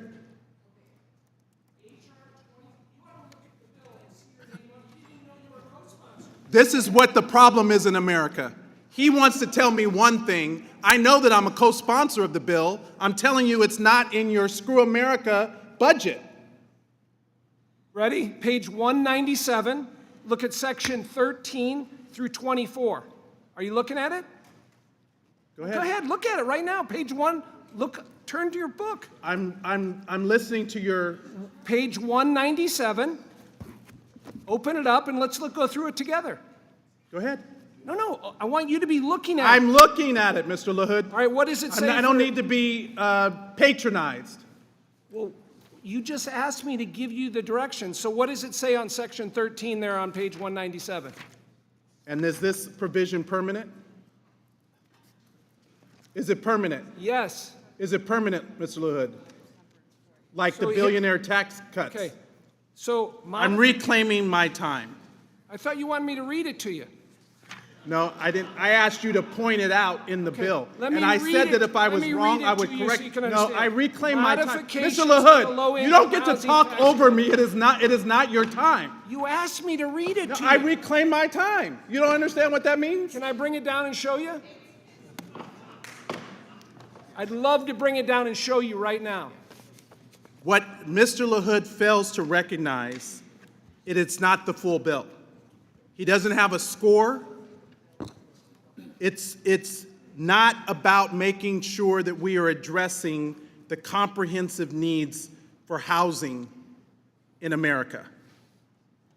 The only housing item that they want to talk about are the issue around tax-exempt bonds. That is what is the problem. It's a portion of the bill. It's not the full bill. I know that Representative Delbaney and other members, including myself, have worked hard on the low-income housing tax credit. It's something I fully support. That bill in its entirety is not included on page 197, section 13. I yield back. Mr. Smith is recognized. Thank you, Mr. Chairman. I yield my time to Mr. LaHood. Thank you, Mr. Smith. Again, I'm going to look at section 11109, page 197, the title, Modifications to the Low-Income Housing Credit. State housing credit ceiling increase for low-income housing tax credit. It goes through a number of provisions and talks about the tax-exempt bond financing requirement for low-income housing and affordable housing and workforce housing. It goes on section by section by section, talks about the qualified obligation, and I'm happy to read all of this to you, Mr. Horsford, in detail. But again, it's your bill that you're a co-sponsor of, HR 2725, that actually 2/3 of the Ways and Means Committee members are a sponsor of it. And this is the #1 housing bill that housing authorities from Nevada to Illinois and across the country. And by the way, you asked what housing will be built. When we pass this in Illinois, we'll build 8,000 to 10,000 new housing units in the next 2 years here, and that's replicated across the country. So, listen, I'm glad we're working together. I'm glad you're a co-sponsor of my bill. I'm glad it's in this bill. It's going to do a tremendous job for this country in fulfilling the housing needs that we need, and I yield back. Further discussion on the amendment? Seeing none, the question is on agreeing to the amendment offered by Mr. Gomez. The clerk will call the roll. Mr. Buchanan. No. Mr. Buchanan, no. Mr. Smith of Nebraska. Mr. Smith of Nebraska, no. Mr. Kelly. Mr. Kelly, no. Mr. Schweikert. Mr. Schweikert, no. Mr. LaHood. Mr. LaHood, no. Mr. Arrington. Mr. Arrington, no. Mr. Estes. Mr. Estes, no. Mr. Smucker. Mr. Smucker, no. Mr. Hearn. No. Mr. Hearn, no. Mrs. Miller. Mrs. Miller, no. Dr. Murphy. Dr. Murphy, no. Mr. Kustoff. Mr. Kustoff, no. Mr. Fitzpatrick. Mr. Stubbe. Mr. Stubbe, no. Miss Tinney. Miss Tinney, no. Mrs. Fishbach. Mrs. Fishbach, no. Mr. Moore. Mr. Moore, no. Miss Van Dyne. Mr. Feenstra. Mr. Feenstra, no. Miss Maliatakis. Miss Maliatakis, no. Mr. Carey. Mr. Carey, no. Mr. Yakum. Mr. Yakum, no. Mr. Miller. Mr. Miller, no. Mr. Bean. Mr. Bean, no. Mr. Moran? Mr. Moran, no. Mr. Neal? Mr. Neal, yes. Mr. Doggett? Mr. Doggett, yes. Mr. Thompson? Mr. Thompson, yes. Mr. Larson? Mr. Larson, yes. Mr. Davis? Mr. Davis, yes. Ms. Sanchez? Ms. Sanchez, yes.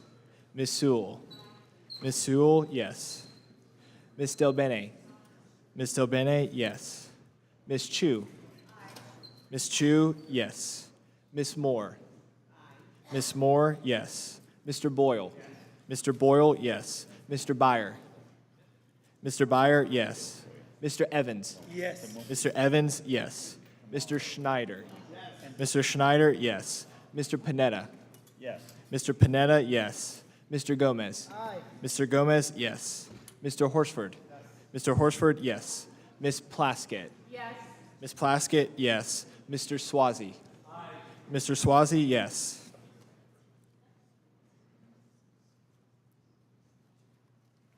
Mr. Fitzpatrick?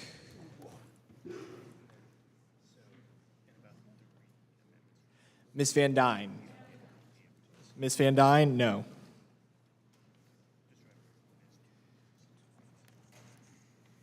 Chairman Smith? No. Chairman Smith, no.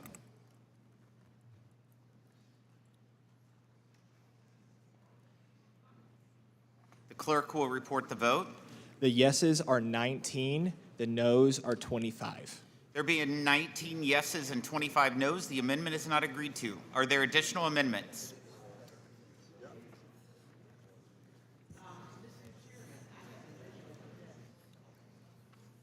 Ms. Moore?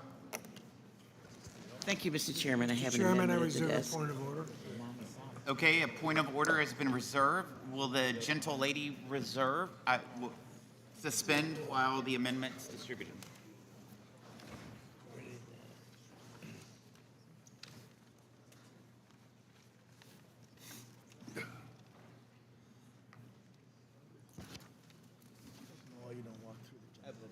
Proceed, Ms. Moore. Proceed, Ms. Moore. Thank you so much, Mr. Chairman. Well, I've got an amendment that everyone will agree with. I mean, this provision it replaces the existing 199A deduction with a small business deduction of $25,000 on qualifying business income, phasing out business owners with over $200,000 in income for single filers and over $400,000 in income for joint filers. I just want to explain, Mr. Chairman, that this is one of the most expensive provisions of the Tax Cut and Jobs Act. As you may recall, yesterday, when Mr. Bartold and I were discussing it, that this is a bill that to extend would cost us $818 billion. And we've heard a lot of discussion here today about how, this big, beautiful bill supports families and low-wage workers. We've heard from Mr. Schweikert, and I'm glad he's back, that the Tax Cut and Jobs Act is very progressive. We heard that the 199 folk were job creators, and of course, none of that is true.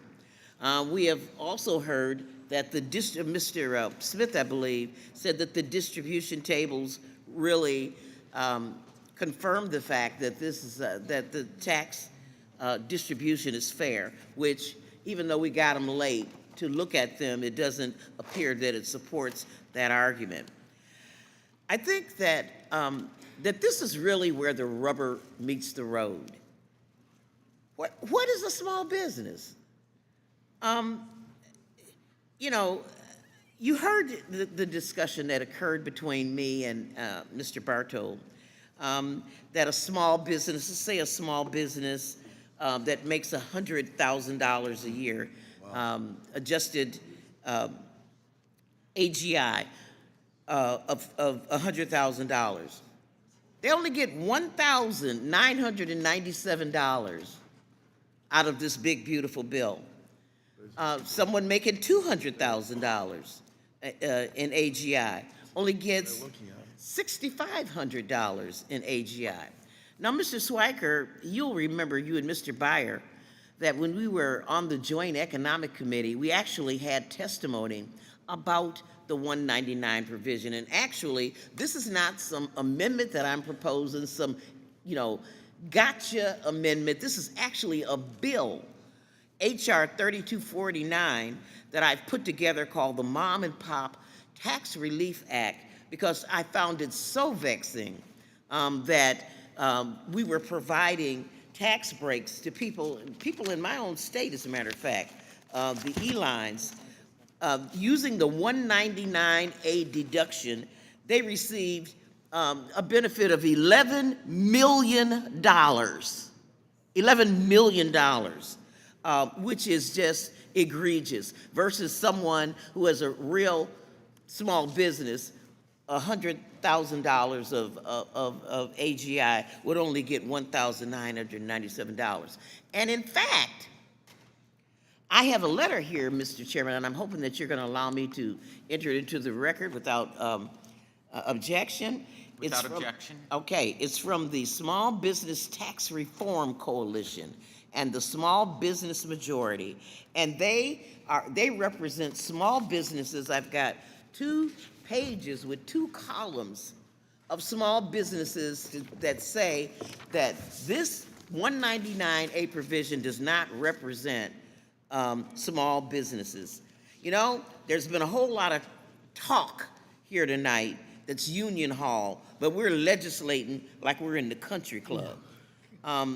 This bill would provide $25,000 to small businesses with qualifying business income, and that we would be able to serve so many more small businesses. We had, and then the other argument is that these are job creators. Well, you heard the discussion that I had with Mr. Bartold, and of all of the 20 million businesses that claimed this credit, 84% of them had no employees. And I would yield back. Further discussion on the amendment. Ms. Chu?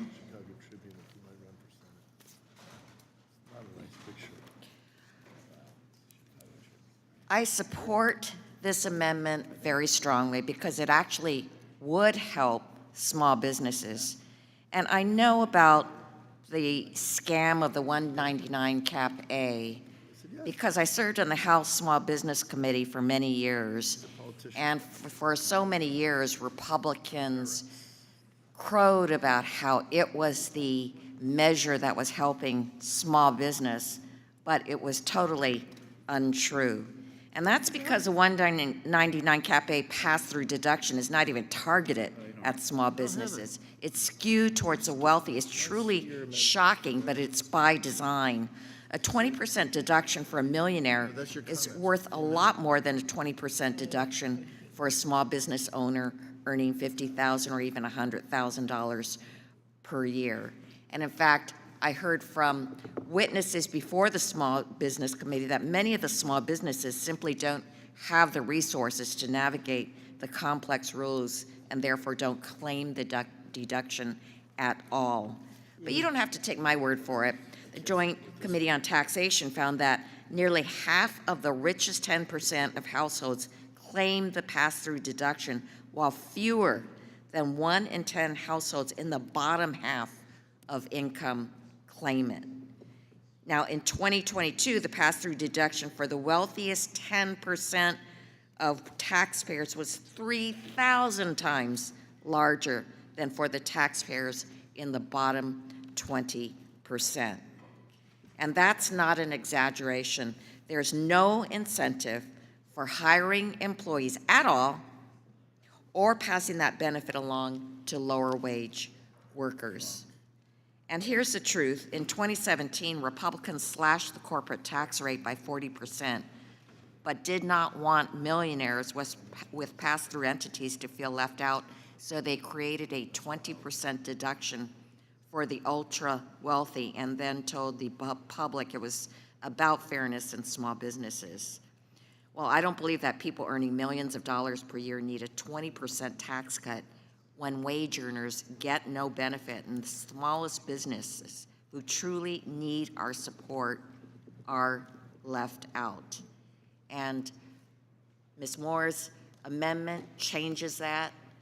The smallest of businesses would get the deduction that they need in order to survive and thrive. Can I have some time? And Can I have some time? yes, I yield to Congressmember Moore. Thank you, Ms. Chu, for time. I want to correct something that I said when I had my time. In my rush, I misspoke and said that Dick and Liz Eline actually had, I said they had an $11 million deduction. It was actually a $115 million deduction. The hour is late. You know, why aren't we talking about the provision that Mr. Buchanan and Mr. Kelly talked about? It's something that I'd be interested in talking about. They're talking about a $20,000 deduction for small businesses. That is more in line with what we think of when we say we're going to do something to help small businesses, not $115 million for a corporation that has no employees whatsoever. And I really don't want to hear the argument that this is some sort of parity with C Corps. The only parity, the only thing that this offers parity to are the wealthiest, those in the highest tax bracket. Republicans say that they care about waste. Well, this is a big waste. You know, this $818 billion, I'd be happy to have that be a pay for extending the child tax credits so that we can take care of the poorest children and we can raise the GDP of our families.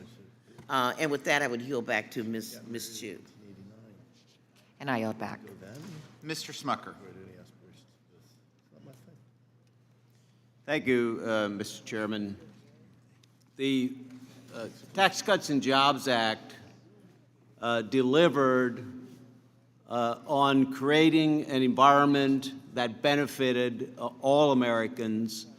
It benefited through more money in their pockets, less taxes paid, but also benefited in creating an economy that generated more investment and more jobs.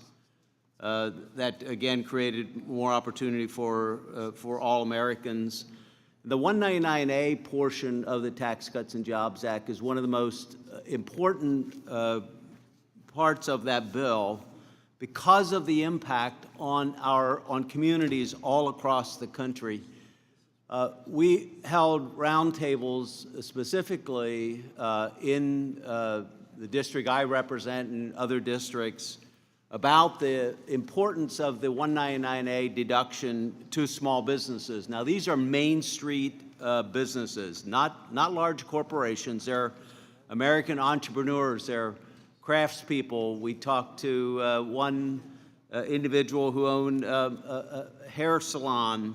They're photographers. They're mechanics. These are small businesses that are the lifeblood of their communities. In fact, I would say the health of the community is dependent on the success of the Main Street businesses in those communities.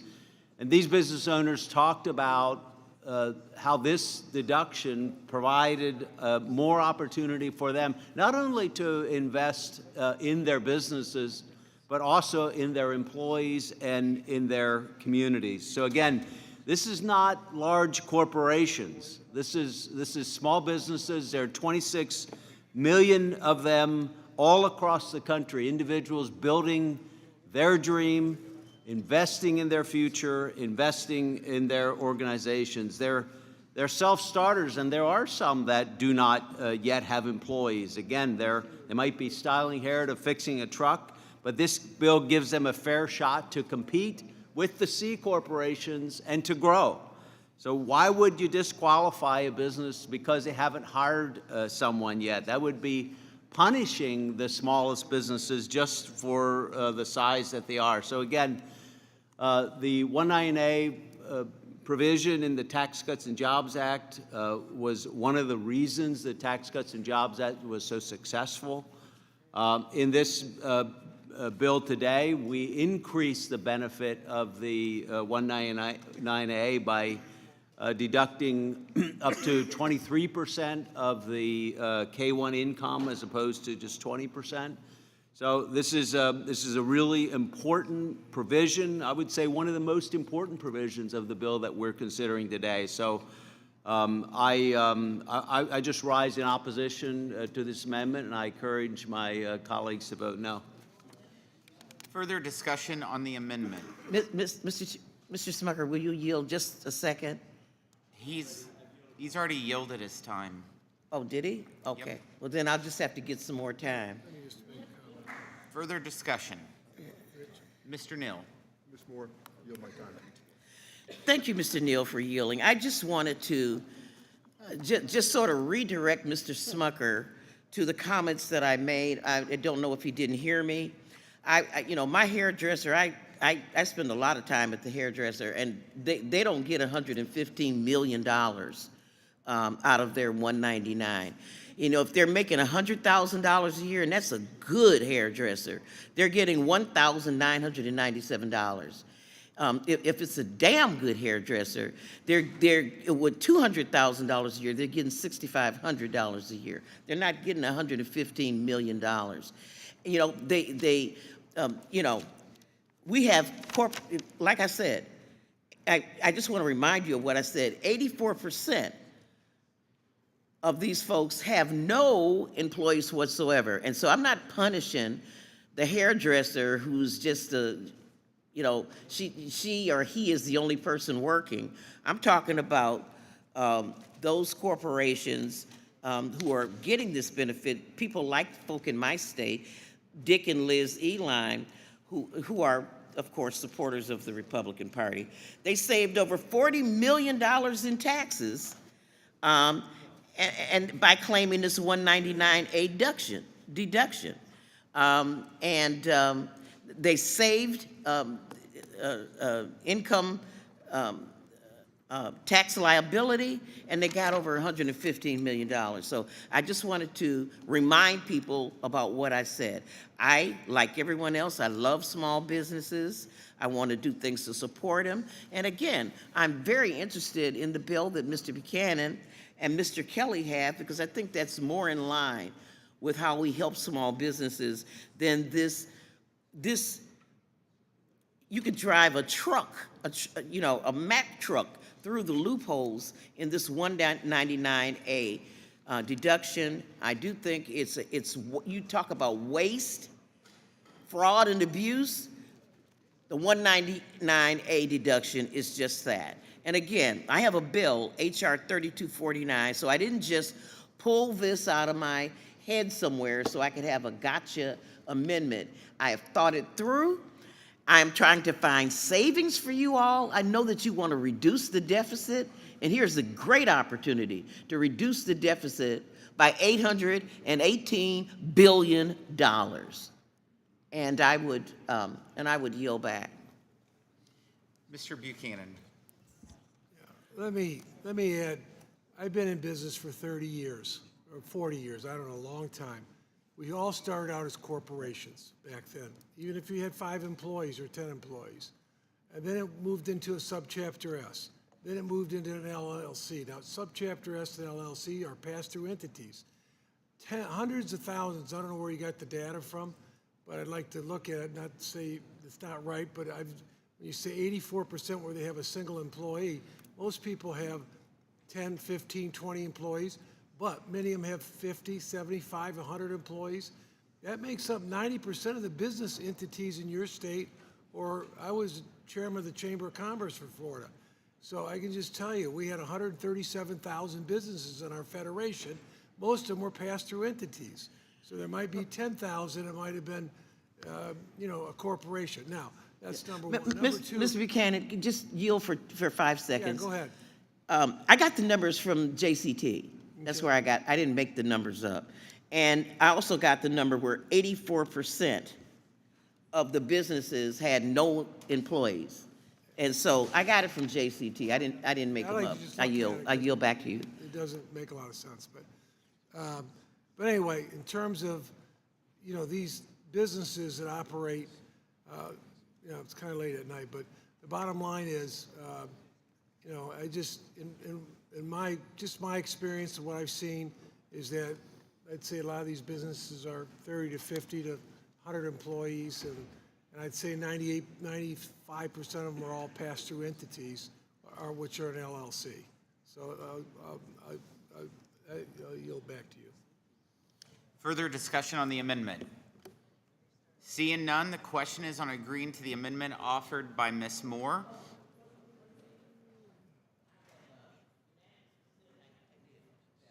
Yes, you already accepted that to the record.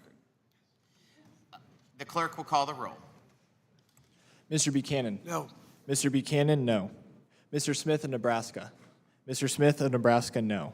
Mr. Kelly? Mr. Kelly, no. Mr. Schweikert? Mr. Schweikert, no. Mr. LaHood? Mr. LaHood, no. Mr. Arrington? Mr. Arrington, no. Mr. Estes? Mr. Estes, no. Mr. Smucker? Mr. Smucker, no. Mr. Hearn? Mr. Hearn, no. Mrs. Miller? Mrs. Miller, no. Dr. Murphy?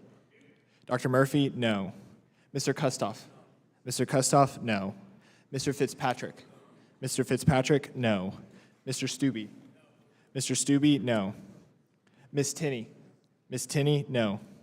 Mrs. Fishbach? Mrs. Fishbach, no. Mr. Moore? Mr. Moore, no. Ms. Van Dyne? Mr. Feenstra? Mr. Feenstra, no. Ms. Maliotakis? Ms. Maliotakis, no. Mr. Carey? Mr. Carey, no. Mr. Yakum? Mr. Yakum, no. Mr. Miller? Mr. Miller, no. Mr. Bean? Mr. Bean, no. Mr. Moran? Mr. Moran, no. Mr. Neal? Mr. Neal, yes. Mr. Doggett? Mr. Doggett, yes. Mr. Thompson? Mr. Thompson, yes. Mr. Larson? Mr. Davis? Mr. Davis, yes. Ms. Sanchez? Ms. Sanchez, yes. Ms. Sewell? Ms. Sewell, yes. Ms. Delbene? Ms. Delbene, yes. Ms. Chu? Ms. Chu, yes. Ms. Moore? Ms. Moore, yes. Mr. Boyle? Yes. Mr. Boyle, yes. Mr. Byer? Mr. Byer, yes. Mr. Evans? Yes. Mr. Evans, yes. Mr. Schneider? Mr. Schneider, yes. Mr. Panetta? Mr. Panetta, yes. Mr. Gomez? Mr. Gomez, yes. Mr. Horsford? Mr. Horsford, yes. Ms. Plaskett? Ms. Plaskett, yes. Mr. Swazi? Mr. Swazi, yes.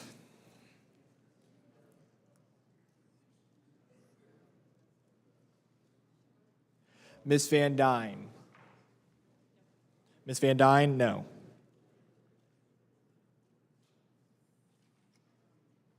Mr. Larson? Mr. Larson, yes.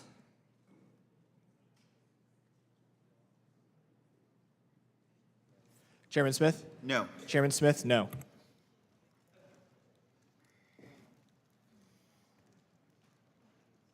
The clerk will report the vote. The yeses are 19, the noes are 26. There being 19 yeses and 26 noes, the amendment is not agreed to. Are there additional amendments? Mr. Davis? Mr. Chairman, I reserve a point of order. A point of order has been reserved. Mr. Davis, will you suspend while the amendment is distributed?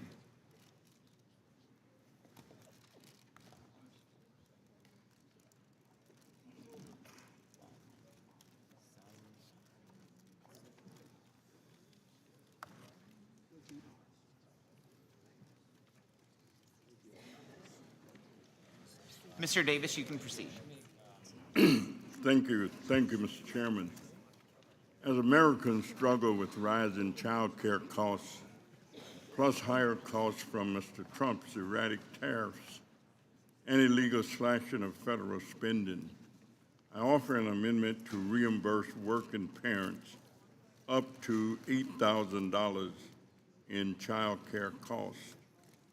Almost half of all children live in families with low incomes, even though 2/3 of these families have at least one adult who works.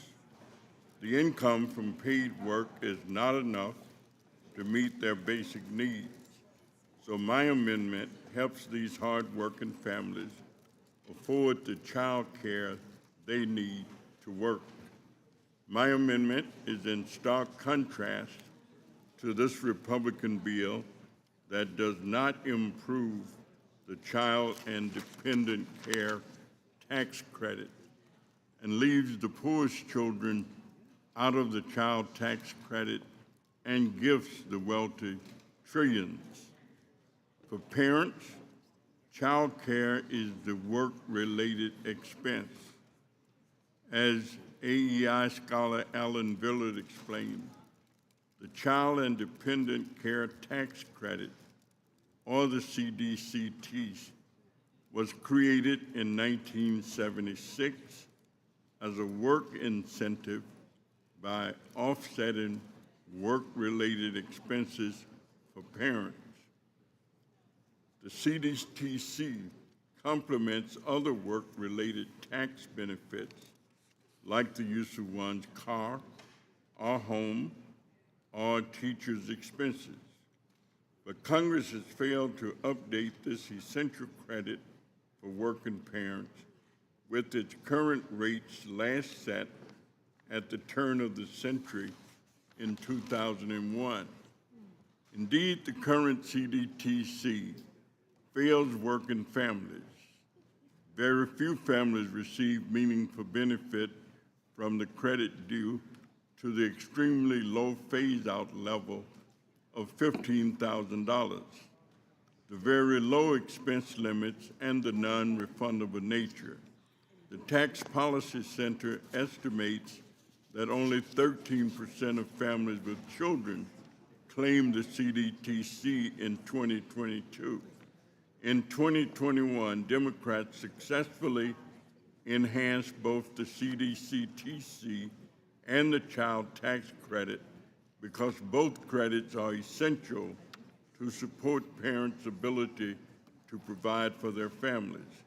So while 100% of the CDTC reimburses parents for actual child care costs to work, parents mostly use the child tax credit to defray other significant costs of caring for a child, such as food, rent, and clothing. Families need both tax credits. My amendment would restore the 2021 CDTC modernization to give working parents up to $8,000 back in their pockets for child care costs. And we all know that $8,000 is much better than the current $600 or $1,200 that families get now. My amendment would also make the maximum credit available to most working families with incomes up to $125,000, much higher than the current level of $15,000. The National Conference of State Legislators sent letters to our offices requesting the key elements of this amendment, including full refundability and increased credit. Child care places a major financial burden on Americans' families. The cost of care can range from $5,357 to just over $17,000 a year. Democrats know that families need both an enhanced child tax credit that helps all families pay for the added food, shelter, and basic necessities for a child as well, up to $8,000 in a child care tax credit to meet the needs of working families. As I close, Mr. Chairman, I ask unanimous consent to add the NCSL letter into the record, and I yield back. Without objection, so ordered. Mr. Moore. Thank you, Chairman. Appreciate, similar to the gentlewoman from Washington's amendment earlier related to the child tax credit, appreciate the gentleman from Illinois' attention to this matter as well. I wanted to take this opportunity just to highlight some of the things that we're doing in this bill as it relates to a piece of legislation that I had introduced earlier this year, again called the Family First Act, and how we're focusing in this piece of legislation on providing maximum benefit, not only to families with children, but also to the children themselves. In my Family First Act, we looked at a broad range of opportunities to enhance the child tax credit. And the Child Independent Care Tax Credit, I'll call it the CDCTC for short, was something that as we dug into it, I think one of the big concerns that we see is that when we overly sort of pigeonhole or maybe even earmark how the money has to be spent, we're just not seeing what you see happen as a bit of a negative externality is the prices oftentimes increase. I think you see this in a lot of areas. The more money that you provide for a certain specific reason, oftentimes there's an increased cost to it of that particular service. And I think this is what happens with this type of, this is a significant increase, and this would be a very high score. Mr. Barthold, we're late in the evening, early in the morning. I'm not going to make you run any numbers right now. But this is a significant score that would be a big deficit increase.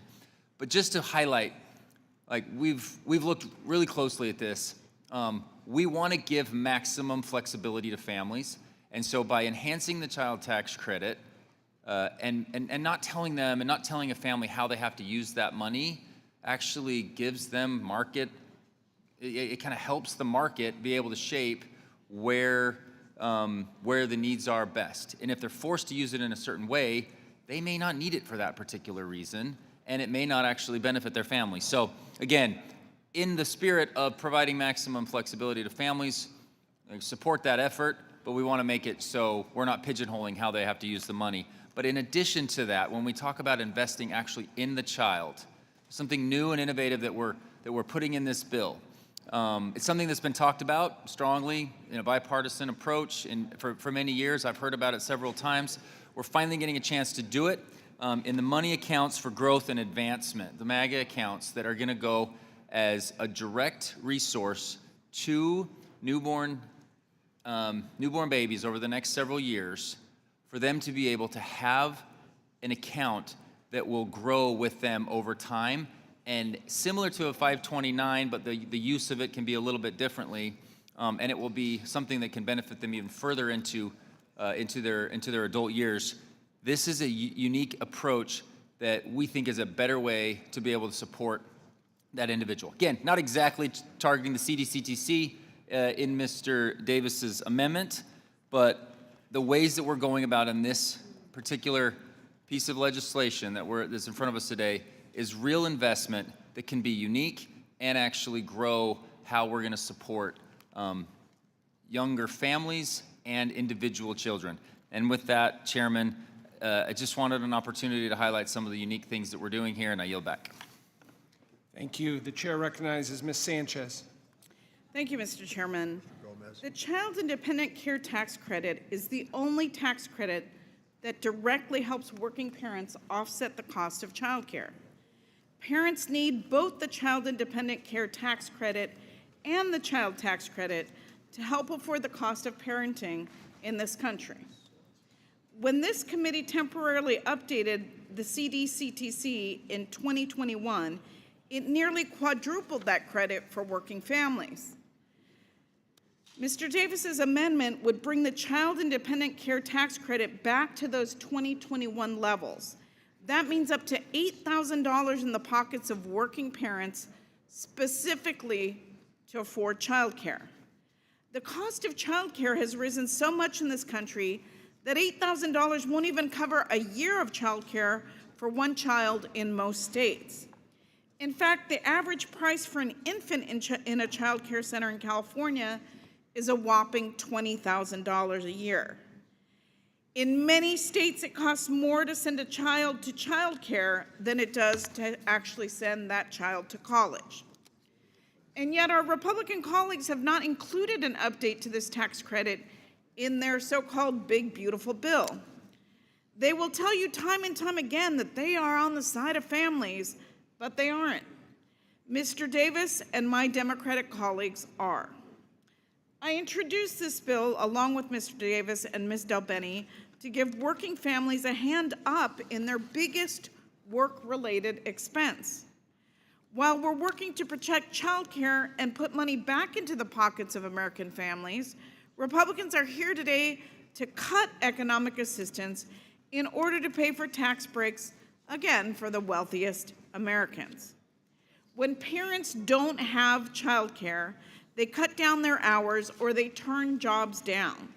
This amendment would give parents the freedom to go to work knowing that their children are cared for. Childcare is a win-win. It's good for businesses and families alike, and that should just be common sense.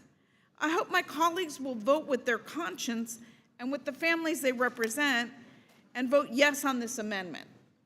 It doesn't do families any good to not update the assistance that they need for childcare and claim that you're helping them when in reality the measly help that you're giving them is not even going to cover the cost of childcare for a year.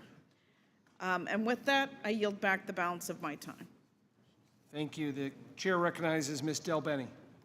Thank you, Mr. Chairman. I support this amendment, which would lower the cost of childcare for families. I want to thank my colleagues, Representative Davis and Sanchez, for their leadership on this effort. The amendment would permanently expand the Child Independent Care Tax Credit, the CDCTC, and raise the maximum credit to $4,000 for one child and to $8,000 for 2 or more children. In my home state of Washington, the average cost of childcare is nearly $16,000 a year. To put that in perspective, that's more than in-state tuition at the University of Washington for an entire year. Every day, working parents have to make tough decisions to make ends meet, and things are only getting more difficult as costs continue to rise. But they're not the only ones paying the price. In Washington, the lack of affordable infant and toddler childcare results in $3.5 billion of lost productivity, wages, and revenue a year. In the chairman's state of Missouri, they are losing $1.9 billion a year, and nationwide, we lose $122 billion annually. Republicans claim to be a pro-family party, and this amendment is an opportunity to vote like you are. Families across America are counting on us to make life more affordable for them, and this amendment will help address one of the biggest costs of raising kids. I urge my colleagues to support this amendment, and I yield back. Thank you. Chair recognizes Ms. Moore.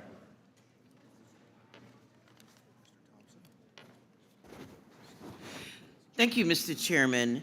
And I enthusiastically support Mr. Davis's amendment. And I want to associate myself with all of the comments of the Democrats on this side that have spoken in favor of the Child Independent Care Tax Credit, as well as expanding the Child Tax Credit. I really appreciate Mr. Moore's concern about increasing the amount of the cost of services because we're providing subsidies. I appreciate his observation of that, but you know, families don't have any choice but to purchase child care. And often, at least in low-wage communities, low-income communities, the only way that they can get any child care is by exploiting some other woman. You know, getting their mother who's going to dialysis 3 days a week to babysit for them. You know, putting their kids in very vulnerable situations because they can't afford it. As a member of the Joint Economic Committee, and I know Mr. Schweikert and Mr. Beyer can recall testimony where women say that they're not having as many children as they want because they can't afford child care. We are having a problem in this country with our future workforce because we don't have an adequate replacement rate. And of course, we've heard our president say that he wants to pay women to have children. And I think that $5,000 would not go very far because we know the cost of child care is very expensive. I just did a little back of the envelope calculations here on Mr. Davis's $8,000 proposal.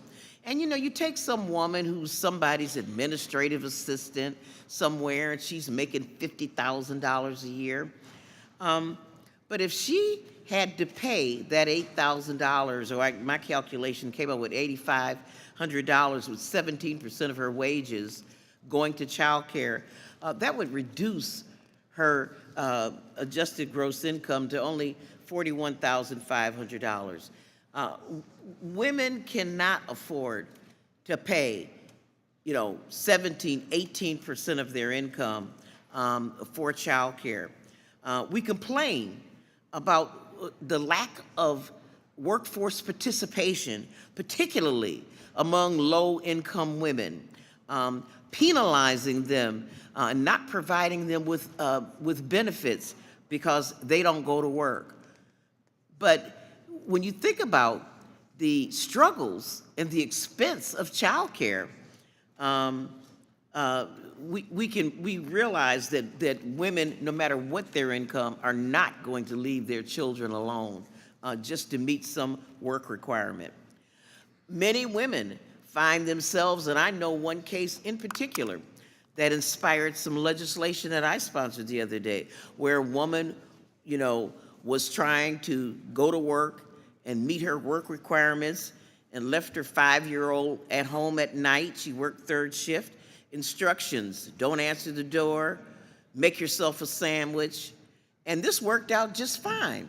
And finally, when the woman got busted leaving her 5-year-old child at home so she could go to work, the child found herself in an out-of-home placement for over a year, and it caused a lot of psychological damage to that child, all because the woman didn't have child care. So I just don't want to hear too many more complaints about women not working, women not having kids, about the replacement rate being low, when we won't support women in the one area that they say is causing them to not have as many children as they want. And with that, I would yield back. Gentlelady yields back. Recognize Mr. Gomez. Thank you, Mr. Chairman.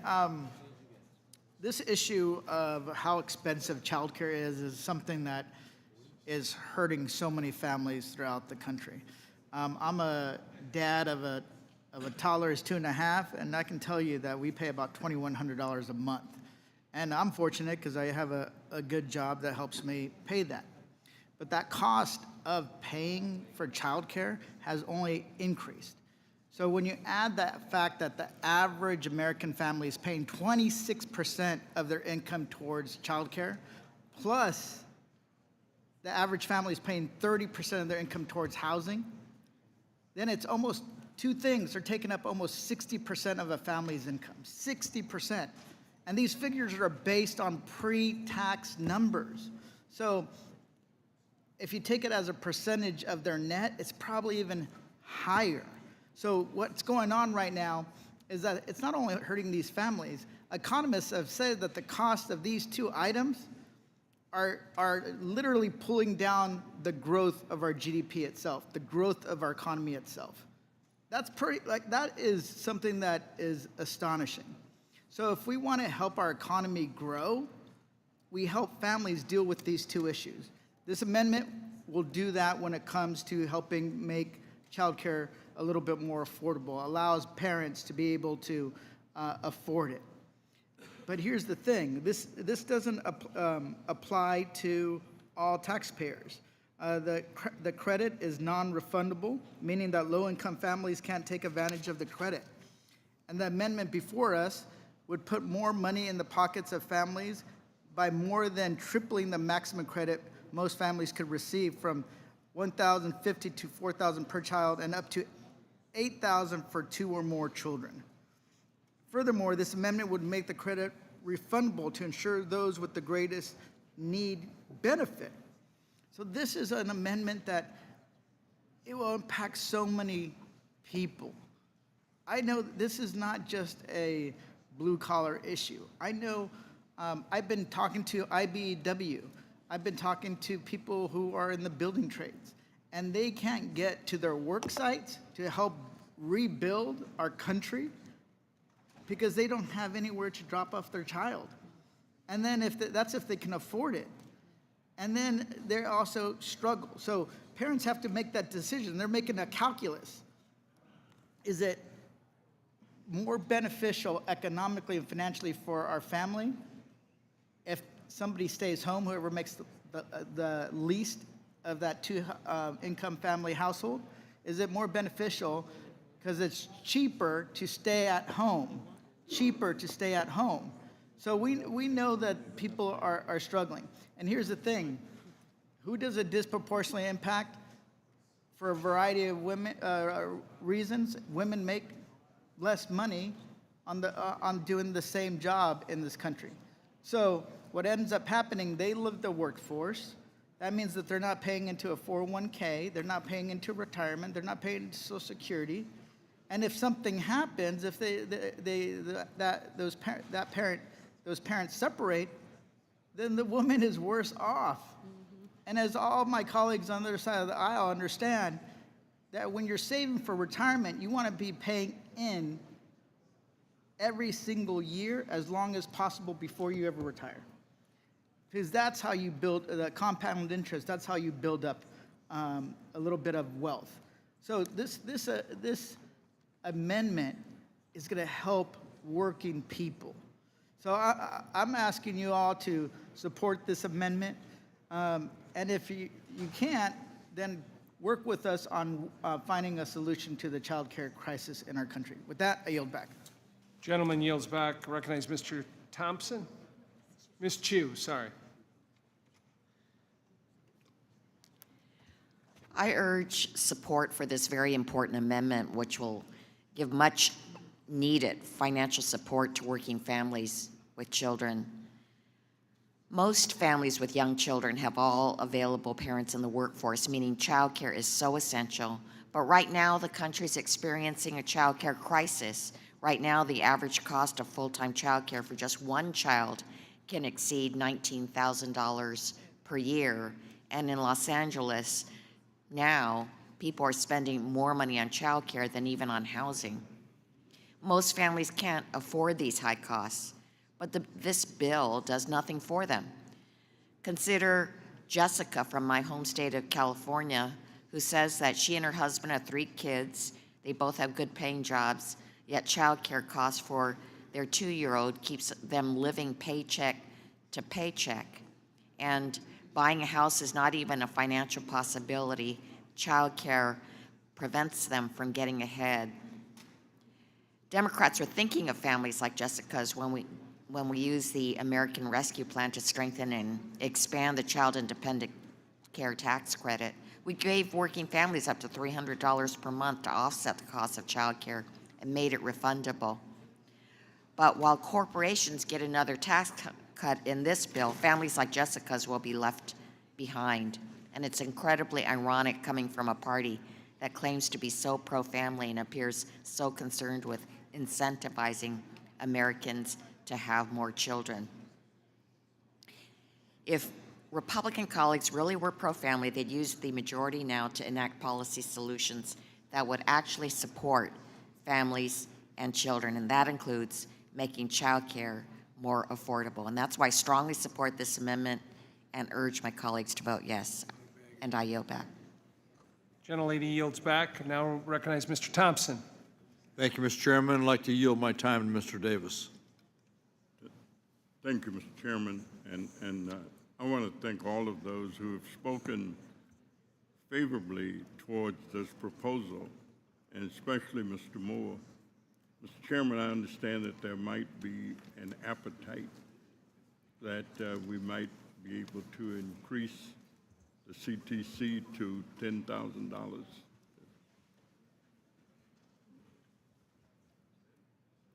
Is that a question for me or Mr. Moore?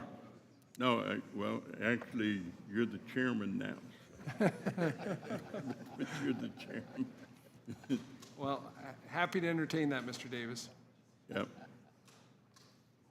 I think that would be a great way to end this discussion and then take a vote. Gentleman yields back. Anybody else seek time? Seeing none, the question is on agreeing to the amendment offered by Mr. Davis. All those in favor signify by saying yes. Aye. Those opposed, no. In the opinion of the chair, the noes have it. The clerk will call the roll. Mr. Buchanan? No. Mr. Buchanan, no. Mr. Smith of Nebraska? No. Mr. Smith of Nebraska, no. Mr. Kelly? Mr. Kelly, no. Mr. Schweikert? Mr. Schweikert, no. Mr. LaHood? No. Mr. LaHood, no. Mr. Arrington? Mr. Estes? Mr. Estes, no. Mr. Smucker? Mr. Smucker, no. Mr. Hearn? Mr. Hearn, no. Mrs. Miller? Mrs. Miller, no. Dr. Murphy? Dr. Murphy, no. Mr. Kustoff? Mr. Kustoff, no. Mr. Fitzpatrick? Mr. Stubbe? Mr. Stubbe, no. Ms. Tinney? Ms. Tinney, no. Mrs. Fishbach? Mrs. Fishbach, no. Mr. Moore? Mr. Moore, no. Ms. Van Dyne? Ms. Van Dyne, no. Mr. Feenstra? Mr. Feenstra, no. Ms. Maliotakis? Ms. Maliotakis, no. Mr. Carey? Mr. Carey, no. Mr. Yakum? Mr. Yakum, no. Mr. Miller? Mr. Miller, no. Mr. Bean? Mr. Bean, no. Mr. Moran? Mr. Moran, no. Mr. Neal? Mr. Neal, yes. Mr. Doggett? Mr. Doggett, yes. Mr. Thompson? Mr. Thompson, yes. Mr. Larson? Mr. Larson, yes. Mr. Davis? Mr. Davis, yes. Ms. Sanchez? Ms. Sanchez, yes. Ms. Sewell? Ms. Sewell, yes. Ms. Delbene? Ms. Delbene, yes. Ms. Chu? Ms. Chu, yes. Ms. Moore? Ms. Moore, yes.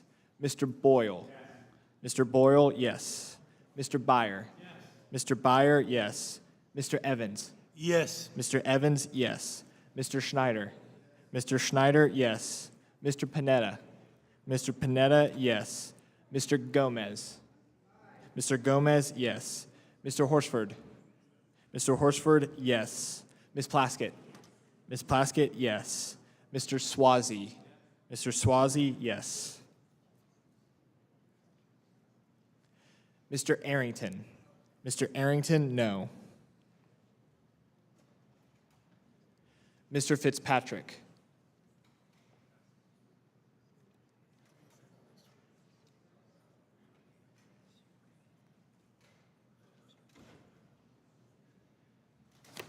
Chairman Smith?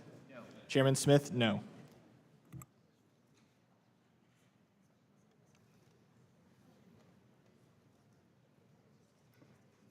The clerk will report the vote.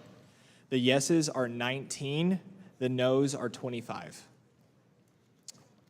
There being 19 yeses and 25 nos, the amendment is not agreed to. Are there additional amendments? Ms. Plaskett?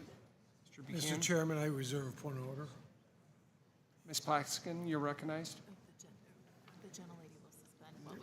Thank you, Mr. Chair. Gentlelady, if you'll suspend for a moment while we pass out the amendment. Thank you. Thank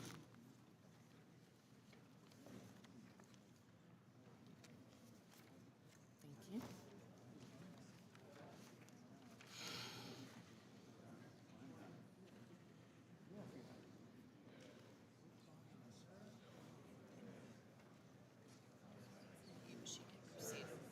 I can begin. Ms. Plex, you can proceed, please, with your amendment. Thank you. Mr. Chair, this amendment would provide an increased rum cover-over rate of $13.25 retroactively until 2032 for the Virgin Islands of the United States and Puerto Rico. This bill is about rum, but this amendment is really not just about rum. It's about a great producer of revenue for the people of the Virgin Islands.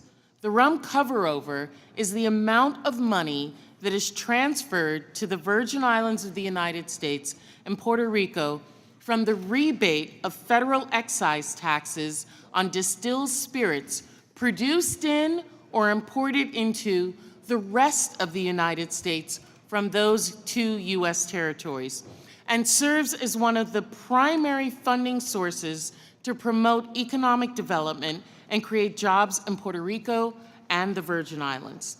The cover-over has been a fundamental part of the tax relationship between the United States and its territories going back over a century. These funds, which represent nearly 25% of the Virgin Islands government's annual budget, are critical for stabilizing the government employees' pension program, supporting infrastructure projects, and attracting investments to diversifying the economy beyond tourism.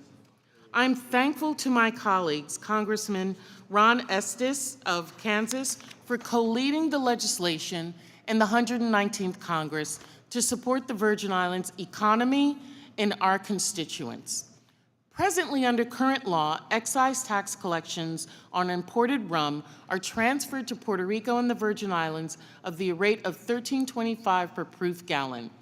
$10.50 per proof gallon is in permanent law, and the remaining $2.75 per proof gallon requires periodic reauthorization of Congress.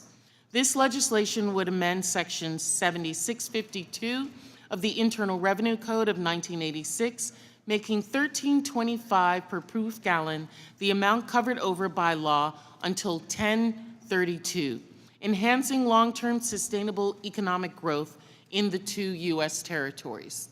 Now, this seems like a light thing for a lot of us, and we have had instances in the past over many, many years where the rum cover-overs was extended over and over and over again.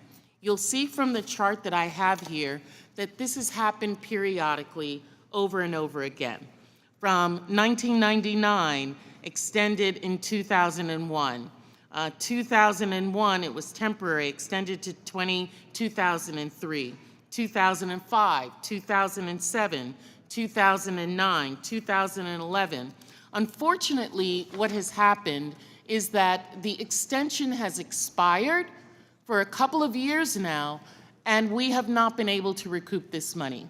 Now, I know that the chairman, Mr. Smith, Mr. Estes, and others have agreed to work with us because the economy, 25% of our revenues are dependent on that 1325, particularly because in order to stabilize our retirement system, the government of the Virgin Islands used the 1325 to securitize funding to be able to keep the employment system, the retirement system for our government employees moving. And so I'm asking that my colleagues continue to work with us to ensure that this money can be recouped by both Puerto Rico and the Virgin Islands so that our economies can continue to move forward and we can gain that financial independence that we so desperately are looking forward to. I yield back at this time. Thank you, Ms. Plaskett.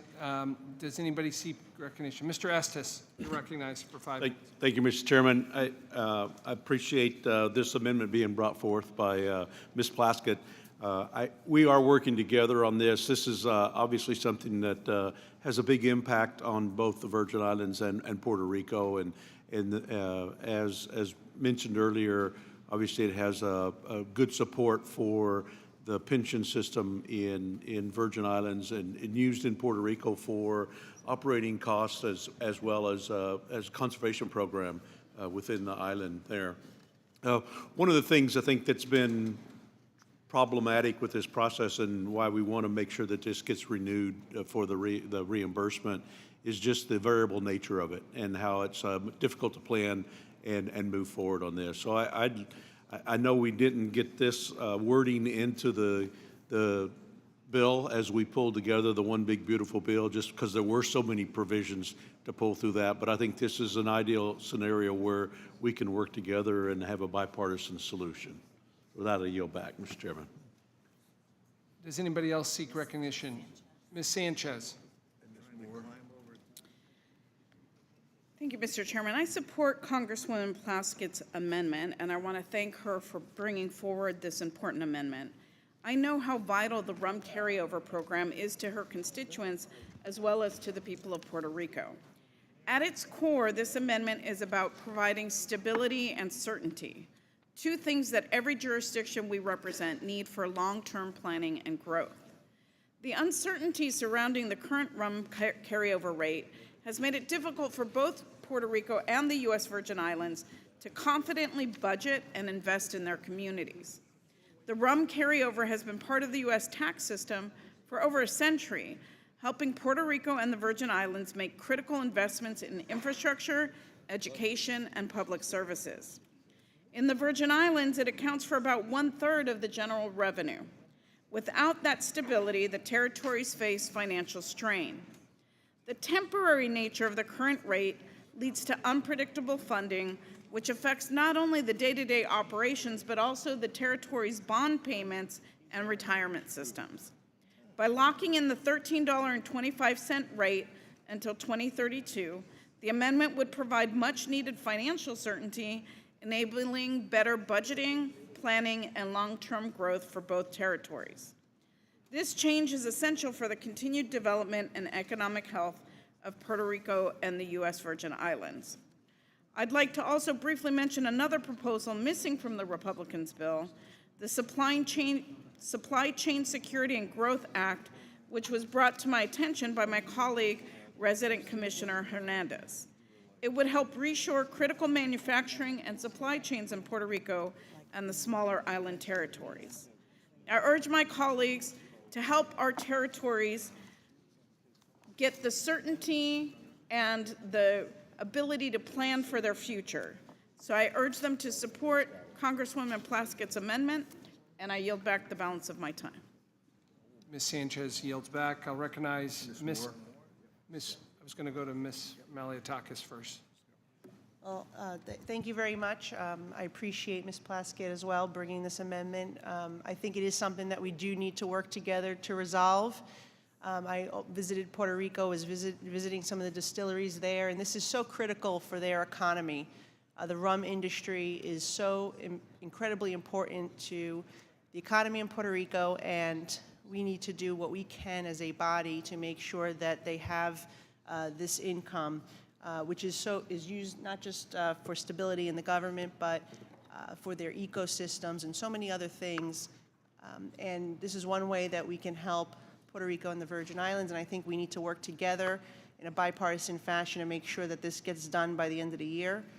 And I thank you for putting this issue forward, and I join my colleagues who have spoken in favor of supporting a solution here, and I look forward to working together with the committee members to get this done.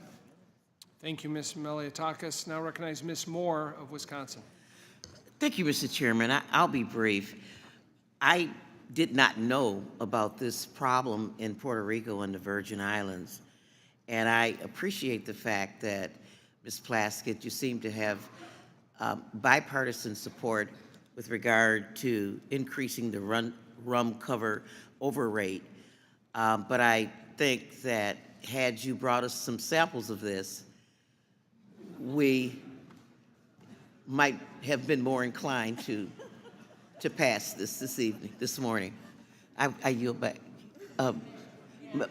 So I yield the rest of my time to Ms. Plaskett, but I was just wondering. Well, you know, Ms. Moore, Yesterday, it's officially now, yesterday was my birthday.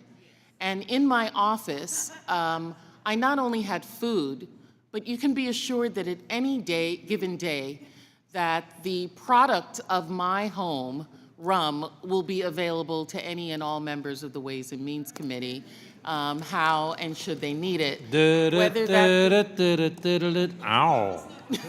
Whether that's dark, white, flavored, however you want it, rum and Coke, it's available.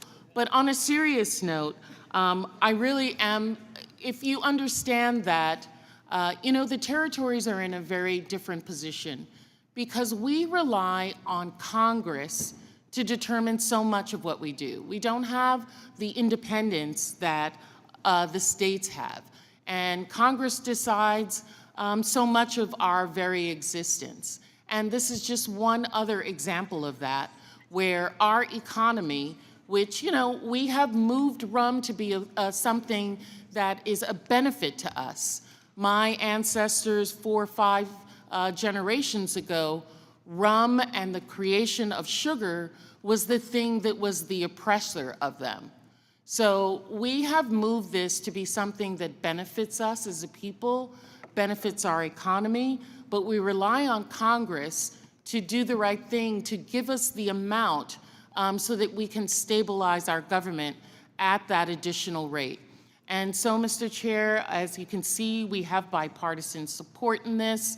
I'm grateful and thankful to my colleague from New York, Ms. Malliotakis, who I know has a large number of Puerto Rican constituents, as well as people from other Caribbean islands. And of course, my colleague, Mr. Estes, thank you so much for being the champion of this in this Congress. I know our former colleague, Congresswoman, former Congresswoman Gonzalez-Colon, who's now the governor of Puerto Rico. I hope she's not watching at this very moment and that she's getting some rest. But this is something that we are all really very keen on and looking forward to. And so I'm asking if the chair would commit to working with us to ensure that there can be some work done on this matter so that our governments of both the Virgin Islands and Puerto Rico can continue to have certainty in how we work on ensuring that our economies move forward and are not as dependent on the federal government as we would propose we are right now. We want to be independent and mature, and that requires us to have the full funding that we need to be able to stabilize our economy, and I'm asking for your support as we continue to work on this. May I have that support? Thank you, Ms. Plaskin. We look forward to working with you in a collaborative way. And with that acknowledgement and from the chair, understanding that, as well as the bipartisan support of my colleagues, at this time I withdraw the amendment. Not the rum, just the amendment. Thank you, Ms. Plaskett. The gentlelady withdraws her amendment. Are there any other amendments? Mr. Evans. Mr. Evans, you're recognized. Mr. Chairman, I have a reserve, a point of order. Mr. Buchanan. Go ahead, Mr. Evans. Mr. Chairman, I have an amendment at the desk. If you'll pause for a second, we'll distribute that.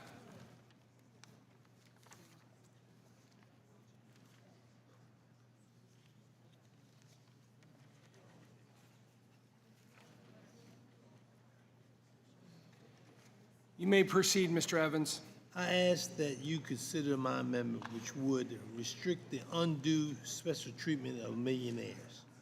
My amendment would make sure that millionaires face the same paperwork requirements that Republicans are forcing onto poor Americans. Specifically, in order for the rich to receive Republican tax giveaways, they must provide monthly address verifications, complete eligibility checks every 6 months, and provide that they are working 8 hours a month. Republicans want paperwork requirements, not workers' requirements. Most people who are already working multiple jobs will struggle to navigate Republicans' red tape and won't see the benefits they earned. One paperwork earner could save one unsure for a lifetime. Let's put the same requirement on paper cuts for the rich. It is only fair. So I thank you, and I yield back, Mr. Chairman. Mr. Evans yields back. Anybody else seek? Ms. Moore, you're recognized. Mr. Evans, your amendment is spot on. You know, we have verification for, $200, $500 benefits for people who are poor. And yet, these people who benefit from the 199A, we don't know what they're doing. I mean, they could be rock stars or something that, have one show every 3 months and claim the benefit and do nothing for 3 months, but lay on the beach and drink rum and Coke. And so I do think that it's spot on to create some parity between people who work hard and have to report and prove that they're working, and those people that we give gargantuan amounts of money to, how much work do we think Dick and Liz Eline are doing to get $115 million? I want to know how much work they're putting in for that $115 million and what value they're creating. This is, we require this kind of accountability from welfare recipients, and indeed, I think that many of the 199A recipients are in fact welfare recipients, and so I would yield back. Ms. Moore yields back. Recognize Mr. Smucker. Thank you, Mr. Chairman. I want to just mention again, 199A is one of the most pro-growth provisions in this bill that we're considering today. It's important to every small business that is a pass-through. We don't have work requirements for the corporate rate. We don't need work requirements here. These are individuals who are running business, who are working very, very hard. So this is an important bill that, as I mentioned earlier, or provision that I mentioned earlier, allows businesses to reinvest more into wages for their employees, reinvest in equipment, expansion, and reinvest in their communities. So I ask my colleagues to vote no on this amendment. Thank you, Mr. Smucker. Recognize Ms. Sewell. Thank you, Mr. Chair. I stand in support of the Evans Amendment in increasing the reporting requirements for those 199A recipients. These are citizens who are making over $10 million, and the reality is, I think that the tax code is not fair when it comes to these reporting requirements.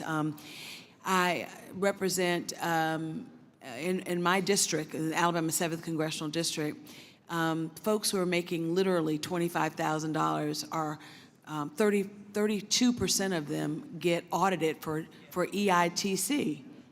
And why? Because it's easy to audit someone whose income is $25,000. It's the $10 million folks that actually get away with murder because it's probably very complicated and whatever. So I think in the interest of parity and fairness, I think that Mr. Evans is spot on in increasing the reporting requirements. Why not? I mean, I'm sure that this is something that won't be onerous for these 199A recipients because they probably have a team of lawyers and auditors all on staff that will probably do the work. So at the end of the day, I think that we should try to make our tax code a little bit more fair. So I do support this and ask that my colleagues do the same. Thank you, Ms. Sewell. Anybody else seek recognition? If not, the question is on agreeing to the amendment offered by Mr. Evans. The clerk will call the roll. Mr. Buchanan. No. Mr. Buchanan, no. Mr. Smith of Nebraska. Mr. Smith of Nebraska, no. Mr. Kelly. Mr. Kelly, no. Mr. Schweikert.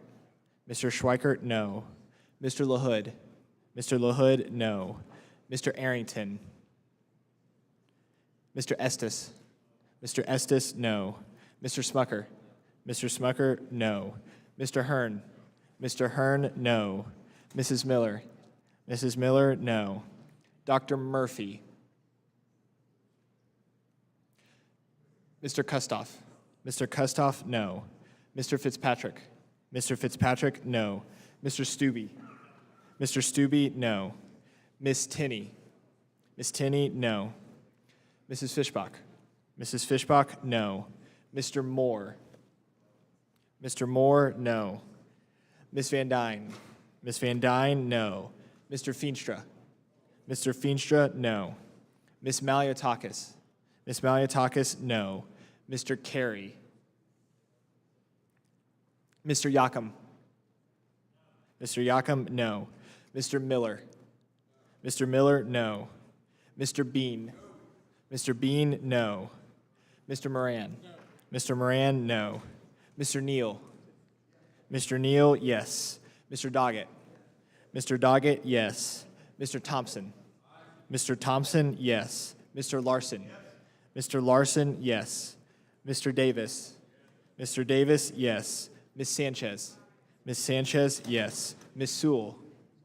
Miss Sewell, yes. Miss Del Bene. Miss Del Bene, yes. Miss Chu. Miss Chu, yes. Miss Moore. Miss Moore, yes. Mr. Boyle. Mr. Boyle, yes. Mr. Byer. Yes. Mr. Byer, yes. Mr. Evans. Yes. Mr. Evans, yes. Mr. Schneider. Mr. Schneider, yes. Mr. Panetta. Mr. Panetta, yes. Mr. Gomez. Mr. Gomez, yes. Mr. Horsford. Mr. Horsford, yes. Miss Plaskett. Miss Plaskett, yes. Mr. Swazi. Mr. Swazi, yes. Mr. Arrington.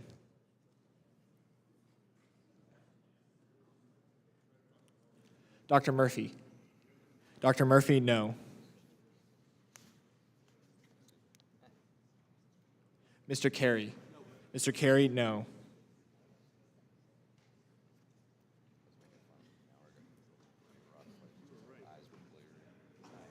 Chairman Smith? Chairman Smith, no.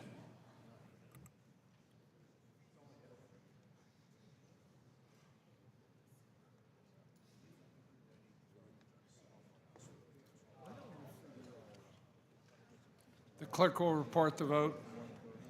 The yeses are 19, the noes are 25. There being 19 yeses and 25 noes, the amendment is not agreed to. Are there additional amendments? Mr. Chair, I have an amendment at the desk. Mr. Chairman, I reserve a point of order. Mr. Buchanan reserves a point of order. Ms. Chu, you're recognized for your amendment. If you'll allow us a minute to pass out here, please.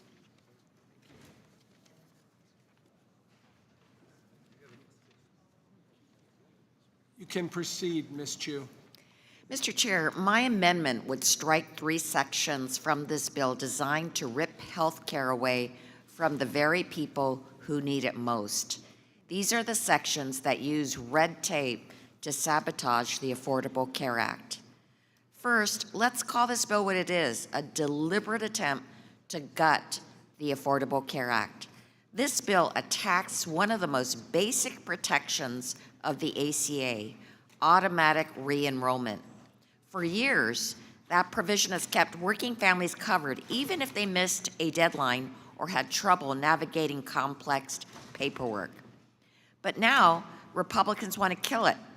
Under this bill, every family would have to manually verify their income every year or lose access to their advanced premium tax credits. If they can't perfectly predict their income 12 months in advance, they'd be forced to pay the full premium out of pocket with no assistance. That isn't how any other health coverage works. Employer plans, Medicare, Medicaid, none of them force you to reapply every single year under threat of losing your care. This disastrous bill also guts the special enrollment period for people under 150% of the poverty line. And that means that people making roughly $23,000 per year or less will no longer have the chance to enroll in an ACA plan year-round.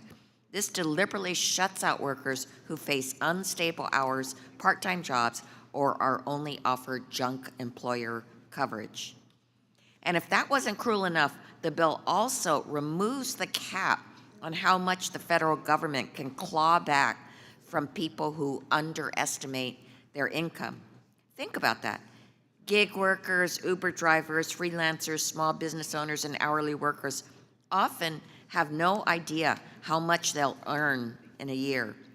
They do their best to estimate the accurate amount, but under this bill, if they misjudge their income even slightly, the government will claw back every single dollar of their advanced premium tax credit. This provision alone will impose a $19 billion increase on consumers, and it will bankrupt people who did nothing wrong. And what's it for? Not to lower costs, not to improve care. It's to push 13.7 million people off health care to free up trillions for Republican tax giveaways to billionaires. In my district, that includes people like Stephanie from Rancho Cucamonga. At 64 years old, she lost her job and now relies on the ACA for coverage until she transitions to Medicare. She told me if subsidies are cut, she'll have no choice but to go uninsured because premiums would exceed her entire monthly budget. The last thing she needs is a new set of administrative traps designed to take her coverage away.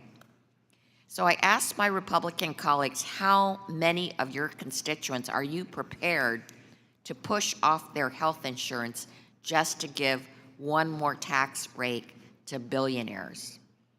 If the answer is none, I encourage you to vote yes on my amendment.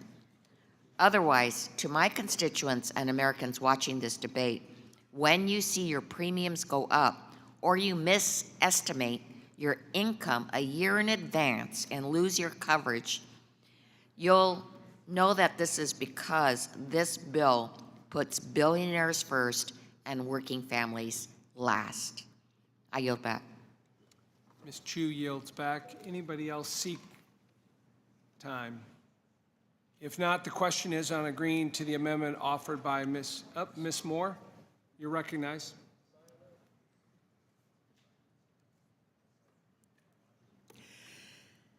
I'll be very brief. Ms. Chu, this is an extremely important amendment because peppered throughout this bill, we have seen our colleagues, and I'm trying to think of the word for it, something, where they, almost like actuarial tables applied to people's failure and human foibles, people forgetting their appointments or forgetting to open their mail, things that are really common among sick people or disabled people, and monetize, scoring that failure for savings for your bill. It is really, really nefarious, I think. And all peppered throughout this bill, we see this is a major strategy, and next door over in the Energy and Commerce Committee, they're doing that over there too. If you're late for an appointment or you miss an appointment, you lose your Medicaid. Here you lose, under our jurisdiction, the ACA. And to actually sort of rely on this for savings, to score it. And I've experienced this in my own lifetime. I remember I ended up starting the Community Development Credit Union because I had a washer and dryer that I needed desperately. I had 3 kids from a finance company, usury rates. And when I was like maybe a month or 2 from paying it off and was late for a payment, my kids let them in the house and they repossessed my washer and dryer. Where they had calculated, they had scored their belief that somehow and they were right, that I would fail, that I would be late, and that they were able to take my washer and dryer and then give it to some other poor mother. And so that motivated me. So I don't know what the word is, but I appreciate, Ms. Chu, your offering this and really shining a light on how cynical and nefarious we have become, so that human foibles become our way to claw back money, as opposed to making people who are billionaires pay their fair share. And I just want to thank you for offering this amendment, and I support it. Thank you, Ms. Moore. Mr. Schweikert. Thank you, Mr. Chairman. Okay, I want to try to get my head around this. Just the basic concept of program integrity. We have someone commits, basically, I don't tell the truth about my income, so I get my subsidy, that society shouldn't want the excess monies that were provided because you didn't tell the truth.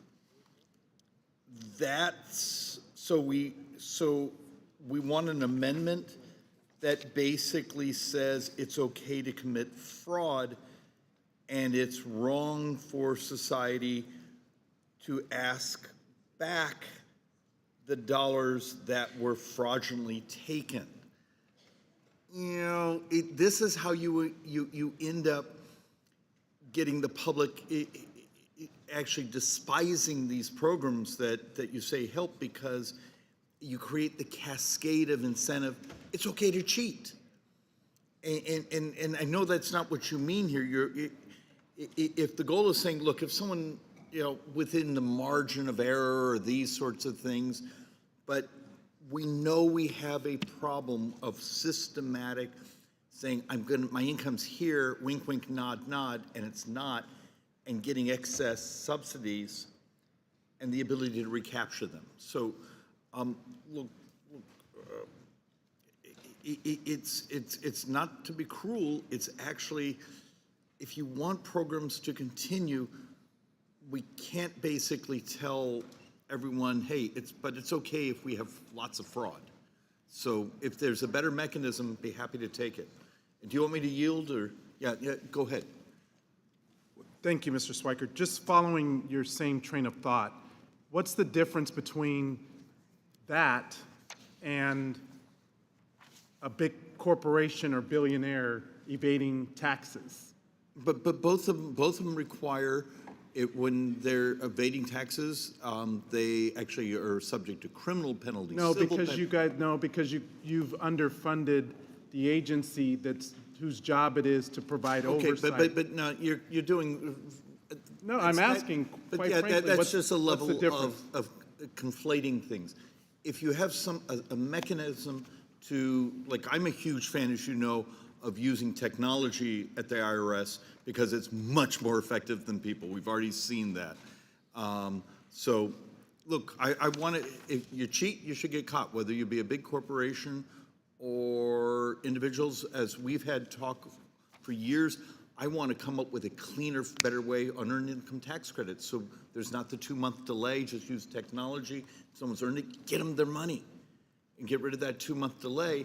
And we've even had troubles on that of just doing the data match and saying, let's just get rid of, let's get the speed to work. There's a way to do this, but we can't look like we're incentivizing bad acts. And with that, I yield back. Mr. Schweikert yields back. Ms. Delbeni. I yield my time to Ms. Chu. I just have to answer this. You are accusing gig workers, Uber drivers, freelancers, small business owners, hourly workers, all of committing fraud. And you think if they're deliberately doing that. And how about this? Does an Uber driver know how many shifts that they will necessarily be taking? Now, I also have to express a thing that happens in my district, because I'm in a district with a lot of creative workers, they're in the music, television, and film industry, and they don't know if they will or will not get a job. And maybe they predict at the beginning of the year that they're going to have so much in income, but then they ultimately may not get a job, or they may get a big job in some production. They cannot know exactly how much they will make in that year. And what this would do is punish them for that and will force them to give back every single dollar of their advance premium tax credit, and will bankrupt people who did nothing wrong. And it's so cynical that it imposes, basically, this is how you're making money. This is how you are giving money to the billionaires by imposing a $19 billion tax increase on these consumers. You're making $19 billion off of this. And I yield back. The gentlelady yields back. I now recognize Mr. Kelly of Pennsylvania. Mr. Schweikert. Okay, fascinating. So you now admit that you gave the number, there's $19 billion, so you now admit there is a scale of bad acts. That's actually very large. Having Scottsdale, I also, believe it or not, have a very creative population too. The number of Hollywood that actually live in my community, because it's much more tax effective. The fact of the matter is, if you've been overpaid, you're making an argument you shouldn't have to pay it back. Does anyone else just see the absurdity here? So, you know, look, we can go back and forth on this. We obviously just see the world differently, that if you take something you shouldn't, maybe you should have to give it back. And with that, back to Mr. Kelly. Mr. Kelly yields. Any other member seeking recognition? If not, the question is on agreeing to the amendment offered by Ms. Chu. Clerk will call the roll. Mr. Buchanan? No. Mr. Buchanan, no. Mr. Smith of Nebraska? Mr. Smith of Nebraska, no. Mr. Kelly? Mr. Kelly, no. Mr. Schweikert? Mr. Schweikert, no. Mr. LaHood? No. Mr. LaHood, no. Mr. Arrington? Mr. Estes? Mr. Estes, no. Mr. Smucker? Mr. Smucker, no. Mr. Hearn? Mr. Hearn, no. Mrs. Miller? Mrs. Miller, no. Dr. Murphy? Dr. Murphy, no. Mr. Kustoff? Mr. Kustoff, no. Mr. Fitzpatrick? Mr. Fitzpatrick, no. Mr. Stubbe? Mr. Stubbe, no. Ms. Tinney? Ms. Tinney, no. Mrs. Fishbach? Mrs. Fishbach, no. Mr. Moore? Mr. Moore?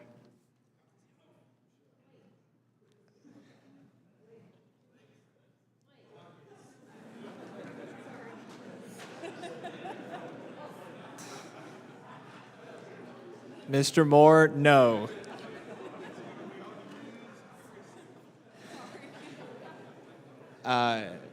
Ms. Van Dyne.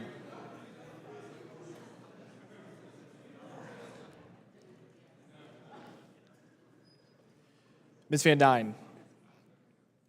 Mr. Feenstra. Mr. Feenstra, no.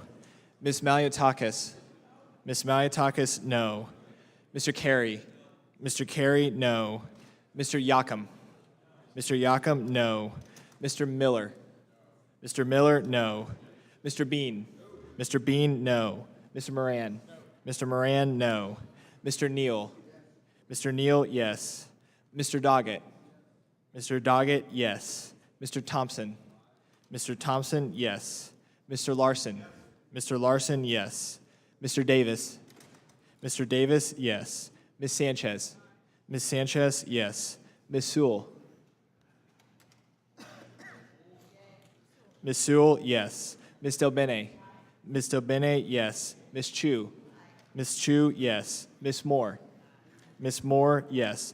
Mr. Boyle. Mr. Boyle, yes. Mr. Byer. Mr. Byer, yes. Mr. Evans. Mr. Evans, yes. Mr. Schneider. Mr. Schneider, yes. Mr. Panetta. Mr. Panetta, yes. Mr. Gomez. Mr. Gomez, yes. Mr. Horsford? Mr. Horsford, yes. Ms. Plaskett? Ms. Plaskett, yes. Mr. Swazi? Mr. Swazi, yes. Mr. Arrington?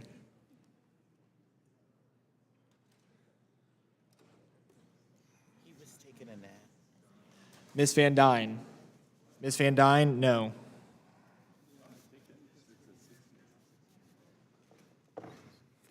Chairman Smith?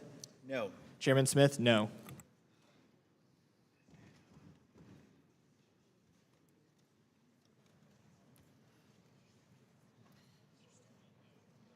The clerk will report the vote. The yeses are 19, the nos are 25. There being 19 yeses and 25 nos, the amendment is not agreed to. Are there additional amendments? Mr. Chairman, Mr. Chairman, I reserve a point of order. of amendment at the desk. Ms. Sanchez? Of an amendment at the desk? There's been a point of order reserved. Would you suspend while we distribute the amendment? Surely.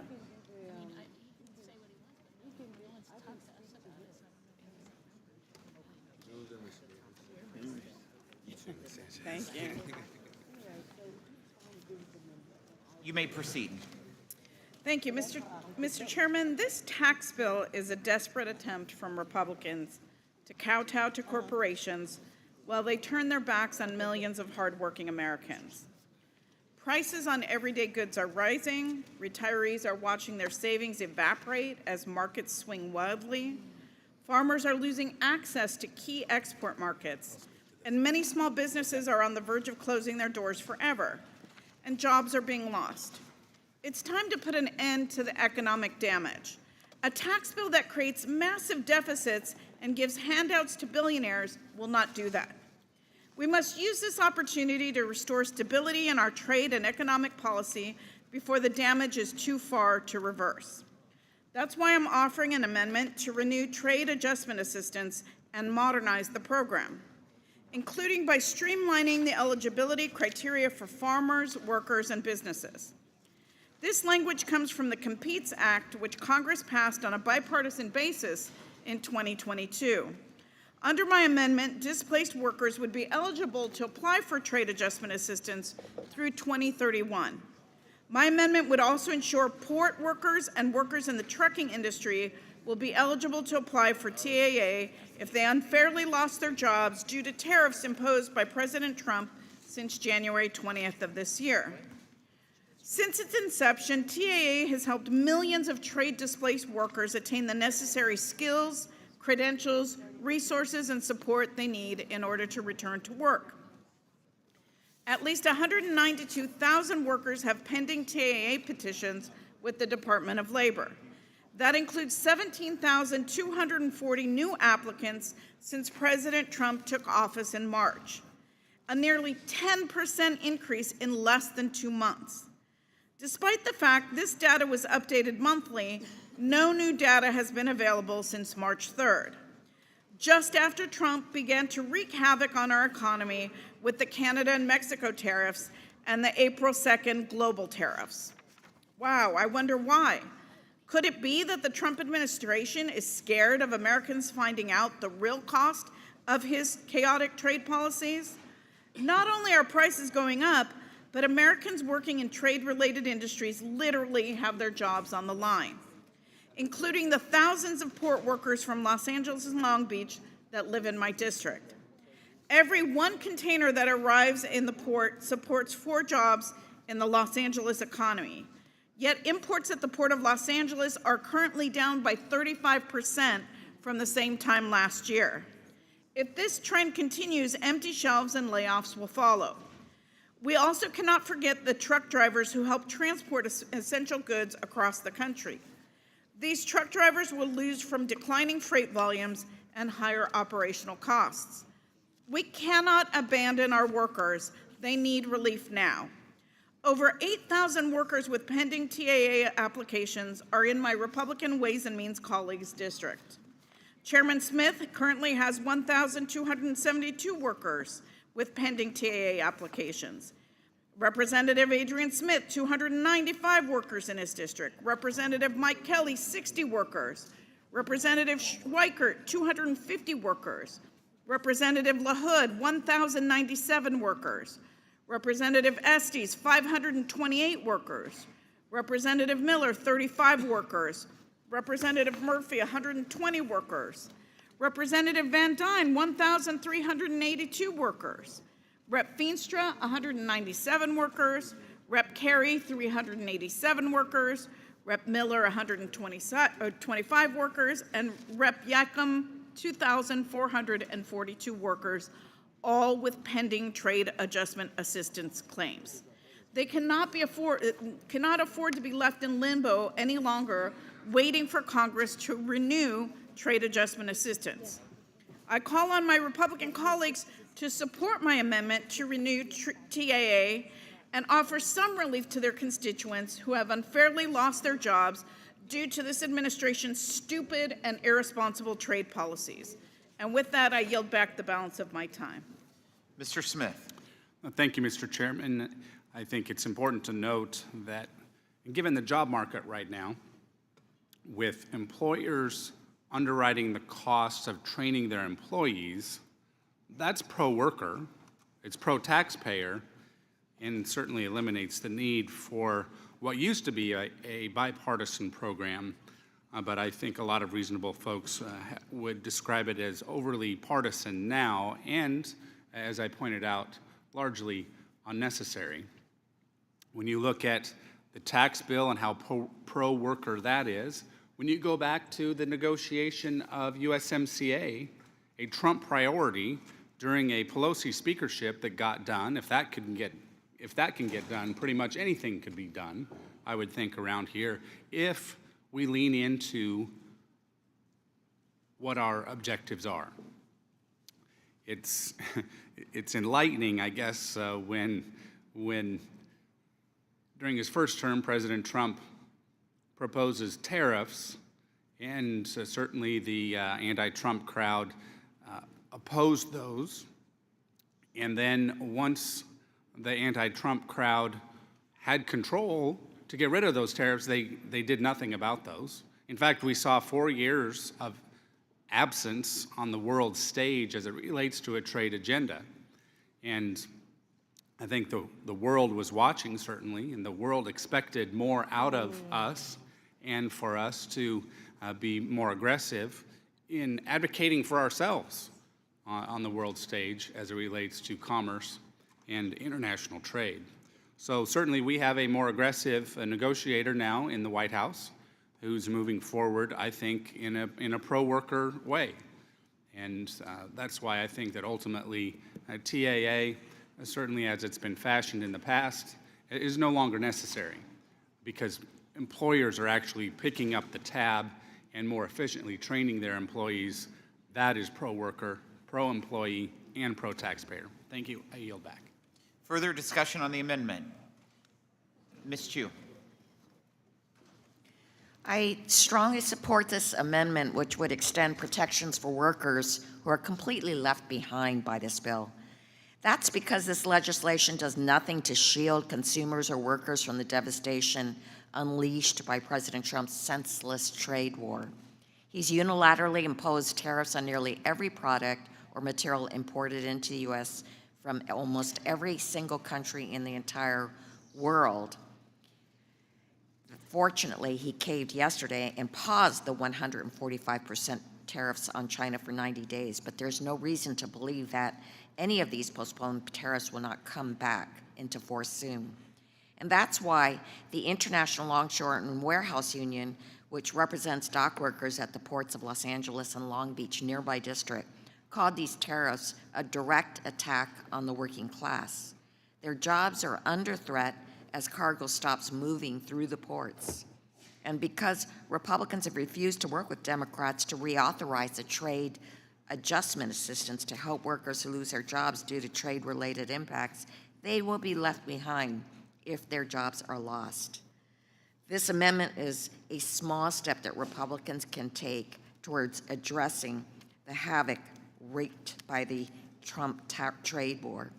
If they were serious about helping American workers and families, they would join Democrats' legislation to cancel the Trump tariffs helping thousands of small businesses stay open and keep their employees on the payroll and ensure that families don't face any further tariff costs this year. President Trump has turned the global economy upside down through this trade war. Dock workers will be amongst the first to feel the worst impacts, but they certainly will not be the last. I urge my colleagues to support the amendment, and I yield back. Mr. Horsford. Thank you, Mr. Chairman. I would like to support the amendment by Representative Sanchez. And as a co-chair of the Congressional Labor Caucus, I strongly endorse the reauthorization of the Trade Adjustment Assistance Program. I'm actually a little shocked to hear my Republican colleagues on the other side abandon our constituents who have relied on this program through Republican and Democratic majorities. The Trade Adjustment Assistance Program provides support and job retraining for workers who lost their job due to trade, including due to other countries' unfair trade practices, and it helps them get back on their feet. And we know that the Trade Adjustment Assistance Program works.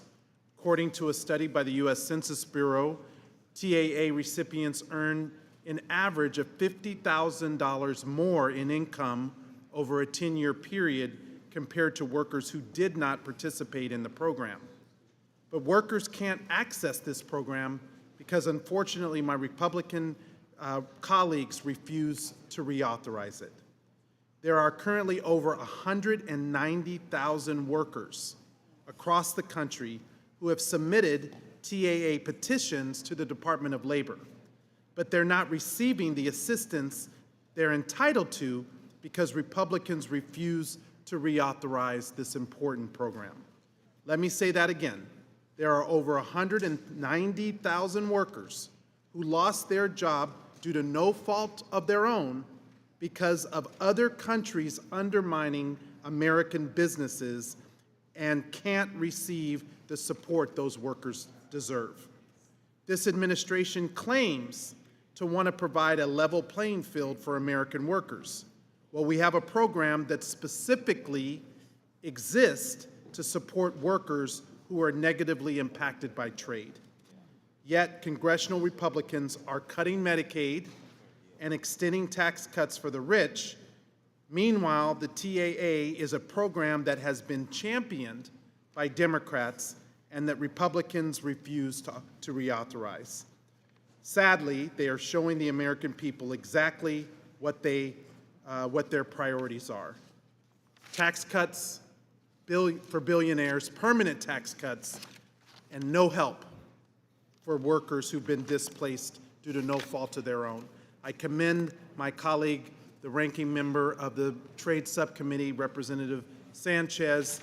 This is a common sense amendment, and I urge my colleagues to support. I yield back. Mr. Neal. Thanks, Mr. Chairman. I want to commend Ms. Sanchez as well. The merit of this argument is clear. Part of the frustration that the American family has felt over the last 30 years has been because of dislocations in the workforce. Much more complicated than just unfair trade practices, relates to issues of technology, skill set, you name it, geography. But there's also, I think, some responsibility that Congress had along the way to have done a better job of updating, upgrading, and monitoring the Trade Adjustment Assistance Act. It's an ideal opportunity, I think, for the community college system in America to become immersed and then involved in, if not to administer. And I think this is a really good amendment, and if done properly, this would really be of great assistance to the American people. I would yield. Yes. I just want to make one last point. Trade adjustment assistance is to help workers that have been displaced, and the crux of it is to provide them with skill training so they can move perhaps into other industries when those industries they've been working in have died out in their area. And to just make the blanket assertion that all employers are providing training to workers is patently false. It's not true.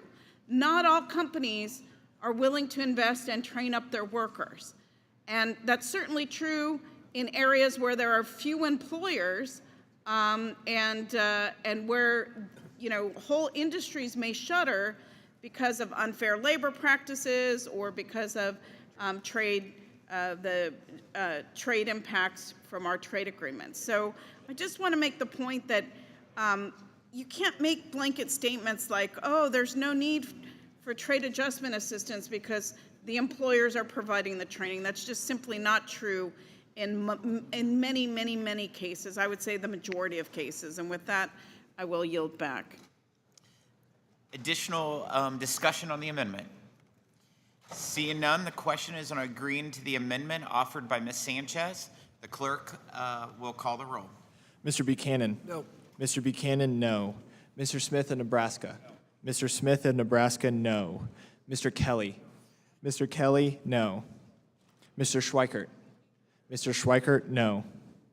Mr. LaHood? Mr. LaHood, no. Mr. Arrington? Mr. Estes? Mr. Smucker? Mr. Smucker, no. Mr. Hearn? Mr. Hearn, no. Mrs. Miller? Mrs. Miller, no. Dr. Murphy? Dr. Murphy, no. Mr. Kustoff? Mr. Kustoff, no. Mr. Fitzpatrick? Mr. Stubbe? Mr. Stubbe, no. Ms. Tinney? Ms. Tinney, no. Mrs. Fishbach? Mrs. Fishbach, no. Mr. Moore? Mr. Moore, no. Ms. Van Dyne? Ms. Van Dyne, no. Mr. Feenstra? Mr. Feenstra, no. Ms. Maliotakis? Mr. Carey? Mr. Carey, no. Mr. Yakum? Mr. Yakum, no. Mr. Miller? Mr. Miller, no. Mr. Bean? Mr. Bean, no. Mr. Moran? Mr. Moran, no. Mr. Neal? Mr. Neal, yes. Mr. Doggett? Mr. Doggett, yes. Mr. Thompson? Mr. Thompson, yes. Mr. Larson? Yes. Mr. Larson, yes. Mr. Davis? Mr. Davis, yes. Ms. Sanchez? Ms. Sanchez, yes. Ms. Sewell? Ms. Sewell, yes. Ms. Delbene? Ms. Delbene, yes. Ms. Chu? Ms. Chu, yes. Ms. Moore? Ms. Moore, yes. Mr. Boyle? Yes. Mr. Boyle, yes. Mr. Byer? Yes. Mr. Byer, yes. Mr. Evans? Yes. Mr. Evans, yes. Mr. Schneider? Mr. Schneider, yes. Mr. Panetta? Mr. Panetta, yes. Mr. Gomez? Mr. Gomez, yes. Mr. Horsford? Mr. Horsford, yes. Ms. Plaskett? Ms. Plaskett, yes. Mr. Swazi? Mr. Swazi, yes. Mr. Arrington? Mr. Estes? Mr. Estes, no. Mr. Fitzpatrick?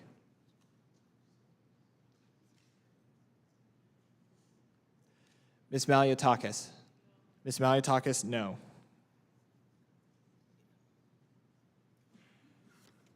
Chairman Smith? No. Chairman Smith, no.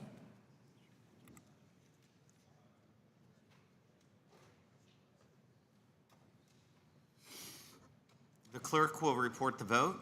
The yeses are 19, the noes are 24. There being 19 yeses and 24 noes, the amendment is not agreed to. Are there additional amendments? Mr. Gomez.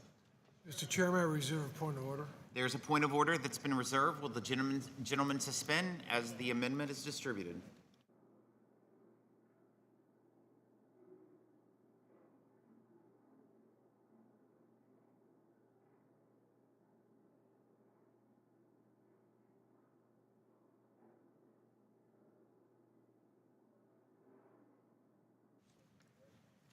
Mr. Gomez, you can proceed.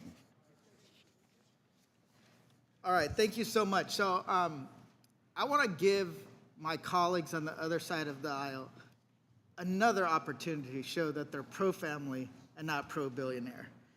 I have an amendment that would adjust the paid leave tax credit in the bill found in Section 45S to ensure that it actually helps working families.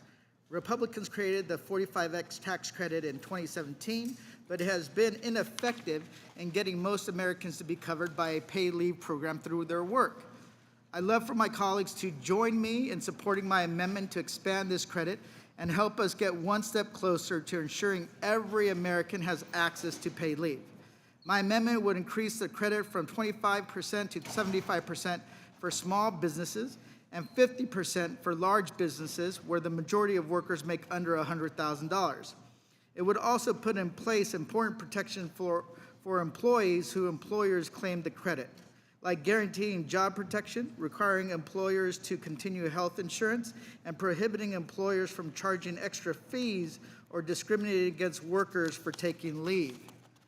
It would also support and strengthen existing state paid leave programs by offering a federal reimbursement to help more states create these successful programs. I've been hearing a great deal about President Trump and Republicans wanting to do more to boost the birth rate. As a father of a young son, I can tell you exactly what is making it hard for Americans to start and grow a family right now. Families want help with groceries, with rent, with affordable, high-quality childcare. And they want to know that when they have a child, they can take time off of work to care for their newborn son or daughter and still be supported financially. They want to know that they can go back to their job after their 12 weeks with their new family member. And we know that this isn't just good policy for families, it's good for the economy too. Paid leave helps small businesses keep and retain workers and remain competitive. Again, I ask my friends on the other side of the aisle, you want to pass this bill to give billions away to the wealthiest Americans, why not work together to do some good for working families for a change? By passing this amendment, we'll make paid leave a reality for more Americans and show them what policy that is actually made to help working families. So here's the thing. I expanded paid family leave in California. And one of the things that we saw is when we passed it, we were the first state of the union to pass paid family leave. We started all of a sudden seeing more people spend time with their loved ones, to be there to bond with a newborn child, and to support their spouse. And what we've learned is when a spouse spends time with their wife, they're less likely to have postpartum depression, the health outcomes actually increase and improve, and it also means that there is just a stronger family bond. So if you want to be pro-family values, and not just for the billionaires, then I ask you to support my amendment. With that, I yield back. Mr. Feenstra. Thank you, Mr. Chair. I would like to thank the gentleman for his amendment. We have done a tremendous job in this bill on the Family Medical Leave Act. We worked very hard. Obviously, many of you know that that was a pilot program that was established in 2017 in the Tax Cuts and Jobs Act, and we are extending it and making it permanent, which is very significant. What it does, it strengthens the paid family medical leave credit from the premium Trump tax cut. It also quadruples the maximum employer-provided child tax credit and adds additional relief to small businesses for providing child care. I mean, these are very important things to families, and I'm very proud of what we're doing in this bill. I'm proud that we're going down the path to make sure that we extend family medical leave to small businesses, that they can use their insurance, their disability insurance, to make all these, make this family medical leave work up to 12 weeks. So thank you for noting this, but the bill does a great job already in this area. Thank you, and I yield back. Are there additional discussion on the amendment? Ms. Sanchez. Thank you, Mr. Chairman. According to the National Partnership of Women and Families, only 27% of our workforce has access to paid family leave through their employers. In fact, the United States is one of only 6 countries in the world that does not guarantee any paid leave to our workers. I know how difficult coming back to work so quickly after having a baby can be. When my son Joaquin was born exactly 16 years ago, I was going to say today, but it was actually yesterday, I was back in this hearing room 3 days later to mark up the Affordable Care Act. Paid family leave is essential to any parent. We need it in every line of work, from the halls of Congress to office jobs to fast food restaurants. This amendment will vastly improve the paid family leave, allowing more workers to benefit from more time. It incentivizes states to allow all of their residents to have comprehensive leave policies. Paid leave isn't just good for families, it's also good for businesses. Small businesses are at a disadvantage if they can't provide paid leave to their workers, while big businesses can afford to do so. And paid leave keeps people in the workforce by allowing them to hold jobs and care for children at the same time. This bill makes it clear that my Republican colleagues don't care about the benefits that paid leave would bring to their constituents. They found ways to make big corporations richer, but at the expense of families. They made it clear that they don't care about their own constituents who are struggling to make ends meet, and they've made it very clear that they just don't care about working parents. I urge everyone to vote yes on this amendment to make paid leave applicable to all workers, protect American jobs, and help families afford to care for their children. And with that, I yield back the balance of my time. Ms. Moore.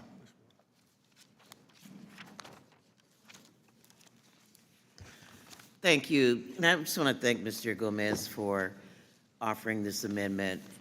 You know, it is, again, this is an extension of some remarks I had made earlier about the family supports people actually need in order to stay in the workforce.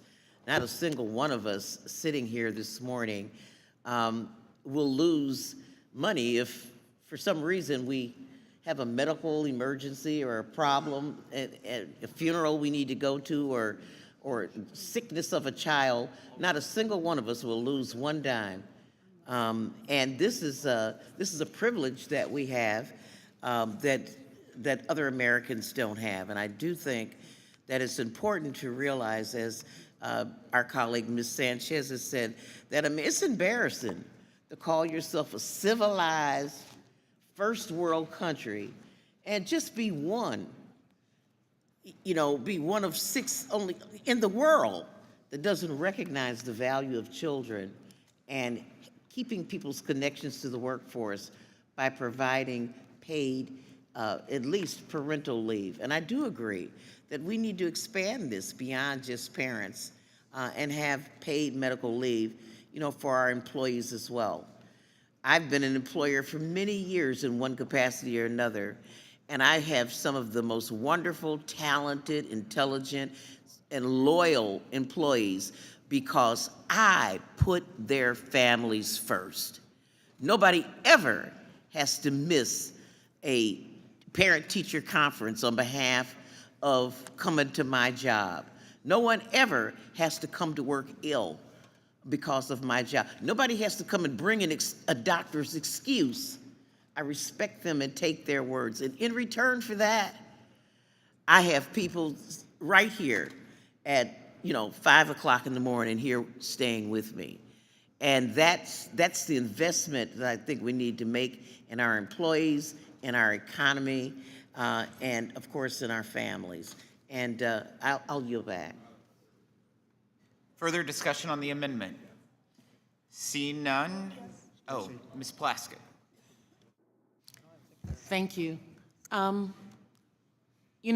I, like so many women here who had children before this became a thing, I have, my oldest son is 37 now, and I can recall having him my senior year at Georgetown and not having any way of just having the support of friends to be able to watch him while I went to class. And then having my second son in between law school, my third son, my second year of law school, while I worked a job during the day, went to law school at night, graduated with 3 of them under the age of 5, and there was no leave. I wanted to start a family, wanted to get it out of the way, have my children have each other, and the country was not in a place where it was offering support to families for paid leave. And now the United States is one of only 6 countries in the world that does not guarantee any paid leave to our workers. Now, the Ways and Means Democrats passed the first ever bill to guarantee 12 weeks of comprehensive, universal paid family leave without a single Republican vote. We did that. They want to talk about what we could have done when we had everything. That's something we did. And we found ways to pay for it when we were in charge. And now, instead of expanding paid leave, this bill continues a failed fig leaf policy from 2017. We know that during that time, only 1,230 businesses used the credit that they were offering, and 89% of the spending went to pay 180 claims from firms with over $1 billion in revenue. Only 16% of small business owners support extending the credit.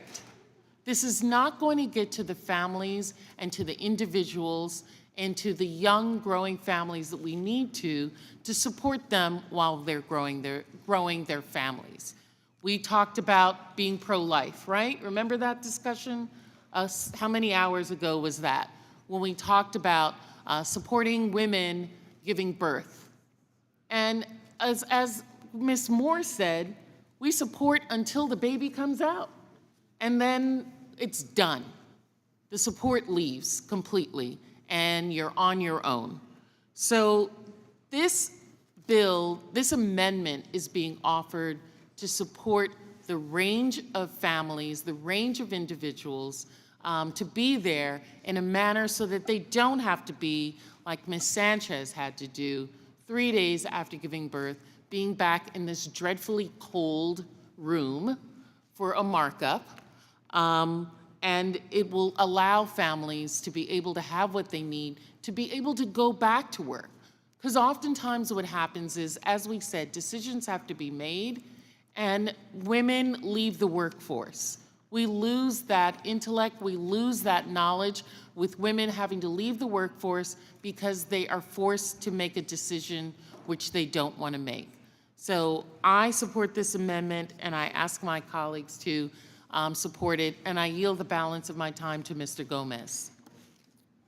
And one of the things I kind of just want to stress about paid family leave, it's also that could be there for people who are dealing with a sick family member, somebody that gets diagnosed with cancer or a terminal illness, that you can actually be there to take care of them, that you can be there during the most vulnerable and most emotional times in that person and your life.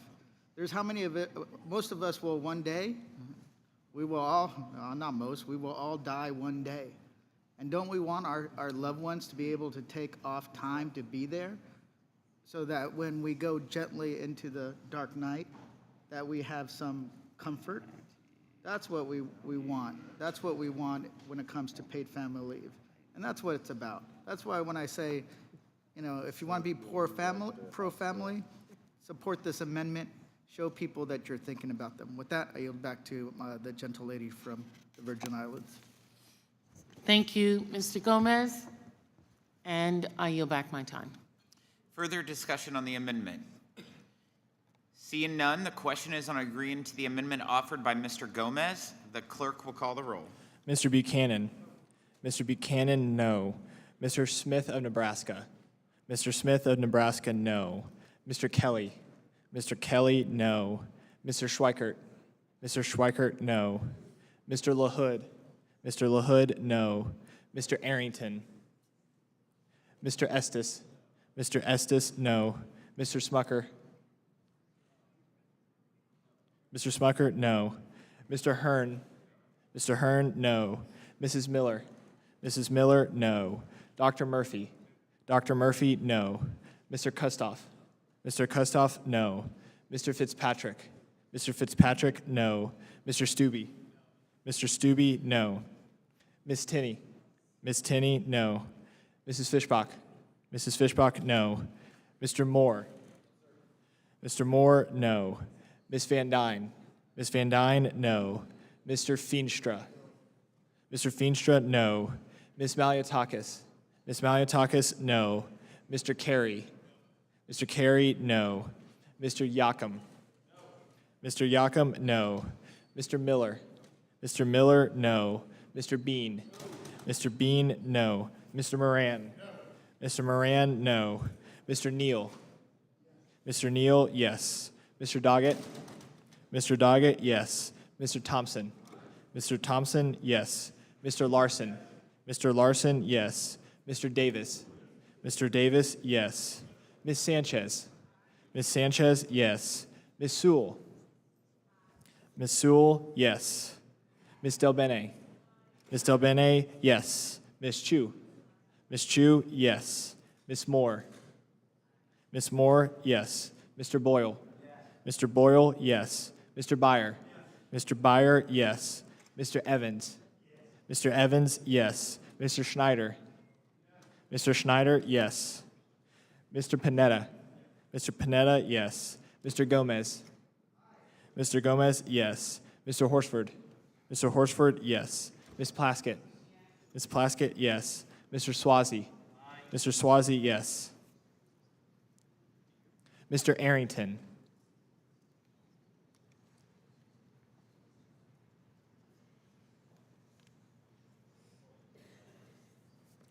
Chairman Smith? No. Chairman Smith, no.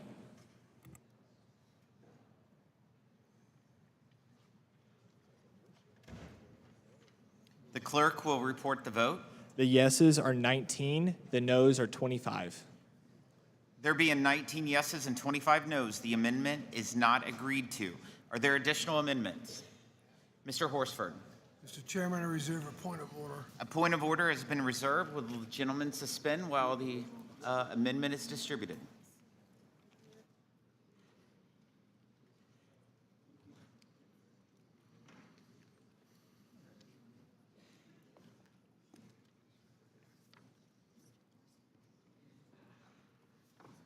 Thank you.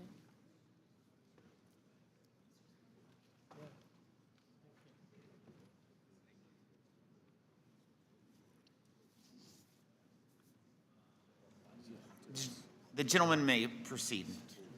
Thank you, Mr. Chairman. Before I begin, I know we've been coming up on over 15 and a half hours. I want to thank my staff and the entire Ways and Means staff for their hard work and effort and professionalism working so hard on these amendments that are incredibly important to our constituents. They didn't ask for all of this, but on behalf of our constituents, I just want to extend my gratitude. But Mr. Chair, I have an amendment at the desk to rectify the damage that the Trump administration has caused to the tourist economy. This tax credit would incentivize domestic travel within the United States, ensuring that we can reboot America's tourism dominance that is being decimated by President Trump. Trump's blanket tariffs are already causing harm. The tourist industry is collateral damage, while Trump flip-flops on trade. The facts are in the numbers. Canada and Mexico make up the largest percentage of visitors to the United States annually, making up a total of 53% of visitors combined in 2023. But the damage has already been done. In March alone, the number of visitors in our country shrank by nearly 12%, and Nevada saw nearly an 8% decrease. Why? Because of Trump's repeated threats to our neighboring countries. It's being reported that Canada's major airlines have announced reductions in flights to Las Vegas due to the severe drop in airline bookings. So let's be serious here. Trump's harmful rhetoric and mismanagement of the economy is projected to cost the American tourism industry $64 billion this year due to both a decrease in domestic and international travel. While that number won't cause Elon Musk to blink, those are Nevadan small businesses and jobs that are on the line. In fact, Oscar Chavira, owner of a Mexican restaurant, Beretta Bite in Las Vegas, cannot keep prices down in his establishment because of these Trump tariffs. Most of the meat that he buys for the restaurant comes from Canada or Mexico. And he said that these tariffs will directly reflect in his prices, which he fears will cut back on people choosing to dine in his restaurant. Now, Las Vegas isn't the only place that's impacted by decreased visitors since the beginning of 2025. The fallout from strained relationships with Canada due to this administration can be seen in Arizona, for example. Canadians account for roughly $775 million in spending during the snow season, but because of this administration and their actions, they are reconsidering travel not only to Arizona, but also to Nevada, and to places all around our country as a whole. So I would just really encourage my colleagues on the other side of the aisle to see the light. This is happening in all of our districts. If this bill is serious about helping working class people and Main Street America, then we need this amendment so that American people have a solution to the economic crisis that's being caused right now. While Republicans in this committee continue clinging to their seats, desperately trying to win Trump's favor and prove their loyalty, I'm here to advocate on behalf of my constituents, and I will not sit here and let our tourist industry crash because of Trump's mess. I'm asking my colleagues to support this amendment on behalf of not just the entertainment capital of the world in Las Vegas, but international travel to the United States, which is incredibly important. We have the World Cup coming up, we have the Olympics coming up, we have the 250th anniversary of our nation's birth. All of this is being affected because of Donald Trump and his flip-flop on trade. With that, I yield back. Further discussion on the amendment? Seeing none, the question is on agreeing to the amendment offered by Mr. Horsford. The clerk will call the roll. Mr. Buchanan. Mr. Buchanan, no. Mr. Smith of Nebraska. Mr. Smith of Nebraska, no. Mr. Kelly. Mr. Kelly, no. Mr. Schweikert. Mr. Schweikert, no. Mr. LaHood. Mr. LaHood, no. Mr. Arrington. Mr. Estes. Mr. Estes, no. Mr. Smucker. Mr. Smucker, no. Mr. Hearn. Mr. Hearn, no. Mrs. Miller. Mrs. Miller, no. Dr. Murphy. Dr. Murphy, no. Mr. Kustoff. Mr. Kustoff, no. Mr. Fitzpatrick. Mr. Fitzpatrick, no. Mr. Stubbe. Mr. Stubbe, no. Ms. Tinney. Ms. Tinney, no. Mrs. Fishbach. Mrs. Fishbach, no. Mr. Moore. Mr. Moore, no. Ms. Van Dyne. Ms. Van Dyne, no. Mr. Feenstra. Mr. Feenstra, no. Ms. Maliotakis. Ms. Maliotakis, no. Mr. Carey. Mr. Yakum. No. Mr. Yakum, no. Mr. Miller. Mr. Miller, no. Mr. Bean. Mr. Bean, no. Mr. Moran. Mr. Moran, no. Mr. Neal. Mr. Neal, yes. Mr. Doggett. Mr. Thompson. Mr. Thompson, yes. Mr. Larson. Mr. Larson, yes. Mr. Davis. Mr. Davis, yes. Ms. Sanchez. Ms. Sanchez, yes. Ms. Sewell. Ms. Sewell, yes. Ms. Delbene. Ms. Delbene, yes. Ms. Chu. Ms. Chu, yes. Ms. Moore. Ms. Moore, yes. Mr. Boyle. Yes. Mr. Boyle, yes. Mr. Byer. Mr. Byer, yes. Mr. Evans. Yes. Mr. Evans, yes. Mr. Schneider. Mr. Schneider, yes. Mr. Panetta. Mr. Panetta, yes. Mr. Gomez. Mr. Gomez, yes. Mr. Horsford. Mr. Horsford, yes. Ms. Plaskett. Ms. Plaskett, yes. Mr. Swazi. Mr. Swazi, yes. Mr. Arrington.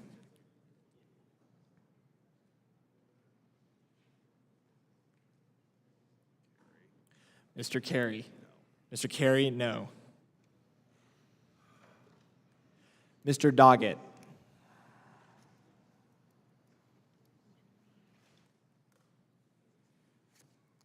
Chairman Smith?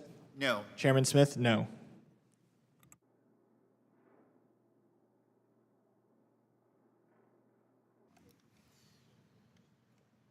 The clerk will report the vote. The yeses are 18, the noes are 25. There being 18 yeses and 25 noes, the amendment is not agreed to. Are there additional amendments? Mr. Chairman, I reserve a point of order. Mr. Doggett, Thank you, Mr. Chairman.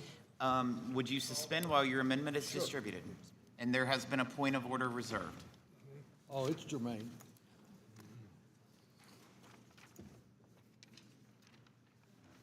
It's short.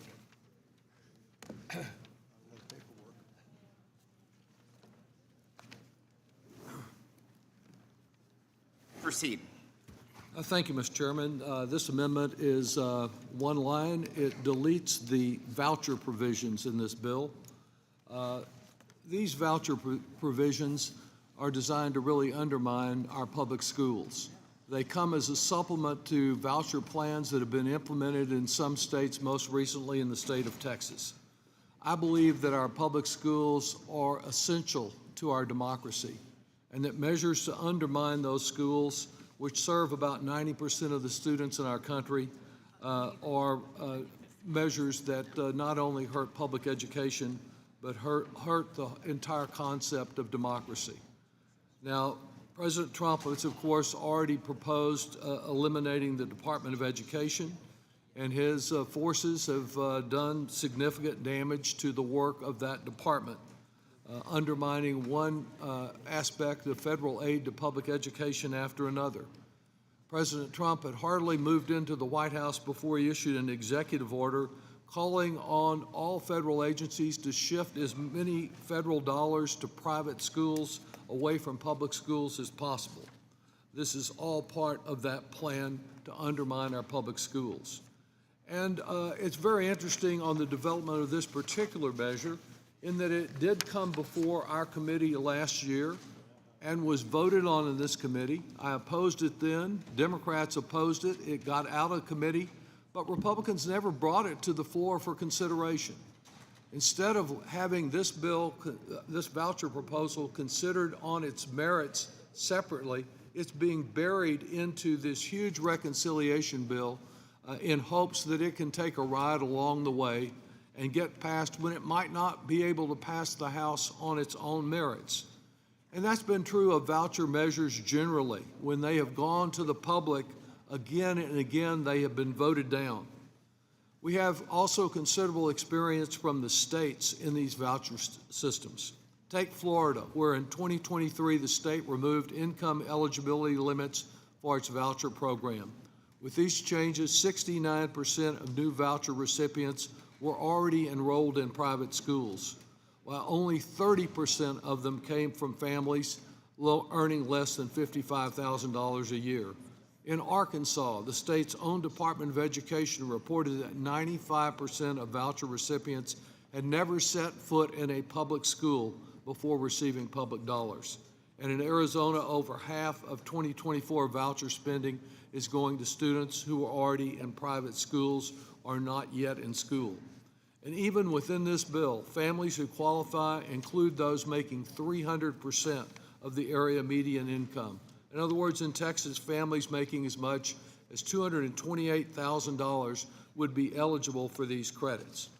And credits to do what? To go to schools that don't have to accept everyone, schools that don't have to have certified teachers, schools that don't meet the needs of individuals with disabilities, of children with disabilities. And that's why I'm very pleased to work with our colleague, Congresswoman Sewell, in offering this amendment, because we believe in our public schools, believe in all they have to offer for America, and recognize that parents are fine to send their children to to private school, but don't use taxpayer dollars to do it. This is using taxpayer resources. It's just using it in a more obscure way through a tax credit system. So I urge the adoption of this amendment and the rejection of vouchers as the wrong way for us to go for education and the wrong way to go for democracy, and I yield back. Mr. Smith. Thank you, Mr. Chairman, and certainly thank you to my colleagues for their patience and willingness to have the discussions that we need to have. Certainly happy to do that. Happy to defend the provision that is currently in the bill relating to school choice. This is about empowering families. It's about empowering parents and children to pursue a brighter future with quality education.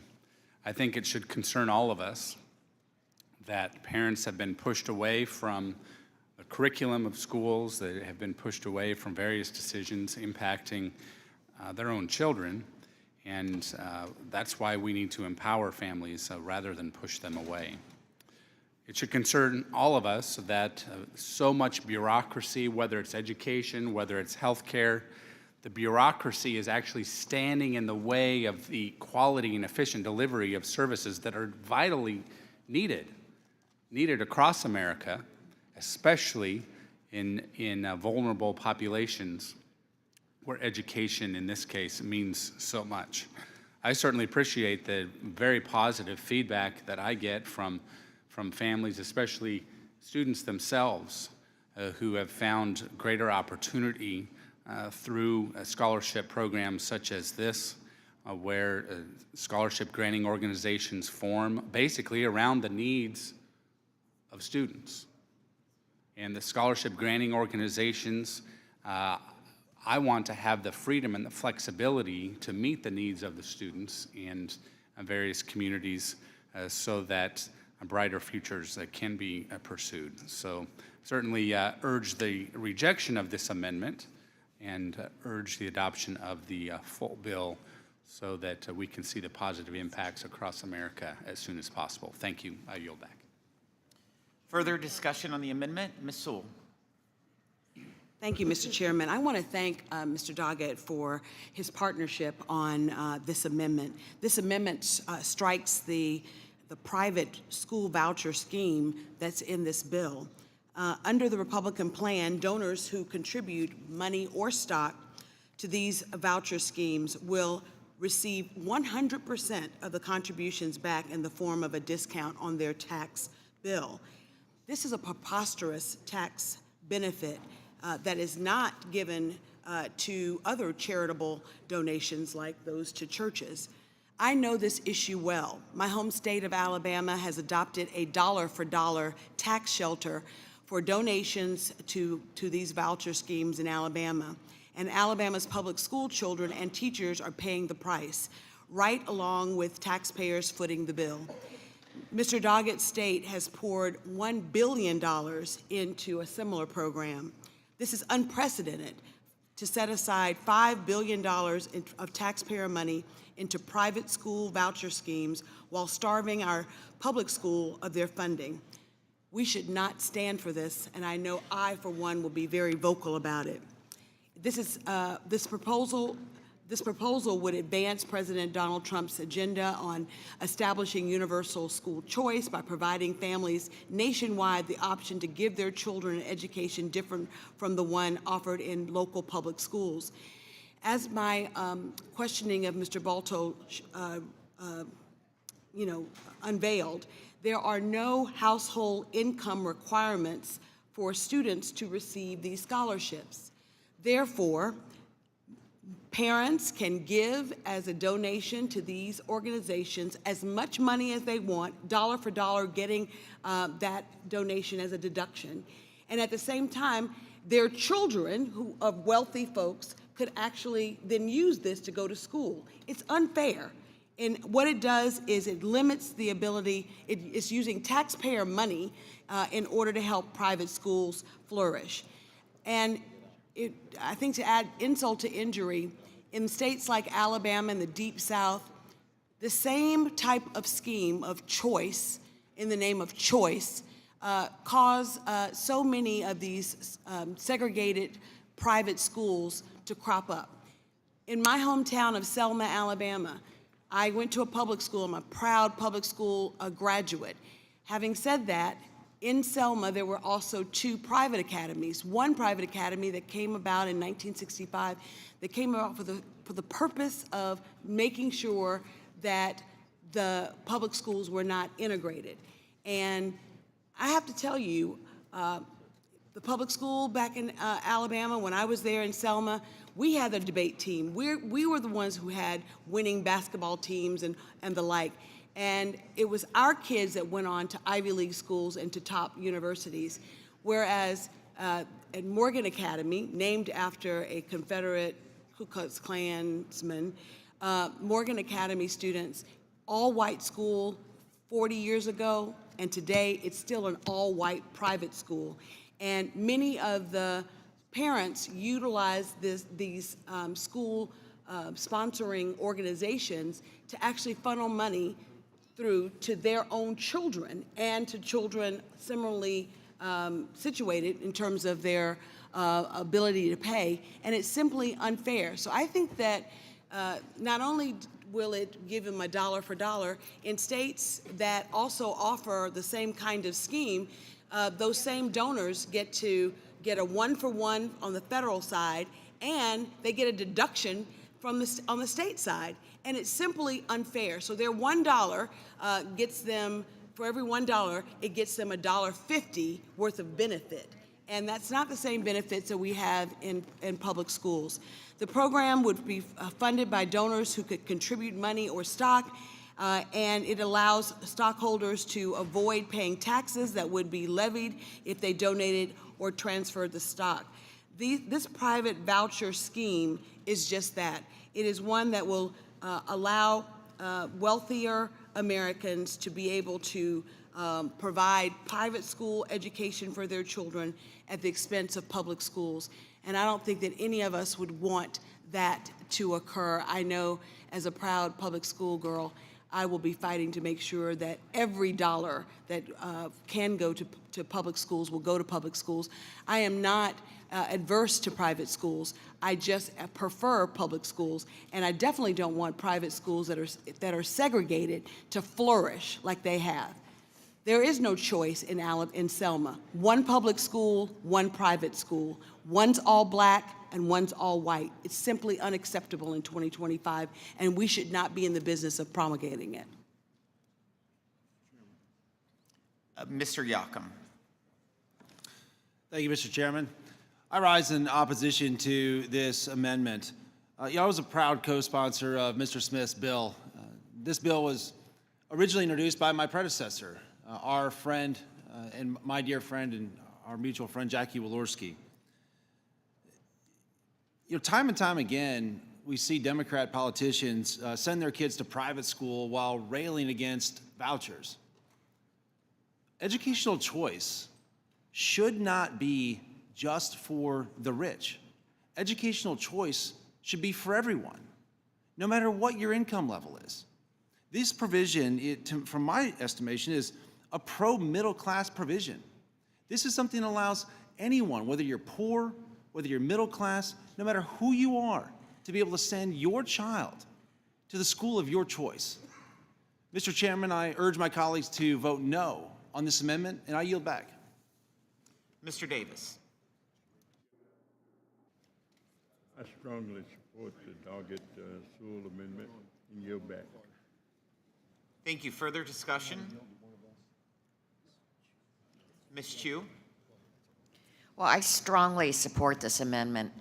As if the bill we're marking up today doesn't already do enough to cater to the wealthiest individuals in this country, Republicans have included this Educational Choice for Children Act, which would take federal funding away from public schools in order to subsidize private schools and some of the wealthiest families that attend them. If enacted into law, this proposal would take $10 billion per year of federal taxpayer dollars away from public schools and give it to private schools. Every single dollar redirected to private schools will come at the expense of the overwhelming majority of our country's students, the 90% who attend public schools. To make matters worse, these scholarships wouldn't even be limited to low and middle income families. Under the bill, any student whose family makes up to 300% of the median gross income in their area would be eligible, meaning this bill would force taxpayers to pay for high-income families to send their children to private school, even when they can already afford it. In fact, in schools that currently have school voucher programs, 70% of students receiving vouchers were already attending private schools to begin with. Furthermore, private schools, unlike public schools, are not required to provide a free and fair education to all children and are allowed to turn away prospective students and ignore civil rights protections, such as protections for students with disabilities. We must not use public tax dollars to subsidize the wealthiest families who send their children to private, expensive, and often religious schools that are not accountable to the public and are not required to serve every student equitably. For that reason, I urge a no vote on this bill. Further discussion on the amendment? Seeing none, the question is on agreeing to the amendment offered by Mr. Doggett. The clerk will call the roll. Mr. Buchanan. Mr. Buchanan, no. Mr. Smith of Nebraska. Mr. Smith of Nebraska, no.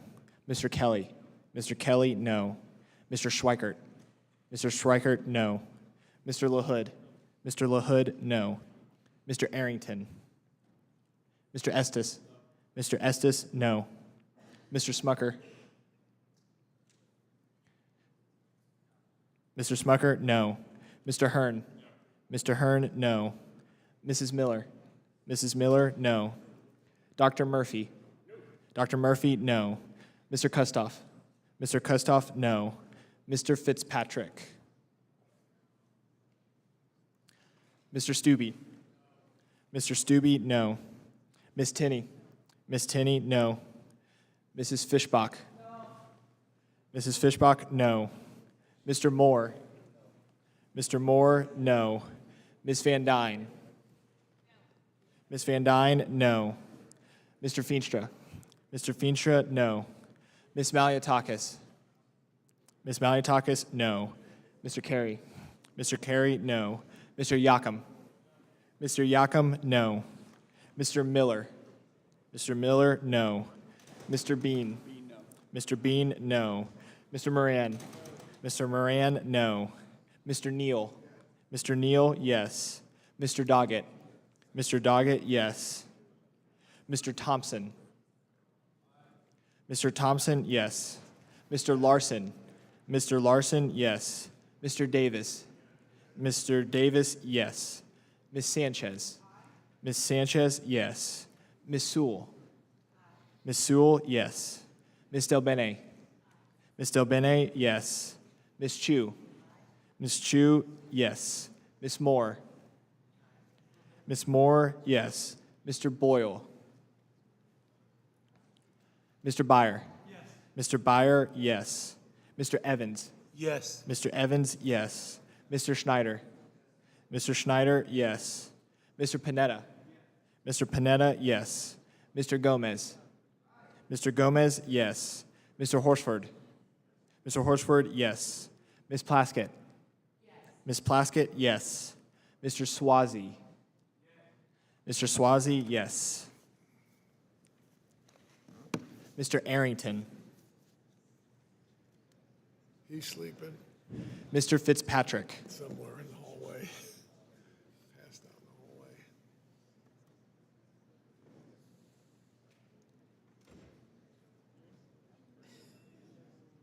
Mr. Boyle.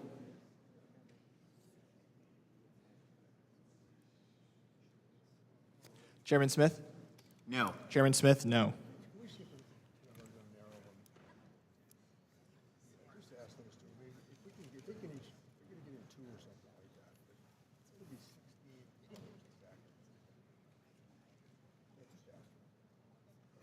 The clerk will report the vote. The yeses are 18, the noes are 24. There being 18 yeses and 24 noes, the amendment is not agreed to. Are there additional amendments? Ms. Sewell. Mr. Chairman, I reserve a point of order. There has been a point of order reserved. Would the lady please suspend while we distribute the amendment?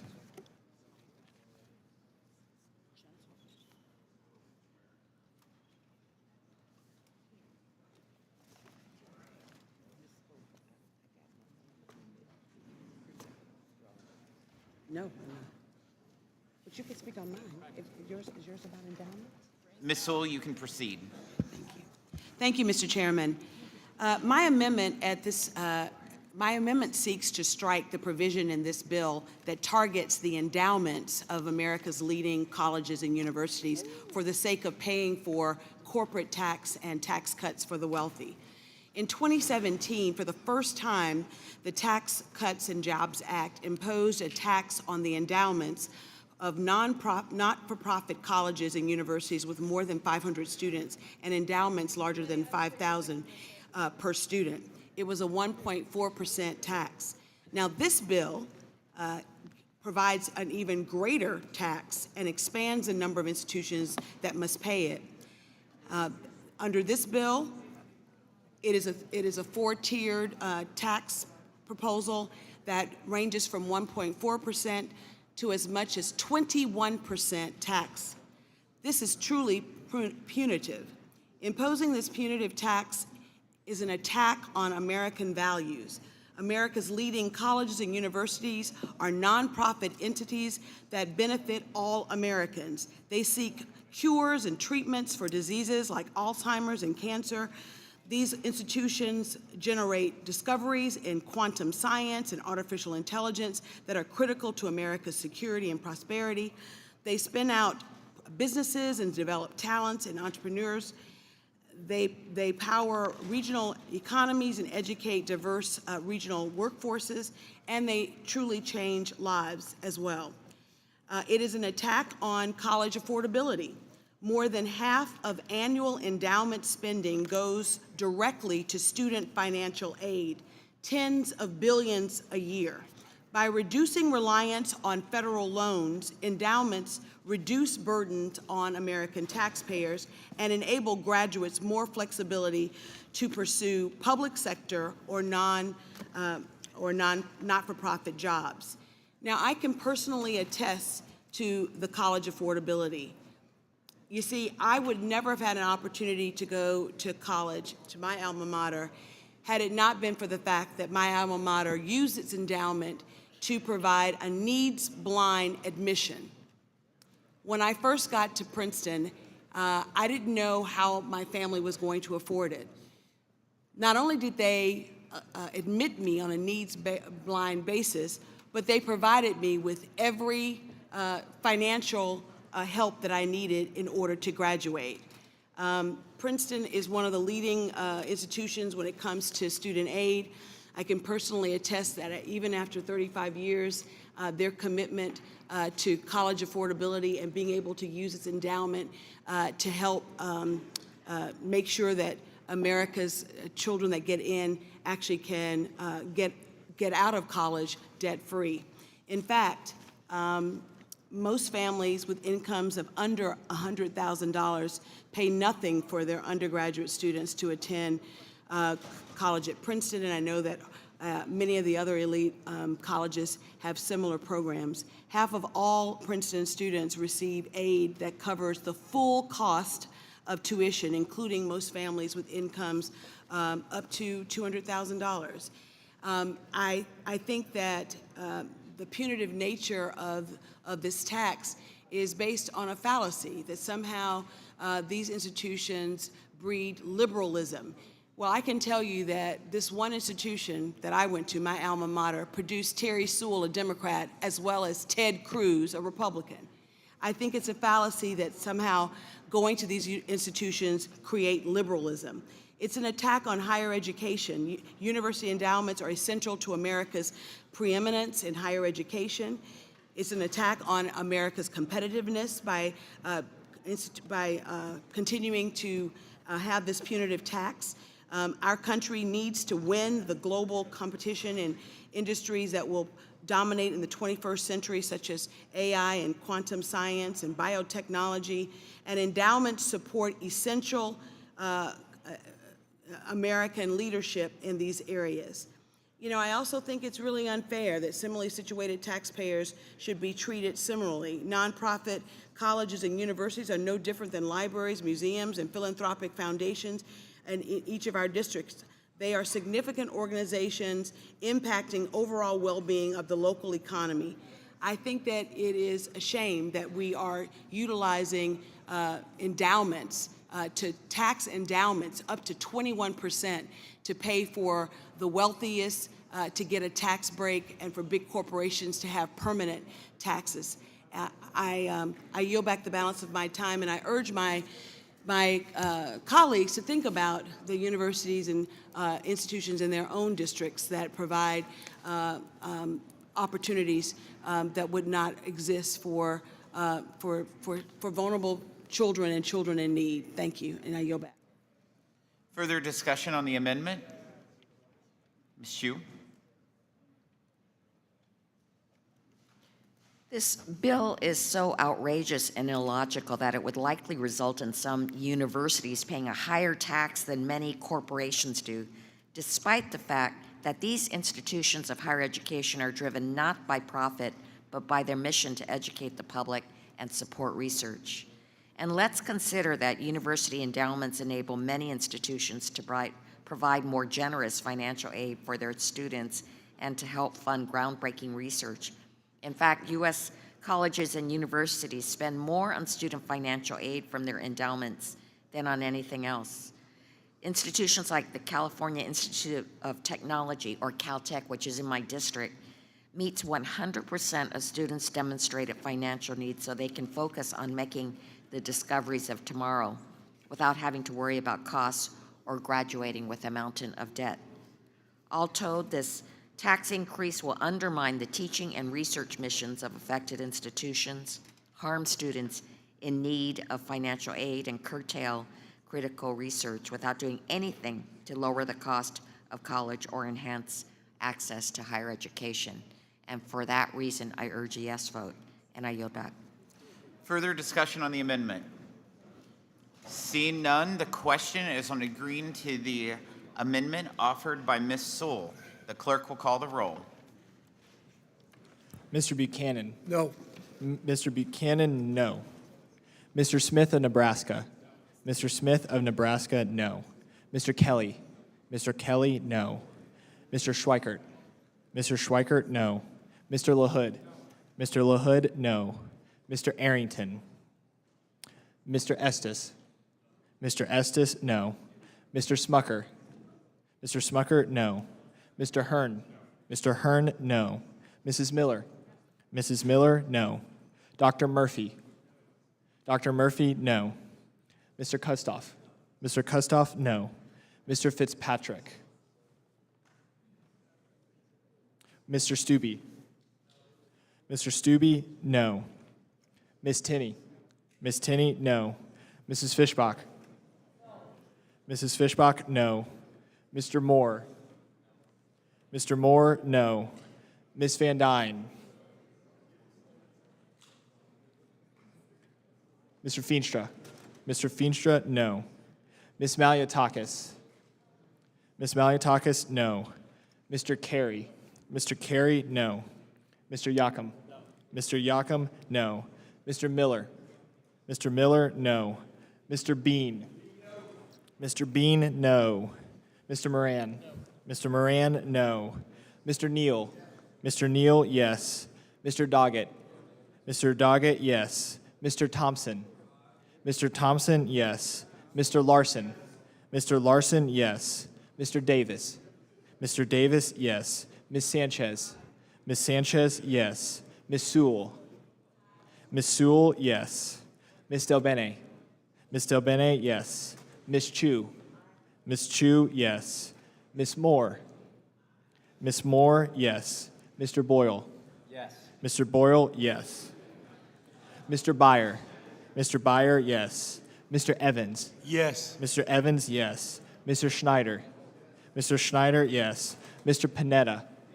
Mr. Panetta, yes. Mr. Gomez? Mr. Gomez, yes. Mr. Horsford? Mr. Horsford, yes. Ms. Plaskett? Ms. Plaskett, yes. Mr. Swazi? Mr. Swazi, yes. Mr. Arrington? Mr. Fitzpatrick?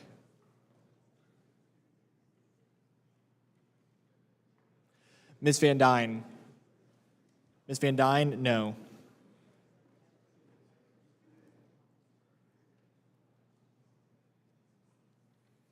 Chairman Smith?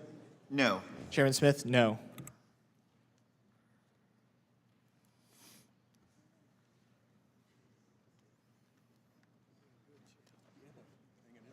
The clerk will report the vote. The yeses are 19, the nos are 24. There being 19 yeses and 24 nos, the amendment is not agreed to. Are there additional amendments? Mr. Chairman, I have an amendment at the desk. Mr. Chairman, I reserve a point of order. A point of order has been reserved. Will the gentlelady suspend while the amendment is distributed?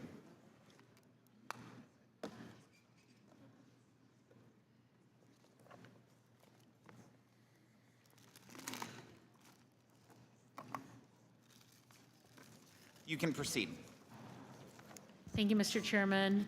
Mr. Chairman, my amendment would provide a refundable tax credit for fertility treatment expenses. Starting or growing a family looks different for everyone, and some parents need a little extra help. Everyone knows someone who's only been able to start a family because of fertility treatments. In 2023, over 95,000 babies were born via in vitro fertilization. Unfortunately, fertility treatments can be incredibly expensive and out of reach for many. With costs ranging from $15,000 to $30,000, IVF is cost prohibitive for so many couples looking to expand their families. We can and we should do more to help these families. Earlier this year, President Trump signed an executive order expanding access to in vitro fertilization. The executive order recognized the importance of family formation and mentioned that as a nation, our public policy must make it easier.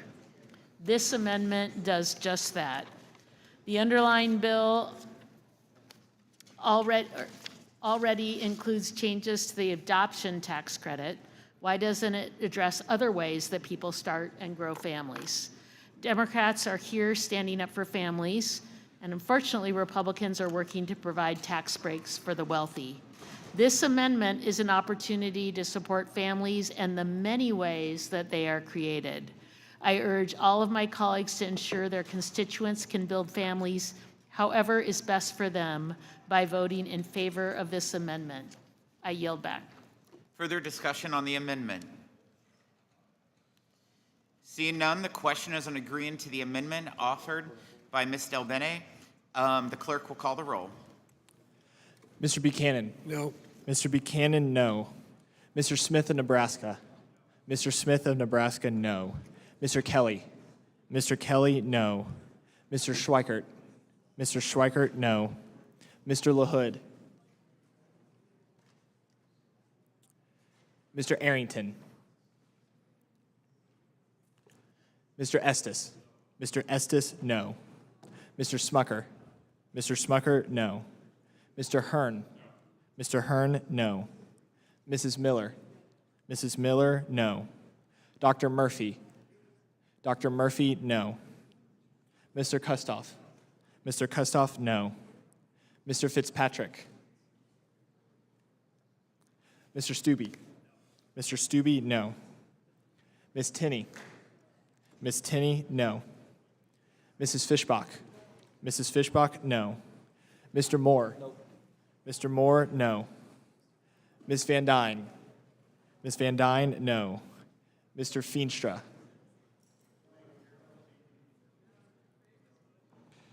Mr. Feenstra, no. Ms. Malliotakis? Ms. Malliotakis, no. Mr. Carey? Mr. Carey, no. Mr. Yakum? Mr. Yakum, no. Mr. Miller?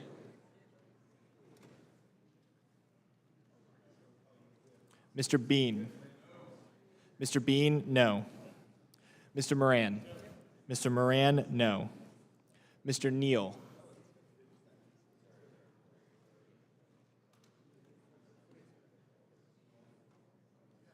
Mr. Neal, yes. Mr. Doggett. Mr. Thompson. Mr. Doggett, yes. Mr. Thompson. Mr. Thompson, yes. Mr. Larson. Mr. Larson, yes. Mr. Davis. Mr. Davis, yes. Ms. Sanchez. Ms. Sewell. Ms. Sewell, yes. Ms. Del Bene. Ms. Del Bene, yes. Ms. Chu. Ms. Chu, yes. Ms. Moore. Ms. Moore, yes. Mr. Boyle. Mr. Boyle, yes. Mr. Byer. Mr. Byer, yes. Mr. Evans. Yes. Mr. Evans, yes. Mr. Schneider. Mr. Schneider, yes. Mr. Panetta. Mr. Panetta, yes. Mr. Gomez. Mr. Gomez, yes. Mr. Horsford. Mr. Horsford, yes. Ms. Plaskett. Ms. Plaskett, yes. Mr. Swazi. Mr. Swazi, yes. Mr. LaHood. Mr. LaHood, no. Mr. Arrington.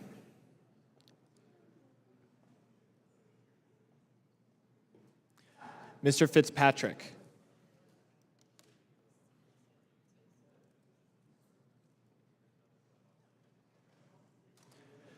Mr. Miller. Mr. Miller, no.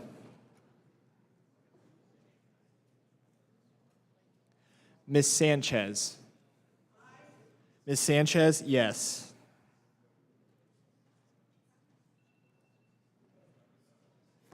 Chairman Smith? No. Chairman Smith, no.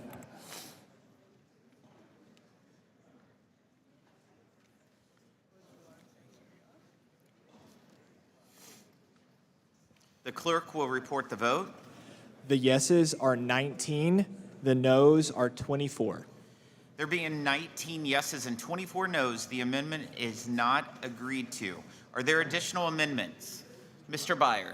Mr. Chairman, I reserve a point of order. A point of order has been reserved. Thank you, Mr. Chairman. I have an amendment at the desk. Gentlemen can proceed. Mr. Chairman, as we all know, President Trump regularly makes promises he can't or won't keep. For example, I remember a day not too long ago when he said he would bring prices down on day one. We can all see how well that's going. Prices are higher today than they were when Trump took office. The price of a dozen eggs has risen 27% since January, reaching their highest price on record. Coffee prices are up over 5% since Trump took office, but they're expected to climb even higher when Trump's tariffs take effect, given we cannot grow coffee domestically. And the price of used cars jumped as well, experienced their highest yearly price increase in a long time. These rising prices are hurting American families who are struggling to make ends meet amid surging uncertainty about the health of our economy. But rising prices aren't hitting all people equally. While working-class Americans need to carefully consider how these increases impact their family budgets. For the wealthiest, these jumps represent nothing more than pocket change. So it's not surprising we see the same kind of attitude apply to taxes as far as the president's concerned. Regardless of what Donald Trump promises, at the end of the day, he always up helping his rich pals over working people. During his first run for president a decade ago, Trump promised to eliminate the egregious carried interest loophole that allows the richest executives on Wall Street to pay a lower tax rate than their secretaries. The president was emphatic, declaring that we could close the loophole because, quote, the hedge fund guys didn't build this country. These guys that shift paper around and they get lucky. The hedge funds guys are getting away with murder, end quote. Well, when he's right, he's right. The hedge fund guys are getting away with murder. They've carried interest loopholes that hedge fund guys use is indefensible. For the uninitiated, carried interest is the percentage of investment gains, usually around 20%, that hedge funds managers, private equity executives, and venture capital partners take as profit, on top of a whole host of management fees they also charge their clients. And because of the way the current law is written, these rich executives don't need to put any of their money at stake to take advantage of this loophole and claim their profit as an investment tied to performance. What does this mean? It means that these profits are subject to low capital gains tax rates rather than the ordinary income tax rates that most people see on their W-2s. I'd like to say I'm surprised that my Republican colleagues are prioritizing tax cuts for the wealthy over playing the level field so hard-working Americans aren't disadvantaged, but we've seen this play before. Back in 2017, when my Republican friends passed the first tax cuts for billionaires bill, they failed to prioritize common sense reforms like closing the carried interest loophole, and unsurprisingly, Trump failed to push them on it. As a result, 45 private equity billionaires collectively hold $210 billion of personal wealth, which is now up a whopping 275% since Donald Trump's first term. This is perverse and absurd, and it needs to be changed. By closing this gaping loophole and ensuring these profits are taxed fairly, my amendment would raise billions of dollars and would help bring down our national debt that my Republican friends seem intent on blowing up even more with this bill. It is long past time to ask the richest people in America to start paying their fair share, and my amendment would do just that. So let's help Donald Trump keep a promise of his for once, because unlike so many of these other ideas, closing the carried interest loophole would be a promise worth keeping. I urge all my colleagues to support this long overdue amendment. And I yield back. Mr. Yocum. I've got copies here of the Inflation Reduction Act and the American Rescue Plan. I guess my question is that for the amendment's author, when you had the majority and you put through 2 reconciliation plans, can you show me what page the carried interest loophole closing is on? Will the representative yield? Sure. That was in the bill that passed out of this House, and it went to the Senate and was taken out by Senator Kirsten Sinema. So that did not make the American Rescue Plan or the Inflation Reduction Act? It did not, because we had one recalcitrant Democratic member who would not go along with it, and we had a 50-50 Senate. So just to be very clear, when you had the House, the Senate, and the presidency, you were not able to get that through? Are you trying to foreshadow what's going to happen to this bill in the Senate? I'm just making sure. Thank you so much, and Mr. Chairman, I yield back. Thank you. Further discussion? Mr. Doggett. When President Trump was first running for office, he said on the campaign trail, quote, "The hedge fund guys are getting away with murder. They're paying nothing and it's ridiculous. The hedge fund guys didn't build this country. These are the guys that shift paper around." He was right then, but as with his promises to bring prices drastically down and to do so many other things, he abandoned his claims once he got into office. He did absolutely nothing to close this egregious loophole. As president, shutting down the tax break is exactly what he said he would do and what he did not do. Trump has since proclaimed again, as Mr. Byer pointed out as recently as last week, that he objected to this carried interest loophole. But it's all talk and no action. And the result, in an outcome that should not have surprised anyone, the Trump tax scam of 2017 did not close the loophole, and there's nothing in this bill to close the loophole. A new joint report published this year by Americans for Tax Fairness and Americans for Financial Reform shows how wide open this loophole remains and why this amendment is important to adopt and close the loophole.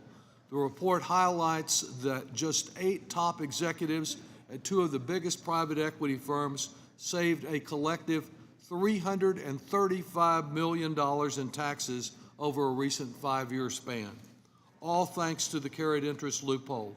One individual at one of these private equity firms, who is himself worth over $40 billion, saved over $93 million on taxes over the same period, solely because of the carried interest tax break.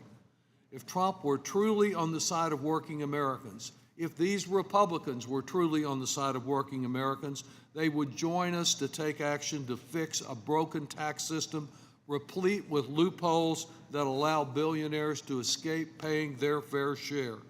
A yes vote for this amendment will be a vote to trim hedges, will be a vote to assure that those trim hedges for a living are not paying a higher rate than those who manage hedge funds.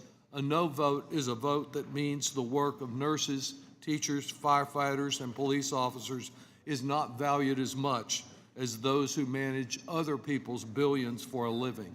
I urge an approval of the amendment. Further discussion on the amendment? Seeing none, the question is on agreeing to the amendment offered by Mr. Byer. The clerk will call the roll. Mr. Buchanan. No. Mr. Buchanan, no. Mr. Smith of Nebraska. No. Mr. Smith of Nebraska, no. Mr. Kelly. Mr. Kelly, no. Mr. Schweikert. Mr. Schweikert, no. Mr. LaHood. Mr. LaHood, no. Mr. Arrington. Mr. Estes. Mr. Estes, no. Mr. Smucker. Mr. Smucker, no. Mr. Hearn. Mr. Hearn, no. Mrs. Miller. Mrs. Miller, no. Dr. Murphy. Dr. Murphy, no. Mr. Kustoff. Mr. Kustoff, no. Mr. Fitzpatrick. Mr. Fitzpatrick, no. Mr. Stubbe. Mr. Stubbe, no. Miss Tinney. Miss Tinney, no. Mrs. Fishbach. Mrs. Fishbach, no. Mr. Moore. Mr. Moore, no. Ms. Van Dyne. Ms. Van Dyne, no. Mr. Feenstra. Mr. Feenstra, no. Ms. Maliatakis. Ms. Maliatakis, no. Mr. Carey. Mr. Carey, no. Mr. Yakum. Mr. Yakum, no. Mr. Miller. Mr. Miller, no. Mr. Bean. Mr. Bean, no. Mr. Moran. Mr. Moran, no. Mr. Neal. Mr. Neal, yes. Mr. Doggett. Mr. Doggett, yes. Mr. Thompson. Mr. Thompson, yes. Mr. Larson, yes. Mr. Davis. Mr. Davis, yes. Ms. Sanchez. Ms. Sanchez, yes. Ms. Sewell. Ms. Sewell, yes. Ms. Delbene. Ms. Delbene, yes. Ms. Chu. Ms. Chu, yes. Ms. Moore. Ms. Moore, yes. Mr. Boyle. Mr. Boyle, yes. Mr. Byer. Yes. Mr. Byer, yes. Mr. Evans. Yes. Mr. Evans, yes. Mr. Schneider. Mr. Schneider, yes. Mr. Panetta. Yes. Mr. Panetta, yes. Mr. Gomez. Mr. Gomez, yes. Mr. Horsford.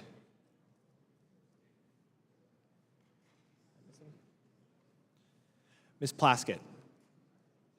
Ms. Plaskett, yes. Mr. Swazi. Mr. Swazi, yes. Mr. Arrington.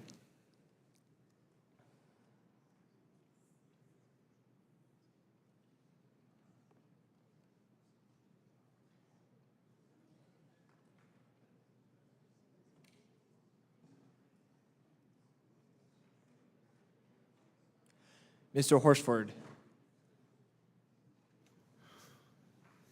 Chairman Smith? No. Chairman Smith, no.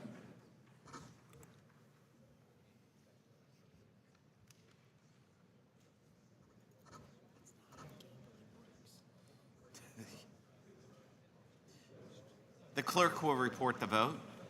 The yeses are 18, the noes are 25. There being 18 yeses and 25 noes, the amendment is not agreed to.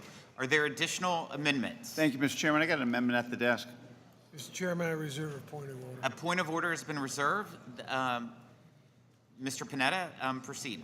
Thank you. My amendment would increase Medicare payments at the rate of medical inflation. It's an amendment to ensure that doctors and other providers are able to stay in practice and serve our constituents. Medicare payments to physicians in California's 19th congressional district, but also all around the country, have not reflected economic realities of the rising costs of health care. Since 2001, when adjusting for inflation, Medicare doctor payments have been cut by 1/3. As a result, more and more providers are closing their doors and leaving seniors and disabled Americans without access to vital medical care. Medicare is a promise we make to our constituents that if you pay into the system, it will be there for you.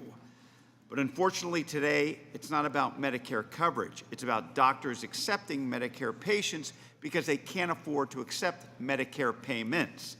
For now, until you cut Medicaid programs, until you cut the Medicaid programs, it's the #1 health issue I hear about from my constituents who can't find a doctor who will take their Medicare.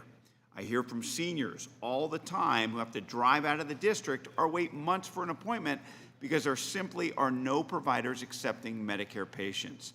This is a bipartisan problem that does have a bipartisan solution. The amendment I am introducing mirrors Representative Raul Ruiz's Strengthening Medicare for Patients and Providers Act, which last Congress had 172 co-sponsors, 47 of them were Republicans. The nonpartisan MedPAC, which was created to advise Congress on Medicare policy, recommended that Congress tie payments to inflation. The majority offered a bill today in Energy and Commerce that would give a modest one-time increase to doctors just for next year, followed by annual increases at just 0.1%, far less than even the current law. This means in the long run, doctors are going to be worse off than if we did nothing at all today. I'm proud to have partnered in the past with my Republican colleagues who I know are committed to getting this right and preventing further Medicare cuts. I urge all my colleagues to pass this amendment to finally link Medicare payments to the true cost of care and ensure that we keep our promise so that our constituents can always rely on Medicare. Thank you, Mr. Chairman. I yield back. Further discussion on the amendment. Dr. Murphy. I see the sun a-shining today. I see the light coming in from the east, my good friend from the west. I think it's going to be a Disney day.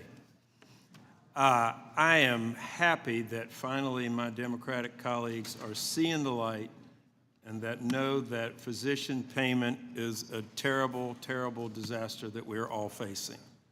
I appreciate the interest in this. I really, really do. And my only problem is, Mr. Panetta, can I just ask a quick question? How much is this? You know the answer to that, Doctor. It's a lot of money. Yeah. We understand that, but we also know it's needed, though. We absolutely do. And if I may, I got to give you a lot of credit because you've been a leader on this, and you understand that although it's expensive, it's also needed, not just for doctors, for our patients. Absolutely. And our colleagues over in Energy and Commerce, I believe, who knows, they may still be going. I think they're going to try to break a record over there. I don't think we need to do that over here, by the way. Will the gentleman yield? Will the gentleman yield? That's under doctor's orders, please. Y'all just don't look too good over there. I'm just saying. We don't look too good over here. Just ask Blake.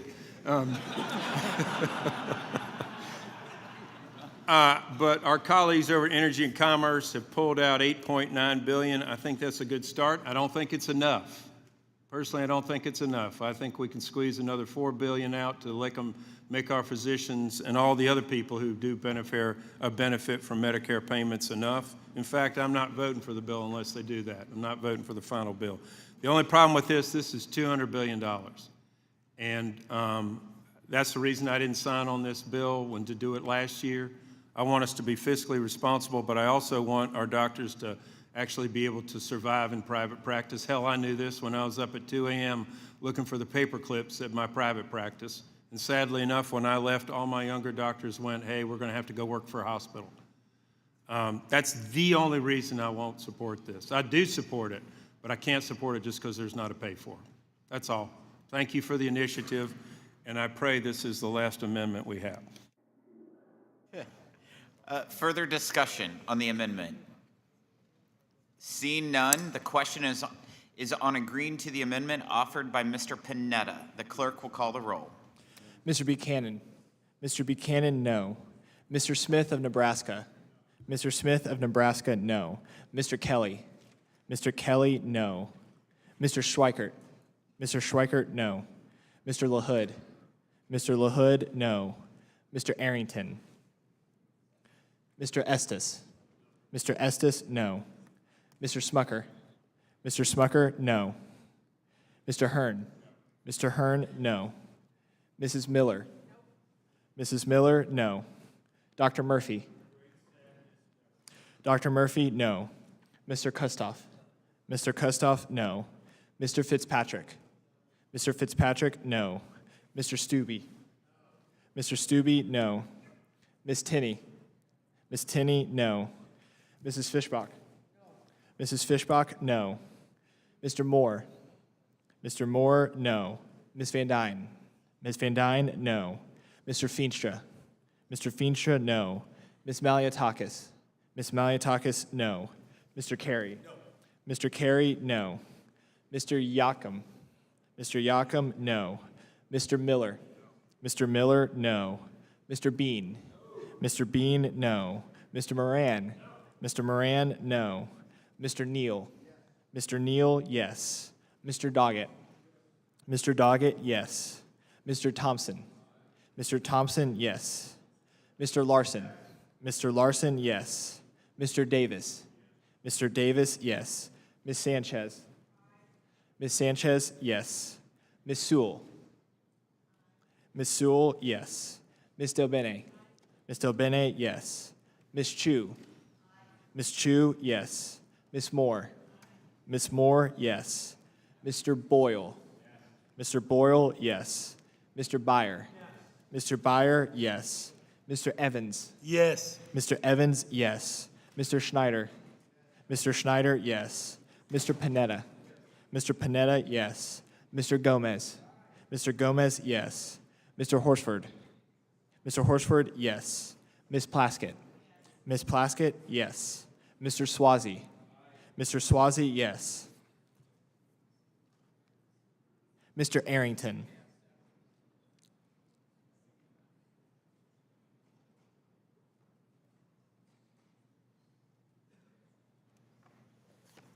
Chairman Smith? No. Chairman Smith, no.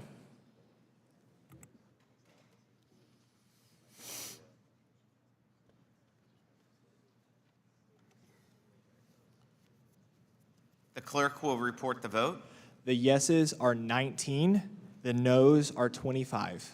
There being 19 yeses and 25 noes, the amendment is not agreed to. Are there additional amendments? Mr. Chairman, I reserve a point of order. A point of order has been reserved. Ms. Plaskett, proceed. Yes. Good morning, Mr. Chairman. My amendment seeks to remedy some of the entirely unfair tax treatment reflected in this Republican tax deal. The bill serves 2%, the billionaires and the CEO class, not hardworking Americans who actually need tax relief. Independent estimates suggest that this bill could have extended all of the 2017 cuts, except for those ultra-rich making over $400,000 per year, for $1.8 trillion over 10 years.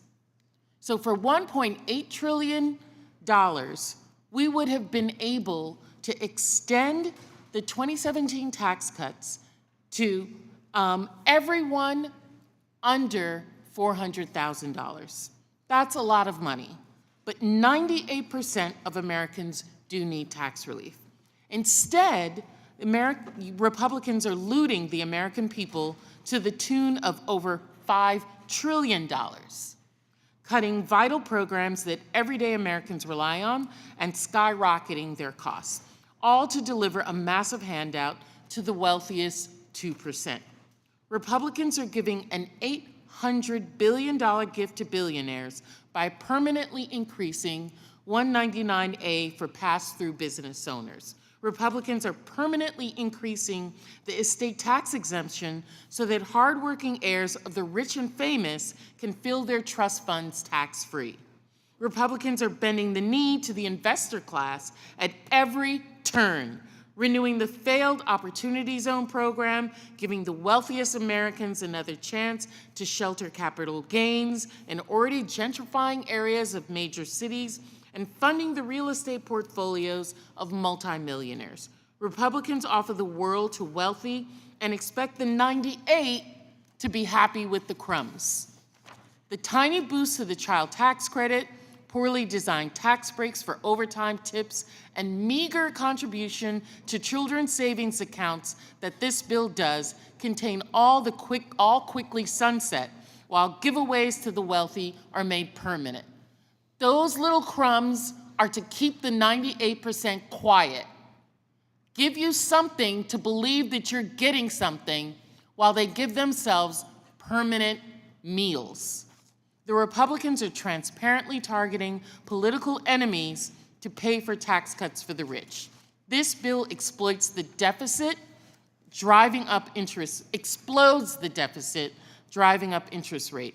This bill replaces targeted and strategic tax incentives with inefficient and complex giveaways that won't grow the American economy or help raise the take-home wages of American workers. Simply, this bill redistributes from poor to rich. My amendment is for the 98% of Americans who this bill takes from. This amendment will assure that the bill will not take effect until the Congressional Budget Office assures that the benefits of this bill are distributed across taxpayers making under $400,000 in an equitable manner. Oppose the billionaire boondoggle, support this amendment. I yield back at this time. Further discussion on the amendment? Seeing none, the question is on agreeing to the amendment offered by Ms. Plaskett. The clerk will call the roll. Mr. Buchanan. Mr. Buchanan, no. Mr. Smith of Nebraska. Mr. Smith of Nebraska, no. Mr. Kelly. Mr. Kelly, no. Mr. Schweikert. Mr. Schweikert, no. Mr. LaHood. Mr. LaHood, no. Mr. Arrington. Mr. Estes. Mr. Estes, no. Mr. Smucker. Mr. Smucker, no. Mr. Hearn. Mr. Hearn, no. Mrs. Miller. Mrs. Miller, no. Dr. Murphy. Dr. Murphy, no. Mr. Kustoff. Mr. Kustoff, no. Mr. Fitzpatrick. Mr. Fitzpatrick, no. Mr. Stubbe. Mr. Stubbe, no. Ms. Tinney. Ms. Tinney, no. Mrs. Fishbach. Mrs. Fishbach, no. Mr. Moore. Mr. Moore, no. Ms. Van Dyne. Ms. Van Dyne, no. Mr. Feenstra. Mr. Feenstra, no. Ms. Maliotakis.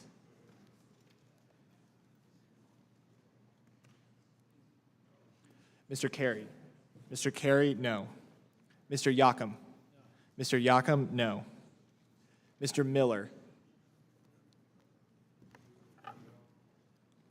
Mr. Bean. No. Mr. Bean, no. Mr. Moran. No. Mr. Moran, no. Mr. Neal. Mr. Neal, yes. Mr. Doggett. Mr. Doggett, yes. Mr. Thompson. Mr. Thompson, yes. Mr. Larson. Mr. Larson, yes. Mr. Davis. Mr. Davis, yes. Ms. Sanchez. Ms. Sanchez, yes. Ms. Sewell. Ms. Sewell, yes. Ms. Del Bene. Ms. Del Bene, yes. Ms. Chu. Ms. Chu, yes. Ms. Moore. Ms. Moore, yes. Mr. Boyle. Yes. Mr. Boyle, yes. Mr. Byer. Mr. Byer, yes. Mr. Evans. Yes. Mr. Evans, yes. Mr. Schneider. Yes. Mr. Schneider, yes. Mr. Panetta. Mr. Panetta, yes. Mr. Gomez. Mr. Gomez, yes. Mr. Horsford. Mr. Horsford, yes. Ms. Plaskett. Yes. Ms. Plaskett, yes. Mr. Swazi. Aye. Mr. Swazi, yes. Mr. Arrington.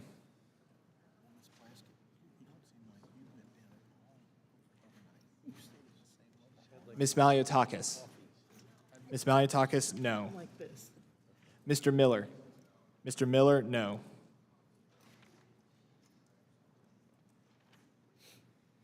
Chairman Smith? No. Chairman Smith, no.